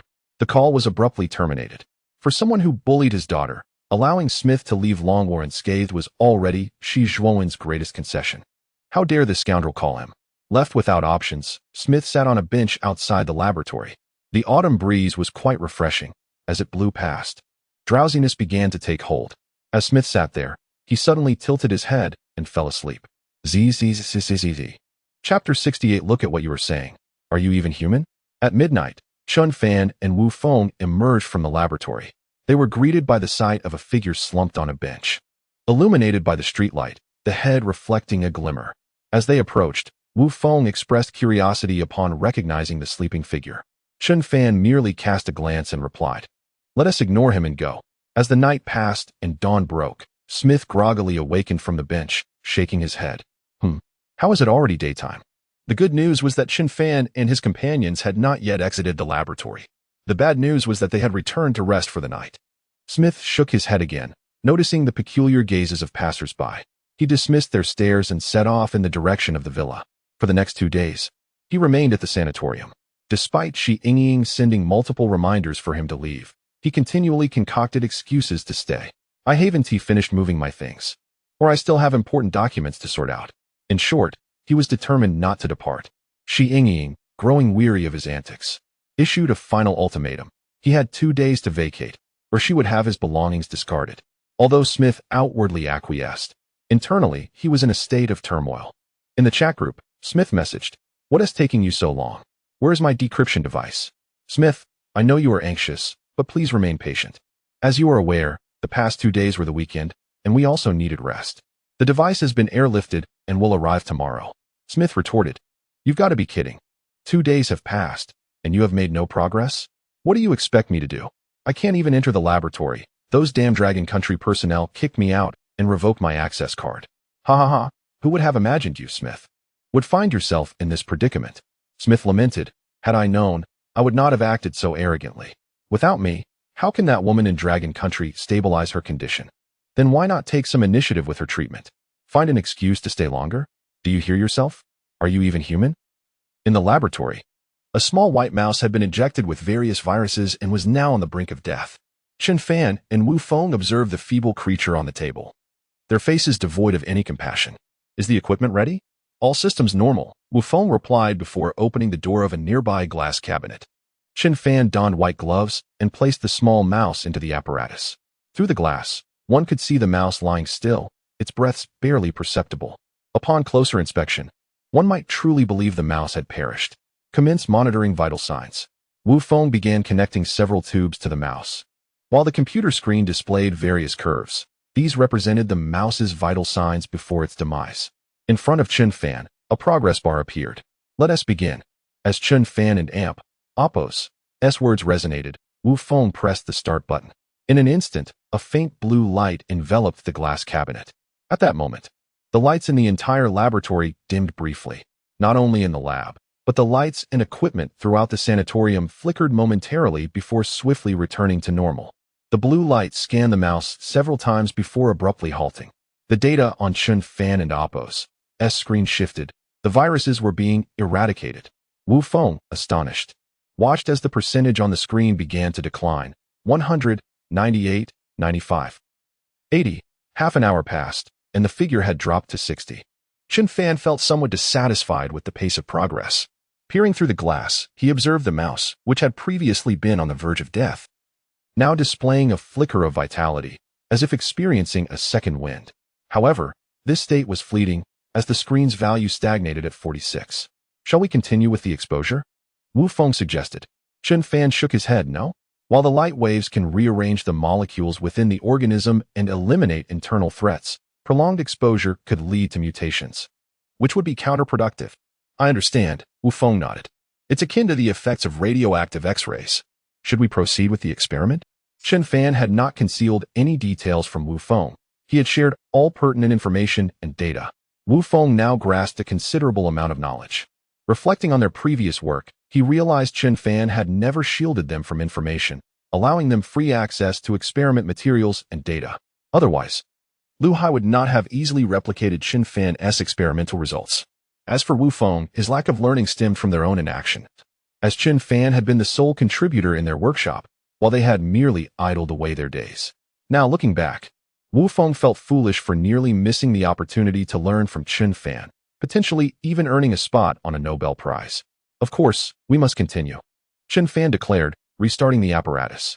Wu Feng and Appos' eyes widened in astonishment as he questioned, "Didn't you say that prolonged exposure could lead to mutations?" Chen Fan gestured. "Is this even human? Moreover, that is merely theoretical data. How would we know without trying?" The small white mouse was, after all, a subject for experimentation. As long as the experimenter refrained from cruelty and approached the task with a level head, all would be well. This mouse was already overwhelmed by various viruses, facing imminent death. Now, halfway through treatment, without further exposure, it would certainly perish. However, continuing the exposure offered a 1/3 chance of survival against a 2/3 likelihood of death or mutation. The choice was clear. As the apparatus powered up, the immense energy consumption pushed the sanatorium's load to its peak. After nearly 30 seconds, the mouse lay motionless within the glass cabinet. Yet the values on the screen continued to decline. 40, 30, 10. Chapter 69. Adorable yet brainless. Success? Wu Feng turned his gaze and was surprised to see that the little white mouse had inexplicably awakened, full of vitality, showing no signs of mutation. It was unclear. This was the first time Chen Fan had spoken such ambiguous words. Let's keep it for a few days and observe. Mutation is not something that occurs instantaneously like in a sci-fi film. Very well. Wu Feng donned gloves, carefully extracted the little white mouse, and placed it into a separate isolation box, adding some food inside. Now, all that remained was to watch and wait. The two then turned their attention back to compiling the day and Oppos, S data. Engrossed in their work, they lost track of time. As night fell, the pharmacy of the clinic was deserted. All the staff had clocked out.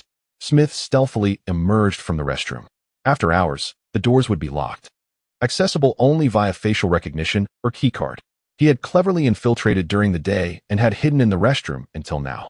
Fortunately, his efforts bore fruit. He had meticulously planned to tamper with the medication used by Xi Yingying, intending to induce some abnormal reactions in her body. When everyone else was at a loss, he would swoop in to rescue her. If successful, he would rightfully secure his place here. With a smirk, Smith entered the pharmacy. This time, he had learned from past mistakes and had managed to hack into the clinic's system to control all surveillance cameras. Although he was manipulating things inside, everything appeared normal on the monitors. No one had entered the pharmacy. He rummaged through the pharmacy and, after a diligent search, found the medication used by Xi Yingying in a discreet corner.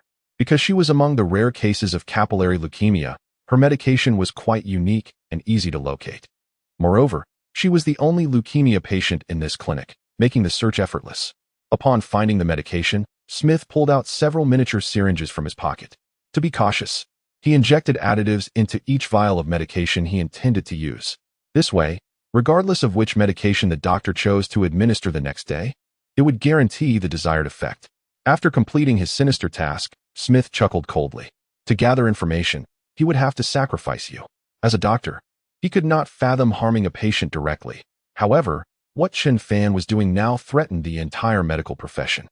If you wish to remain at Chapter 70, something strange happened today. The arrival of Smith startled everyone in the ward. However, once they listened carefully to his words, the group of doctors present became instantly displeased. Who are you? Why did you burst in here? Our immediate priority is to stabilize the patient's condition. What are you doing here? Indeed, an injection is an emergency measure. Otherwise, if the patient were to die, what good would the injection do? Smith understood that the concerns raised by these individuals were valid. Yet, at such a critical juncture, he felt compelled to maintain his act.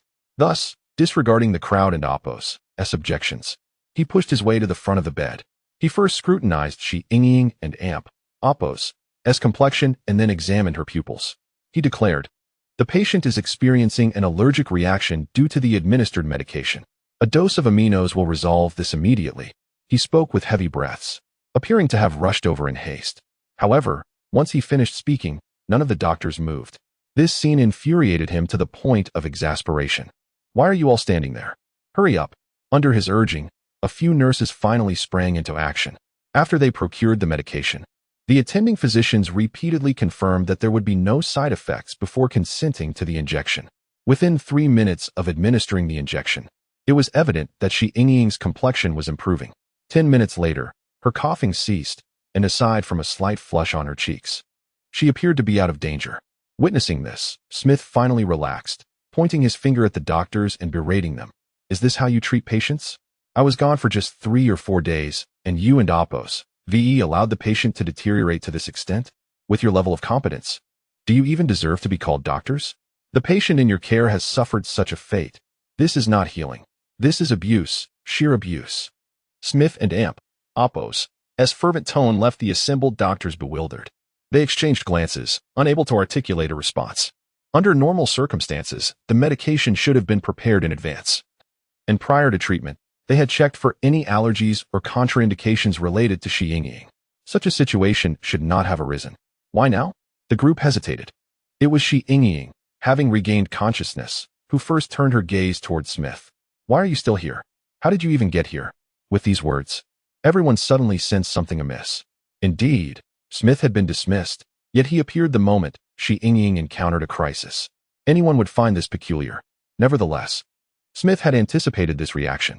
With one hand on his hip, he calmly replied, I merely passed by to retrieve something and, upon hearing commotion, came to see what was happening.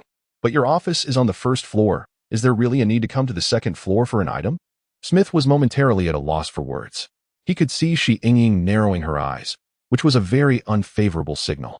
He quickly attempted to rectify the situation.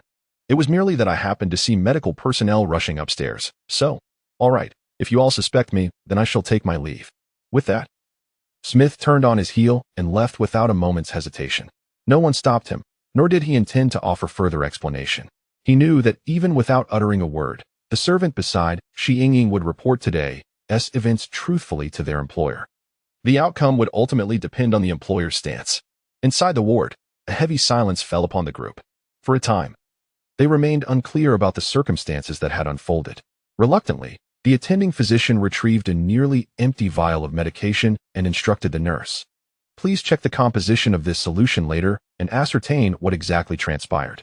Understood. The nurse accepted the vial and promptly agreed. Meanwhile, Xi Yingying was scheduled for a comprehensive physical examination, which involved a thorough assessment. Once it was confirmed that there were no issues, Aunt Lu finally felt a sense of relief. Today truly frightened me. I am so glad you are all right. Aunt Lu, do you not find today's events rather strange? Indeed, they're strange. However, I have been using these medications for the past few days without any problems, yet today, something went awry. Moreover, coincidentally, Smith appeared just as I encountered an issue with my health. It seems too coincidental, does it not? Miss, what do you intend to do? Contact Wen Yu and request him to retrieve the surveillance footage from the past 2 days, focusing on Smith to observe if there are any anomalies. Very well. Aunt Lu readily accepted and left to make the call, leaving Xi Yingying alone in the ward, gazing thoughtfully at the ford drip that continued to flow. Time swiftly passed over the next few days. During this period, the surveillance footage from the rehabilitation center was thoroughly examined, yet not a trace of wrongdoing could be found. On the night prior to the incident, Smith and his associates had been at the villa and had not made an appearance. The test results soon emerged, revealing that a common allergen had been introduced into the medication. However, the identity of the perpetrator remained undiscovered. Consequently, Xi Yingying and Oppo's medication was locked away. And during the subsequent injections, Aunt Lu had to be present to ensure everything proceeded without issue before allowing Xi Yingying to receive treatment, thereby preventing further complications. As for Smith, once Aunt Lu relayed the entire situation to Xi Zhuowen, he was retained. Naturally, the previous contract had been rendered void, and Xi Zhuowen did not explicitly state whether he would compensate Smith. He simply remarked that if Smith wished to stay, he may do so. If he did not, he was free to leave. Should any problems arise that Smith could resolve, Xi Zhuowen would be willing to discuss compensation. Smith was, of course, overjoyed. The matter of remuneration had ceased to concern him. Just 2 days prior, he had received a call from the Pentagon, where he was instructed to find a way to remain in the area and uncover what Chen Fan was researching. If possible, he was to procure Chen Fan and Oppo's research data and results, which would be the pinnacle of success. Upon achieving this, Smith would attain wealth and glory beyond his wildest dreams. He was more than willing to comply. With the support of the Pentagon, a mere laboratory access restriction presented no obstacle for him. Early one morning, Smith ventured out and returned with a chip the size of a button in hand. This was the decoding chip sent by the Pentagon. As long as the access control was not heavily encrypted, placing this chip would trigger an automatic door opening. Chapter 71. Inhumane Experiments. The sanatorium, one can surmise, does not employ overly sophisticated access controls for its laboratory. Consequently, Smith harbored complete confidence in his ability to infiltrate the premises. Once he breached the laboratory's access restrictions, he could stealthily enter and obtain the research materials that Chen Fan was currently working on. The international medical community was not the only one fixated on Chen Fan. Even the authorities were notably apprehensive. All Smith needed to do now was wait for the opportune moment to present itself. Several days elapsed. During this period, Smith occupied his time meandering through the sanatorium, while also closely monitoring Shi Yingying's condition. He would occasionally offer pointed observations to the attending physicians, a tactic that effectively lulled them into a false sense of security regarding his intentions. True to his expectations, after a few days, Smith found himself free to come and go within the hospital without fear of being ejected or arousing suspicion. Although his access privileges had yet to be reinstated in the inpatient department in Villa area, this was of little consequence, as he had devised a solution. In the laboratory, Chen Fan and Wu Feng donned masks and white gloves, standing before an isolation chamber. Both men were enveloped in silence. Progress on their experiment had been sluggish, primarily focused on compiling data and observing a small white mouse that had recovered after exposure to light waves. After nearly a week of diligent care, the mouse thrived, exhibiting increased vitality and no signs of viral resurgence. It seemed they had indeed succeeded. However, as time passed, the two men discerned a remarkable development. On the third day, the mouse sprouted a tiny white dot atop its head. Initially disregarded, this anomaly grew increasingly pronounced over the next few days. By today, they were astonished to discover that the dot had transformed into a rudimentary ear. 3-eared mice. Had they inadvertently created a mutation? Chen Fan, however, maintained an air of detachment. He had anticipated this outcome. The prolonged exposure to light waves had disrupted the molecular structure within the mouse, resulting in the current aberration. Fortunately, the implications did not appear dire. Chen Fan, do you think this could inadvertently lead to the creation of zombies? Wu Feng queried, a hint of trepidation lacing his voice. The prospect of inadvertently unleashing a zombie apocalypse was indeed a daunting thought. Yet, Chen Fan dismissed the notion with a wave of his hand. Mutations, he explained, would only manifest within the existing biological framework, such as the growth of an additional limb, and were unlikely to produce any other drastic changes. The notion of zombies was utterly implausible. Even if such an inhumane virus existed, it was fundamentally a carbon-based organism, beneath the wrath of a nuclear weapon. All life was rendered equal. If it comes to that, a single nuclear strike would vaporize everything in its path, he added, deeming Wu Feng's concerns as fanciful. The two men ceased their discussion, and Chen Fan cast the isolation chamber aside. They would discreetly dispose of it later that evening. Wu Feng nodded in agreement and returned to his work. Meanwhile, outside the laboratory, during the midday recess, Smith stealthily approached the entrance. After ensuring the coast was clear, he swiftly retrieved a button-sized decoder from his pocket and applied it to the access control system. In his anxious state, the electronic glass door gradually slid open, allowing him to exhale in relief. Fortunately, this was merely a private hospital and not an official institution of the Dragon Kingdom. Otherwise, he would have faced far more stringent security measures, including patrolling guards, infrared detection, fingerprint scans, password entries, and retinal verification before gaining entry to critical areas like the laboratory. Nevertheless, his immediate priority was to locate Chen Fan and Appo's room. The laboratory was situated within a 3-story building housing numerous rooms, equipment rooms, sterile rooms, storage rooms. Searching for the right one could prove to be quite the challenge. Fortunately, aside from routine testing, the premises were typically devoid of visitors, which greatly facilitated Smith and Appo's covert operation. After a cursory inspection of the first floor yielded no results, he ascended to the second floor. Given the laboratory and Appo's environment, to prevent accidents, each room was equipped with observation windows, allowing those within to monitor the situation outside. Soon, Smith found himself peering through the glass of the equipment room, where he spotted 2 busy figures. Even masked, he easily recognized Chen Fan. Beside them lay an unfamiliar apparatus, its intricate network of wires and a probing device leaving Smith perplexed as to its function. However, what truly captured his attention was the transparent isolation chamber on the table, within which he beheld a 3-eared mouse. This revelation left Smith utterly astonished. A mutated mouse could signify a multitude of implications. Encountering such an anomaly in the outside world might lead one to speculate about congenital deformities or rare natural mutations. However, its presence within the confines of a laboratory implied a singular possibility. Chen Fan was conducting genetic experiments, likely with applications in living organisms.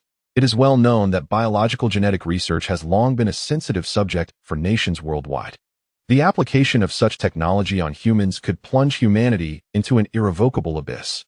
Ethical considerations, social hierarchies, and wealth distributions would all be thrown into disarray, potentially giving rise to a new species that could overpower humanity, rendering humankind subservient. For years, genetic technology has been prohibited from human application, with even animal genetic experiments tightly regulated.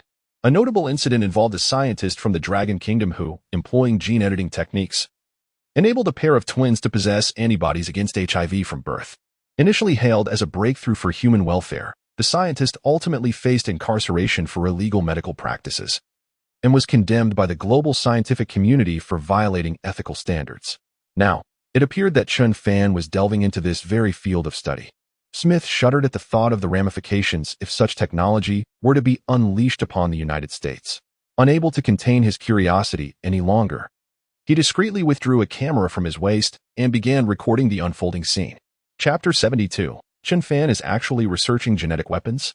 In the afternoon, having concluded a day's work, the two prepared to dine.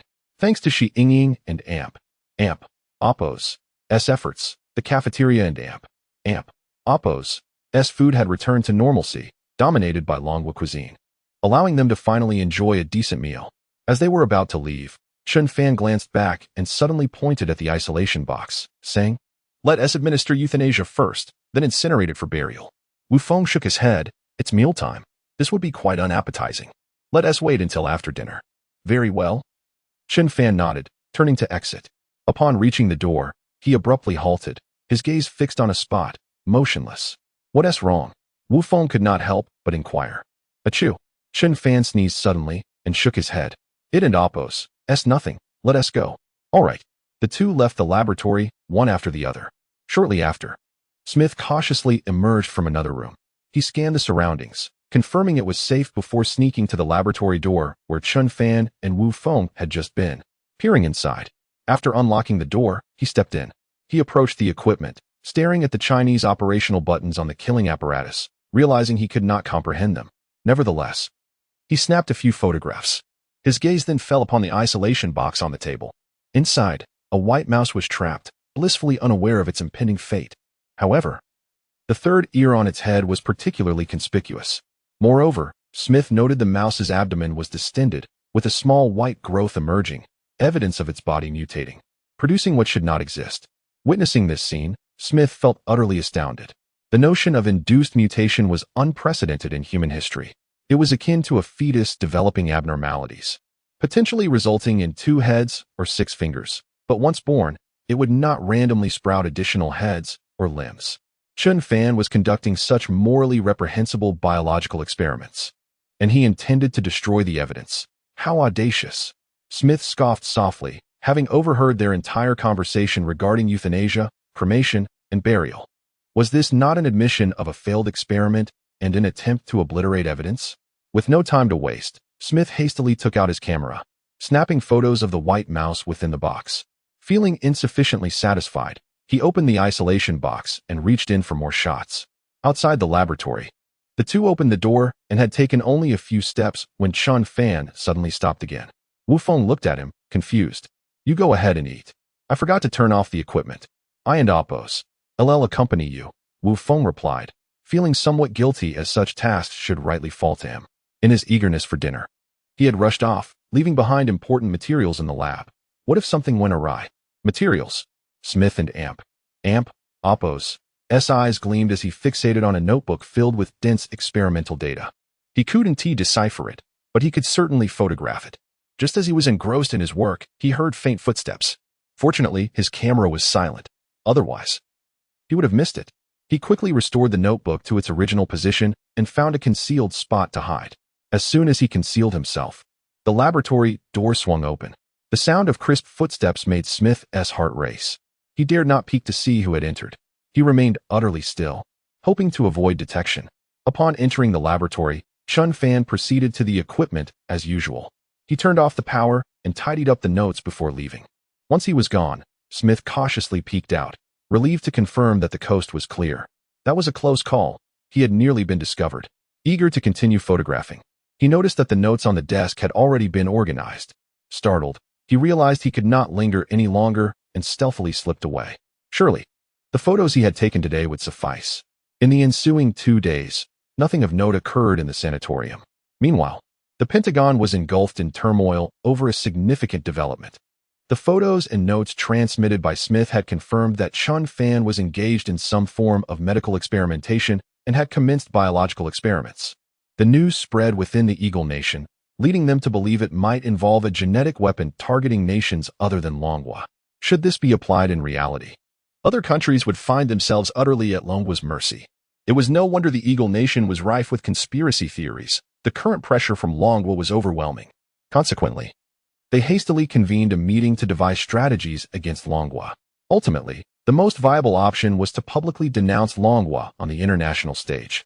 However, this would inevitably expose their clandestine activities of stealing Longhua's secrets. Did the seasoned Eagle Nation fear such exposure? Yet, due to insufficient evidence, the Pentagon issued new directives to Smith, instructing him to continue gathering information with promises of substantial rewards upon success. Receiving the message while reclining in his villa, Smith was elated, feeling as though he had regained his worth. After spending most of his life as a doctor, he never anticipated becoming a spy. Fortunately, before leaving the laboratory, he had installed listening devices and miniature cameras. Now, he merely needed to retrieve the hidden equipment during quiet moments and extract the data. As night fell, Chen Fan and Wu Feng dealt with the white mouse, burying it in the hills behind the sanatorium. The following day, the experiments progressed. With the contribution of the white mouse, Chen Fan began to enhance the power and exposure time of the apparatus. Backed by quantum computing, this would not take long. Within 3 days, he was already working on refining the equipment, discussing various issues related to molecular biology along the way. All of this was clandestinely captured by the listening devices Smith had left behind. 3 days later, having gathered sufficient evidence, the Eagle Nation disseminated the alarming news regarding Chen Fan's suspected research into genetic weapons. This revelation ignited a tremendous uproar on the international stage, prompting a multitude of scientists and medical professionals around the globe to spontaneously organize in opposition to Longhua and Chen Fan's research. Chapter 73. Smith exposed gene editing is a key that may unlock a door leading to paradise, but it could just as easily lead to hell. A renowned scientist confined to a wheelchair once prophesied that humanity would succumb to the allure of genetic modification, giving rise to superhumans within this century who would dominate the world. This notion is utterly unacceptable to the existing human populace. At that point, genetically modified individuals would possess intelligence that far surpasses that of ordinary humans, immune bodies that would never succumb to illness, and exceptional mental and physical prowess. Conversely, there exists the peril that such modified genes could contaminate the human gene pool, potentially leading to the extinction of a race or even all of humanity. Consequently, genetic editing technology has been a forbidden domain across various sectors. Whether foreign powers have engaged in clandestine research remains uncertain. Nonetheless, should anyone be discovered pursuing such endeavors, they would face universal condemnation from the scientific community and humanity at large. They might even be branded as anti-human. Presently, Chen Fan finds himself in such a predicament. Scientists worldwide have united in demanding that Longhua bring Chen Fan to justice, submit him to an international tribunal, and terminate his research. The winds of support for Chen Fan have even reached Longhua. Upon receiving the news, netizens in Longhua rallied to support Chen Fan with fervor, motivated solely by the beneficial implications of his work for their nation.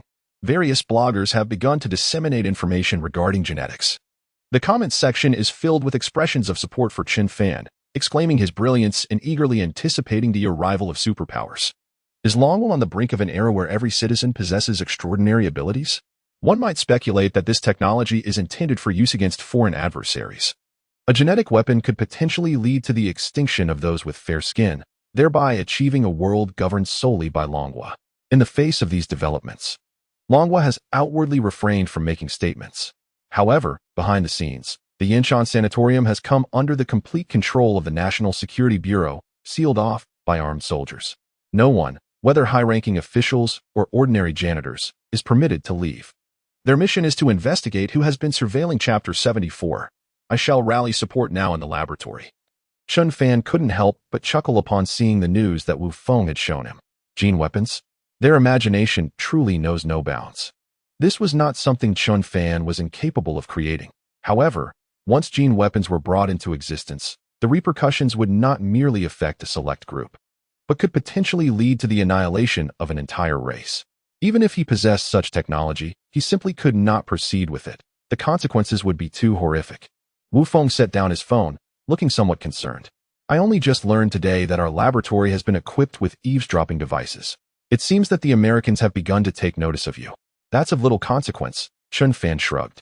This project will inevitably be made public, and there is nothing to leak.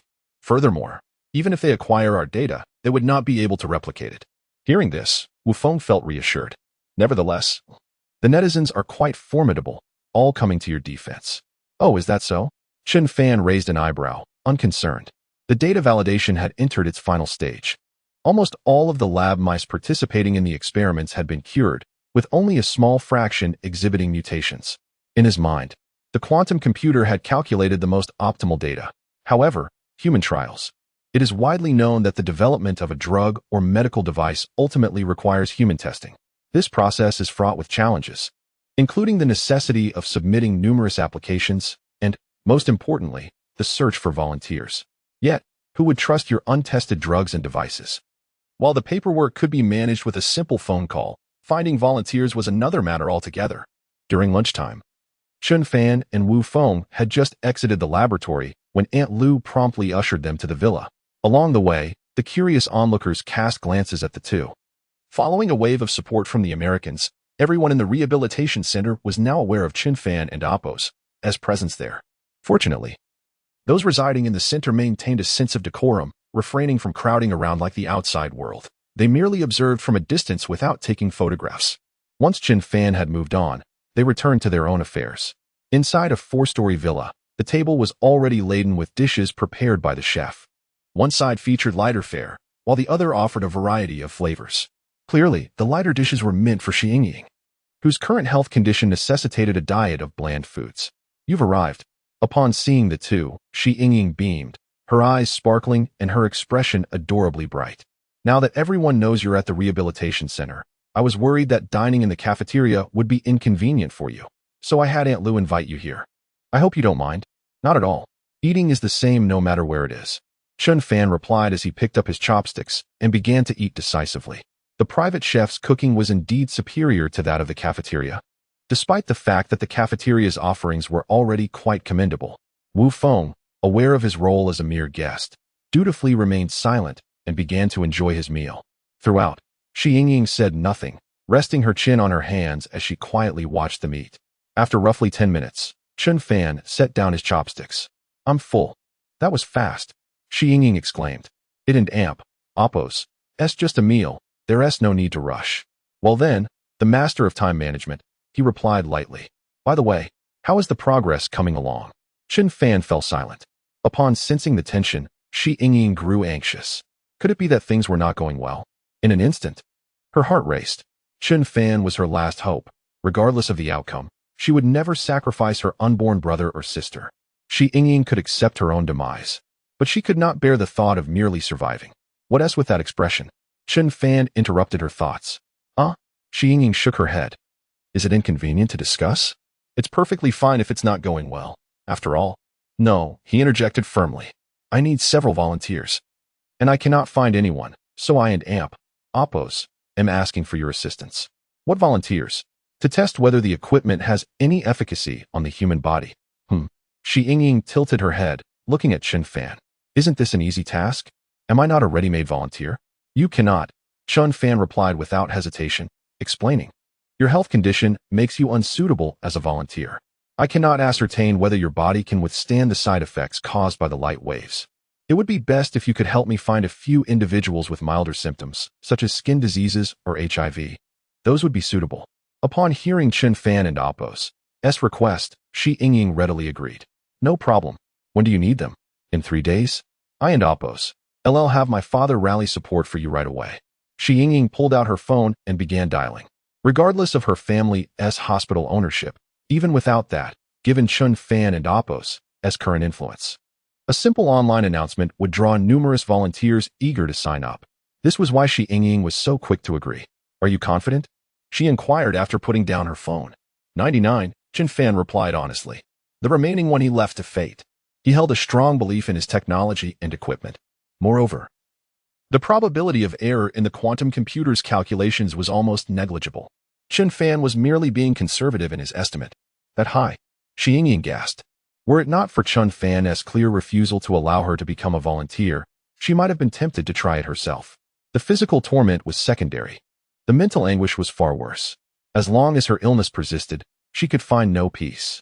It was not only her suffering. Her entire family lived in constant fear. Brother Fan is being too cautious. It should realistically be 100.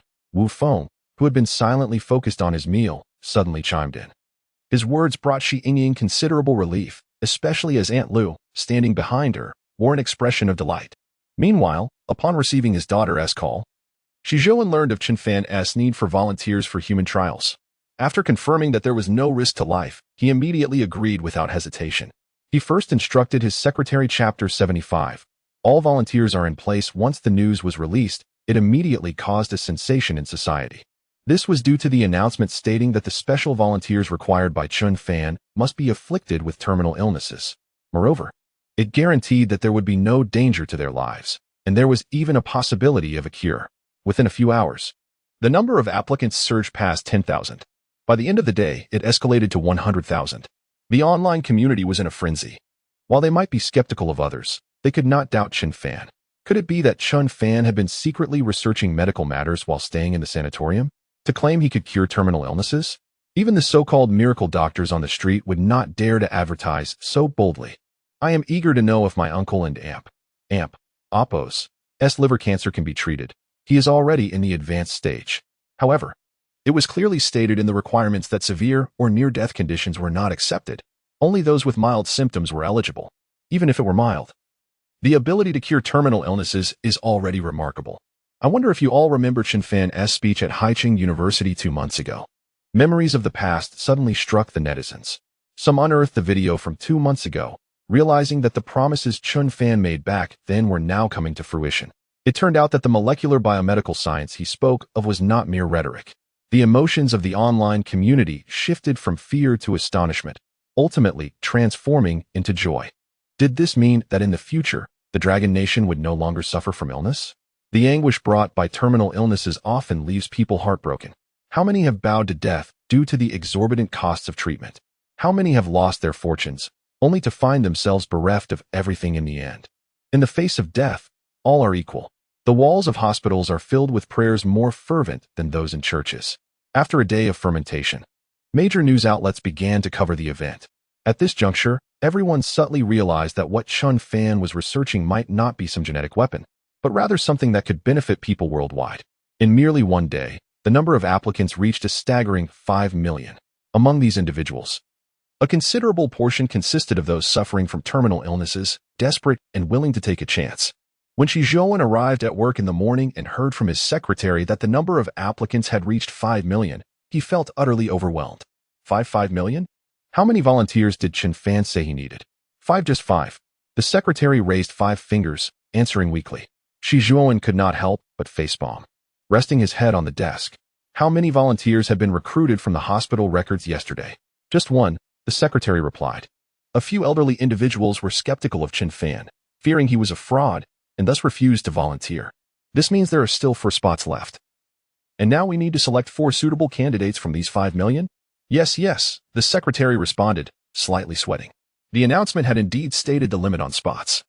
But no one expected such an enthusiastic response, which had even crashed the registration system last night. Well, you handle this matter. Inquire about Chen Fan's requirements and select 4 individuals from this pool, Shi Zhuan instructed, feeling a headache coming on at the thought of 5 million applicants. He suspected this was the largest response ever recorded since the advent of survey questionnaires. Soon, Chen Fan received the news. After articulating specific requirements, the secretary diligently selected 4 patients from the 5 million applicants who met Chen Fan's criteria. They were also provided with round-trip tickets and accommodation at no cost. Within 3 days, 5 patients gathered at the Yunshan Sanatorium. 3 men and 2 women, 3 of whom were HIV patients, 1 with leukemia, and another with bone cancer. Fortunately, their symptoms were not severe, and Chen Fan was confident he could cure them all. You may rest for now.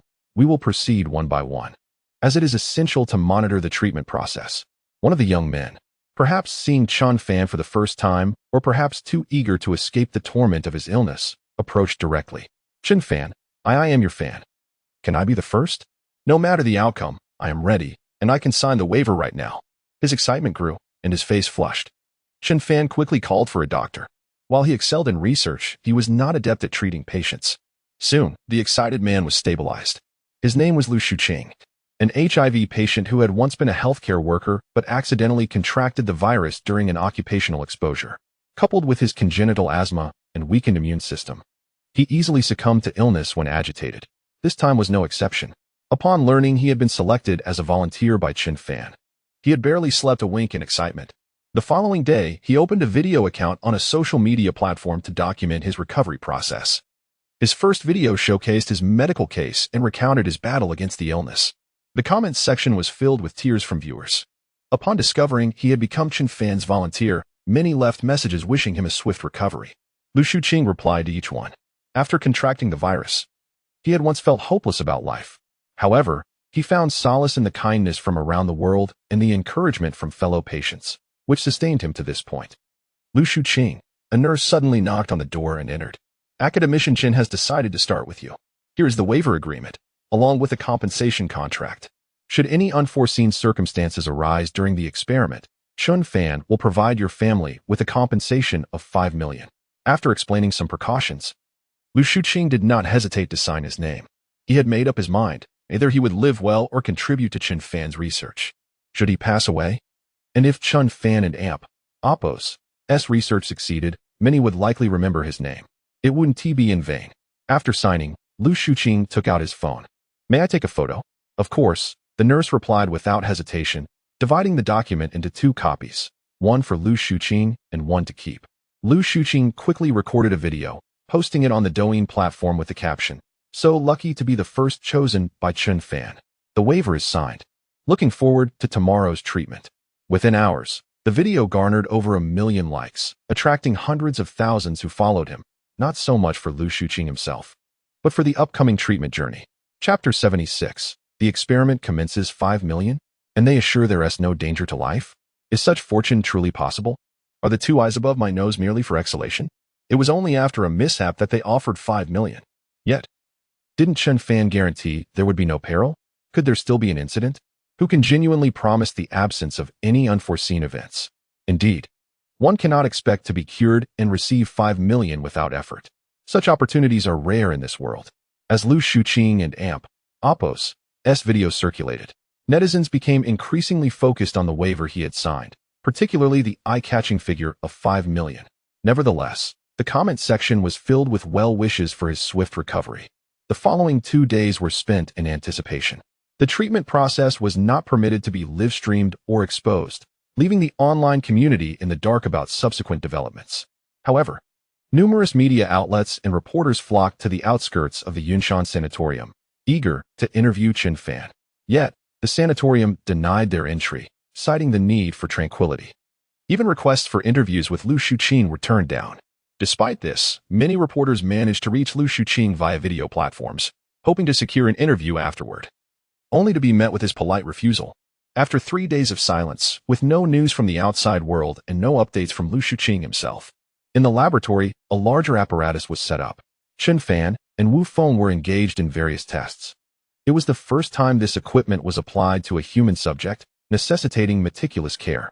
After nearly half an hour of thorough inspections and data verifications, Lu Shuqing, guided by a nurse, finally entered the lab. Wu Feng adeptly positioned the monitoring camera and signaled Chen Fan with an OK gesture. They both nodded in agreement. All unrelated personnel, please exit the premises. Wu Feng took the initiative to escort the curious crowd away from the doorway. Upon learning that Chen Fan was about to commence the experiment, nearly all the staff not on duty gathered here. Even after being dismissed, they lingered at the entrance, until Wu Feng drew the curtain, obscuring the view entirely. Inside the laboratory, lie down on the apparatus and remain still, Wu Feng instructed, pointing to a glass enclosure resembling a shower stall. Lu Shuqing felt momentarily bewildered. Is there no preparatory work required? None. Just lie down.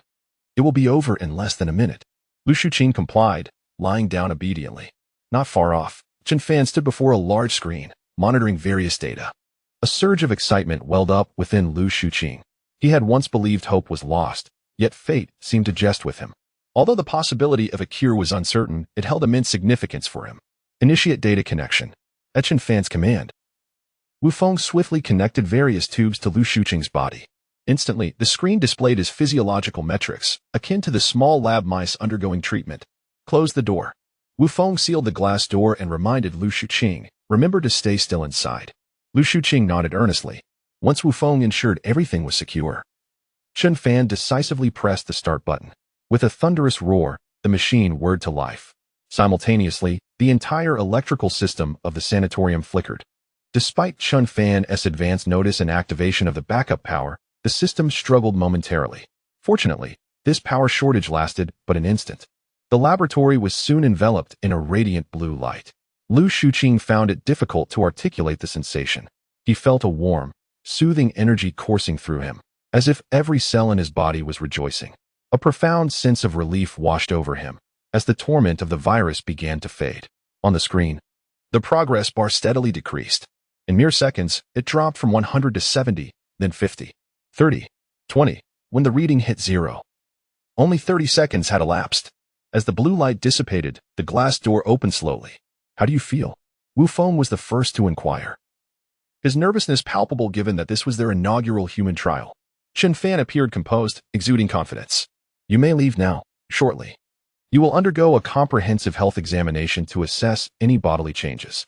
Thank you, Lu Shuqing replied with a smile. Following this treatment, he could sense the changes within him even without a formal checkup. It had been ages since he felt such a refreshing sensation. As the laboratory door swung open, a throng of people surged forward, eager to witness the latest treatment results. Mr. Lu, how do you feel? Mr. Lu, could you share your treatment experience? Do you have time for a meal? May I treat you? Unsurprisingly, this crowd was likely incited by the outside reporters, all vying for the latest scoop. Media from across the nation, and even abroad, had their eyes fixed on this location. Any morsel of information that slipped out would be monumental news. No journalist could resist such temptation. At that moment, the entire Yunshan sanatorium had ceased accepting patients, with only internal staff present. Thus, the reporters could only resort to bribing insiders for information. As Lu Shuqing stepped out, he was immediately encircled, unable to move. Many brandished phones, relentlessly capturing his image. Instinctively raising his hand, Lu Shuqing recalled the waiver's content and waved it off. I'm sorry, I must undergo a checkup now. I have no time. While speaking, he forcefully maneuvered through the crowd, pursued closely by those behind him until he reached the inpatient department. Upon receiving the news of Lu Shuqing and Apos' arrival, he was promptly ushered in for an array of medical examinations. Since he was the only patient, the process was swift, concluding in less than an hour. However, the results would take some time to compile. During this interim, Lu Shuqing rested in his ward, awaiting the outcome. In under 2 hours, all results were ready. Lu Shuqing was summoned to review the report. As the responsible personnel opened the data, a collective gasp echoed among the gathered crowd. Chapter 77. 3 Joys at Once. L. Shuqing and Apos' physical capabilities were gradually returning to normal. Moreover, the viral load of the HIV within him had significantly diminished. If, prior to receiving Chen Fan and Apos' treatment, the viral load was at 100, it had now decreased to a mere 10. This astonishing development was indeed a source of global astonishment. Cases of HIV being cured are not entirely absent, but they are exceedingly rare, often attributed to unique physiological traits of the individuals involved. For the average person, a cure remains an impossibility given the current state of medical science and technology. The present circumstances could only be described as miraculous. Everyone present gazed in awe, rendered speechless by the unexpected success. L. Shuqing, on the other hand, was overwhelmed with excitement. All indicators showed improvement, and the virus within him was nearly eradicated. He was on the verge of recovery. However, a sudden phone call from Chen Fan jolted the attendees back to reality.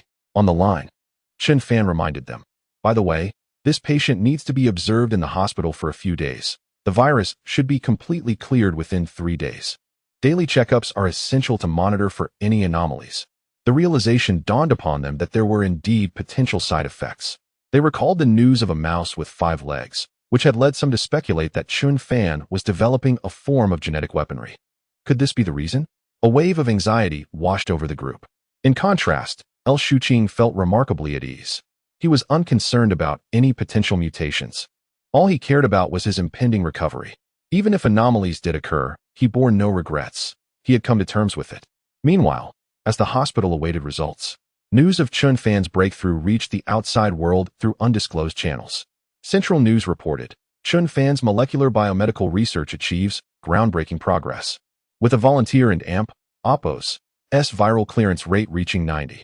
Xin Huan Network proclaimed, there is hope for terminal patients. Chen Fan and AMP-OPPO's latest technology. Online News declared, technology prioritizes humanity. One of the century's most significant innovations is born. Today's news hailed the greatest scientist of the century, Chen Fan. Not only traditional media but also video platforms like Douyin were abuzz with the news. The mere prospect of curing HIV was enough to incite fervor among the populace. The world would no longer be plagued by illness. Meanwhile, netizens were increasingly curious about when this technology would become accessible. I am a leukemia patient, and due to the lack of suitable bone marrow donors, doctors have declared my life on a countdown. Now, Chen Fan has given me hope. I truly wonder how much this technology will cost once it is implemented. Will it be akin to the exorbitant prices of cancer treatment? In response, some argued, if it were any other company and OPPO's product, $1 million price tag would be believable. But with Chen Fan, I refuse to believe it. He is not in need of money, especially considering his family's situation. Let us not engage in moralistic arguments. What if Chen Fan charges a bit more? I simply hope it gets included in health insurance. I agree. Chen Fan has invested considerable effort and intellect. Why shouldn't he profit? There are reimbursements for many treatments. Why not this one? I strongly advocate for including this technology in insurance coverage so that everyone can afford treatment and families will no longer suffer from illness-related financial burdens. Chen Fan is truly a savior for patients worldwide. Let us build him a temple. Zhuowen Hospital Management Group. Shi Zhuowen was in his office, sorting through a day's worth of accumulated paperwork, ready to relax when he suddenly encountered a news alert. Upon clicking, he was jolted upright. What? He had stumbled upon news about Chen Fan. Recalling a few months prior when Chen Fan had first arrived, Shi Zhuowen had thought him merely a user of their equipment, never realizing the magnitude of his potential. Now, witnessing the technology and results Chen Fan had produced, he felt a wave of disorientation. Once this technology emerged, the entire medical industry in Long Country and beyond would be irrevocably transformed. Not only would profits dwindle, but they would scarcely earn a dime. Chen Fan would monopolize the lucrative projects, leaving them to tend to minor scrapes and colds. The thought left Shi Zhuowen in a cold sweat. Such a reality would spell doom for his company. His mind was consumed with a singular thought. He must secure a partnership with Chen Fan at all costs. Not just him. It was likely that every major player in the medical industry who saw the news was eager to contact Chen Fan. Chen Fan, with his individual prowess, had the potential to upend the entire medical field. A revolution was imminent. However, Shi Zhuowen couldn't help but chuckle to himself. Proximity breeds advantage. Chen Fan was currently at his wellness center, inaccessible to others, thereby ensuring he would be the first to seize this opportunity. After all, Chen Fan, operating alone, would find it impossible to promote such technology nationwide. It would be far too labor-intensive, and Chen Fan likely would not wish to waste time on it. In contrast, Shi Zhuowen possessed one of the nation's premier healthcare systems, with hospitals scattered across the country. Expanding this technology would be a simple task. He felt a surge of relief. It was indeed a double blessing. Not just one, but three. Shi Yingying's illness had hope. His second child was on the way. And with the promotion of Chen Fan's technology, he was poised to become a leader in Long Country and OPPO's medical industry. While outright monopoly was unattainable, he expected to profit significantly in the early stages. He dared not linger on such thoughts and swiftly resolved to turn his ideas into action. He immediately called his secretary, instructing her to prepare a vehicle. He needed to visit Yinshan Wellness Center at once. The secretary was swift. Half an hour later, Shi Zhuowen arrived at the entrance of Yinshan Wellness Center, acutely aware that the entire medical industry was likely monitoring Chen Fan's every move, fearing that he might be snatched away. In the laboratory, Chen Fan and Wu Feng had organized their experimental data and were ready to head home for the night. It was already past 10 o'clock, a familiar routine for them. As they exited, Chen Fan noticed two unfamiliar figures standing at the door. Who are you? Chapter 78. The retreat left for Chen Fan. Chen Fan had never met Shi Zhuowen. However, based on the latter and Amp. Oppo's attire and the presence of a bespectacled secretary standing beside him, he could discern a few clues. Indeed, when Shi Zhuowen spoke, it confirmed Chen Fan and Amp. Oppo's speculation. "Hello, academician Chen. I am the chairman of Zhuowen Hospital Management Group and the father of Shi Yingying." He introduced himself, extending a hand. Chen Fan shook it briefly and nodded in acknowledgement. "Hello. I apologize for disturbing you at this late hour. Would it be convenient for us to find a place to discuss?" After a moment of contemplation, Chen Fan acquiesced. "Very well." Soon, they were in the reception room of the sanatorium. The secretary served fruit tea, as coffee and traditional tea seemed inappropriate at such an hour. After placing the cup down, she stepped aside, standing behind Shi Zhuowen with a professional smile. Meanwhile, Wu Feng observed the two with curiosity, unable to fathom what the head of such a large group would want with Chen Fan. "Academician Chen," Shi Zhuowen began. "Your latest medical technology is currently the talk of the town. It and Amp. Oppo's has been widely circulated, and I suspect my peers are doing everything they can to reach out to you. Whose business is it? Who leaked the information?" Chen Fan's first concern was surprisingly about who had disseminated the news. Shi Zhuowen hesitated but replied, "Perhaps some overzealous reporters." "Oh, that's inconsequential. It will be exposed sooner or later, so it makes no difference. However, I do not intend to collaborate with any hospital or company. What do you think?" Shi Zhuowen was taken aback. He had not even finished his thought before Chen Fan had declined him. This must have been the swiftest rejection he had ever encountered in his business dealings. Even the secretary behind him momentarily faltered, her expression shifting slightly. Are you planning to go solo?" Shi Zhuowen finally managed to ask after some time. "Not at all," Chen Fan replied. "Then there is hope." Shi Zhuowen suddenly brightened, realizing that as long as Chen Fan was open to collaboration, he had a good chance of securing a deal. However, Chen Fan pointed to Wu Feng, who had remained silent and inconspicuous throughout. "I have my assistant." Shi Zhuowen was flabbergasted. "Just the two of you?" While he acknowledged Chen Fan and Amp. Oppo's substantial background and financial resources, he also knew that a project of such magnitude required more than just money and connections. Without sufficient energy, time, and a well-structured framework, it would be impossible to execute. "Are you certain it's just the two of you? Our group operates over 100 hospitals, with medical institutions numbering in the thousands nationwide. Partnering with us would save you considerable expenses and effort. The resources and time saved could be better spent on research. Wouldn't that be more advantageous?" Chen Fan shook his head, explaining, "The calculations do not work that way. Firstly, you are a businessman, and the purpose of collaboration is profit. I, however, seek only to ensure that this project serves a broader populace, without the primary aim of financial gain.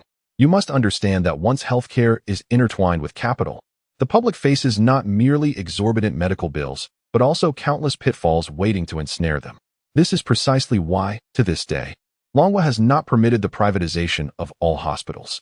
If that were to happen, a specialist appointment that once cost a few dozen yuan could escalate to hundreds or thousands, benefiting doctors but becoming a disaster for the public." Chen Fan did not articulate these thoughts to Shi Zhuowen. They were unnecessary. He continued, "Moreover, I do not require the extensive effort you suggest. I simply need to establish a company and collaborate with the state, and all issues will be resolved." Upon hearing this, Shi Zhuowen felt a wave of defeat. Yes, his hospitals and institutions were numerous, yet they paled in comparison to the vastness of Longhua. As Chen Fan had said, his motivation for collaboration was solely profit-driven, while Chen Fan's aspiration was straightforward: to make healthcare accessible for all, without the burden of exorbitant costs that could devastate families. Faced with rejection, Shi Zhuowen felt neither disappointment nor indignation, but rather a genuine hope that Chen Fan's vision could come to fruition.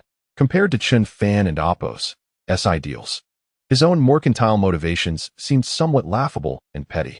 Since that is the case, Shi Zhuowen stood up. "I wish you success in your endeavors." It was a simple gesture. "Shao Qi, please see them out." Following Shi Zhuowen's instructions, the female secretary escorted Chen Fan and Wu Feng out. Hardly had they departed when Shi Zhuowen slumped onto the sofa, his expression one of despair.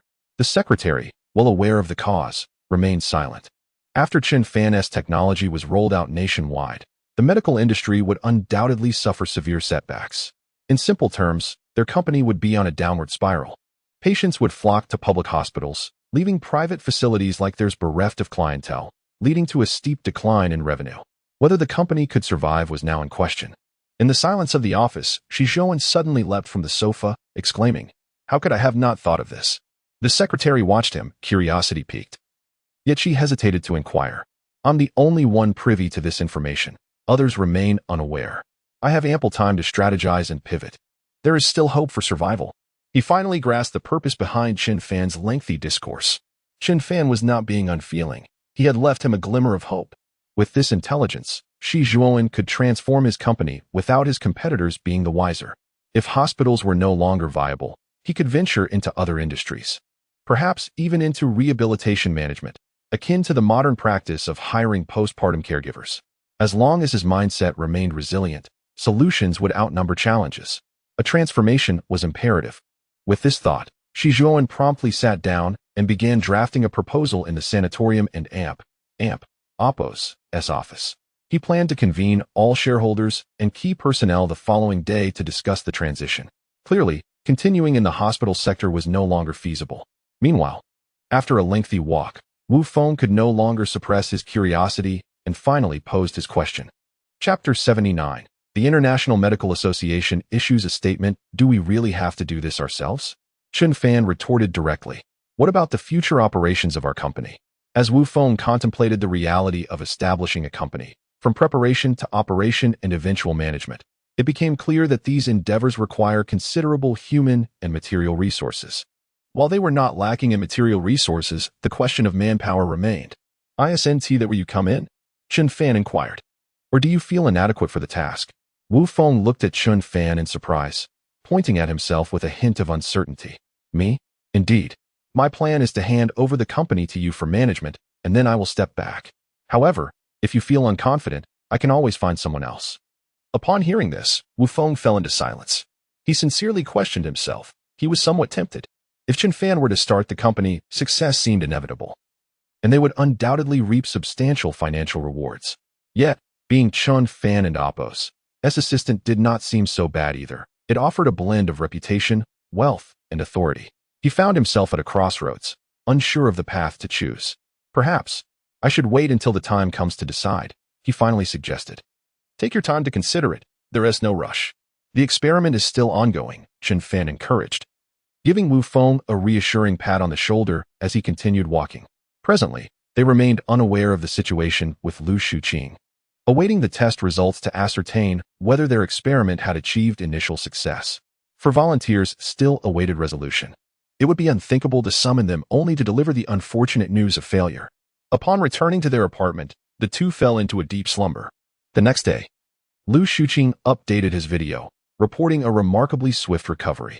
He even showcased his medical report, which indicated that the viral load in his body had diminished to below 10. Although the news had circulated, witnessing Lu Shuqing reveal the report was still astonishing. A world first, the case of HIV being artificially cured, had emerged. Did this not imply that in the future, there would be no worries? It was merely a matter of romance. The probability of contracting something was low. And with proper care, one need not be overly concerned. "Have you forgotten about other diseases like syphilis and genital warts?" laughed another, pointing out that being cured merely alleviated life-threatening risks, not an invitation for reckless behavior. Nevertheless, Chen Fan's technology was indeed remarkable. Anticipation grew as they hoped Lu Shuqing would continue to share updates on his recovery journey. In the following days, Lu Shuqing diligently documented his daily life on the Douyin platform. From an initial viral load of 10, it dropped to below 5 within a few days. Viewers closely monitored his progress, and as his condition improved, heartfelt blessings poured in, particularly from fellow patients who found hope in his story. On the other hand, Shi Yingying was also keenly observing the developments. Lu Shuqing's daily health updates reached her immediately, and with each positive report, her excitement grew. It would not be long before she could return to a normal life. A week later, Lu Shuqing was completely healed. No trace of the virus remained in his body. Moreover, his body, once ravaged by the virus, was gradually recuperating, exhibiting no abnormalities. Everything was progressing favorably. Lu Shuqing promptly shared this good news online, causing a frenzy among the media outlets tracking his journey. "It's done. The first case of HIV being artificially cured." Yet this was not the extent of Chen Fan and Oppo's capabilities. His technology promised to cure a multitude of ailments. Even severed limbs could regenerate after a period of rehabilitation. This news struck the world like a thunderbolt. Not only patients in Longwa sought treatment, but individuals from all over the globe were eager to connect with Chen Fan, hoping to be among the first to receive his care. Regrettably, Longwa had taken extensive measures to protect Chen Fan. Following the leak of information, the government dispatched various undercover agents and security personnel to the rehabilitation center, prepared to respond swiftly to any anomalies. Currently, aside from those close to Chen Fan, no one else had access to him. The news swiftly reached the International Medical Association, which viewed Chen Fan and Oppo's actions as a threat to their livelihood. Consequently, they hastily published a statement condemning him. Chen Fan's actions may appear to benefit the world, yet they inflict a devastating blow to the entire medical industry. After discussions among numerous experts, it is believed that his new technology may involve some unknown radiation. While those exposed may not experience immediate effects, prolonged exposure could lead to various mutations. We urge the public not to blindly support Chen Fan's actions, akin to the foolishness of medieval Europe when they ingested lead and radium as medicine. The emergence of a new technology often necessitates learning through painful experiences before it can be realized. We encourage continued support for traditional medicine. To the online community, these statements screamed one word: money. The remarks were deemed absurd, and the public refused to accept them. Particularly, European users were incensed by such rhetoric. What did it imply? It was tantamount to suggesting that they, as Europeans, were foolish. In less than a day, the International Medical Association found itself inundated with outrage from netizens across the globe. Support traditional medicine? They scoffed. That comes at a cost. Can traditional medicine cure HIV? Can it cure leukemia? Clearly, it cannot. After so long, hope had finally emerged for those patients. Yet this group sought to extinguish that hope, warning that it might be futile or even harmful. Death is inevitable. It is merely a matter of timing. Why not take a chance when hope is at hand? This sentiment resonated with many patients. For netizens worldwide, the primary concern was how to access treatment in Longwa and whether the costs would be prohibitive. This was the crux of the matter. Chapter 80. You have fallen in love. Several days passed, and Lu Shuqing was completely recovered, his body showing no signs of ailment. Finally, the day of his discharge arrived. Having previously shared his daily life on a video platform, numerous media outlets were aware of his release and had gathered early at the entrance of the Yinshan Sanatorium. As soon as Lu Shuqing stepped out, he was immediately surrounded by a throng of reporters, their cameras thrust forward. "Mr. Lu, would you be willing to accept an interview? We are reporters from a central media outlet and promise not to take up too much of your time. If it suits you, we can find a quieter place to converse, and we will offer you compensation," one journalist eagerly inquired. Lu Shuqing was taken aback by the overwhelming attention he received online merely for recovering from an illness. Yet, he knew that this surge of interest was largely due to Chen Fan. Without Chen Fan, his health would have remained in peril, and he would have remained a mere inconspicuous figure in society. Thus, he had no intention of exploiting this newfound fame for profit. Instead, he resolved to promote the technology that had aided in his recovery. Feel free to ask your questions. Aside from a few critical matters I cannot address, I will gladly answer the rest, Lu Shuqing declared, a radiant smile illuminating his face, exuding positivity and vitality. "Mr. Lu, how do you feel physically?" a journalist asked. "My health is excellent now. After thorough examination, the virus within me has been completely eradicated. My physical condition has returned to that of my pre-illness state, with no issues aside from some residual weakness caused by my previous illness." He spoke at length, but the reporters' inquiries kept coming. Moreover, representatives from various medical institutions had arrived, eager to recruit Lu Shuqing for research purposes, even offering him hefty compensation amounting to hundreds of thousands. However, he ultimately declined their offers. At this moment, he merely wished to savor life. Having been tormented by illness for so long that he had forgotten the taste of food from the outside world. After enduring another barrage of questions, Lu Shuqing finally spotted his family, who had come to welcome him home with flowers. Unable to resist, he broke free from the crowd and dashed towards them. As he departed, he turned back to the gathering and said, "If you have any questions, I will address them on Douyin. Please continue to follow my account." He then hopped into a car and drove away, all in one fluid motion.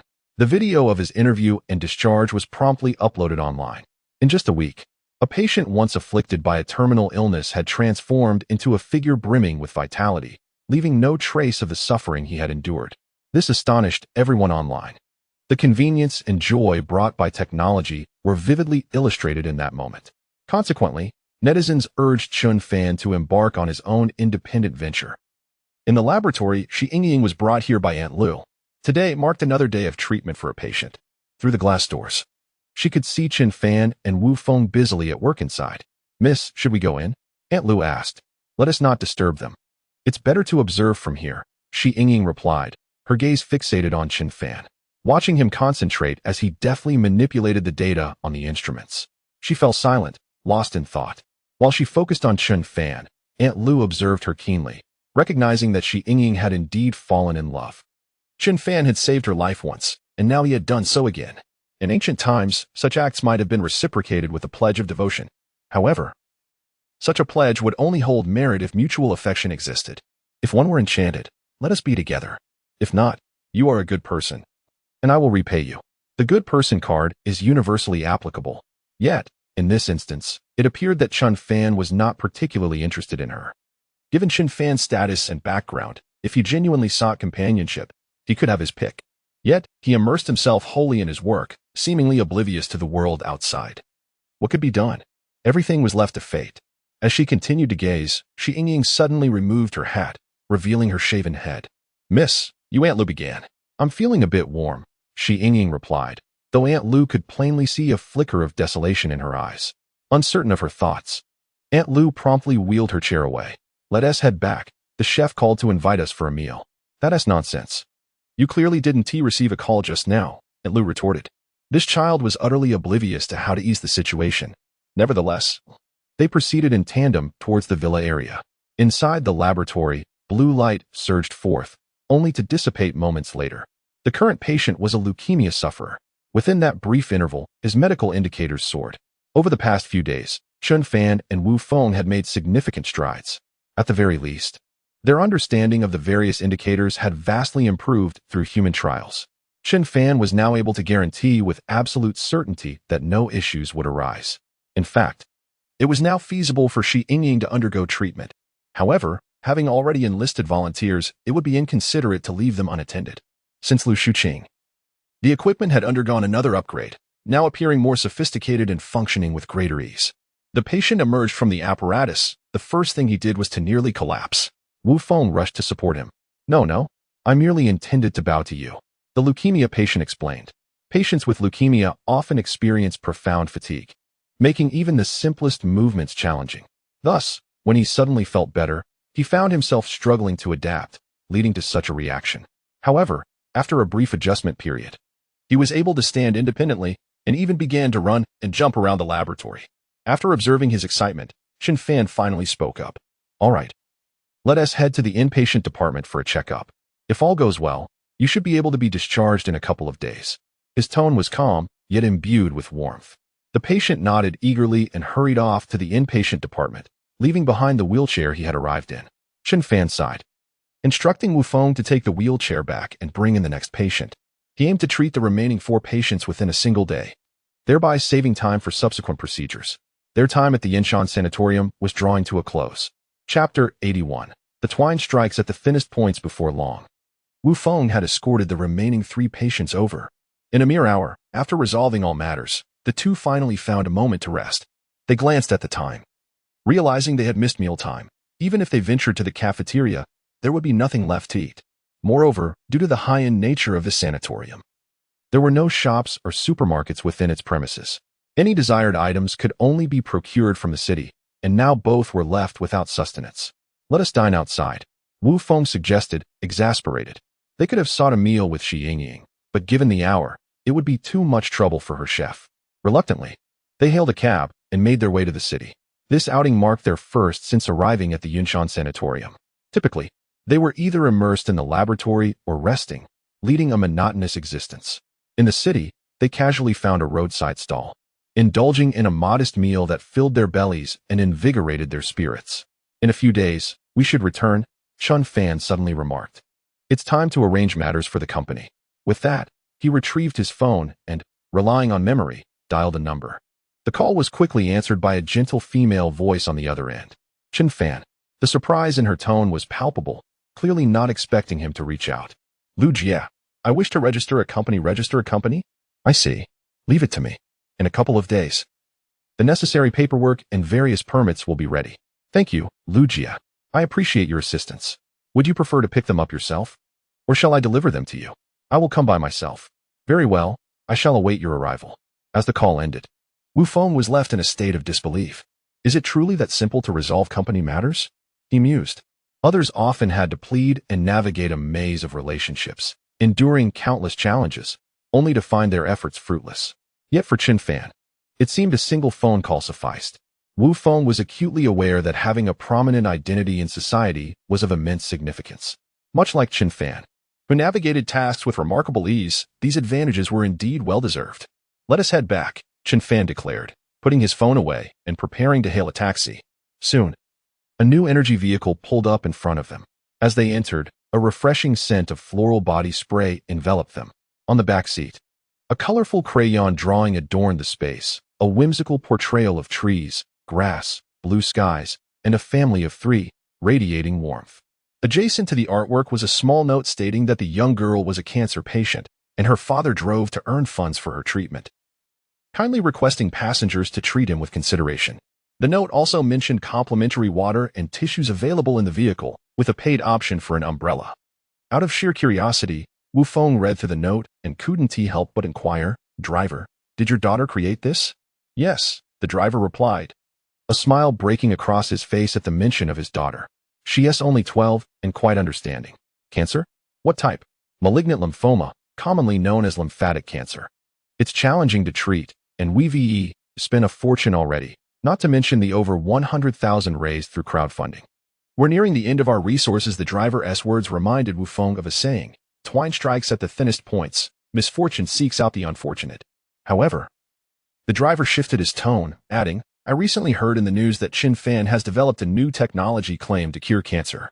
I believe he's south at the place you're heading to. I wonder if it's true."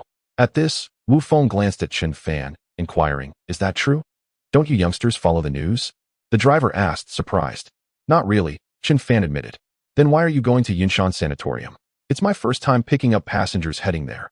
Usually, it's affluent individuals arriving in private cars. Please tell us more about Chen Fan." The driver encouraged as dusk began to fall. He switched on the low beams and glanced at the rearview mirror. "I don't know much, but I've heard that one AZ patient has been cured and discharged. There's a buzz about it outside, claiming that this illness will no longer be feared. Oh, if only such technology truly existed, I would sell everything I own to ensure my daughter's recovery."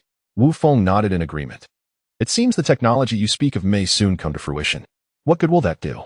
"Such technology will surely come at a steep price. I've heard that abroad, a single anti-cancer injection costs over $1 million, and it doesn't guarantee a cure." At that moment, Chen Fan, who had remained silent, finally spoke up. "It won't be that much, likely under 100,000, and there will be insurance reimbursement." "How can you be so sure?" the driver asked, peering at Chen Fan through the rearview mirror, though the darkness obscured his features. "I'm merely speculating," Chen Fan replied casually. The driver sighed. "Speculation doesn't hold weight. We are not influential figures. Whatever price they set, we must comply and pay. Life is tough, and money is hard to earn. Oh, and when we disembark, could you kindly give me a 5-star rating? There's water in the trunk. I'll bring you 2 bottles." "Thank you." Wu Feng expressed his gratitude. The vehicle soon arrived at the entrance of Yinshan Sanatorium. The driver stepped out to retrieve the water for them. Just then, a business vehicle from Tungsher emerged from within, halting abruptly before them. The window rolled down, revealing Shi Yingying's face. "Chen Fan, why did you take a taxi back?" she inquired, bewildered. The driver, bending to collect the water, froze at her words. "It's a bit late, and the cafeteria is closed, so we went out for a meal," Chen Fan explained. "You could have come here. I would have had the chef prepare something for you. If necessary, I could have my driver take you." "There's no need to trouble anyone," Chen Fan replied, shaking his head. "All right, but remember to inform me beforehand next time. I must return home to fetch my mother for a prenatal checkup." "Prenatal checkup?" Chen Fan asked, but when he turned around, Shi Yingying had already rolled up the window and instructed the driver to depart, leaving the 3 of them and the bewildered driver behind. Chapter 82. Are you morally blackmailing me again? At that moment, Chen Fan stepped forward and patted the driver and Apos' shoulder. Trust me, I can make an accurate guess. It won't exceed 100,000. Prepare the money to take your daughter for treatment. Really, is that true? The driver was momentarily taken aback, unsure of what to say. If it were indeed as Chen Fan suggested, that the treatment cost less than 100,000 and there was insurance reimbursement, it would be monumental news for many families unable to afford medical care. After reimbursement, it might only require a few tens of thousands. This was a sum he could afford without selling his house. Thinking of this, the driver was overwhelmed with joy. However, when he regained his senses and intended to express his gratitude, he found that the two had already departed, leaving a red banknote on the car seat. The words of thanks were stuck in his throat as he picked up the banknote, remaining silent for a long while. Had he known, he would have refused their money. 2 days later, Shi Yingying, the first official patient since the project's inception, was assisted into the machine. After a series of scans, Chen Fan's work was nearing completion. When Shi Yingying stepped down from the machine, she felt a wave of relief wash over her. The fatigue that had plagued her was entirely gone. Aunt Lu, please take this wheelchair to donate it later. It won't be needed anymore. Sure.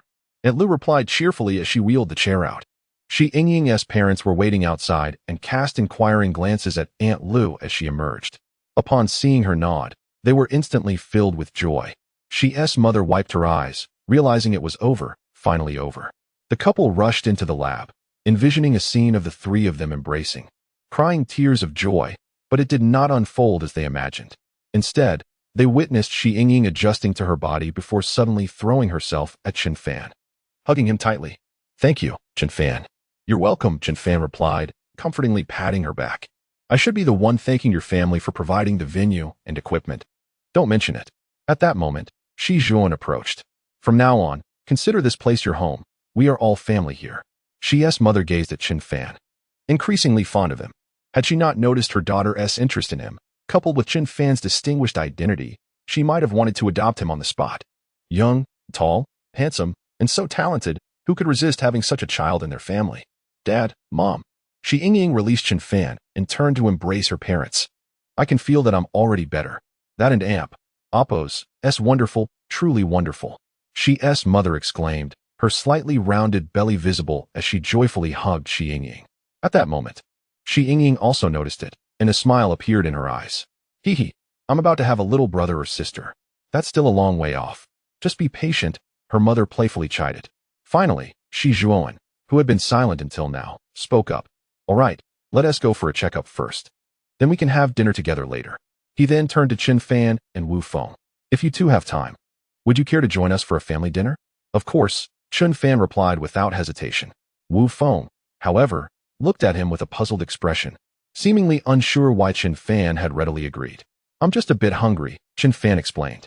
The group drove to Shi Yingying's family estate. The family dinner was lavish. In celebration, Shi Zhuan even distributed red envelopes of 10,000 each to every worker in the estate. The atmosphere within the estate became jubilant. Meanwhile, Chen Fan and Wu Feng received bank cards from Shi Zhuan. Although the exact balance was not disclosed, it was certain to be substantial given Shi Zhuan and Apos' wealth. Initially, Chen Fan had no intention of accepting the money, as he was not working for financial gain. However, when Shi Zhuan insisted that it was not a salary but a token of appreciation, Chen Fan relented and urged Wu Feng to accept it. As for his share, he entrusted it to his servant, instructing them to return it to Shi Zhuan and his wife later. That very afternoon, Chen Fan expressed his intent to leave. He had to travel to Kyoto to retrieve company documents. As for the equipment, Wu Feng would coordinate with the officials to transport it to the Haicheng Hospital. Remaining in the rehabilitation center was not an option. Upon learning of Chen Fan's departure, Shi Yingying immediately sought him out. In the apartment, as Chen Fan was packing, a knock sounded at the door. He rushed to open it, finding Shi Yingying standing there, holding a bag whose contents were unknown. Once inside, she quickly surveyed the room. After a few months, it remained clean and orderly, showing no signs of disarray, evidence that Chen Fan paid attention to personal hygiene. I heard, you're planning to leave? Yes, my work here is complete, and staying holds no purpose. Why the rush to leave? I'm all better now. I could accompany you around F province. There and Apos, no need for that. Chen Fan and Apos' refusal was straightforward. His time was not meant for leisure. Every day spent idly was a day less for work. Well, that's disappointing, Shi Yingying said, plopping down on the sofa and placing the bag on the coffee table, idly playing with her long hair that cascaded to her waist. What do you think? Is it pretty? Though it was a wig, it was of the highest quality. And worn on her head, it was indistinguishable from real hair. With a touch of light makeup, her smile made her appear utterly adorable. It looks lovely, Chen Fan replied as he turned to get a watering can for the orchids. Upon noticing, Shi Yingying immediately leaned closer. Wow, such fragrant orchids. Did you grow them yourself? No, Chen Fan shook his head.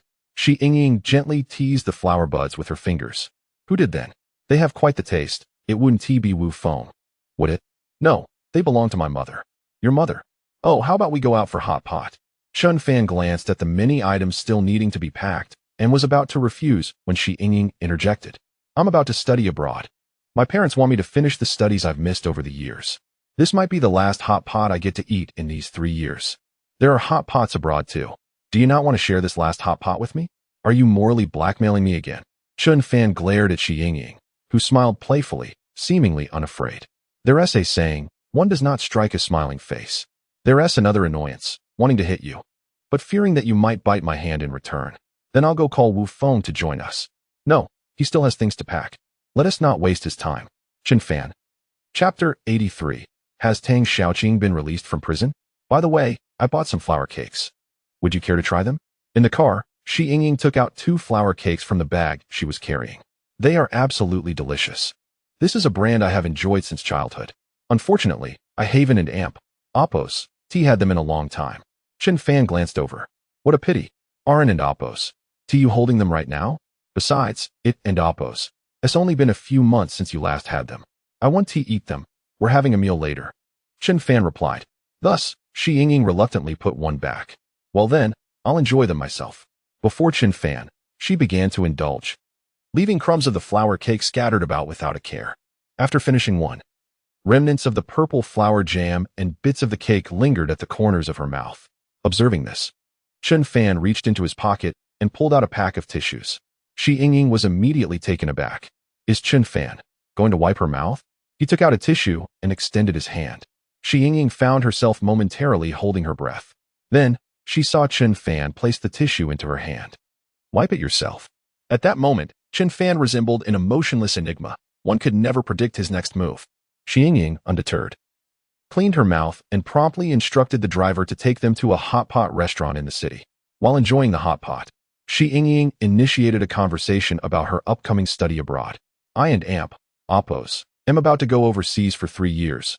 I want to be returning home. Congratulations. Who is stopping you from coming back? Oh, I'm just saying, I can return, but it will be quite troublesome. That's your affair. Oh, you. Chen Fan cooked a piece of beef tripe, dipped it in the sauce, and placed it in his mouth. The aroma was intoxicating, and the crisp tenderness tantalized his taste buds. Chen Fan pondered whether, in the future, with the advancement of brain-computer interface technology, people might no longer need to eat to experience a variety of flavors through virtual reality. If that were possible, it would undoubtedly be a blessing for those seeking to lose weight, craving hot pot, yearning for barbecue, or other indulgent foods. Simply connect your mind to the interface and savor these delights without any psychological burdens or fears of gaining weight or harming one's health. As Chen Fan drifted into thought, Shi Yingying too became momentarily distracted. Why did he suddenly freeze mid-sentence? Could Chen Fan truly be an automaton? Chen Fan. Chen Fan. Shi Yingying waved her hand in front of him. What? Chen Fan looked up, his eyes filled with confusion. I was saying that I'm also studying materials science. When I return, could I be your assistant? Let's discuss it then. Who knows what 3 years will bring? Very well. Shi Yingying sighed, having confirmed her suspicion that Chen Fan was indeed an unfeeling automaton. After finishing the hot pot, Chen Fan remained silent. He eventually excused himself under the pretext of tidying up and returned to his apartment. Meanwhile, curious netizens, while surfing the internet, stumbled upon an unexpected discovery.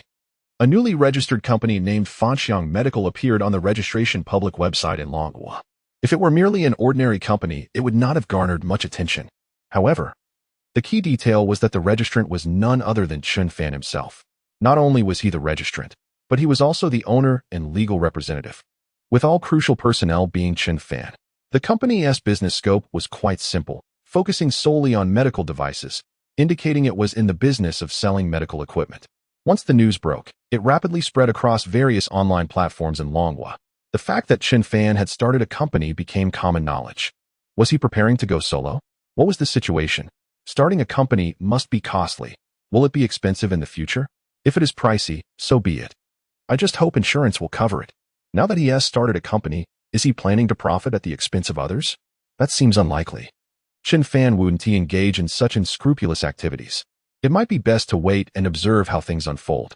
The netizens were cautious, having learned from past experiences. Now they instinctively refrained from criticizing Chen Fan's news and chose to wait for further developments. Uncertain of the truth, they withheld comment. In the beautiful nation, the rumors about Chen Fan researching biochemical weapons were dispelled, leaving the Eagle Nation as the fool. Meanwhile, news of Chen Fan's ability to cure terminal illnesses spread like wildfire, prompting many in the beautiful nation to clamor to travel to Longhua for treatment. Indeed, numerous individuals had already set off for Longhua, awaiting the opening of Chen Fan's company. This posed a grave concern for the Eagle Nation, as healthcare has always been a critical indicator of a nation's fiscal strength. As long as there is a steady influx of patients, hospitals can maintain a balance between income and expenditure. Should they lose these patients, hospitals would face dire financial difficulties, forcing the Eagle Nation to continuously subsidize this deficit. Otherwise, a significant number of doctors and nurses would be on the brink of unemployment. If they choose not to spend this money and dismiss these workers, the costs involved would also be considerable. While the Eagle Nation might endure the strain, it would undoubtedly incur considerable losses. In a smaller nation, such a scenario could lead to complete collapse and suffering among the populace. One can only imagine the monumental impact Chen Fan's company would have on the world. Of course, this would bring no detriment to Longhua. Rather, wealth would flow towards it, and they would revel in the influx. Therefore, no matter the circumstances, the Eagle Nation could not allow Chen Fan's company to open. This concern was shared not only by the Eagle Nation, but also by the British Empire and the French nation, who recognized the rise of Longhua as something they desperately wished to prevent. Within a day, they united to devise a plan targeting Chen Fan and Longhua. On the same day, Longhua experienced another event that set the internet ablaze. Tang Xiaoqing, who was supposed to be serving her sentence in prison, was unexpectedly spotted at a market in Haiqing town, visibly pregnant and appearing quite relaxed. This sight sent shockwaves through the online community. What was happening? How did she get out? Could it be that she intentionally got pregnant to evade her sentence? Goodness, how ruthless she must be to resort to such measures to avoid imprisonment. The child, a disastrous beginning. Once born, the child would likely face a tumultuous life, effectively ruined. Tang Xiaoqing is truly despicable. Can she act with impunity just because she is pregnant? It is suggested that once the child is born, she should be apprehended. The news of Tang Xiaoqing's release from prison due to her pregnancy quickly became a trending topic online. Meanwhile, the Haiqing police faced unprecedented pressure. Chapter 84. Tang Xiaoqing's plan. The crux of the matter does not lie with the Haiqing police. The law explicitly stipulates that women who are pregnant or about to give birth should not be subjected to imprisonment. Although Tang Xiaoqing was sentenced initially, the authorities were unaware of her condition. It was only during the prison physical examination that it was discovered she was pregnant. However, the sentence had already been passed, leaving no recourse. Consequently, the prison arranged for her to be released on bail, allowing her to serve her sentence outside. While she avoided incarceration, she was still required to wear an electronic ankle monitor, restricting her movements to a designated area. Yet, the outraged netizens could not accept Tang Xiaoqing's evasion of legal consequences. They believed her very existence was a waste of air. Moreover, she had not contemplated the fate that awaited her child once born. Thus, a multitude of netizens somehow obtained Tang Xiaoqing's home address and began hurling red paint, rotten eggs, and vegetable scraps at her doorstep, scrawling vile messages urging her demise. The backlash she had once directed at Chen Fan had now returned to her with equal ferocity. Within 2 days, the neighbors were overwhelmed with complaints. Some confronted Tang Xiaoqing and Oppos as parents, threatening that if the situation was not rectified swiftly, they would take more drastic measures. Others chose silence, vacating the premises entirely. Tang Xiaoqing's parents were at their wits' end, feeling immense pressure.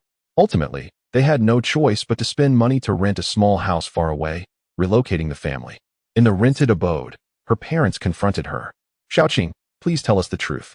Who is the father of this child? Once born, the child must have a father. We cannot live in such ambiguity. I don't know. I truly don't know. Tang Xiaoqing was on the verge of a breakdown. her hands gripping her hair in despair. In her desperate attempts to conceive, she had resorted to many endeavors, hitting nightclubs to attract wealthy men, engaging on dating platforms, and even being involved with Zhu Weimao. Now, asking her to identify the father was futile. Had she been without a criminal record, she might have been able to find a decent man to take responsibility. However, her current predicament left her with no prospects. The child had become merely a tool for evading legal repercussions. Yet, Tang Xiaoqing believed herself fortunate, recalling a news story about two women who, to escape legal punishment after stealing clothes valued at 3,000 yuan, had given birth to 11 children. She could hardly comprehend how such absurdity could form a coherent narrative. Nevertheless, she now found herself in a similarly dire situation. All of this is Chen Fan's fault. He has ruined my life, she lamented. Have you thought about what will happen once the child is born? Do you have the means to support it? Or do you intend to abandon it? Even her parents, known for their patience, were now exasperated by their daughter's recklessness. Xiaoqing, listen to your parents. If you terminate the pregnancy and serve a few years in prison, we will wait for you, her father urged. No. At the mere mention of prison, Tang Xiaoqing trembled, haunted by nightmares of her time in detention. The torment was an experience she wished to avoid at all costs. Rest assured, I have already contacted a smuggler at the border. In a few days, I will leave the country and terminate the pregnancy abroad. Leave the country? Her parents exchanged worried glances. You can't even handle the situation here. How can you expect to manage abroad? You could easily be sold into trafficking. When will you start listening to us? If you continue down this path, we will no longer support you. Her parents' voices were filled with helplessness and sorrow. After raising their daughter to this age, they were dismayed to see her embroiled in such chaos, bringing them no peace of mind. The prospect of her going abroad was particularly troubling, as it would require their financial support. Don and Amp, Oppos, T-Worry. I have everything arranged discreetly. I will first take a boat to Vietnam, then a flight to Mexico, and finally cross the border into the United States. I hear there is abundant opportunity there. I could earn thousands of dollars in just a month washing dishes. Once I've made enough money, I will bring you both over to enjoy a comfortable life and even find you a foreign son-in-law. We could live happily together. Her parents were momentarily taken aback by the audacity of her plan, even feeling a twinge of hope. Her father hesitated before inquiring, how much will you earn? Not much.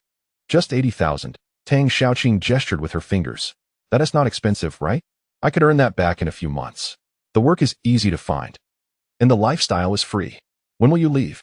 In 3 days, once the smuggler contacts me. I'll disable the electronic tracker on my ankle, and I'll need your help to cover for me. In the days leading up to this, Tang Xiaoqing had meticulously studied her escape route, noting where surveillance cameras were located and where they were not. All right, her mother said, rising to leave. I'll go buy some groceries and prepare your favorite meals. Once you're abroad, take care of yourself. The food there won't be as good as home. She continued with a stream of heartfelt sentiments, which Tang Xiaoqing impatiently acknowledged. As night fell, Tang Xiaoqing lay in bed, gazing at the 80,000 yuan in her account, filled with elation. Since her phone and bank card were not in her name, the police would not trace her. After dinner, she cradled her burgeoning belly. Yet her expression held no joy of impending motherhood, only malice. You should never have come into this world, nor should you have taken residence in my womb. All because of Chen Fan. If it weren't for him, I wouldn't be in this predicament. And you've made me ugly and fat. You all deserve to die? In a fit of rage, she pounded her belly, her expression wild. Suddenly, the sound of a notification interrupted her thoughts. She picked up her phone and found a message from the smuggler, indicating that the time to depart had arrived. Tang Xiaoqing sprang from her bed, her face alight with excitement. Finally, I can be free. She rushed to wake her parents. Mom, Dad, I'm leaving. You must help me cover for my escape. Chapter 85. You must save my daughter. However, it did not take long for Mother Tang to realize that her daughter was about to take action. Though her heart was filled with reluctance, it was ultimately an unavoidable situation. Soon, Tang Xiaoqing managed to sever the electronic shackles from her ankle and hurled them forcefully onto the cutting board, chopping them vigorously several times. The electronic shackles emitted a sharp, piercing sound upon detecting their disconnection from her body. Yet, after being struck multiple times with the kitchen knife, even the battery was shattered into 2 pieces, silencing the alarm. Consequently, the police station in the nearby town received the alert. How could Tang Xiaoqing's electronic shackles trigger an alarm? Did she remove them herself? Wasn't she prohibited from freely moving or removing the shackles during her period of supervised release? What was going on? Regardless, they decided to dispatch 2 officers to investigate. Within 10 minutes, the police car arrived at Tang Xiaoqing's rented residence. They knocked on the door. "They're here," one officer remarked. Hearing voices from within, the 2 officers breathed a sigh of relief. As long as the person had not fled, there would be no issue. If she had escaped, it would be a serious dereliction of duty for them, leading to accountability. The door creaked open, revealing Mother Tang's aged face peering out. "Who is it? Oh, officers. Do you have something to discuss? Is Tang Xiaoqing here?" "Oh, yes, she is. What do you need her for?" "We need her to come out. We just received an alarm that she has removed her electronic shackles." "What is going on?" "Oh, that." Mother Tang slapped her forehead. She accidentally twisted her ankle earlier. "We were worried about her injury, so we took off those shackles to treat her. She is currently asleep in her room. Shouldn't you have consulted us before removing them?" One officer replied, growing impatient as he peered into the dimly lit room. Right, I'm truly sorry. It won't happen again." Seeing the apologetic expression on Mother Tang's face, the officers nodded. "Please call her out. We need to put the shackles back on her." "Oh, all right. I'll go now," Mother Tang said, walking towards the room. She opened a door, stepped inside, and closed it behind her. The officers stood at the door, waiting. After about 10 minutes, as impatience began to creep in, Mother Tang finally emerged from the room. "I'm so sorry. My daughter is already asleep and won't wake up." "It's fine. We can go in," one officer said, attempting to enter the room. Wait. Mother Tang immediately blocked the doorway, her face flushed with embarrassment. "My daughter is still in her night clothes. It wouldn't be appropriate for you to just walk in." "Oh, what I meant was, I'll go and awake her and help her get dressed, and then you can come in." At that moment, the officers finally sensed something was amiss. Ignoring Mother Tang's obstruction, their hands instinctively moved to their belts, and they barged into the room. Mother Tang, watching in horror, felt a wave of anxiety wash over her. It was her first time lying to the police after all these years. To claim that she was too nervous would be a lie, but for her daughter, everything was worth it. If anyone were to be caught, let it be the 2 old souls, for they had lived long enough. Bang! The door to Tang Xiaoqing's room was forcefully kicked open, revealing an empty space with no one in sight. It was clear that her earlier antics had merely been a delaying tactic. She had likely already fled far away. The officers immediately recognized the gravity of the situation, pulling out their radios to notify the station. In less than 3 minutes, all surveillance cameras around Tang Xiaoqing's rental were activated. Following this, various police cars and motorcycles began to scour the town in all directions. This small town was the closest to the coast in the entire Haicheng area, making the seaside their primary search target. However, when a large group arrived at the shore, they found nothing. Only a few surveillance cameras had captured fleeting images of Tang Xiaoqing riding a motorcycle, but at this point, reviewing the footage was futile. She had already set sail, and the hope of intercepting her was exceedingly slim. Before long, Tang's parents were brought back to the police station for questioning. This time, Mother Tang recounted every detail, including Tang Xiaoqing's plans to go abroad, her future aspirations, and their discussions on how to deceive the investigating officers, leaving no detail unspoken. As long as they hadn't been apprehended, they felt a sense of relief. "Ridiculous. You are utterly irresponsible." One officer could no longer contain his anger and slammed his hand on the table. "Recently, a gang posing as human traffickers has emerged in this town, luring people with the promise of overseas work, only to sell them into servitude in northern regions, profiting from their exploitation. Men become laborers, while women, once they lose their value, are subjected to organ harvesting, with their bodies discarded carelessly." What? The elderly couple, upon hearing this, felt their legs weaken. Had their actions unwittingly condemned their daughter to such a fate? Of course, there was a possibility that the officers were merely fabricating this story to compel them to bring Tang Xiaoqing back, but regardless, a shadow of dread loomed over Chapter 86. No more calls. A fishing vessel sails towards the open sea under a starlit sky, the moon shining brightly above. Surrounded by countless stars, Tang Xiaoqing leans against the railing, gazing upwards, while her other hand distastefully covers her nose. The stench is unbearable. Is this the environment you provide for clients? This is appalling. What more could one expect from smuggling? If it becomes unbearable, I can send you back. A long-haired man in a shirt stumbles out from the cabin, wielding a butterfly knife that he flicks idly. His gaze unabashedly scrutinizes Tang Xiaoqing and Appo's appearance and figure. Feeling uncomfortable under his scrutiny, she quickly raises her hand to cover herself, her voice laced with caution. "What are you staring at?" The The man chuckles derisively, his gaze shifting away from her midsection. You're quite the sight, aren't you? Do you really think I could be interested in you? You. Tang Xiaoqing's indignation flares, her finger pointing at the long-haired man, speechless with rage. What about me? Let me tell you, we're already under police surveillance. This is the last job for us. You can either stay on this ship or be thrown overboard to feed the fish. The choice is yours. Suddenly rendered mute, Tang Xiaoqing shrinks back, her eyes dimming with fear. Yet, the thought of the promising life that awaits her in the United States makes her endure the current humiliation. Just bear it until the storm passes. Oi, have you prepared your money? At that moment, a stout man emerges from the cabin, calling out to Tang Xiaoqing. I'm ready. She responds eagerly, quickly retrieving her phone to connect to the ship's satellite network. She knows that once she departs, her parents and Appos bank accounts will undoubtedly be frozen. Thus, she has converted all her funds into virtual currency in advance.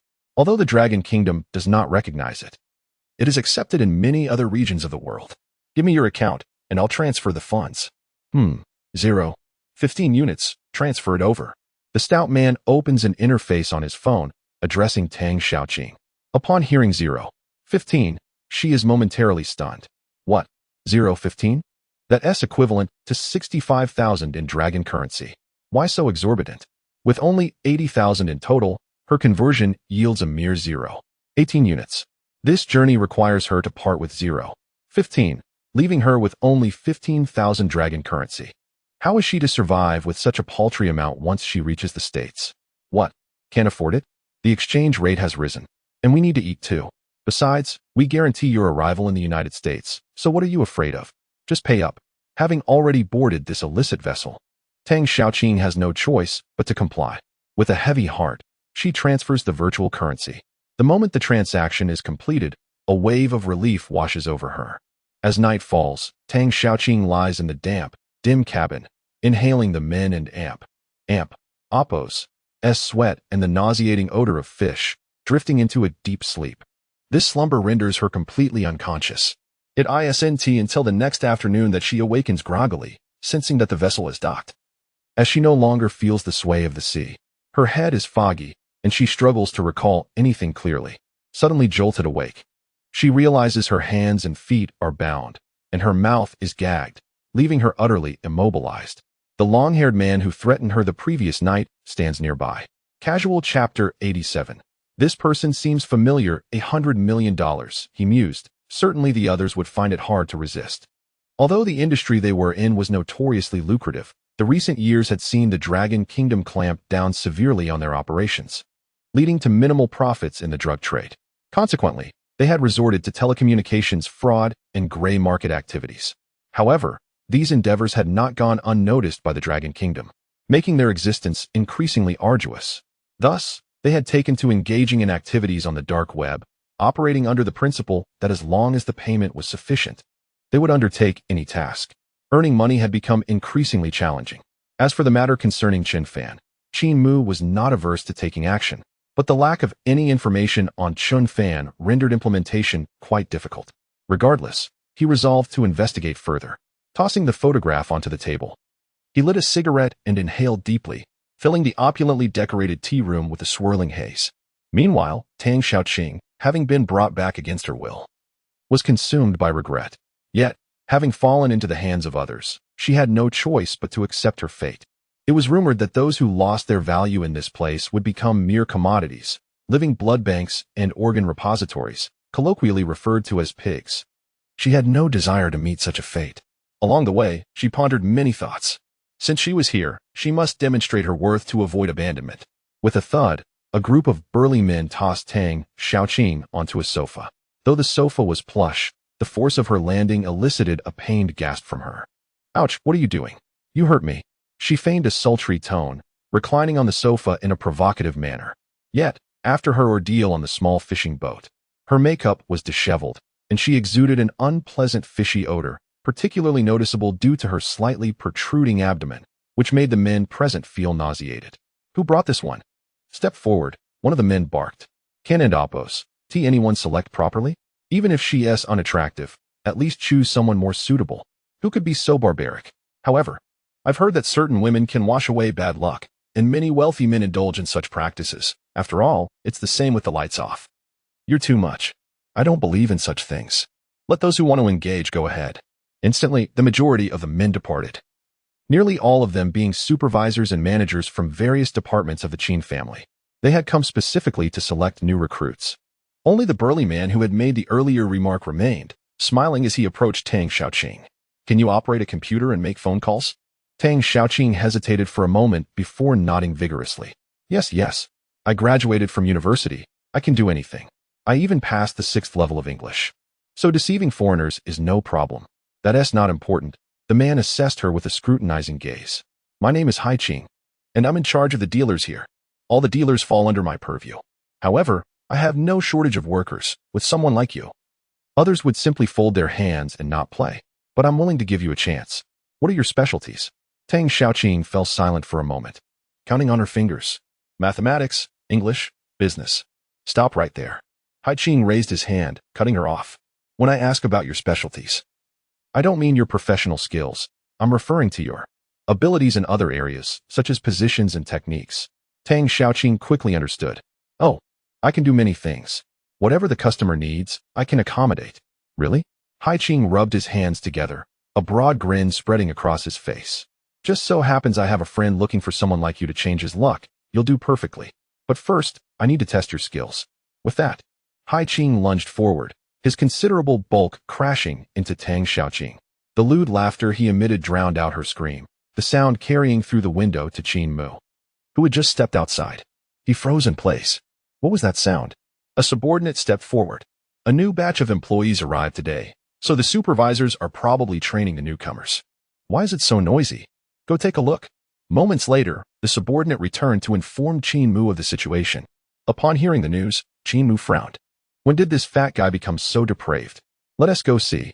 A curious expression crossed his face as he prepared to investigate the commotion. However, by the time he arrived, Haiqing had already finished. Only Tang Xiaoqing lay on the sofa, panting heavily, her slightly rounded abdomen rising and falling with each breath. Qin Mu felt a wave of revulsion wash over him. A mere glance was enough to extinguish any interest he had. Before departing, he shot a glare at Haiqing. Rein it in. This is not a place for your games. Yes. Haiqing straightened immediately, not daring to move an inch, even leaving his belt unfastened. Resembling a mouse caught in the presence of a cat. To Tang Xiaoqing, Qin Mu's status was undoubtedly significant. She could only wonder if there might come a day when she could stand behind such a powerful figure. Yet, she dared not entertain such thoughts. At present, she was in no position to aspire to anything, not even to Haiqing. Once Qin Mu had left, Haiqing sighed in relief and turned back to Tang Xiaoqing. Come with me. After the earlier ordeal, Tang Xiaoqing felt slightly emboldened. Be brother, who was that person just now? Slap. Haiqing struck her across the face. Don't ask questions you shouldn't tea. Understand? Next time, it won't tea just be a slap. I understand, Tang Xiaoqing said, feeling aggrieved as she covered her cheek, following Haiqing towards the courtyard. Meanwhile, Qin Mu paused just outside the door and turned to his companion. That woman. Didn't she seem somewhat familiar? Huh. His companion was momentarily taken aback before quickly responding. Oh yes, very familiar. What's the matter, Commander? I just can't recall where I've seen her. I feel like I've encountered her before. Shall I bring her over tonight to your home for questioning? No need. Just bring her to the tea room. Qin Mu waved his hand dismissively, uninterested in the matter. Deep down, he was acutely aware of what his companion was insinuating, but he had no such intentions. He merely found Tang Xiaoqing familiar. Chapter 88. He is my enemy. As night descended upon the tea house, the robust tea in Qin Mu's cup was replaced with a calming brew. Recently, due to fluctuations in family business and the frivolous pursuits of his offspring, he, nearing 60, was compelled to reassume command of the family and Oppo's affairs. Consequently, his sleep had been persistently disturbed, and despite consulting numerous physicians, none had proven effective. He even contemplated seeking the advice of an elderly traditional Chinese doctor to ascertain if there were underlying health issues. A knock echoed through the room.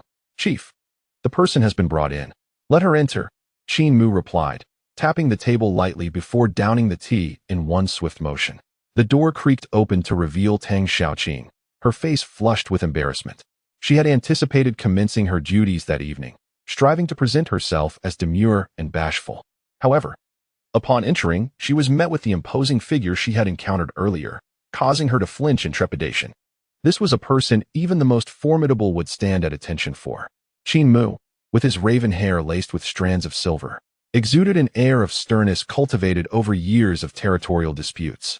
Clad in a military green uniform, he appeared formidable, embodying the essence of a seasoned warrior. The glint in his eyes, marked by malevolence, sin, greed, and an unyielding resolve, was unmistakable to those familiar with the life of a killer. Tang Xiaoqing, paralyzed by fear, struggled to utter a word. It was Qin Mu's gentle yet commanding finger tapping the table that finally prompted her to approach. Trembling, she took a seat across from him, her gaze fixed on Qin Mu, too fearful to glance elsewhere. Yet, her attention was soon captured by a photograph laid upon the table, igniting within her a blaze of hatred. Chen Fan again, how is he everywhere? She thought, incredulous that his image would appear here. She felt as though her presence in this place was orchestrated by Chen Fan himself. Otherwise, she might have already embarked on a new life in the United States. Do you know him? Qin Mu inquired, noticing her intense gaze. He picked up the photograph of Chen Fan and placed it before her. As the words left his lips, he broke into a knowing smile. It is no surprise you recognize him. Given his notoriety in your homeland, it would be hard not to. I have enmity with him. Tang Xiaoqing finally managed to articulate, her voice laced with venom. A spark of intrigue ignited in Qin Mu's eyes as he nudged the photograph closer to her. Oh, do tell. After a moment of contemplation, Qin Mu and Apos' understanding dawned. Now I see why you appeared so familiar at first glance.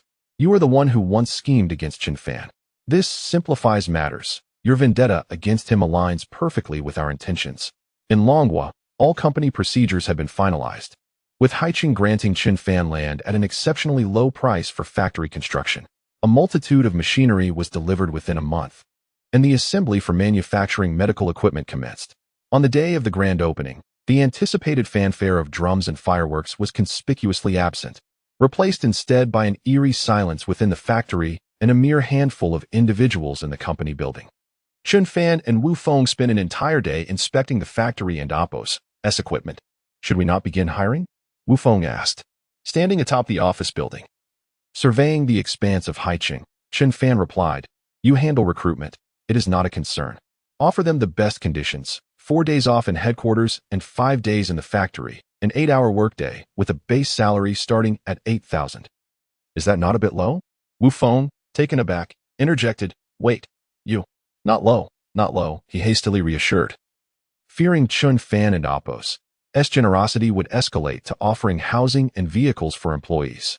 Let us proceed as I suggested for the initial phase, adhering to legal holiday provisions, and provide ample housing subsidies for all renting employees. Once the company is profitable, we can address comprehensive solutions for their living needs. Additionally, please liaise with the cafeteria contractor. Meals must be of high quality and entirely complimentary. You will oversee the company's operations moving forward. Wu Feng was left speechless. Chen Fan was not merely speaking. He was genuinely implementing his plans. Yet, Wu Feng found himself in a difficult position. Were he a mere employee, he would dream of working for such a company. However, as Chen Fan's subordinate, he was obligated to adopt Chen Fan's perspective for the company's benefit. Given the company had yet to officially turn a profit, such extensive investments seemed imprudent. Sensing Wu Feng's apprehension, Chen Fan raised his hand, stating, I plan to allocate 95% of the company's future profits towards the employees, leaving 4% for operational costs and 1% for our salaries. Life is not solely about moving forward. It must also hold meaning. Do you not agree? Wu Feng felt his own perspective fall short in comparison to Chen Fan's enlightened outlook. Understood. I will issue the recruitment notice. It will likely take some time. Listening to Chen Fan's words, Wu Feng felt a whirlwind of emotions. Given such conditions, did they really need time? The recruitment announcement was issued in the morning, and candidates arrived by afternoon. Wu Feng anticipated an overwhelming turnout, envisioning the company inundated with hopeful applicants. With the headquarters office building yet to be constructed, they were temporarily renting a floor in an office building in Haiqing. He could hardly fathom the scene that awaited them the following day. After careful consideration, he sent out the recruitment announcement, explicitly stating that human resources would be prioritized. He needed to establish a personnel team to alleviate some of the burdens, knowing Chen Fan would not concern himself with such matters. Soon, the announcement sparked fervent discussions online. What kind of company is this? Even entry-level employees have it better than I do. Where's this? I'm on my way. Chen Fan, this isn't just a business. It's a welfare program. Companies like this that strictly adhere to labor laws are scarce. Chen Fan is indeed a good person. Chen Fan is like a second father to me. I wonder who will dare to speak ill of him again. I plan to apply tomorrow, even if it means starting at the bottom. It'll be a breeze. 9 to 5, 5 days on, 2 days off. This 996 grind I'm in humanly possible. For the first time, Chen Fan has shown us that running a company can be lawful. I dread the day my company goes under, but if I worked here, I'd fear for the company's survival. I've submitted my resume. Interview tomorrow at noon. Brothers, await my good news. Chapter 89. The truly human-centric company. The following day, Chen Fan and Wu Feng arrived at the company early in the morning. With little pressing matters at hand and the current project still unfinished, Chen Fan was in no rush to embark on the next endeavor. Moreover, it was not yet the time to assume a hands-off approach. The recruitment announcement sent out yesterday had garnered significant attention, and it was anticipated that a multitude of candidates would come for interviews. Significant attention? Is that because the compensation is lacking or favorable? Upon hearing Chen Fan's inquiry, Wu Feng couldn't help but wipe the sweat from his brow. If the compensation was inadequate, job seekers would scarcely glance at the opportunity, let alone respond. A favorable compensation would naturally attract many applicants. That settles it. I shall visit the factory and refrain from making an appearance here. Chen Fan waved his hand, intending to stay for a while before departing. However, 2 hours later, before the interview times had even commenced, as Chen Fan prepared to head downstairs, he encountered a throng of people gathered below, rendering any exit virtually impossible. What is happening? Chen Fan mused, gazing out the window. At that moment, individuals from other companies also emerged to witness the commotion. This office building had not seen such liveliness in quite some time. What are all these people here for? Those below opened windows out of curiosity. I heard Chen Fan's company is located above us. Did you see the recruitment announcement yesterday? It was quite enticing. Should we check it out? Who knows, we might get hired. I heard they are only hiring for HR today. Let's wait a few days before we assess. What? I am HR. No way. I need to go see right now. There's no time to waste. With that, some began to slip away under the guise of a break, intent on attending the interview. Chen Fan and Wu Feng exchanged glances, both astonished. What is going on? I clearly stated that we are only hiring for HR today. Why are there so many people? Could it be that all these individuals are HR personnel? Wu Feng clutched his hair in disbelief. Just then, a knock resounded at the company's door. Wu Feng looked on in confusion. Isn't there access control downstairs? How did they get up here? Let us go check. Chen Fan said as he moved toward the entrance. Through the glass, he spotted 3 women and 1 man standing at the door. Hello. We are from the company downstairs and heard that you are hiring. We just submitted our resumes. Wu Feng was flabbergasted, but elated. A savior has arrived. And they are right on time. As the door swung open, Wu Feng exclaimed, "Let me see your resumes." The 4 individuals turned their attention to Chen Fan, seemingly recognizing him as the decision-maker. Shrugging, Chen Fan gestured toward Wu Feng, saying, "He is the one in charge. You need not seek my approval." Thus, the 4 quickly pulled out their phones to reveal their electronic resumes. Wu Feng scrutinized them carefully. Indeed, they were all HR personnel from the company below, seeking new opportunities. With experience and qualifications in hand, he made an immediate decision. Congratulations, you are all hired. Can you start right away? The 4 exchanged looks of surprise and hesitation. After all, they had only come to explore potential opportunities, never intending to start working today. Although the benefits here were undeniable, it felt somewhat unethical to abandon their previous employer in this manner. Wu Feng, noticing their reluctance, reassured them, "You need not worry about salary deductions. I will compensate you with double your previous salary for 2 months, plus an additional bonus of 10,000 each this month. As you can see, we are in dire need of personnel, and without you, we will struggle to manage today's South recruitment drive. If you agree, we can finalize the contract immediately." The 4 glanced at Chen Fan's expression. Seeing no sign of disapproval, they nodded in agreement.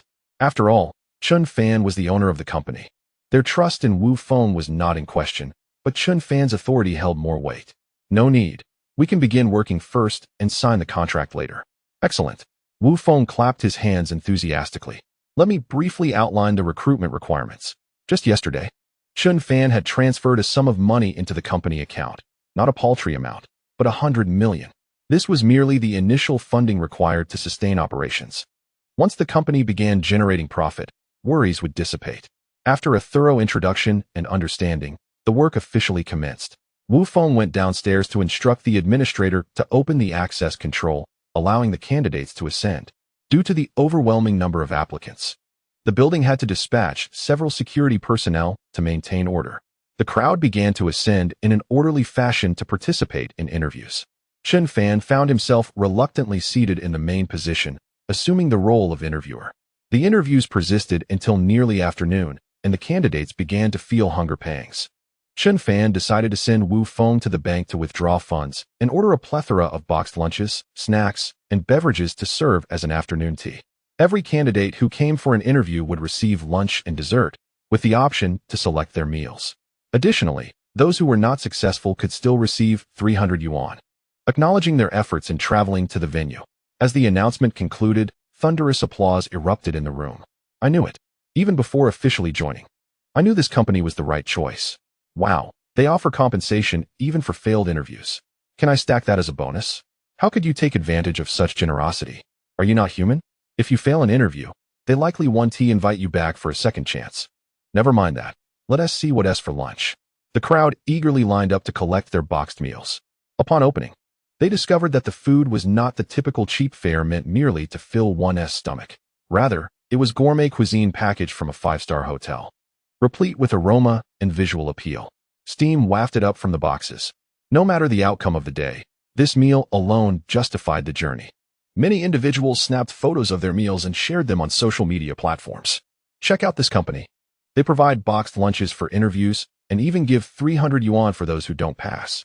A truly remarkable place. Everyone should come work here.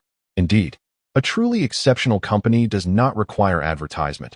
Once established, it speaks for itself through the eloquence of its reputation. Some companies should take note of what constitutes a genuinely human-centric workplace. These posts swiftly ignited a frenzy across social media, with countless netizens clamoring to join the company. After seeing the photos you posted, I can't imagine working anywhere else. I support Chen Fan in expanding the company to every corner of the nation, so every child away from home can work nearby. With a job like this, who has time to slack off? Those who pass the interviews. Please let me have a chance. You are young and can still strive. I simply wish to enter and retire. Chapter 90, Malicious Salary Increase. Unprecedented remarks. Half a month later, the cafeteria of Vangxiang Company officially commenced operations. Simultaneously, the number of applicants for interviews successfully surpassed 500,000. For any enterprise, this figure is indeed a staggering statistic. In the world, a company with an employee count exceeding tens of thousands is already considered quite large. Thanks to the comprehensive human resources and administrative department established by Wu Feng, the interview process has become remarkably efficient. What initially began as a single round of interviews has now transformed into 3 distinct phases. The first round focuses on filtering out those not genuinely seeking employment, but rather aiming to enjoy free meals and monetary compensation. After all, they are not a charitable organization. The second round assesses the candidates and APO's job-related skills. The final round evaluates moral character and cognitive agility. As a result of this development period, the workforce at Vangxiang Company has successfully reached 4,000 individuals. Nevertheless, there remains a significant shortfall in staffing. To effectively implement production, at least an additional 5,000 employees are required, marking a substantial undertaking. Currently, the recruitment criteria of Vangxiang Company have begun circulating online, leading to public commentary likening the process to that of government examinations, demanding and arduous. With a daunting recruitment ratio of 1 hire for every 125 applicants from the 500,000, the conditions offered by Vangxiang are exceedingly alluring. Even though potential candidates are aware of the challenges, they are irresistibly drawn to the opportunity. To a considerable extent, the recruitment standards and salary levels set by Vangxiang Company have profoundly impacted the employment sector. Recently, companies in Haicheng have been lamenting their plight, as candidates flock to Vangxiang for interviews, neglecting other opportunities. Even if there are applicants, they are often rejected by Vangxiang, leaving only the less desirable candidates for other firms to consider. Not only in Haicheng, but across various districts, job seekers habitually compare job offers against those of Vangxiang, resulting in a stark contrast. Why does a newly established company like Vangxiang offer such generous compensation? 3 days off for every 4 worked, no overtime. and high salaries with an abundance of basic benefits, while others merely offer the bare minimum. Many candidates, upon hearing the salary details, promptly abandon other job opportunities. Such situations are rampant. Yet, rather than introspecting, companies blame Vanxiang and Chen Fan for their troubles. Unable to resolve their issues, they choose to target the source of their grievances. One day, at an Entrepreneurs and Oppos summit, a prominent figure in the glass industry, Mr. Chow, publicly made the following statement: "Some young individuals establish companies, not striving to grow and benefit society, but instead seeking to raise employees' salaries, leading a generation that should be ambitious to instead seek comfort and ease. I staunchly oppose this malicious salary increase that disrupts the job market. Even if I were to donate 100 billion, I would not raise salaries by a single penny, as high wages are detrimental to the ambition of youth. Employees require stability and happiness, not high salaries that encourage leisure and neglect of work." As his words resonated, a thunderous applause erupted from the assembly of entrepreneurs. However, none dared to openly support Mr. Chow, fully aware of whom he was referencing. They recognized the formidable identity and background of Chen Fan, which they could not confront. Before long, the video of Mr. Chow and Oppos' speech was edited and uploaded to online platforms by reporters present at the event. Initially, the internet was calm, but it soon erupted like a powerful explosion. The public reaction was swift. Many questioned the legitimacy of Mr. Chow's stance.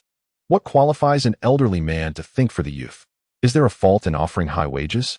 Let him work from 8 to 8, 7 days a week, earning a mere 3,000 a month, and see how he feels then.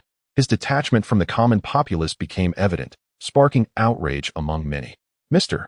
Chow inadvertently coined the term malicious salary increase, which bewildered many. How could he claim that high salaries impede youth ambition? Were those delivering takeout and working multiple jobs not striving hard enough? The fervor of the crowd against Mr. Chow and his applause-giving peers grew palpable. In the wake of Mr. Chow's controversial remarks, his company's stock price began to plummet. Within a single night, a company valued at over $1 trillion saw hundreds of billions evaporate. Moreover, numerous employees chose to resign upon hearing his refusal to raise salaries. Such individuals are unworthy of the title entrepreneur. They are mere unscrupulous merchants.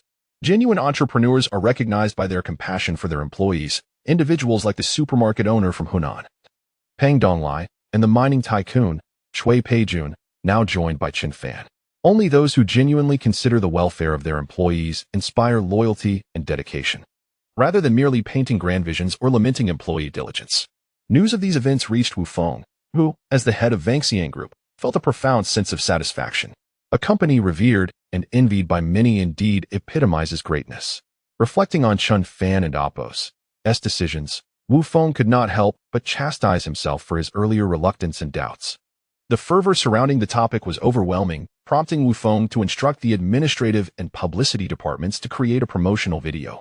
This video would detail Vanxiang Group and Oppos' core operations and daily life of its employees, fostering greater public understanding. Furthermore, their factory had officially commenced operations, with the first batch of equipment in production and partnerships with numerous hospitals in Haicheng for pilot projects, ready for imminent launch. This too warranted announcement. Chapter 91. A discourse on virtual reality. Half a year has swiftly passed, marked by a multitude of events. The collaboration between Fanxiang and Haicheng Hospital has officially commenced, with molecular medical devices now in operation. The public's long-standing concerns regarding costs have been alleviated. A single treatment does not exceed 100,000 yuan, complemented by a 70 reimbursement commitment from health insurance. This effectively means that curing terminal illnesses, such as cancer, would cost no more than 30,000 yuan, rendering medical care accessible to all.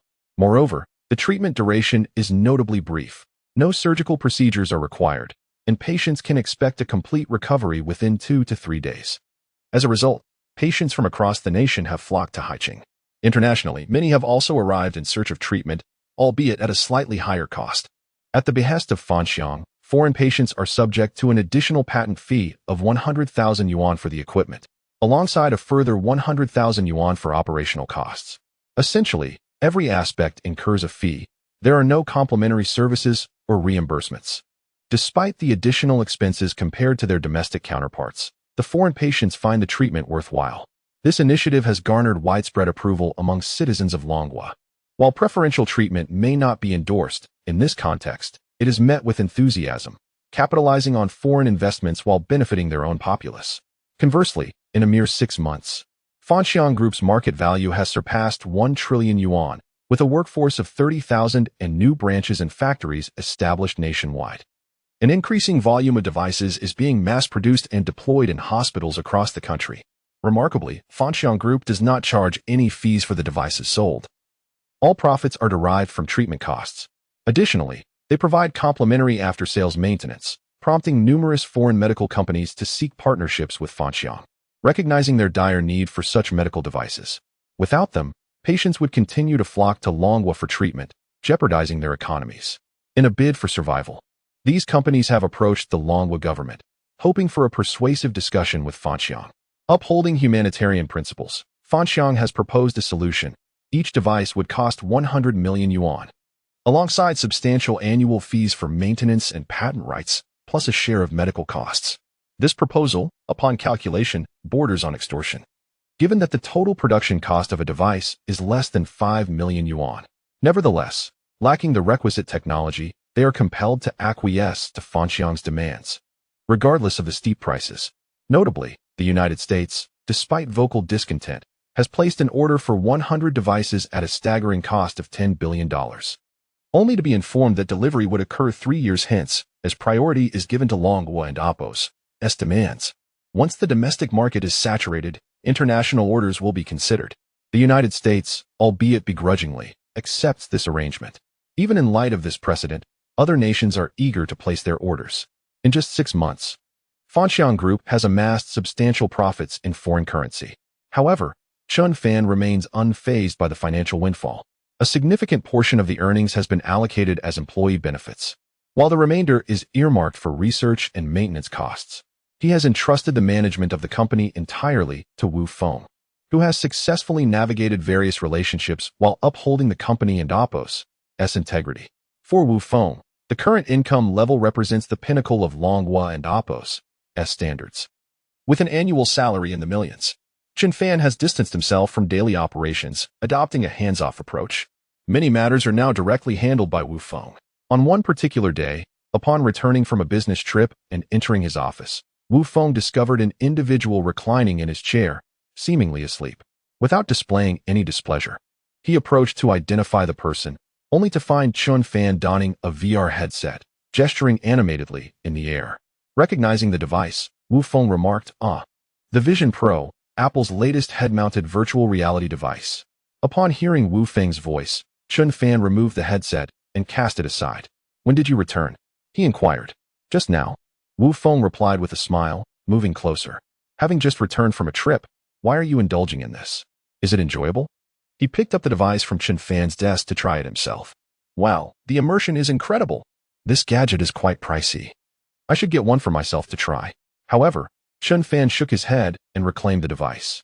The experience is indeed novel and delightful, particularly for watching films. But its utility is limited to that. It becomes cumbersome after prolonged use, and it lacks the convenience of a smartphone. In summary, it has numerous shortcomings. Indeed, Wu Feng concurred. At present, it merely serves for entertainment. If only we could achieve consciousness storage and downloading, along with a genuine method to enter the metaverse. The current concepts surrounding the so-called metaverse and digital collectibles are excessively exploitative. Don't buy one. Consider this a gift, Chen Fan said casually, tossing the Vision Pro to Wu Feng. He then stood and stretched. I came by today just to take a look. You carry on with your work. Very well. Wu Feng responded, carefully placing the device on his desk. This isn't inexpensive, around 10 to 20,000 yuan each. I haven't had the chance to enjoy it yet. I and Oppo's been preoccupied with domestic and international clients, and it and Oppo's been exhausting. I and Oppo's just returned, yet tomorrow I must meet with clients from the northern region. Sitting nearby, Wu Feng Kuden and Amp, Oppo's resist venting to Chen Fan. It and Amp, Oppo's quite astonishing. Our orders are fully booked, yet they still line up to make payments. Do you think they are a bit too much? That's a good thing, Chen Fan replied. If they are willing to pay, let them. Wu Feng continued. There's something even more outrageous. The United States has offered us a $500 billion subsidy to set up a factory there. I suspect this isn't about establishing a factory at all. It's clearly an attempt to pilfer our technology. That's simply not feasible, Chen Fan concluded, and their conversation came to a close. Wu Feng returned to his work while Chen Fan departed for home. In recent days, he had been reviewing materials at home, enjoying a notably relaxed lifestyle. Chapter 92. Introducing Chen Fan the next day at a five-star hotel in Haicheng. Wu Feng successfully met with the medical team dispatched from Mianbei. Due to the underdeveloped economy in Mianbei, they were only able to order a single advanced medical device for the time being. Nevertheless, they sent a complete team to conduct an on-site inspection. Wu Feng held no disdain for them, recognizing them as a neighboring country of Longhua, and he felt compelled to offer assistance where possible. After all, he prided himself on having a conscience, only swindling the wealthy. If teams from Europe or America came, he would feel guilty if he didn't exploit them thoroughly. Greetings. Hello. Hello. They exchanged pleasantries with a brief handshake. The leader of the visiting team was an alluring woman, her figure curvaceous and graceful, though her face bore the traces of advanced cosmetic enhancement. However, she spoke Mandarin fluently, making the conversation feel entirely natural. Wu Feng couldn't help but steal a few glances at her, which elicited a subtle smile from the enchanting woman, her eyes carrying an inscrutable meaning. I am Chen Jingxi, a citizen of Mianbei, having grown up near the borders of Longhua and studied medical knowledge here.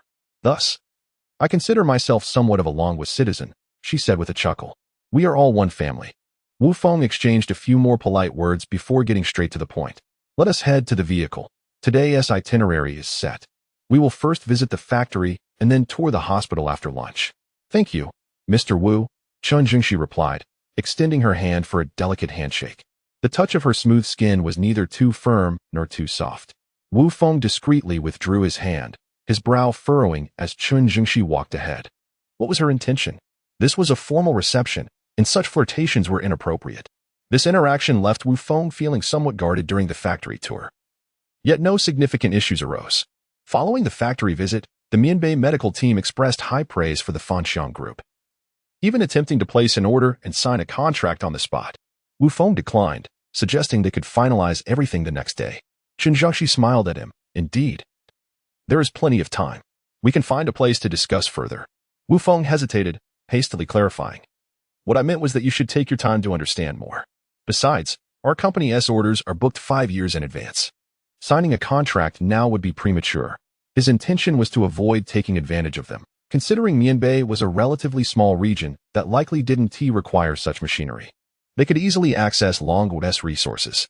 At lunch, the atmosphere was healthy and standard, devoid of the customary drinking and toasting rituals. Dining was simply a matter of sustenance. Chen Fan had established a policy against alcohol at work.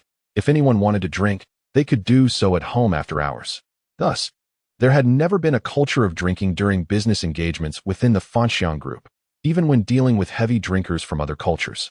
Halfway through the meal, Wu Feng glanced at his phone, preparing to excuse himself as he had other commitments.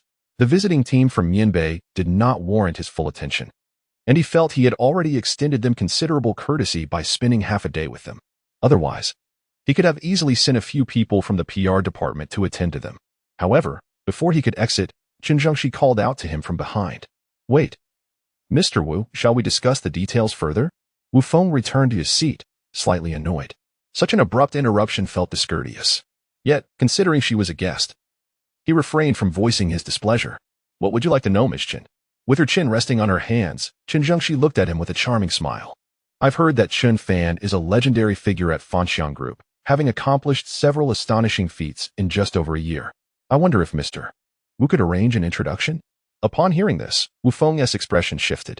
Work was work, and he understood that Chen Fan could not meet with just anyone. He would never make such a foolish move. If he acted as an intermediary, he might as well resign from his position. Wu Feng promptly stood, adjusting his suit. Ms. Chen, if you wish to discuss business, please coordinate with my assistant. Regarding personal matters, I cannot divulge any information, and I advise against further inquiries about our chairman Chen, whether out of curiosity or any ulterior motives. With that, he opened the door and left. What a joke. He hardly had the opportunity to meet Chen Fan himself, and even representatives from powerful nations rarely managed to secure an audience with him. The audacity of these visitors to request a meeting was laughable. After Wu Feng departed, the remaining business matters were handled entirely by the PR team.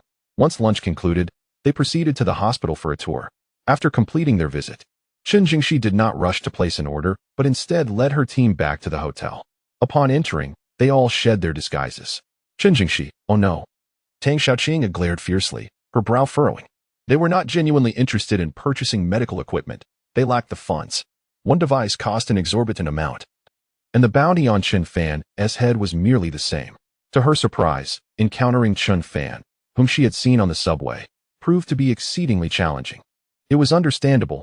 A billionaire tycoon was not someone one could meet at will. Once the door closed, a few members gathered around. Tang Xiaoqing declared, plans have changed. We cannot meet Chen Fan for now. We must observe his movements before executing our actions.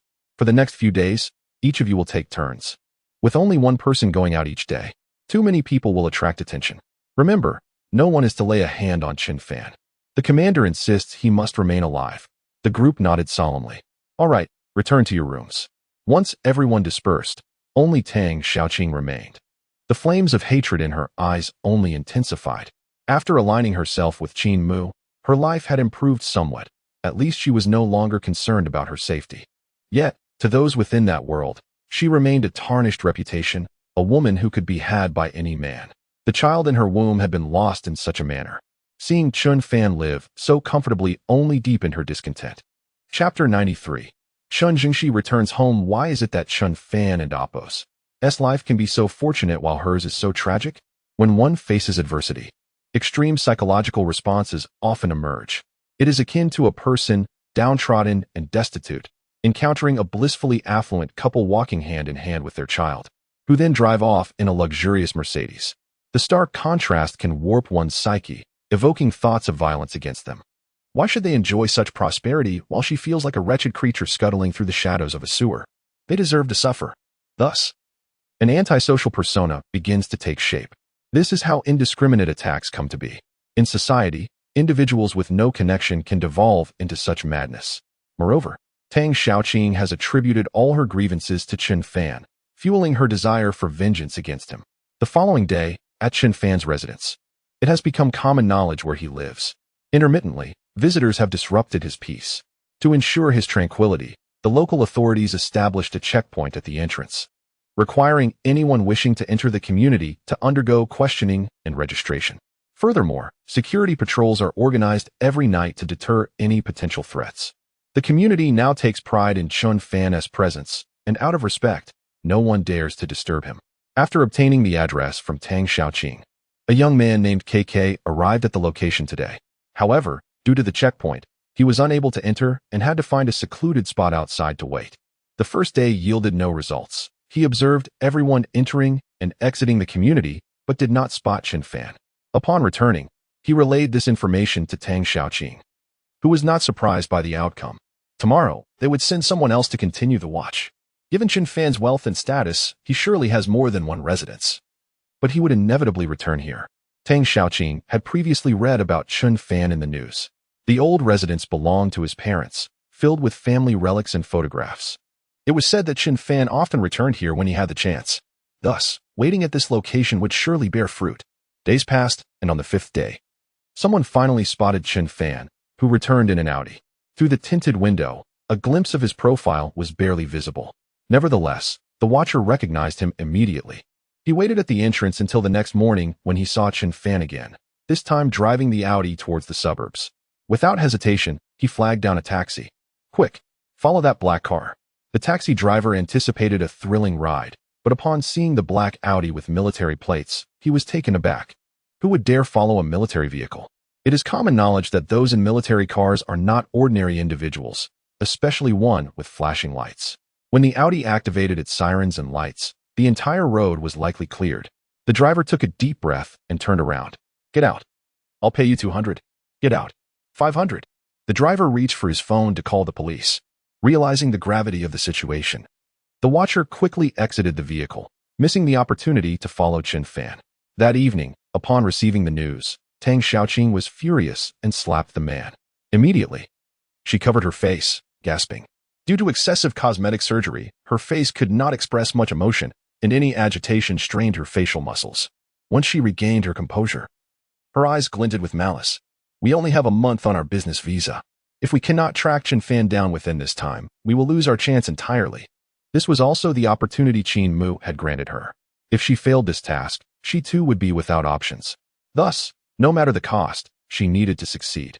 It was her lifeline for survival in the north. The Dragon Kingdom can no longer accommodate me, and I cannot return. Tomorrow, I will acquire a vehicle. If this task fails again, we might as well not exist. With that, Tang Xiaoqing dismissed everyone and returned to her room, changing into a few outfits from her suitcase before heading out alone. She took a taxi, winding through the city until she arrived at the small town of Haicheng, the very place from which she had fled. Everything felt familiar, the sights and sounds were reminiscent of her past. The difference now was that she could walk freely without the burden of judgment or disdain from others. This feeling was truly delightful. Despite Chen Mu's treatment of her, she harbored gratitude towards him. Without his influence, she would not be who she was today. Tang Xiaoqing pulled out a pair of glasses from her bag and put them on. It had been half a year since her last visit, and nostalgia washed over her. Navigating through the bustling streets, she arrived at the entrance of the rented house where her family once lived. She knocked thrice on the door. It opened promptly, revealing a middle-aged man she did not recognize. "Who are you?" he inquired, eyeing the fashionable and striking woman before him with curiosity. Tang Xiaoqing removed her glasses, slightly frowning. "What happened to the couple who lived here?" "Oh, I'm a distant relative. I heard they had some troubles and thought I would check in on them." She fabricated a story to explain her presence. "Ah, you've come too late," the man chuckled lightly. "They moved out 6 months ago. Do you know where they are now?" "They've relocated not far from here. Would you like me to show you?" "No need, just tell me the address." Tang Xiaoqing produced a 100 yuan bill and placed it before him. Half an hour later, Tang Xiaoqing found herself in a dimly lit alley of the town. The sides were lined with organized trash, emitting a foul odor. It was not that the alley was filled with refuse, but rather it housed unfortunate souls who scavenged for a living. At the entrance of a narrow room, barely wide enough for a single person to pass through, Tang Xiaoqing inhaled deeply, disregarding the stench, and knocked on the door. Chapter 94. A mother's embrace. Soon, the door creaked open, and an elderly woman emerged. Her gaze fell upon Tang Xiaoqing, and she froze, her lips moving soundlessly. She scrutinized Tang Xiaoqing, seeking confirmation. "Let's talk inside," Tang Xiaoqing finally said, glancing around before entering the room. Once inside, Tang Xiaoqing exclaimed, "Mom." "Oh." Tang's mother trembled with emotion, stifling a sob. She had recognized her daughter instantly. Though appearances could be altered, her voice and physique remained unchanged. Moreover, Tang Xiaoqing wore the very clothes Tang's mother had packed for her departure. A long, tearful embrace ensued. Tang Xiaoqing was taken aback by how much her parents had aged in just 6 months. What had transpired during that time? As they sat and shared their experiences, Tang Xiaoqing learned of her parents' ordeal. After her disappearance, they had been unable to reach her. The police's grim prognosis of her abduction to northern Myanmar had plunged them into despair. Yet, they refused to surrender hope, resolving to earn money in the faint hope of buying Tang Xiaoqing's freedom. Hearing Tang Xiaoqing's story, Tang's mother wept even harder. Her daughter had not only lost her child, but had also been subjected to forced plastic surgery and coerced into prostitution. Had it not been for Chen Mu's protection, her life might have been even more wretched. Now, Tang Xiaoqing had a chance at redemption. If she successfully completed Chen Mu's assignment, she could escape her predicament. "Where's Dad?" Tang Xiaoqing asked, looking around. "He's working as a security guard at the factory," Tang's mother replied, gesturing toward the window. "He's on the night shift and won't be back until 4 in the morning. Tang Xiaoqing wiped away her tears and retrieved a stack of bills from her bag. "Mom, take this. Use it for now. I'll take care of you when I make it big." Tang's mother accepted the money with a nod. "Be careful out there. And stay away from that Mr. Chen." Their conversation continued late into the night. As dawn approached, Tang Xiaoqing hailed a taxi and departed. The following morning, she rented a car and entrusted it to her people. Since Wu Feng was a dead end, they focused on tracking Chen Fan. They couldn't afford to jeopardize their progress. With the car, surveillance became easier. However, they dared not get too close to Chen Fan's military vehicle. Over 2 days, they learned that he resided in his old house and visited his grandparents at the military compound for meals. His life was monotonous. Just as they were losing hope, fate intervened. One day, they observed Chen Fan's car stopping some distance from his neighborhood. Chen Fan alighted, waved goodbye to the driver, and headed toward a steamed bun shop. "Steamed buns for dinner," he mused. 10 meat buns and a bowl of porridge to go. Soon, he emerged with his meal and began walking home, already indulging in the buns. Suddenly, a notification appeared. Ding! Congratulations on completing the task. Publish molecular medicine technology and promote it worldwide. Reward: virtual reality brain-machine technology. The belated reward held little appeal for Chen Fan, who was now engrossed in energy research. The widespread adoption of room-temperature superconductivity had resolved much of the energy crisis. The remaining challenge was to secure cleaner and more abundant energy sources. The essence of human technology still revolved around boiling water. Coal-fired power plants, nuclear power plants, and even steam engines relied on fuel to heat water and drive generators. The energy loss in this process was immense, and it generated considerable pollution. Apart from wind and hydropower, the world's energy resources would eventually be depleted. The only viable clean and sustainable energy source was controlled nuclear fusion. Nuclear fusion released immense energy, and extracting it would be relatively inexpensive. A 1-ton nuclear bomb could obliterate a city. If harnessed, that energy could power a city for a long time. Controlled nuclear fusion would allow humans to gradually release and utilize this energy. Chen Fan mused that once this technology was realized, interstellar travel would be within reach. Lost in thought, Chen Fan reached a crossroads. The main road led home, but a smaller path offered a shortcut. He had walked these streets for years, but eager to record his thoughts, he chose the shortcut. After a few steps, his vision was obscured. Without streetlights, he turned on his phone's flashlight. Suddenly, he heard a rustling sound behind him. He deduced it was a rat from meters away, and hidden 15 meters behind him was a person. Chapter 95, Chen Fan abducted with the assistance of a quantum computer. Chen Fan possessed formidable cerebral processing capabilities. He could discern the source of the faintest sound, let alone the heavy breathing of another person. It seemed his captors made no attempt at concealment. Chen Fan furrowed his brow, contemplating whether to flee or seek assistance. However, events unfolded too rapidly. Moments later, a sharp blade was pressed against his neck. His assailant, remaining unseen, urged him to comply. Behave yourself and follow me. They proceeded cautiously until reaching a white sedan. His captor produced duct tape and rope, binding Chen Fan's hands and sealing his mouth. After shoving Chen Fan into the back seat, he hastily dialed a number. Big sister, he secured. Excellent, I'm on my way.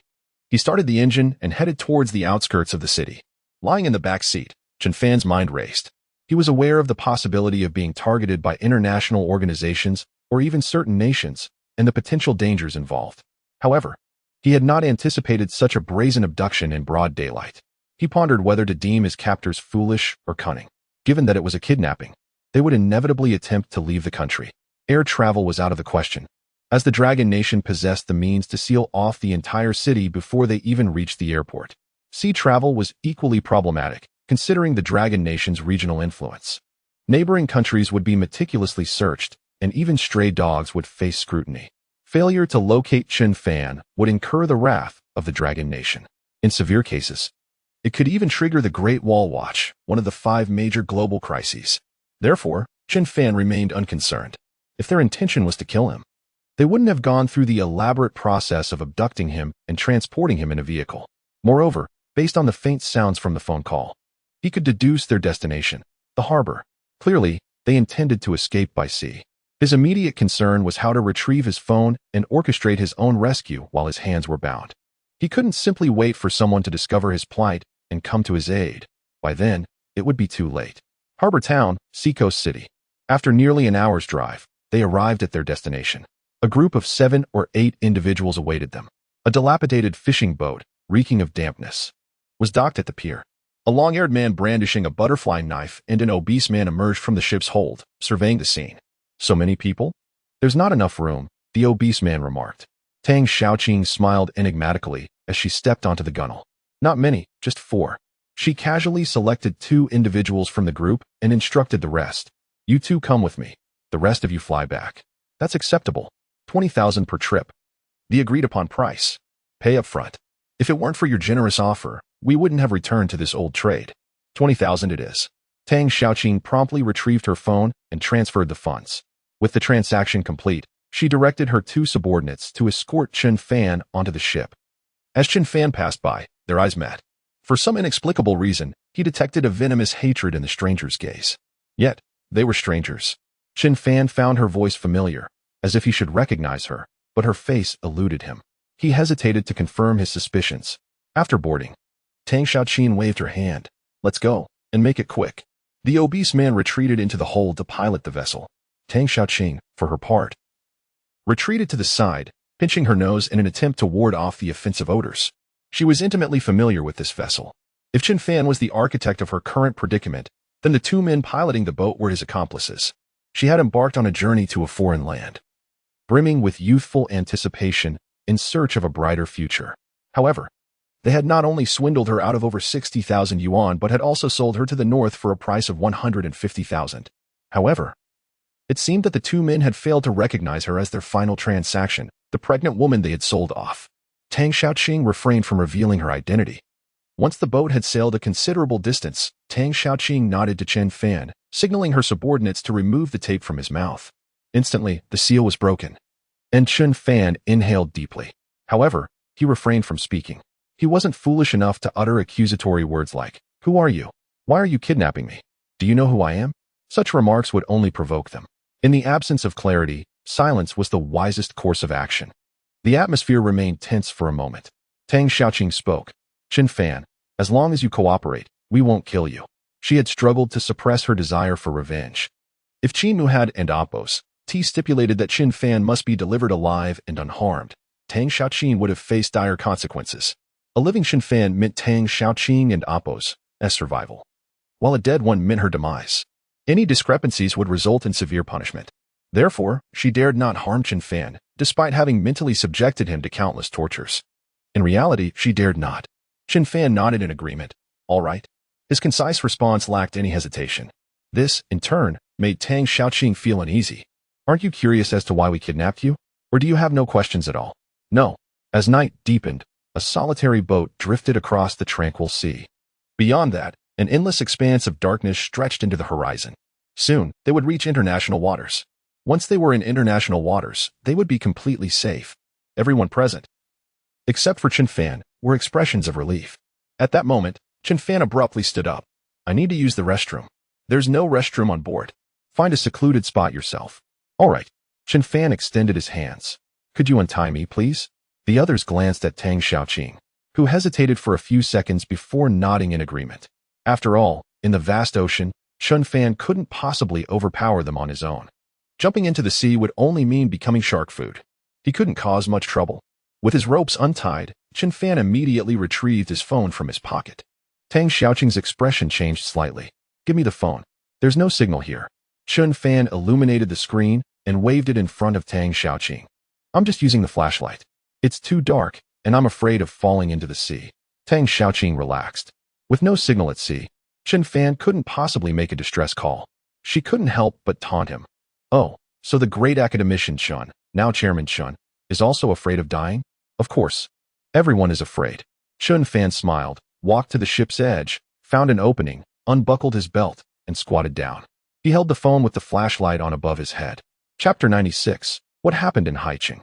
Fortunately, the latest model of the chrysanthemum phone released by the Chinese Academy of Sciences boasts remarkably advanced satellite communication capabilities. Although many online voices dismiss this feature as superfluous, in real life, a single use can essentially justify the investment. Under such circumstances, making a satellite call was clearly not an option. Chen Fan held his phone aloft, effectively searching for satellite signals. The moment the screen illuminated in green, he swiftly typed a 1 with one hand and sent it. He only selected a few individuals nearby as recipients, prioritizing efficiency in this critical situation. There was no need for lengthy, cumbersome pleas for help. The satellite-sent message would inherently include geographical coordinates, which sufficed. A few minutes later, Chen Fan returned to the cabin, adjusting his trousers. The small fishing boat continued its journey across the boundless sea. Meanwhile, chaos erupted in Haicheng. As per routine, Chen Fan would typically call Lu Lingli upon arriving home to reassure her of his safety. However, today, the driver had returned home without receiving a call from Chen Fan. Perhaps he was preoccupied and simply forgot. Concerned for Chen Fan's well-being, Lu Lingli decided to contact the security of his community. The security personnel knocked persistently on Chen Fan's door but received no response. Coupled with the inability to reach him by phone, it became evident to the couple that something was amiss. In under 10 minutes, the entire Haicheng police force was mobilized. Police cars whizzed by at various intersections, and checkpoints were established at every entry and exit point of the city. Surveillance footage from 3 hours prior was meticulously reviewed, particularly focusing on the segment where Chen Fan disembarked. The airport was locked down, and all flights were grounded. Flights scheduled to depart within the next 3 hours were instructed to have security personnel conduct thorough inspections, ensuring that any individual resembling Chen Fan was closely monitored. All major transportation hubs displayed notifications of delays. Just as perplexed travelers were trying to comprehend the situation, an overwhelming number of police officers stormed in, cordoning off the area and subjecting everyone to scrutiny. Trains that had already departed were also subjected to inspections, with conductors checking identification and performing facial comparisons. The entire city of Haicheng had become a fortress, with not even a fly able to escape. Chen Fan was of utmost importance to the Dragon Kingdom. If necessary, the nation would not hesitate to resort to military action. However, in the absence of extreme circumstances, no one desired such an outcome. Everyone was fervently hoping that Chen Fan remained within the confines of Haicheng. The unfolding events also captured the attention of concerned citizens. Online, within the local channels, speculation ran rampant. What is going on? So many police cars just sped past downstairs. Same here. The police are starting to check vehicles. Is there some sort of special operation? Don't mention it. I just saw police stopping cars on the expressway out of the city, even checking my trunk. I'm at the high-speed rail station, and all the trains are delayed. The police rushed in to check IDs. Train station 2. What is happening tonight? Are they apprehending some major fugitive? Even if there were a murderer, wouldn't it be excessive to mobilize such a high level of police force? In light of these circumstances, it seemed wise for everyone to remain indoors and avoid causing further complications, waiting quietly for updates. Soon, a trending topic titled "What Happened in Haicheng?" surged across major platforms, capturing the attention of netizens nationwide. Speculations abounded regarding the potential emergence of a dangerous criminal, as such a response was not typically warranted for ordinary individuals. Yet, if a serious offender were indeed at large, official announcements would have been made to caution citizens to exercise vigilance. However, the conspicuous lack of information only served to heighten anxiety. Fortunately, the commotion came to a head when Hu Deliang and his wife received a text message. Simultaneously, the Criminal Investigation Department identified a suspicious white sedan via surveillance and tracked its route toward the port. Coupled with the coordinates contained in the message received by Hu Deliang, it became evident that Chen Fan had been taken out to sea. Furthermore, the interception of the vessel posed significant challenges as they were now in international waters. Their only recourse was to deduce which country Chen Fan had been taken to, preparing for potential tracking and interception. However, the profiles of Tang Xiaoqing and her associates were swiftly retrieved. Everyone soon became aware of Chen Fan's destination. To their astonishment, the woman named Chen Zhongxi had entered through legitimate channels, leading them to believe that she was an unsuspected assailant who had exploited the guise of conducting business to carry out the abduction. It was no wonder that everyone had been caught off guard. In the dim light of night, Hu Deliang stood beneath a street lamp, his anger palpable. The audacity of allowing someone to be abducted right under their noses was a profound humiliation. His driver trembled beside him, wishing he had prevented Chen Fan from disembarking. He had acquiesced to Chen Fan's request for a solitary walk and late-night snack, never anticipating the ensuing events. Reflecting on it now, he regretted not parking the car by the roadside and ensuring Chen Fan's safety until he finished his meal. Yet, regardless of the past, the incident had transpired. What mattered now was devising a plan to rescue Chen Fan. "Drive me to the command center," Hu Deliang suddenly instructed, devoid of reproach toward the driver. It was evident that Chen Fan had been targeted. If he escaped this time, he would likely face danger again soon. Instead of merely containing the threat, they needed to eradicate it entirely. This time, he would take matters into his own hands, identifying which nations and individuals dared to lay claim to his grandson. The driver promptly acknowledged the command and opened the car door for Hu Deliang. Simultaneously, various military departments began coordinating their efforts. A satellite gradually adjusted its trajectory toward the coordinates Chen Fan had transmitted, extending its tracking capabilities. Little did Tang Xiaoqing and her cohorts realize the extent to which the Dragon Kingdom was willing to go for Chen Fan, even deploying military satellites. However, such concerns were irrelevant to them at this juncture. The journey from Haicheng Port to Mianbang Port would take approximately 2 days and nights. Though the voyage might be tedious, thoughts of impending freedom buoyed Tang Xiaoqing's spirits. At that moment, The fishing boat had been navigating the ocean for over 18 hours, having completely entered Mianbang's maritime territory. They were now devoid of any reservations. As dawn broke, Tang Xiaoqing awoke, and the group began preparing breakfast. Chen Fan sat quietly nearby, his head bowed in contemplation.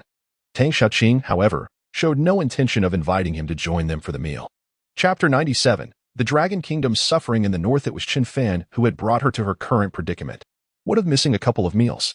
After all, Qin Mu had merely stipulated that she must not be harmed or killed, and Tang Xiaoqing was adept at exploiting loopholes. Under normal circumstances, enduring over 10 hours without food would induce a sensation of hunger. Yet now, 18 hours had elapsed, and Chen Fan, no matter how resilient, ought to be feeling fatigued. She could not bring herself to believe that his stomach was impervious to hunger. However, it is known that the absolute limit for human survival without sustenance is 7 days. Therefore, she assured herself that Chen Fan would not perish in the coming days. It was merely a small indulgence of her desire for revenge, she mused. After finishing her breakfast, she exchanged a knowing glance with a companion nearby, who promptly handed Chen Fan a bottle of mineral water. While abstaining from food might not lead to immediate death, the absence of water could be fatal in an instant, particularly under the relentless sun on the open sea. Tang Xiaoqing was not about to risk Chen Fan's well-being. Chen Fan accepted the bottle of water with a murmured thanks and took a small sip. The night sea breeze had left his lips somewhat chapped, and he appeared quite weary. Though he was hungry, he had remained still, conserving his strength, thereby managing to endure thus far. After a night of contemplation, Tang Xiaoqing struck him as hauntingly familiar, especially her voice. After a prolonged mental comparison, an image finally materialized before him. The subway, the clandestine filming, the accusations. The sounds from those memories aligned with the voice he had just heard. Coupled with recent news of Tang Xiaoqing's release and subsequent escape, he was now almost certain that the woman before him was indeed the same Tang Xiaoqing he had encountered before. Thus, he could comprehend her series of vindictive actions. What puzzled him, however, was why she had never harmed him throughout this ordeal. Never mind. To be precise, engaging the mind could also be viewed as a form of physical exertion. It consumed considerable energy.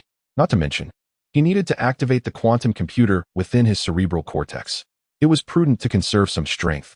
Panic would yield no solutions, and a calm demeanor was essential for navigating challenges. After another sip of water, he rose and approached the ship's edge. While attending to nature's call, he reopened his phone to search for a satellite signal. Before long, the satellite connection was restored, and several messages appeared on his screen. This device, besides sending satellite messages, could also receive them, but only when a signal was available. Upon reading the messages, Chen Fan regained his composure. They were from his grandfather. If you receive this message, please respond. We are organizing a rescue operation. Provide your coordinates and any information you possess. This was characteristic of Hu Deliang. No superfluous words, just direct inquiries for crucial information. Simple, straightforward, and unambiguous. Without hesitation, Chen Fan glanced toward the direction of the cabin, noting that the group was quiet and seemingly unconcerned about him. It appeared they were quite at ease with his presence on this vast expanse of water. He quickly composed a message on his phone. Tang Xiaoqing, Mianbang. Tomorrow morning at the port. He was confident that Hu Deliang would grasp the implications of his words. Even if he did not, a bit of investigation would surely illuminate the meaning. Once he confirmed the message was sent, Chen Fan exhaled in relief. Placing his phone down as he returned to the cabin, having gone nearly a day without food, it was disingenuous to claim he did not feel weak. Thus, he resolved to remain within the cabin, conserving his energy. Meanwhile, Hu Deliang also received Chen Fan's message. Tang Xiaoqing, Mianbang, tomorrow morning at the port? He recognized Tang Xiaoqing as the girl who had previously framed Chen Fan in the subway incident and later, during her pregnancy, while under external supervision, had been abducted to Mianbei. Connecting this with Chen Fan's message, he suddenly grasped that the individual who had entered on a business visa, Chen Zhangxi, was undoubtedly Tang Xiaoqing after undergoing cosmetic alteration. He promptly dispatched personnel to investigate what Tang Xiaoqing had encountered in Mianbei. Furthermore, he reached out to Mianbang's Ministry of Foreign Affairs, ensuring their cooperation. We must control all their ports by tomorrow morning. If they comply, let it be a dignified arrangement. If not, we shall find a way to compel their cooperation. A soldier saluted sharply before hastily departing. Hu Deliang stood in the command center, his expression weary yet resolute. He had not closed his eyes for nearly 20 hours, yet fatigue eluded him. Until he could see Chen Fan safely return, he doubted he would ever find peace. He felt a deep shame at the thought of facing his old friends without having secured Chen Fan's safety. Negotiations with Mianbong were straightforward. A call from the Dragon Kingdom's Ministry of Foreign Affairs yielded immediate cooperation from the other side, who pledged to comply obediently. They even dispatched their military police to oversee the situation, promising to execute arrests as soon as the ship docked.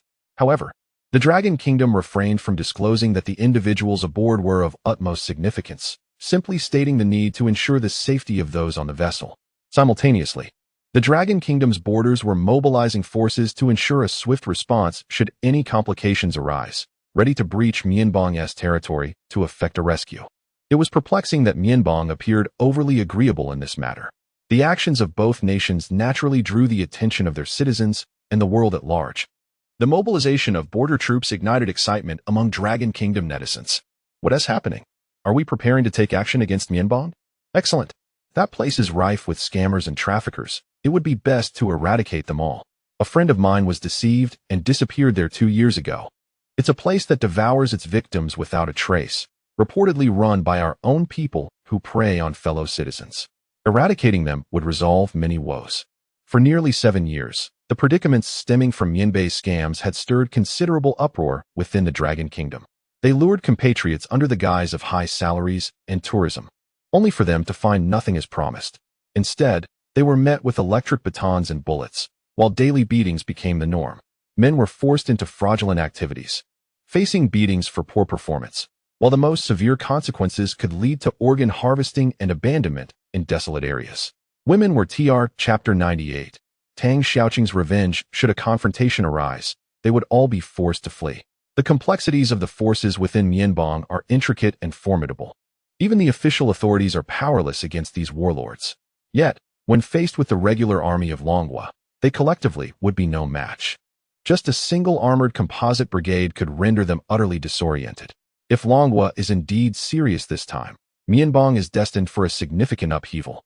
The crux of the matter is that they are oblivious to the underlying situation, what has transpired. Typically, when Longhua undertakes any action, they receive wind of it in advance and would temper their actions accordingly.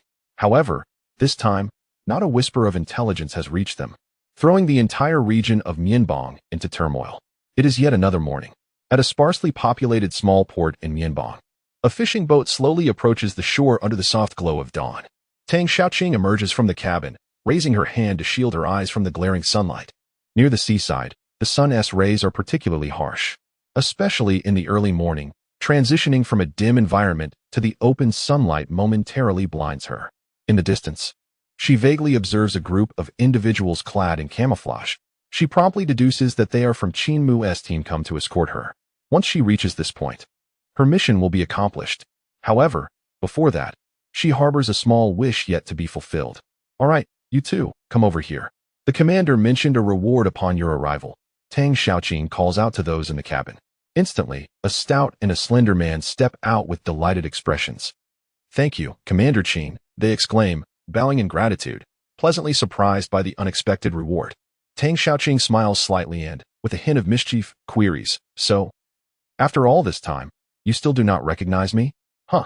The two men are taken aback, scrutinizing Tang Xiaoqing's features more closely. They have indeed never met her before. On board, they had entertained inappropriate thoughts about her, yet knowing she might be Qin Mu and Appo's woman, their daring hearts were quelled. Had she been an ordinary person, they would have approached her without hesitation. After much contemplation, they could not recall any previous encounter with her and hesitantly responded, Miss Chun. Perhaps you are mistaken? Very well. Tang Xiaoqing, with her hands still in her bag, smiles enigmatically. Approximately 6 months ago, did you sell a pregnant woman? At this, the stout and the slender man's eyes widen in shock. They stare at Tang Xiaoqing for an extended moment before the latter, with a hint of hesitation, inquires, Are you related to her? No, I am she. Tang Xiaoqing's smile swiftly morphs into a cold smirk. In the next instant, she retrieves a dark iron weapon from her bag and aims it at the two men. The stout and slender men are thrown into a panic. How is this possible? The woman sold to such a place, unless she possesses extraordinary abilities or striking beauty, would never survive. Yet, That pregnant woman not only survived, but transformed into her current self. They realize she has returned for vengeance, and survival for them is no longer an option. The stout man, resigned, lowers his head as the slender one stammers, "Miss Chen, I apologize." Bang! A gunshot rings out as Tang Xiaoqing raises her weapon. Chapter 99. Let her face the wrath of the law. Chen Fan consumed a modest meal, cautious not to overindulge or eat too hastily. In a state of hunger, one must refrain from reckless consumption. A sudden spike in blood sugar could prove overwhelming. Even so, it took him considerable time to regain his composure. A few individuals in the vehicle fixed their gaze upon him, silent yet conveying a sense of his significance. As if fearing any misstep on his part, they were unaware of the intentions behind his abduction. But Chen Mu had made it abundantly clear that Chen Fan must not come to harm, even if it meant sacrificing their own lives. After a light meal, Chen Fan leaned back in his seat, choosing silence and closing his eyes to gather his thoughts. After a while, as if struck by a realization, he retrieved his phone from his pocket. This action caused a momentary tension among the others in the vehicle. However, upon seeing that it was merely a phone, they relaxed. He pressed the power button twice, but the device remained unresponsive. The battery, already low, had been depleted after 2 days of travel. "Is there a charger?" he inquired in Chinese. Given the proximity to Long Country, it was reasonable to assume that most could understand the language. Yet, seeing their perplexed expressions, Chen Fan conceded and repeated his request fluently in their language. "Please provide me with a charger." The group paused, their minds racing as they recalled that Chen Mu had not explicitly prohibited Chen Fan from using his phone. Consequently, one individual produced a power bank and handed it to him. Once connected, the phone finally powered on. As the signal icon illuminated the status bar, Chen Fan felt a wave of relief wash over him. He was not a saint. He possessed the same basic emotions as anyone else. The gunfight he had witnessed that day was undoubtedly the most intense experience of his life. Nevertheless, he recognized that this group was hesitant to harm him. Fortunately, his phone plan included global service, allowing him to receive signals in regions collaborating with Long Country, albeit at a premium for international calls. At this moment, concerns about cost seemed trivial. Chen Fan dialed his first call to Hu Deliang. "Hello, grandfather." He spoke freely, knowing the individuals present could not comprehend Chinese. "Xiao Fan, I'm currently in their vehicle, part of a convoy. I'm in a white Toyota SUV, and there are 5 of us in total, 1 driver and 3 armed men. The model of the firearms is enough. Hu Deliang interrupted swiftly, aware that they had already gathered this information during the chaotic retreat of the police in Mianbang. They knew that the abduction was orchestrated by the Qin family, the most powerful clan in the Gugan region. Their satellites were monitoring Chen Fan's convoy in real time, but the rescue plan was still under discussion. While Hu Deliang could easily eliminate the captors with a single missile, Chen Fan remained in their grasp. The entire Qin family was worth less than a single hair on Chen Fan's head. Yet, Hu Deliang was more concerned about how Chen Fan was able to make a phone call. "What is your current situation? Are you safe?" "For now, yes. They likely want to harm me. The people in the vehicle do not speak Chinese, which is why I made this call." Good. Hearing that Chen Fan was safe, Hu Deliang finally felt a measure of relief, though not complete tranquility. The most pressing Chapter 100. Do you wish to anger me or to buy me off? News of the Dragon Kingdom's army crossing the border swept through the entire Mianbang like a tempest. Within 2 hours, the first park was taken down. People were lined up in 2 rows, their hands restrained, while personnel meticulously counted them. Although their equipment was formidable in Mianbang, it proved utterly ineffective against the advanced weaponry of the Dragon Kingdom. Upon learning of the impending arrival of the Dragon Kingdom's forces, any thoughts of resistance fled from their minds. In an instant, swarms of drones appeared in the sky. Shortly thereafter, the gates of the park were kicked open, and the crowd surged in like a tidal wave. The first park was captured in less than 2 hours, most of which was spent tallying the captives. Once concluded, the Dragon Kingdom's army began to depart in an orderly fashion, moving on to the next location. On the streets, many curious onlookers raised their phones to record the scene, uploading it to various online platforms. At the Qin residence, Chen Mu sat comfortably, pouring a cup of tea for Chen Fan. "Drink up, it's safe," he assured. Chen Fan merely acknowledged with a hum, choosing instead to observe the ambience of the tea room. The dim lights and the presence of orchids and bamboo exuded a rich essence of the Dragon Kingdom. Noticing his contemplation, Chen Mu smiled and said, "I hail from Province F. I came here to carve out my path at the age of 15, though I haven't returned since. My heart has always yearned for my hometown. Chen Fan nodded slightly, perceiving the sincerity in his words. Just then, a man clad in a floral shirt and sporting yellow hair entered, hastening to whisper something to Qin Mu. The latter's brow furrowed momentarily before relaxing again. He turned to those beside him and instructed, "Inform everyone to begin evacuation. Shut down the shop. Operations shall cease until my command. Also, send the pigs up the mountain. By the way, has the cargo arrived?" "Still en route," came the response. "Good." Qin Mu waved his hand and turned his attention back to Chen Fan. "It seems the Dragon Kingdom values you greatly." Chen Fan pursed his lips in silence. He had been here for an entire morning, yet his captors had yet to disclose their intentions for bringing him here. Clearly, Hu Deliang was already in motion. He had no intention of remaining idle. After all this time, he had been contemplating a means of self-rescue, under the watchful eyes of so many. He could not replicate the miraculous escape of the figure who had returned from Yinbei, traversing 9 hours without rest. He regretted not having acquired self-defense weaponry, such as an impenetrable shield or a personal exoskeleton akin to Iron Man-S. Even portable laser weapons were plentiful in the system's warehouse, yet he had never bothered to procure them, believing he would never need such items. If he were to unleash them all at once, the world's balance would undoubtedly shift. He aspired for the Dragon Kingdom to grow stronger, but this was a gradual process.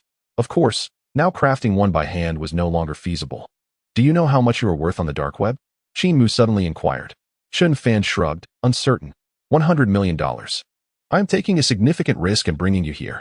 Despite the Dragon Kingdom's military involvement, the loss of some manpower and resources pales in comparison to my profit." "Business isn't conducted that way," Chen Fan countered, shaking his head. "You must understand that after this incident, the Dragon Kingdom will impose stricter controls over you. Any sign of exposure will be met with immediate consequences. The $100 million will be your final income." Qin Mu remained unfazed. "No worries. The world is vast. I can make a living anywhere." He shrugged, seemingly indifferent to Chen Fan's assertions. "Is 100 million a lot?" Chen Fan, equally dismissive, replied, "I haven't calculated my worth. But you could check online. The profit from your business pales in comparison to what I earn from selling a single piece of equipment." Qin Mu could no longer contain himself. He recognized the truth in Chen Fan's words. In this place, with so many people, working tirelessly for half a year might yield less than what Chen Fan's company makes in a single day. The medical industry was a veritable printing press, especially for Chen Fan's monopolistic medical devices that were in high demand globally. Who wouldn't want to be a legitimate player? Who would willingly deceive their compatriots into this forsaken land? Yet, Qin Mu had no choice. Earning a living required a sense of conscience. If he lost that conscience, he could earn even more. "So, are you trying to anger me or to buy me off?" Qin Mu stood, locking eyes with Chen Fan, awaiting a response. He understood his predicament. He could never return. Even if Chen Fan offered him money, it would be futile. He could earn it, but he could not spend it. His best option was to make a profit from Chen Fan and then disappear, waiting for the turmoil to settle before resuming his former activities. "No," Chen Fan replied. "I am merely stating the facts." "Very well." Qin Mu approached Chen Fan. "You truly are a clever one, but falling into my hands is indeed your misfortune." He gestured, and 2 men emerged, seizing Chen Fan's arms as they led him outside. The sound of helicopter blades echoed outside. As they exited, a powerful gust of wind met them. Armed guards stood in 2 rows, with several jeeps parked in the courtyard, resources meant for the Qin family's evacuation. Chen Fan spotted Tang Xiaoqing at the door. Her head bowed. Noticing his gaze, she abruptly lifted her head, her eyes gleaming with ferocity, akin to a wolf ready to pounce. As she approached the 2 men, someone stepped forward to intercept her. Qin Mu waved his hand dismissively. Tang Xiaoqing addressed Chen Fan. "I lost, haven't I? Look at me now. Does this bring you joy?" Chen Fan tilted his head. "What do you mean by losing? What connection do we have? I have never actively provoked you." "You." Tang Xiaoqing fell silent. "Fine, I'm close to death anyway. Rather than perish at the hands of the Dragon Kingdom and Appo's army, I would prefer to die by your hand. But before I die, could you offer me an apology?" Chen Fan. He began to suspect that Tang Xiaoqing's mind was unhinged. In such dire circumstances, she was still preoccupied with apologies. "All right, I'm sorry," he conceded, feeling exasperated. Suddenly, Tang Xiaoqing broke into a smile, removing her bag from her shoulder and swiftly raising her hand, aiming the gun at